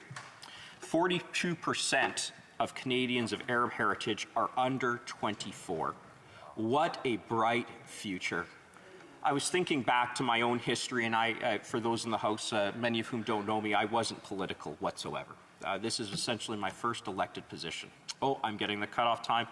A very bright future for people of Arab heritage. I'm sure they will make all the people proud in their communities, and I thank the member for bringing this forward. Thank you. The honourable member for Ottawa South. Well, good evening, Madam Speaker, and good evening to colleagues and viewers who are perhaps tuning in on this important debate. You know, Madam Speaker, after almost 18 years in the House, sometimes there are moments where the House truly comes together. Sometimes there are moments where Parliament can showcase its ability to come together, overcome partisanship, pursue something that I believe that all of us here find to be good and fine and worthy of pursuing, and something which is timely. I'm very proud of the fact that I was lucky enough to obtain an early opportunity in a random draw, Madam Speaker, to, in this Parliament, help bring us together through this bill. At a time when there are powerful forces in this House and in Canadian society seeking to pull us apart, we all know there are many of those forces. I'm hoping this bill can serve as a force which pulls us together, because it is as sure as day follows night, Madam Speaker, that we need that in Canada today. I'd like to thank my colleague from the Bloc Québécois who talked about the history in Quebec and Canada's context, talking about immigration from North Africa, student mobility, and other factors in Quebec society. Thank you. My colleague from the NDP, the member from Windsor, who talked about how we were harmonizing hopefully our April Arab Heritage Month here in Canada with the one which was decreed by President Biden in the United States. And he went on to explain the involvement of the Arab Canadian population in the auto sector on both sides of the border. He recounted the geographical diaspora and the religious diversity of Arab Canadians, all of which, of course, is also true. I'd like to thank the member for Scarborough Centre, who represents a large and proud Arab community, who spoke about trades and professions and restaurants and butchers and grocers, and highlighted the contributions of Syrian refugees, who are so incredibly proud to have reached our shores and become Canadians. I'd like to thank my colleague, the MP from Saskatoon West, who spoke honestly and earnestly about the personalities and the warmth of Arab Canadians in his own constituency and his province. And most importantly, he debunked perceptions of Arab Canadians saying the bill can, quote, shine a light on the dark spaces, close quote. That's an important quote, Madam Speaker, because the Arab Canadian community is dealing with racism. It is dealing with anti-Arab sentiment. And we will have to wrestle this to the ground together. We spoke about the historical truths, the learning, the hospitals, the inventions, a clock, all of which was devised by Arab human beings. I'd like to thank my colleague, the Deputy House Leader, for highlighting the breadth of contributions in every sector in Winnipeg and Manitoba. He talked about more educational opportunities, Madam Speaker, to break down barriers, to foster understanding at a time when we really need it. We really need it in this country. We need to come together because, as my mother used to say to her 10 children, Madam Speaker, this country is wealthy beyond belief. And my mother, who grew up in abject poverty, never was talking about money. She was talking about culture, dance types, food, language, music, literature, dress, traditions, depth, richness. All of this is reflected in the bill. We're trying to recognize this wealth in the Arab Canadian community, celebrate all of this in the Arab Canadian community, nurture the talent and passion of Arab Canadians, and finally deploy Arab Canadians on behalf of this country and the rest of the world as we help to continue to build the finest, the most inclusive, the most accepting and celebrating culture and country in the world. It is high time to move beyond, Madam Speaker, the notion of tolerating anyone. It is now entirely a question of celebrating each other, and that is what this bill is trying to do. And I'm very proud, in closing, Madam Speaker, to have the support of 35 Canadian community groups and organizations. And I'm very hopeful that with the support of all the House, we'll be able to achieve this on behalf of our Arab Canadian neighbours. Thank you, Madam Speaker.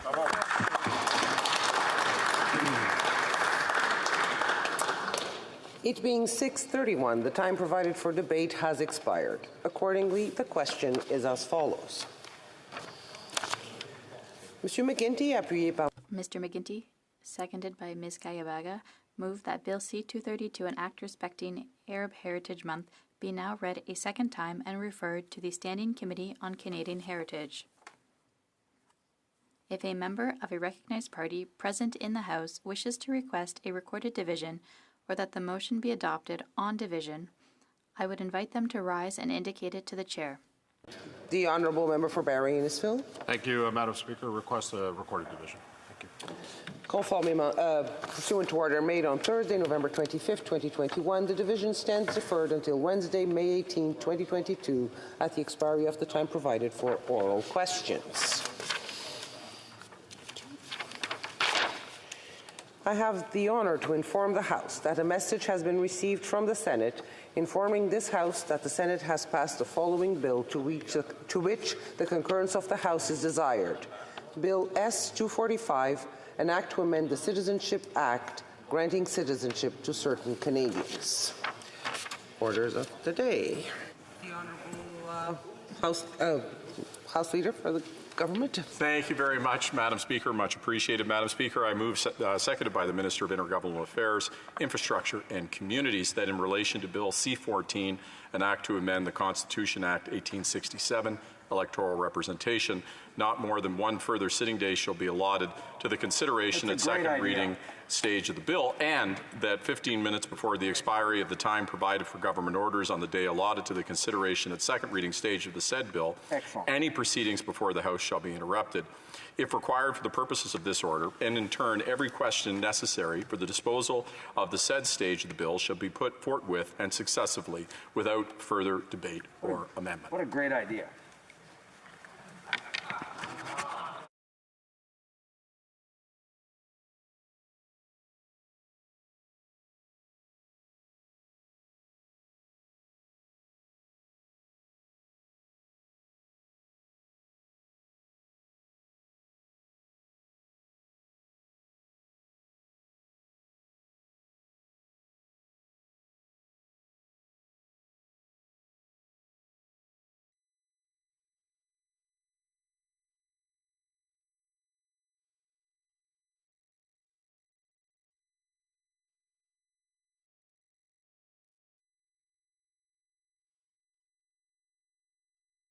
Mr. Holland, seconded by Mr. LeBlanc, moves that in relation to Bill C-14, an act to amend the Constitution Act 1867, electoral representation, not more than one further sitting day shall be allotted to the consideration at second reading of the bill, second reading stage of the bill, and that 15 minutes before the expiry of the time provided for government orders on the day allotted to the consideration at second reading stage of the said bill, any proceedings before the House shall be interrupted, if required, for the purpose of this order, and in turn, every question necessary for the disposal of the said stage of the bill shall be put forthwith and successively, without further debate or amendment.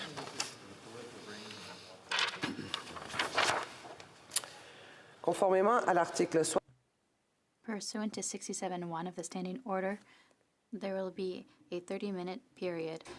I invite those who would like to ask a question to rise or raise their hand so that the Speaker has a number of the idea of people who want to participate in this question period. Debate. The Honourable Member for Barrie-Innisfil.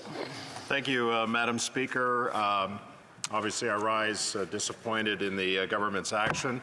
It's only a small thing like amending the Constitution, so why would we have fulsome debate on that and allow members to speak? I think at this point we've only had 10 speakers to speak on this, but I have no doubt, Madam Speaker, that what you're going to hear is indignation by the government House Leader and, of course, his partner in the NDP about obstruction. You're going to hear about all of, we're obstructing the House. We're actually fulfilling our constitutional obligation of holding the government to account. And for that, we're not going to apologize, Madam Speaker.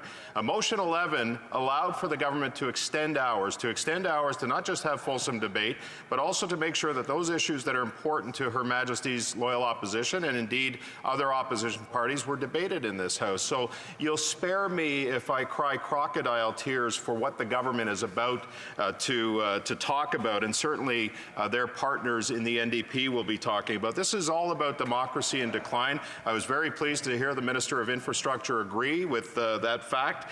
But Madam Speaker, the other thing that I want to point out is that as this happens, as these extended hours happen, we saw it tonight with the Emergency Act Committee that it got cancelled. So the continued whitewash, the continued undermining of getting to the bottom of this continues to happen with the cancellation of these committees, and certainly the NDP is party to this. Madam Speaker, we're not going to be lapdogs like the NDP is to this government. We're going to continue to push. We're going to continue to make sure that we hold the government to account, make sure that we're not just an audience, as the Prime Minister and certainly this government House Leader would like us to be, but we're going to be an effective and loyal opposition to Her Majesty. That's all I have to say, Madam Speaker. Here comes the indignation. It's going to be good. Hang on to your seat, Madam Speaker. Go ahead. The Honourable Minister. Madam Speaker, I think you'll find it ironic that we're getting lectures on indignation from that Oscar-winning performance on the other side of the aisle. Madam Speaker, we should never underestimate our Conservative friends' ability to manufacture outrage and indignation and talk about loyal opposition and democracy. Madam Speaker, we think that Bill C-14, which is the subject of the discussion for the next 25 minutes, not the fabricated outrage of my friend on the other side of the aisle. Madam Speaker, this legislation is about ensuring that every province, including your own province, Madam Speaker, of Quebec, maintain the electoral representation, the number of seats they have in the House of Commons in 2021. In other words, that no province see a reduction in their representation in the House of Commons. I was very encouraged, Madam Speaker, when this bill was first debated, that the Conservative Party showed support for this legislation, have spoken in favor of the bill as an important gesture, recognizing the unique position, Madam Speaker, that your province, La Province du Québec, occupies in the Canadian Federation, and recognizing that every province should be able to benefit from a grandfathering clause, similar to what former Prime Minister Brian Mulroney did in 1985. We're suggesting in this legislation that the House of Commons and the Senate approve a similar amendment that would allow us to have a 2021 grandfather clause. So that, Madam Speaker, is the subject of this conversation. The Conservatives say they want to support the bill, but they do everything they can to vandalize the legislative process and make sure that Parliament can't actually proceed to a vote.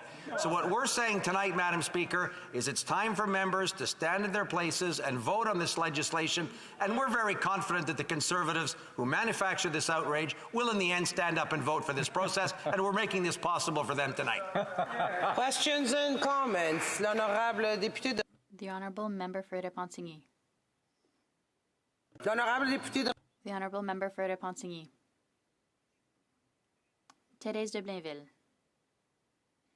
Thank you, Madam Speaker. I'd like to tell you that I have many new writings.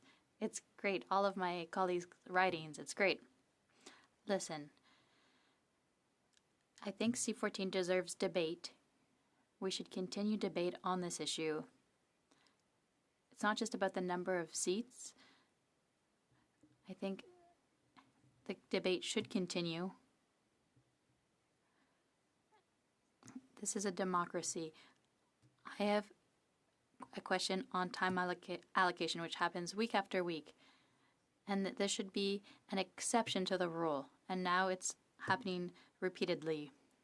So, would this be related to motion 11, which was shoved down our throat? The Honourable Member for the Honourable Minister for Intergovernmental Affairs. Madam Speaker, I'd like to thank our colleague from Thérèse de Blainville for her question. I agree with her. This is a bill that deserves debate. This is what we tried to do yesterday, last night.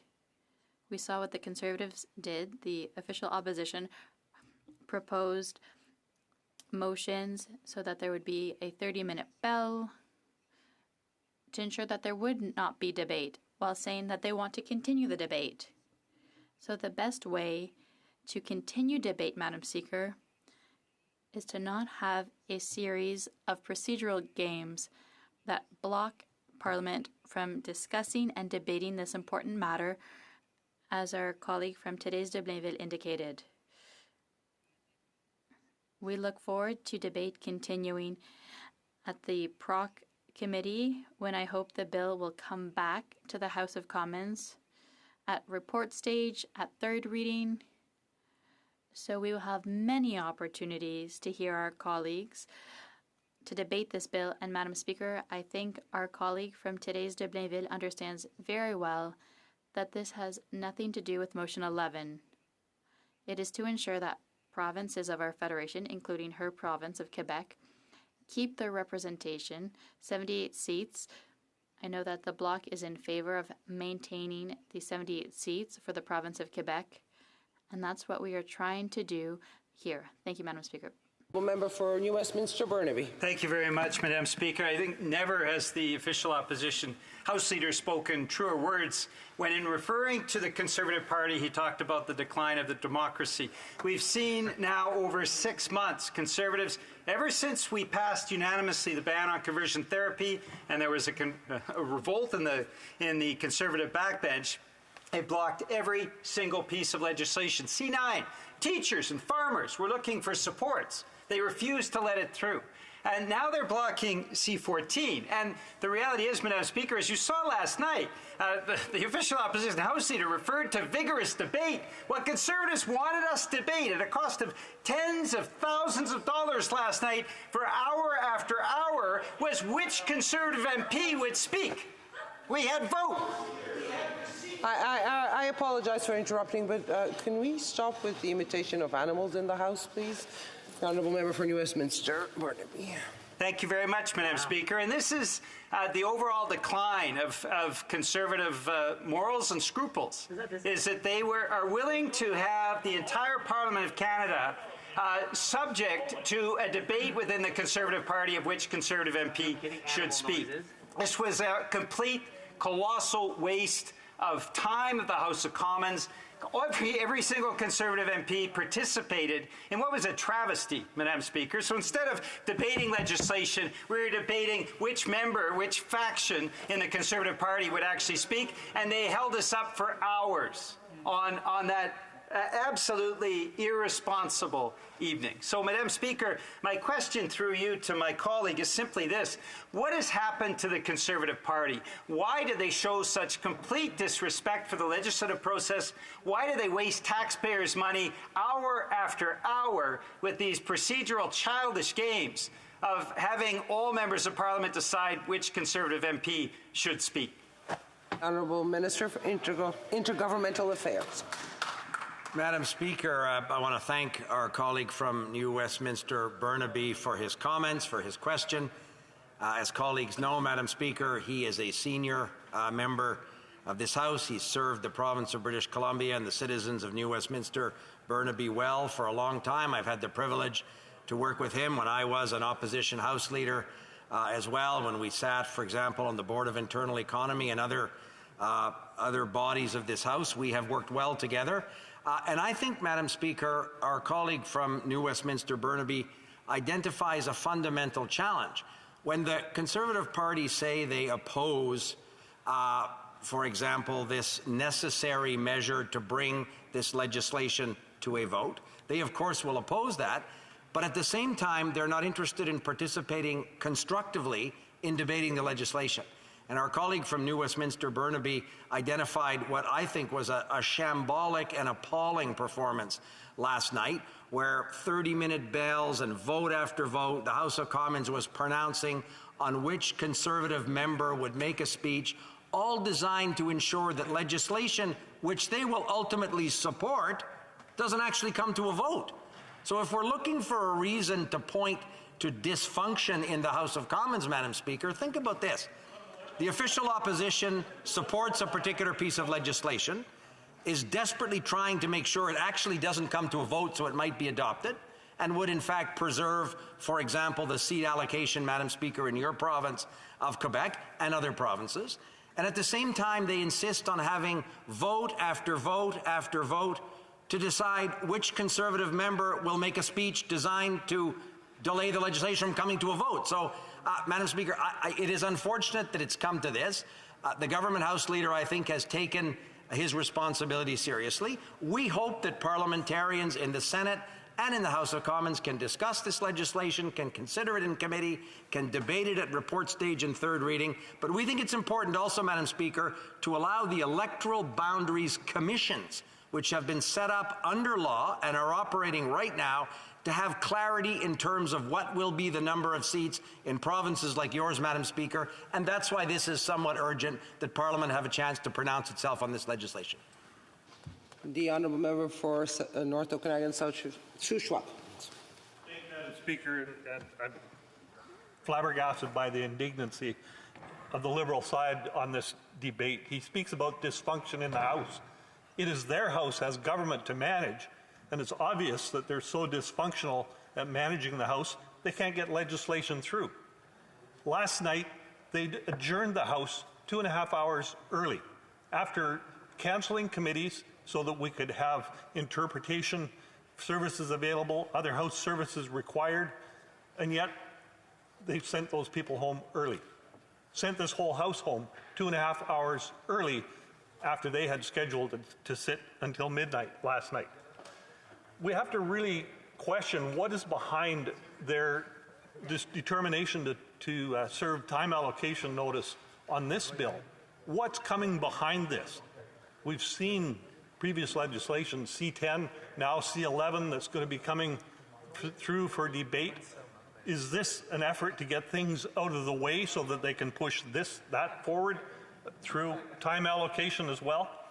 And to hear the NDP rail against procedural tools that we have to hold this government accountable after years, Parliament after Parliament after Parliament, the NDP railed against time allocation votes, and here they are after this marriage of the NDP Liberal government. Now they're joining in with them in supporting time allocation votes. Madam Speaker, I question what really is behind all of this rush to get legislation through and to silence the opposition that we are here elected to do by the people that we represent. Thank you. The Honourable Minister of Intergovernmental Affairs.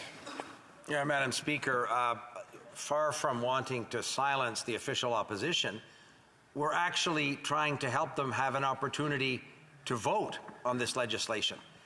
And we're trying to help them out of the dead end they found themselves in last evening, as our friend from New Westminster Burnaby pointed out, where they were using a series of absolutely ridiculous measures to ensure that the House was voting on which Conservative member would repeat a speech that was generated in the previous time this legislation was brought before the House.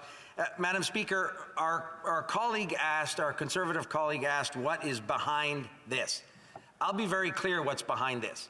This is about allowing the House of Commons to pronounce itself on Bill C-14, which we think will enjoy broad support in the House, and then allow the bill to proceed to committee, where our colleagues in committee can hear from witnesses, can debate the legislation, can make amendments if they decide it's necessary.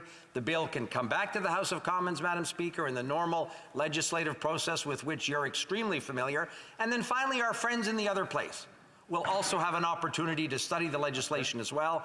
And the urgency, Madam Speaker, as I said, is constitutionally and under legislation. After every census, every 10 years after a census, there is a redistribution process that takes place in every province, allowing an independent commission chaired by a justice or a judge from that province, appointed by the Chief Justice of the province, to look at the question of electoral boundaries, to adjust electoral boundaries for movements in population, for increases in population in some provinces. And in this case, if this bill is adopted, as I said, Madam Speaker, we will provide a floor for the number of seats every province will have in this House of Commons. And it's particularly important to our friends from the province of Quebec, who under the formula would have stood to be diminished by 1 seat, lose 1 seat in the House of Commons. And we think it's important for Canadians and for Quebecers to know that the representation in 2021 will be the representation used by these commissions in determining the appropriate electoral boundaries. And in your great province of Quebec, Madam Speaker, that would be 78 seats. And we wish the Conservative Party would support us in passing this so the Commission can do its important work. Hear, hear. Questions et commentaires, l'honorable. The Honourable Member for Montcalm. Well, Madam Speaker, what's really unfortunate this evening is that we see the sad spectacle that the Liberals and the Conservatives are putting on tonight. The Bloc Québécois will always oppose closure and taking power away from the opposition. But yesterday, the delay tactics used didn't only have consequences here in this House. There were also consequences for committees. Yesterday, there was a committee on medical assistance in dying, which was sitting. It was sitting to discuss two very fundamental issues, the protection of persons with disabilities and the issue of mental challenges related to getting medical assistance in dying. There were witnesses who were waiting to speak, Madam Speaker, and all of that had to be cancelled and postponed at that committee. And now we have a minister who's saying that it's, it's terrible what they did. But the Liberals themselves, when they were on this side of the House, they did the same thing, and they'll continue to do that. So neither party has much credibility on this. So at some point, it's important to let common sense prevail and to uphold the principles of parliamentary democracy, which are very important to us. And for people who are watching this evening, neither the speech from the minister or the speeches from the official opposition will convince them that what's happening right now isn't really basically a circus. Why should we be surprised that people are cynical about the work that's done here in this House? Bill C-14 is a half bill for the Bloc Québécois compared to what we were looking for. That's a secondary issue. But it's time to stop suggesting that this theater is appropriate for this place. I wish there was a more noble attitude. And, you know, instead of saying to the Conservatives, it's terrible what you've done, they should be saying it's important that we can continue to work, and we can work, we can work to midnight. That's no problem, but they shouldn't take away our power to work. And, you know, it's important because after the ridiculous spectacle of yesterday, people are saying it doesn't make any sense, but the government is using that pretext to cut off our right to speech. So, Madam Speaker, I would call on the government to show and this place to show more democracy, more consideration for parliamentary democracy. The Honourable Minister. Well, Madam Speaker, I would like to thank our colleague from Montcalm for his comments. I don't agree with him that democracy will take place in the streets if it doesn't take place here. However, Madam Speaker, I really appreciate some of the issues he raised in terms of the lack of respect with what happened last night with the repeated votes, you know, for our colleagues who were sitting on parliamentary committees. And a committee as important as the Joint Committee on Medical Assistance in Dying. And particularly, he's right when it comes to the witnesses. And these are people who often travel great distance to discuss issues that are very difficult. And in this case, it's a very important issue. The study of that decision has already been delayed. We believe in the importance of allowing that committee to do this important work. It's in the interest of all Canadians that issues such as those raised by my friend from Montcalm be studied, be properly discussed, that we hear from witnesses, that we hear different perspectives, that we understand the different points of view. So we're very aware of what happens, for example, when the Conservatives organize a series of ridiculous repeated votes. And, Madam Speaker, I think that if the Honourable Member for Montcalm looks at the record of the years where the Liberal Party was in opposition, we sat on the other side of the House in the corner where our friends from the Bloc sit right now. And as an opposition party, we never had the idea of vandalizing the legislative process, of using a series of procedural motions to prevent members from having the opportunity to speak out on issues. And frankly, Madam Speaker, I think that the time has come for the House of Commons to render a judgment on Bill C-14, to study it in committee, and I'm very much looking forward to working with our colleagues from across the House of Commons to make sure that this important bill is passed as quickly as possible. The Honourable Member for Cowichan, Langford, Malahat. Langford. Cowichan, Malahat, Langford. Thank you, Madam Speaker. I'd like to thank the member from Montcalm for bringing up that point, because I'm also a member of the Special Joint Committee on Medical Assistance in Dying.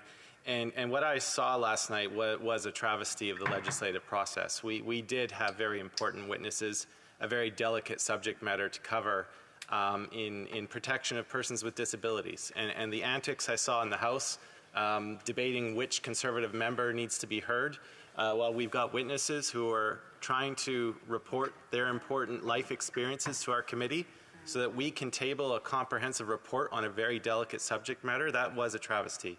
But, Madam Speaker, it started earlier in the day.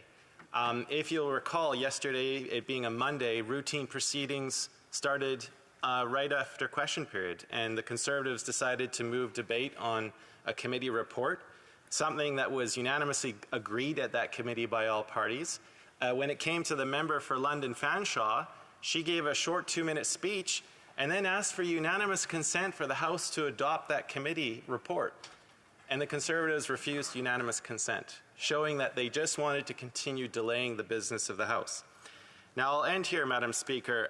You know, the great David Christopherson, during my rookie year here in Parliament, he said that, you know, if you're going to engage in filibustering or delay tactics, you have to know what the goal is. What is your end game? What are you trying to achieve?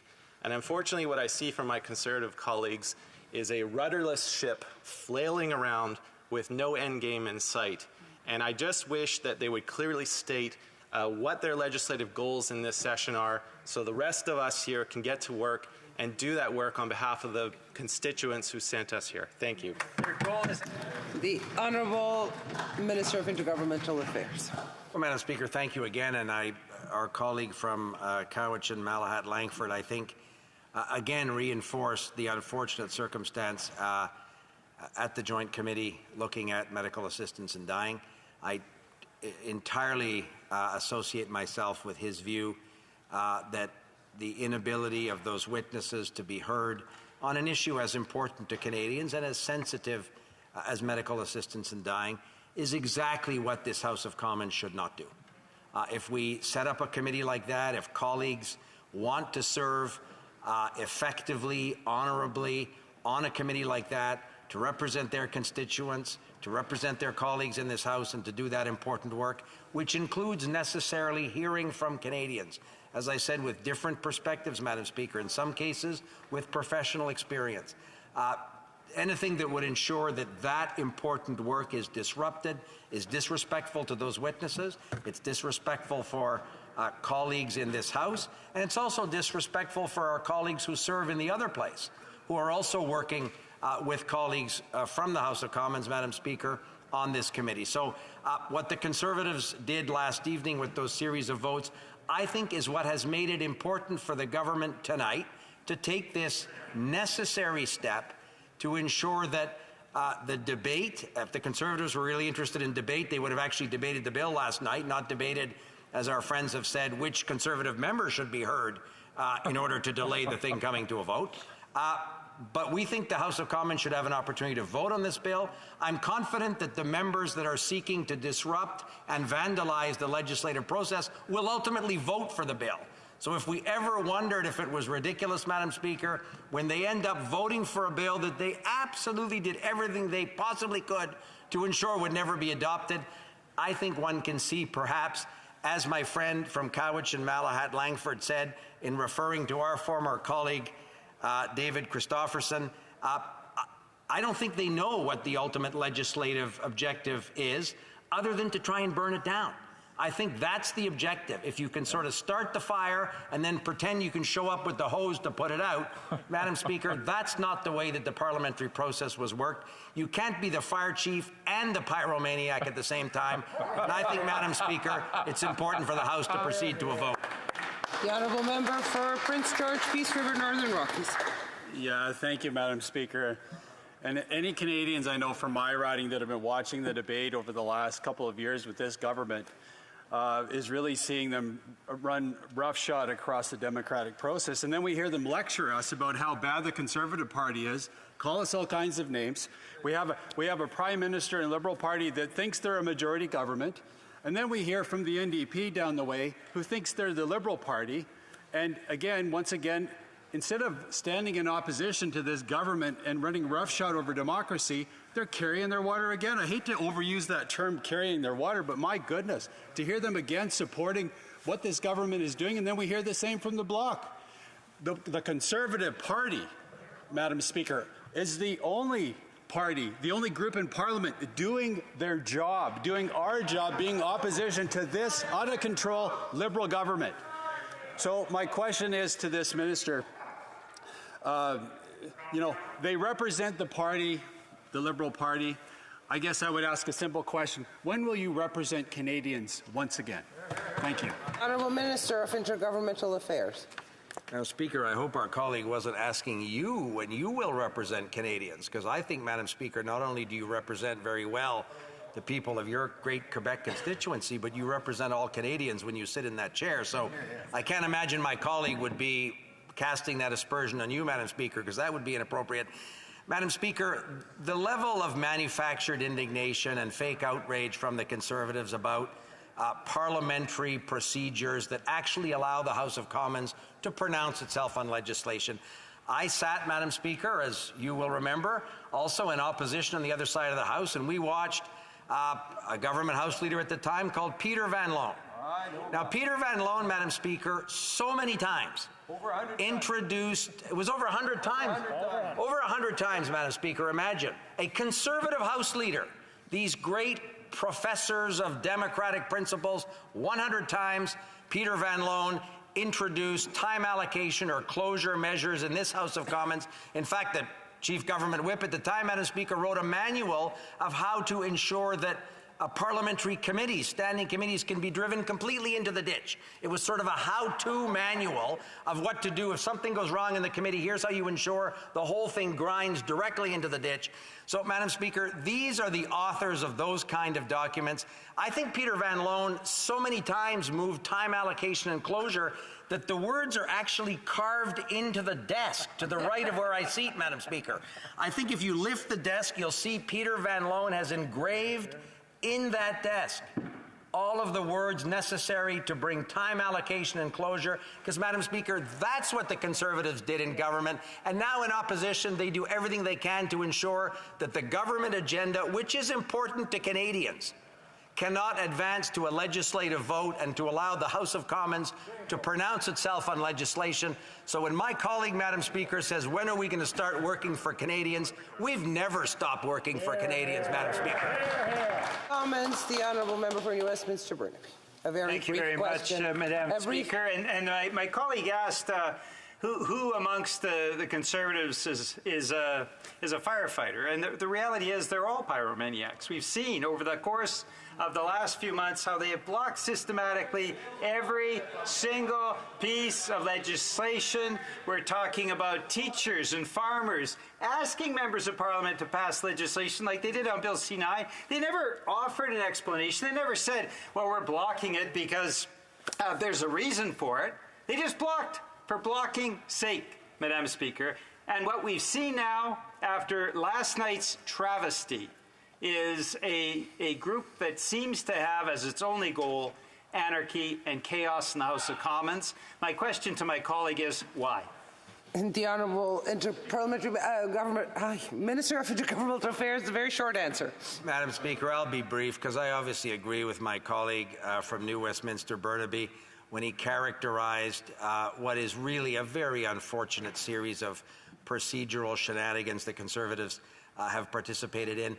Why, Madam Speaker? Perhaps because they want to be able to say, for example, in your province of Quebec, ils veulent pouvoir dire en français leurs collègues du Québec. They want to be able to say in French to Quebec colleagues that they support C-14, that they support maintaining Quebec's number of seats.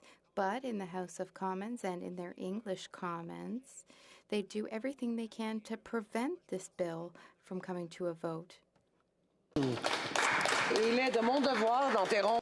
It is my duty to interrupt proceedings. At this time, I put forth the question. Mr. Holland, seconded by Mr. LeBlanc, moved that in relation to C-14, an act to amend the Constitution Act 1867, electoral representation, not more than one further sitting day shall be allotted to the consideration at second reading stage of the said bill, and que 15 minutes avant l'expiration. That 15 minutes before. Well, I had a note. Que 15 minutes avant l'expiration. That 15 minutes before the expiry of the time provided for government orders on the day allotted to the consideration at second reading stage of the said bill, any proceedings before the House shall be interrupted, if required for the purpose of this order, and, in turn, every question necessary for the disposal of the said stage of the bill shall be put forthwith and successively, without further debate or amendment. Member of a recognized party present in the House wishes to request a recorded division or that the motion be adopted on division. I would invite them to rise and indicate it to the chair. The Honourable Member for Barrie Innisfil. Thank you, Madam Speaker. We request a recorded division. Calling and the members.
The question is the following one.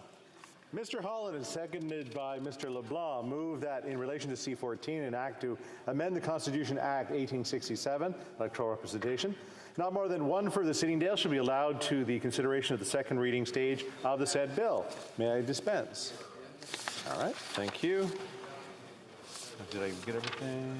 No, there you go. Thank you. La période de 10 minutes. The 10-minute period for members voting electronically has started, and the House will now proceed to the vote for members participating in person. All those in favor of the motion will please rise. Mr. Holland.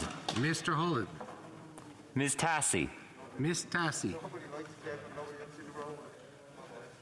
Mr. Lamoureux. Mr. Lamoureux. Monsieur El-Khoury. Monsieur El-Khoury. Mr. Hardy. Mr. Hardy. Mr. Van Couverden. Mr. Van Couverden. Mr. Kellaway. Mr. Kellaway. Ms. Khalid. Miss Khalid. Mr. McDonald Avalon. Mr. McDonald Avalon. Monsieur Robillard. Monsieur Robillard. Mrs. Zaid. Mrs. Zaid. Madame Lambropoulos. Madame Lambropoulos. Ms. Yip. Miss Yip. Madame Mendez. Madame Mendez. Mrs. Valdez. Mrs. Valdez. Mr. Julian. Mr. Julian. Ms. Idlout. Miss Idlout. Mr. McGregor. Mr. McGregor.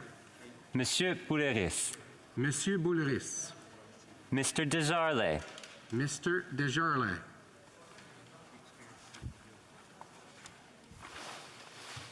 All those opposed to the motion, please rise. Monsieur Brassard. Monsieur Brassard. Monsieur Paulus. Monsieur Paulus. Mr. Nater. Mr. Nater. Mr. Jennis. Mr. Jennis. Mrs. Gray. Mrs. Gray. Mr. Kimmich. Mr. Kimmich. Mr. Calkins. Mr. Calkins. Mr. Perkins. Mr. Perkins. Mr. Malillo. Mr. Malillo. Mrs. Gallant. Mrs. Gallant. Mr. Caputo. Mr. Caputo. Monsieur Martel. Monsieur Martel. Mr. Ellis. Mr. Ellis. Madame Vien. Madame Vien. Mrs. Goodridge. Mrs. Goodridge. Mr. McGuire. Mr. McGuire. Mr. Arnold. Mr. Arnold. Mr. Cooper. Mr. Cooper. Mr. Motts. Mr. Motts. Monsieur Lou. Monsieur Lou. Mr. Cram. Mr. Cram. Mr. Currick. Mr. Currick. Mr. Shipley. Mr. Shipley. Mr. Van Popta. Mr. Van Popta. Mr. Williams. Mr. Williams. Monsieur Garon. Monsieur Garon. Madame Michaud. Madame Michaud. Monsieur Plamondon. Monsieur Plamondon. Mr. Vong. Mr. Vong.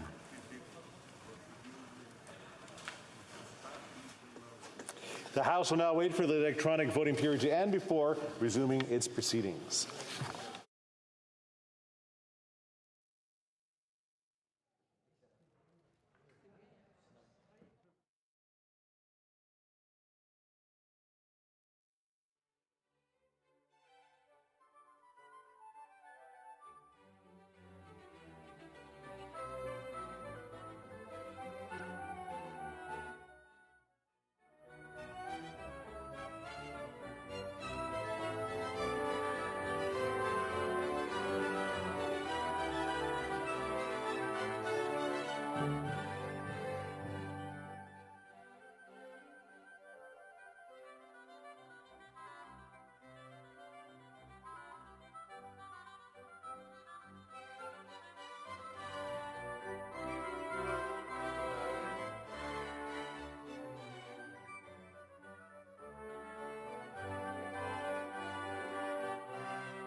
wish to inform the House that the electronic voting period has ended. If members were not able to vote due to technical difficulties, they may now use the raise hand function, and the chair will recognize them.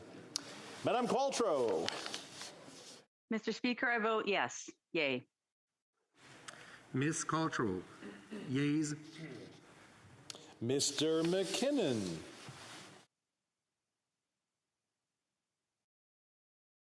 Mr. McKinnon. For a troisième fois. A third time, Mr. McKinnon. Okay, I'm going to go to someone else. I'll go back to Mr. McKinnon. Mr. Workington. I vote no.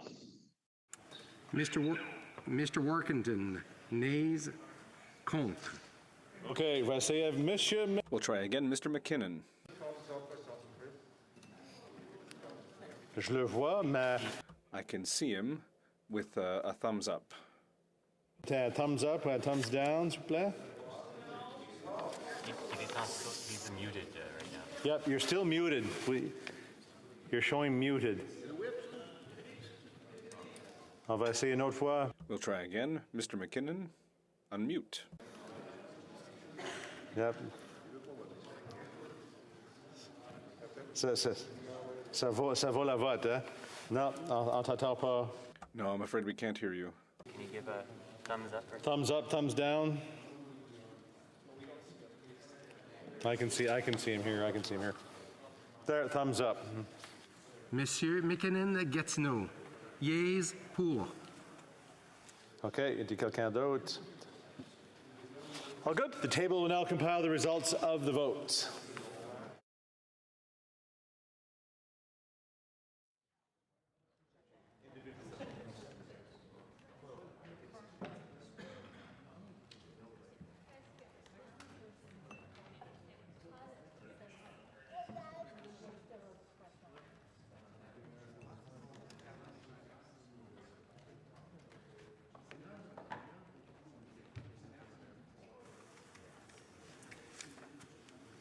Yeas pour 178, 178. Nays contre 144, 144. I declare the motion carried. The Honourable Government House Leader on a point of order. Thank you very much, Mr. Speaker. Mr. Speaker, I move, seconded by the member for Winnipeg North, that the House do now adjourn. How did you now what?